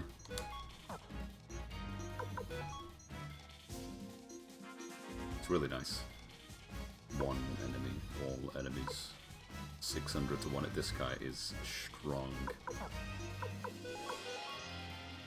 Yes, unite. Couple attack. Fire damage. To one enemy, gotcha. It's a plant, it'll work.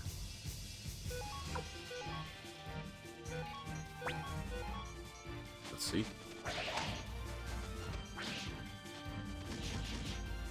Damn. Not bad.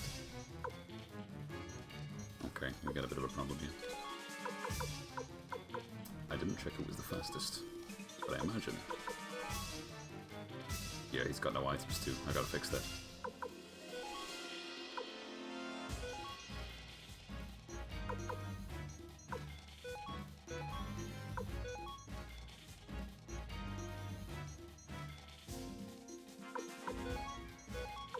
Oh yeah, good idea.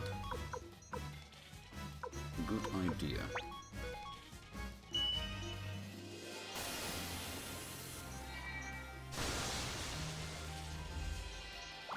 Strong plant. He's dead.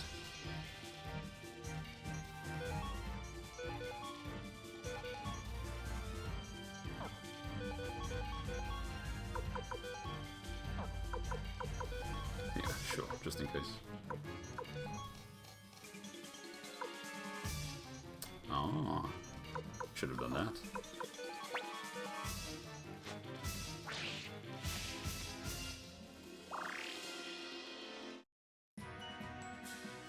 Nice, nice, nice, nice, lovely. Yeah, they both got a level up, but they're in line now, that's good. Husband and wife, strong as each other. I gotta find a bed.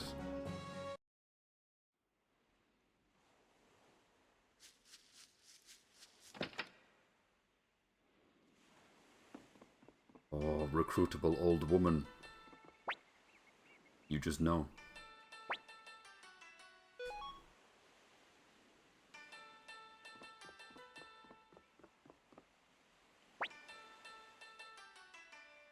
name's Hellion. You're Tyr, aren't you? Yes, I know who you are. I may not look it, but I too wield the might of a rune. That soul eater of yours possesses infinite power, but also evil intent.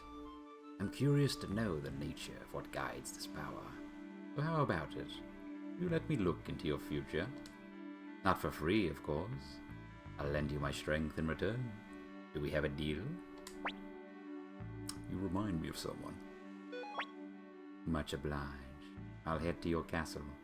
By the way, my power is called Recall. Nice. If you use this blinking mirror, you can return to your headquarters whenever you please. Oh. Mega medicine.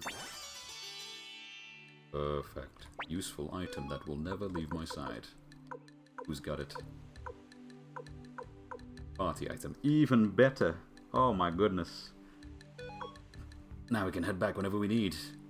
Then we can use the lady downstairs to blink to whatever city we've been to. Perfect. Fast travel in the 90s. What was I going to check? What was I going to check? Check. Mega medicine, who got it? Mega... Victor's holding it. Is that good? No, because he's slow. Yeah, alright. We'll give it to... Lick for now. Yeah. Let's have a quick look. Speed, 71. She's quick. Hey, Victor's not too bad actually now. 73 speed. Yeah, he's doing okay. Just okay. And for Eileen being level 18, her speed is really nice. That's a good future. Alright, yeah, we could give her healing items as well. We need to stock her up a bit though. Medicine 5, Victor can keep him. Lepant. No. No. Perfect. And also perfect.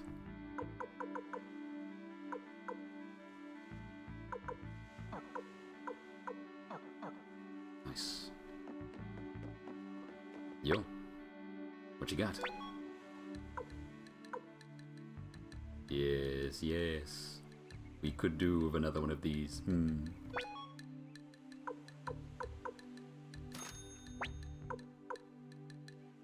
Mural painting supplies. Seeds. Mega medicine for your mega needs.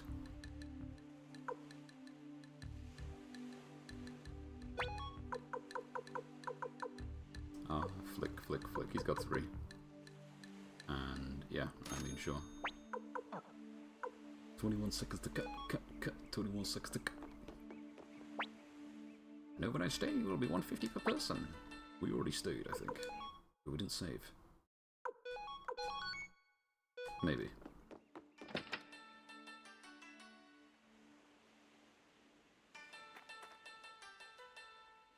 Yes, when they go down. So far, I do not seem to have the means to revive them. You have to go to an inn. Nah, there's no one yet.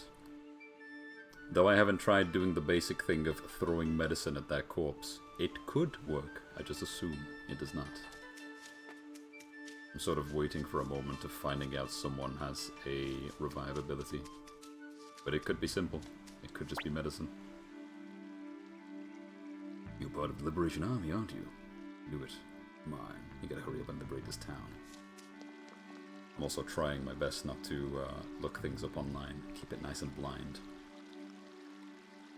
Member of the team that's party heal. I have one dude with a water rune, that being Grimio. He can heal people and cure them of any ailment, but there is no one with a party heal yet. No one. I'm keeping an eye out for either new people. Oh my god, mysterious chocolate. I'm keeping an eye out for people with specific runes, or just new runes to equip. My name is IK. I'm a master of the martial arts, and I respect only the strong. Are you strong? Oh, you're about 11 levels. Meta bold!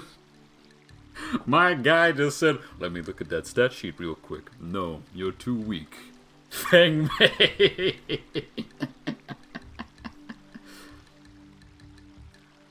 I see that you lost to my sidestep 4.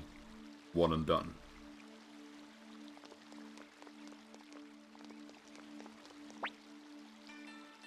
I hate the name Lack Virginite. Wish they'd change it back to Tame. What do you mean? Lack Virginite. Wish they'd change it back to Tien. Ooh. Who is this?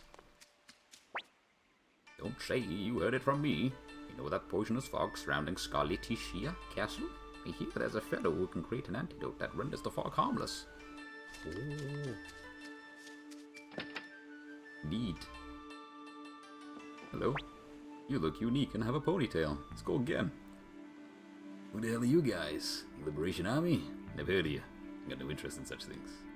All I care about is boats. I welcome any job so long as it's worthy of my skills. This guy's going outside, I can tell. He's gonna turn up at the fort and he's gonna be on the bottom dock. Hello? You guys again? What do you want this time? Damn, I gotta bring somebody here to make him happy. Alright, we're coming back, Shikamaru. One day. Research in progress. No visitors allowed to the alchemist Kamandol. Right. Might be useful. Upgrade station. I think everybody's pretty upgraded. Like level 5 is decent. We might be due an upgrade for our main dude, to be sensible. Always a good idea. Yeah, Odessa's sorted. Liquor's sorted even. Le Pont. Yeah, sure, you could do with it, couldn't you? Perfect. That'll do for now. Don't want to throw all the funds away.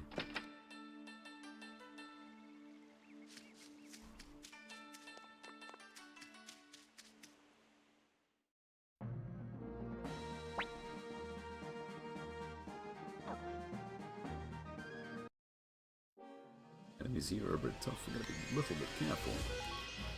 That's good.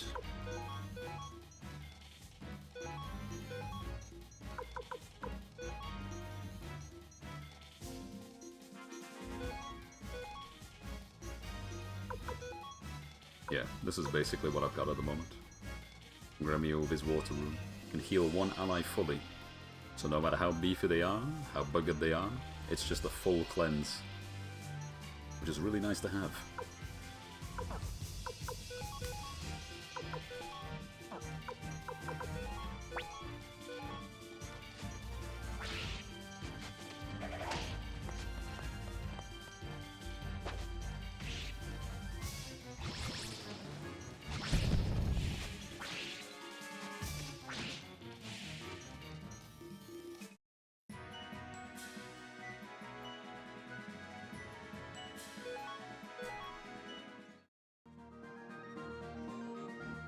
This could actually be a really good spot to level everybody up, now that I think about it. Because we can just dance between the bridge and the inn. And get some levels. Until this happens. A vine at the back's gonna be a problem. However. Maybe not.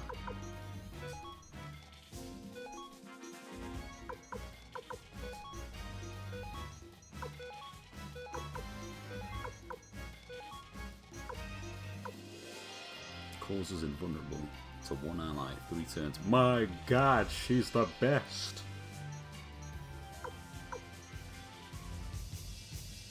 Absolute buffer. Alright.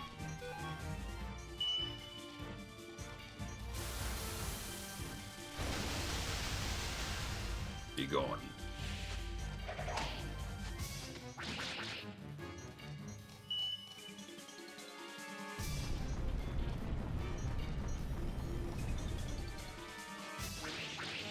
No damage because they're airborne. Genius game. I should have known.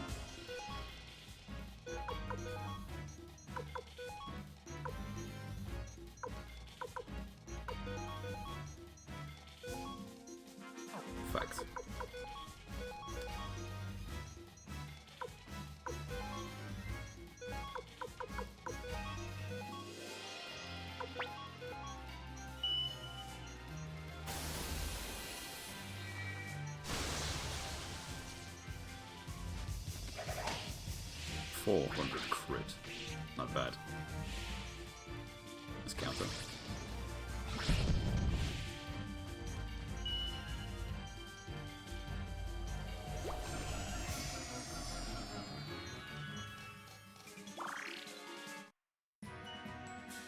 Good XP.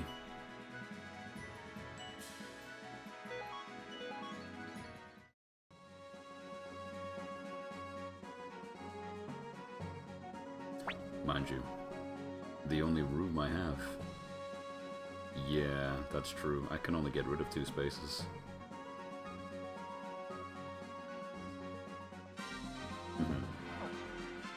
Okay, let's level them up one more time.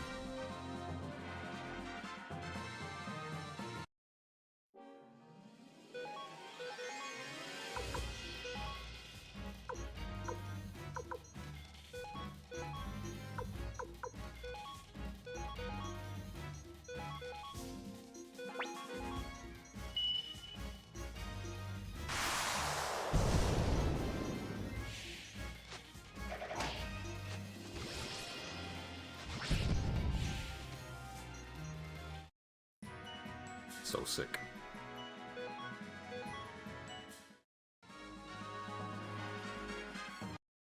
Is he still here? He is, and there's somebody else. The name's Quincy. I may be just a hunter now, but someday I'll make a name for myself. Recruit? Alright. Join you? Well, let me think. Liberation Army. Real army. It's so hard to tell who the winner will be. Oh, you're one of those, eh? I want to make sure I bet on the winning horse. So I'll consider joining you when you have a few more recruits. Say about 46 more. Are you kidding? 46? Mate, that sounds like the whole goddamn roster. Hey, when you find everyone, just give me a ring, alright? Ah, now there's a familiar face. Still keeping up with what I taught you about using that staff? Double lump, man. So the stories are true. Yeah, you really are the leader of the Liberation Army. No, I'm not judging. It's the path you've chosen. Still, I'd hate to imagine what Tio would think. Alright, kiddo. Your old pal Guy's got your back. The master with this bow staff. I'm worth at least 100 men. Old recruit. Nice. Well, since... Yeah. I should have checked the name of the city, but I think we can figure it out.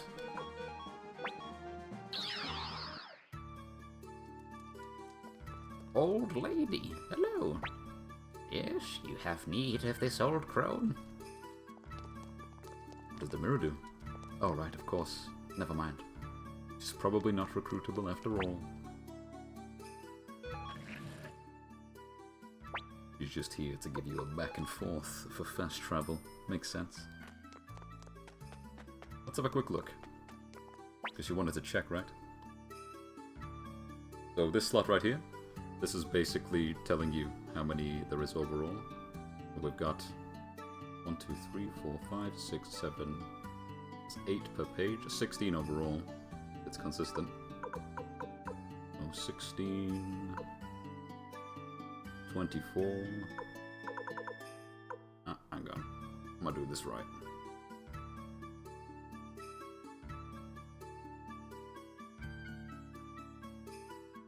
And number 30, sorry, yeah, 32, 16 to 32,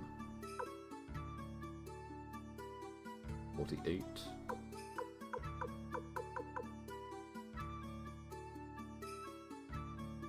64, no, 62,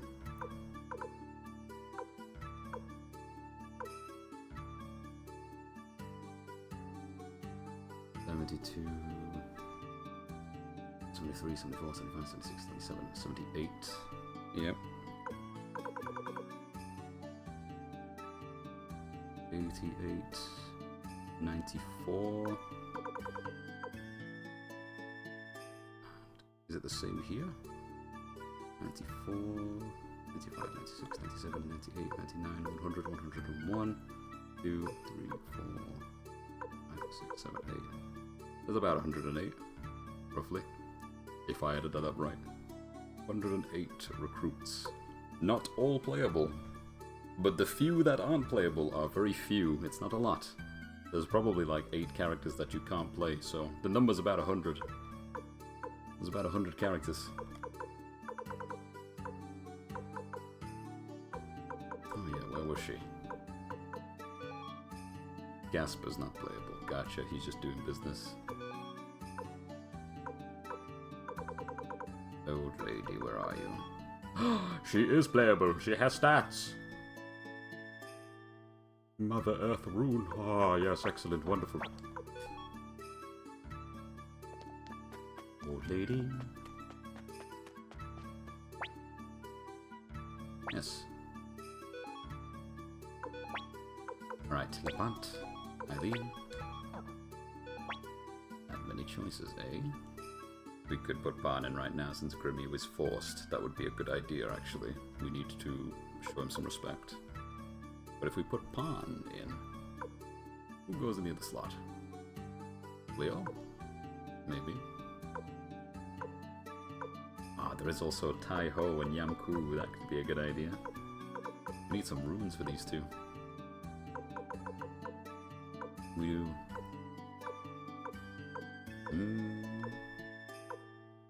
Humphrey? Maybe. That could work, but leveling up.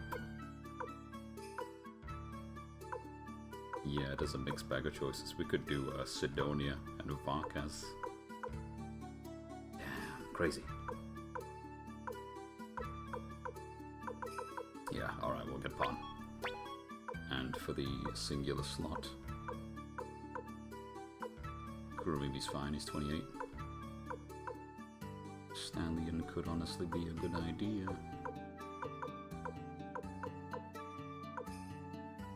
Kai? Oh yeah, I suppose you'll have a Unite skill with Kai, because he's your dude. That would make sense. Since I can't think of anyone else to use right now, let's take Kai. Let's experiment.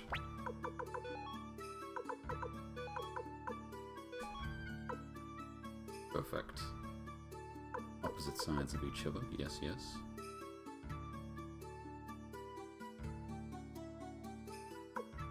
I know Grimmu and Palm have a team skill.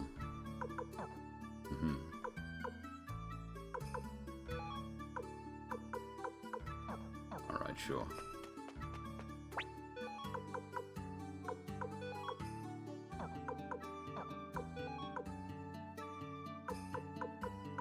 Ah, Kai's got haziness by default. That's really good. Might have to change Victor's after all. Yeah, we need like a fancy room, don't we?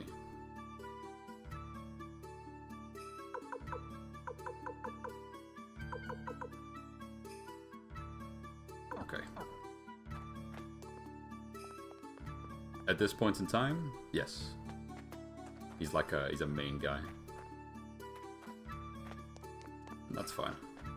His biggest problem, like right now, when I think about his stats, is he's incredibly slow, so building around that is not impossible, just gotta think of it. Slow character who use axe and isn't necessarily a mage, so you're kinda limited on what you can do, it feels, at the moment. He passively heals though, so that's nice.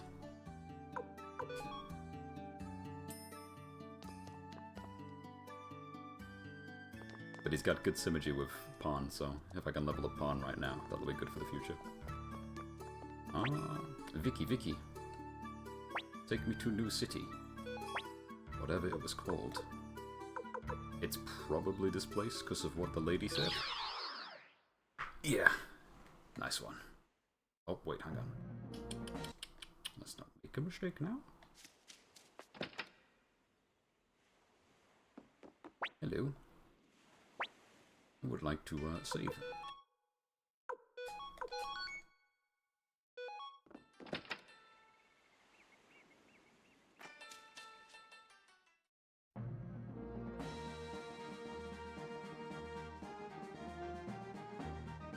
me to try and not get nuked. These enemies are still pretty tough.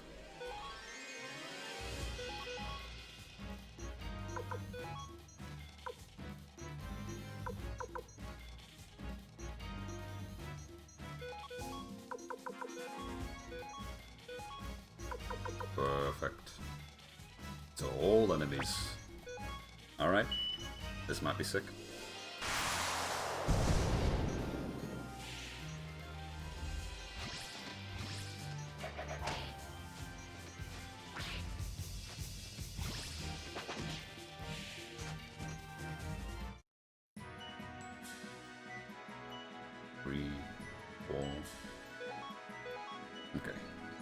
Hey, Earth Orb, nice. That's a good orb actually, because it's like a support rune. You can increase defense on someone, you can make someone invulnerable, and you have one AoE ability. I can definitely give that to someone, but not this party. Nah, no magic, no speed. Magic, no speed.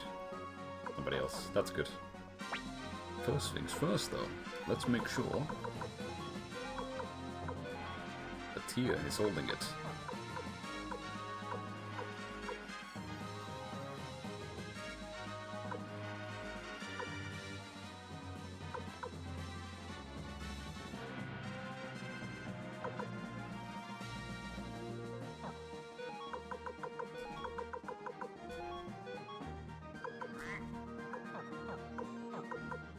He's got gloves, right. And greaves, yeah, okay. Never mind.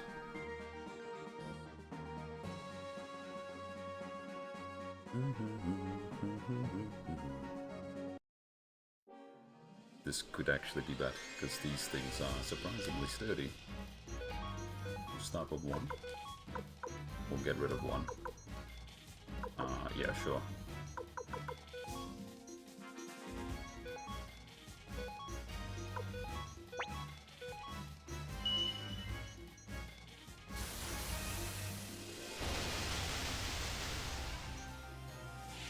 Insane.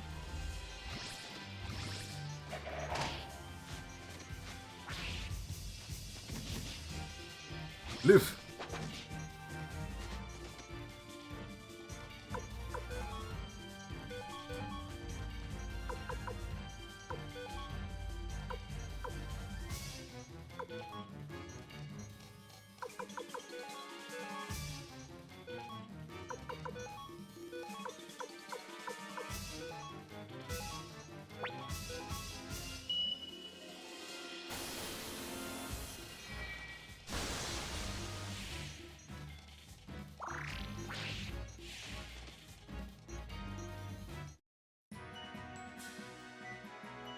Watch those numbers rise.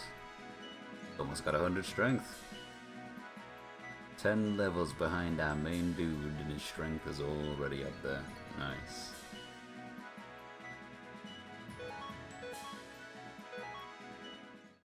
Headgear. On Victor. No. Actually, maybe. +4. Oh my god.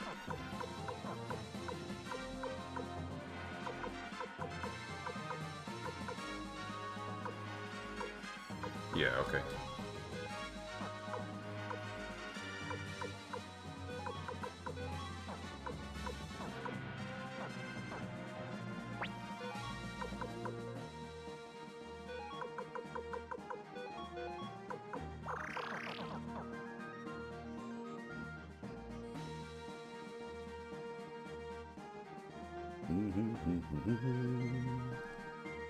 Oh yeah, the tea, silly me.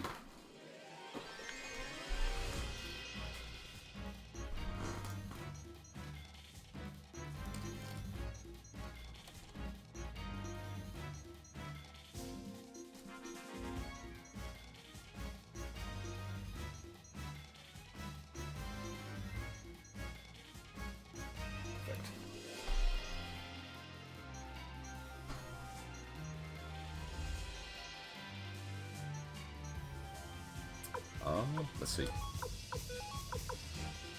the best.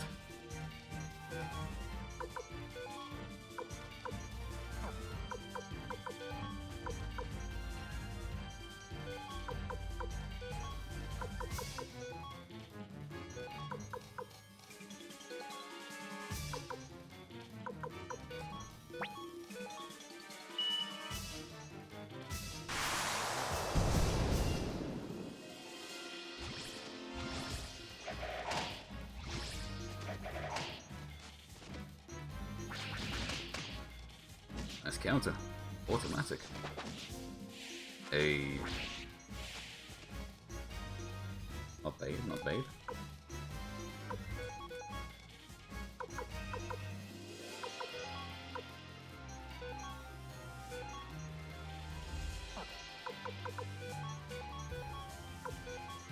Should probably do it, maybe.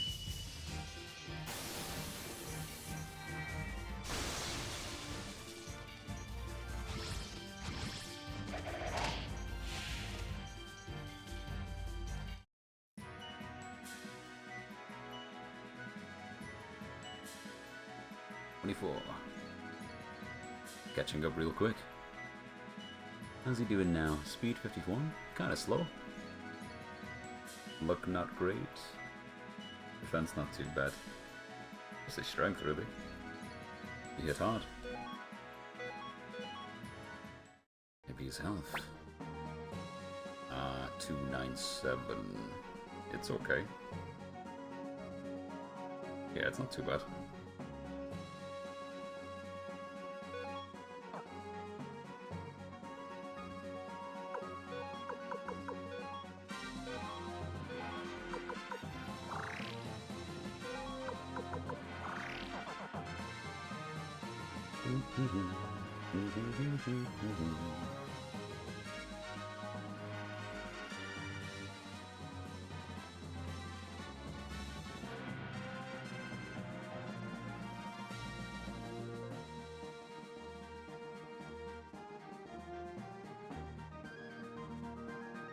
One more for the road. Gibby gibby. Shiggy shiggy.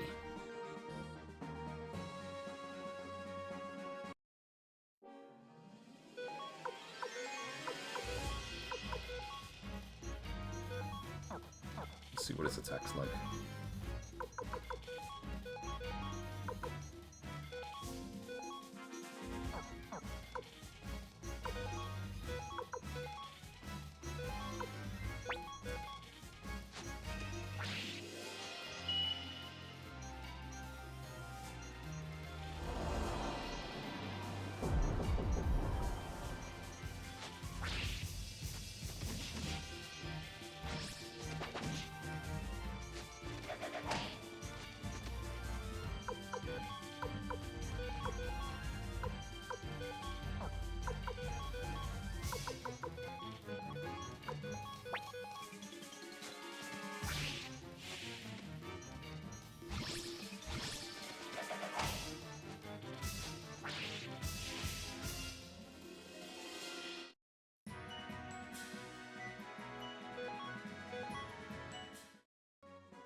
It's actually pretty quick.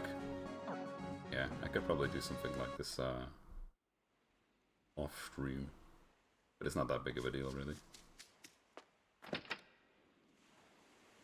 It's very quick leveling.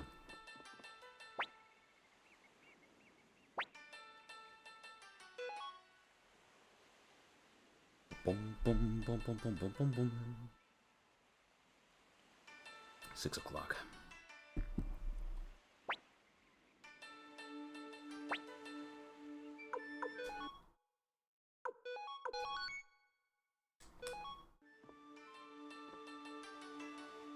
Alright, dear Modi, I'll call it here for now.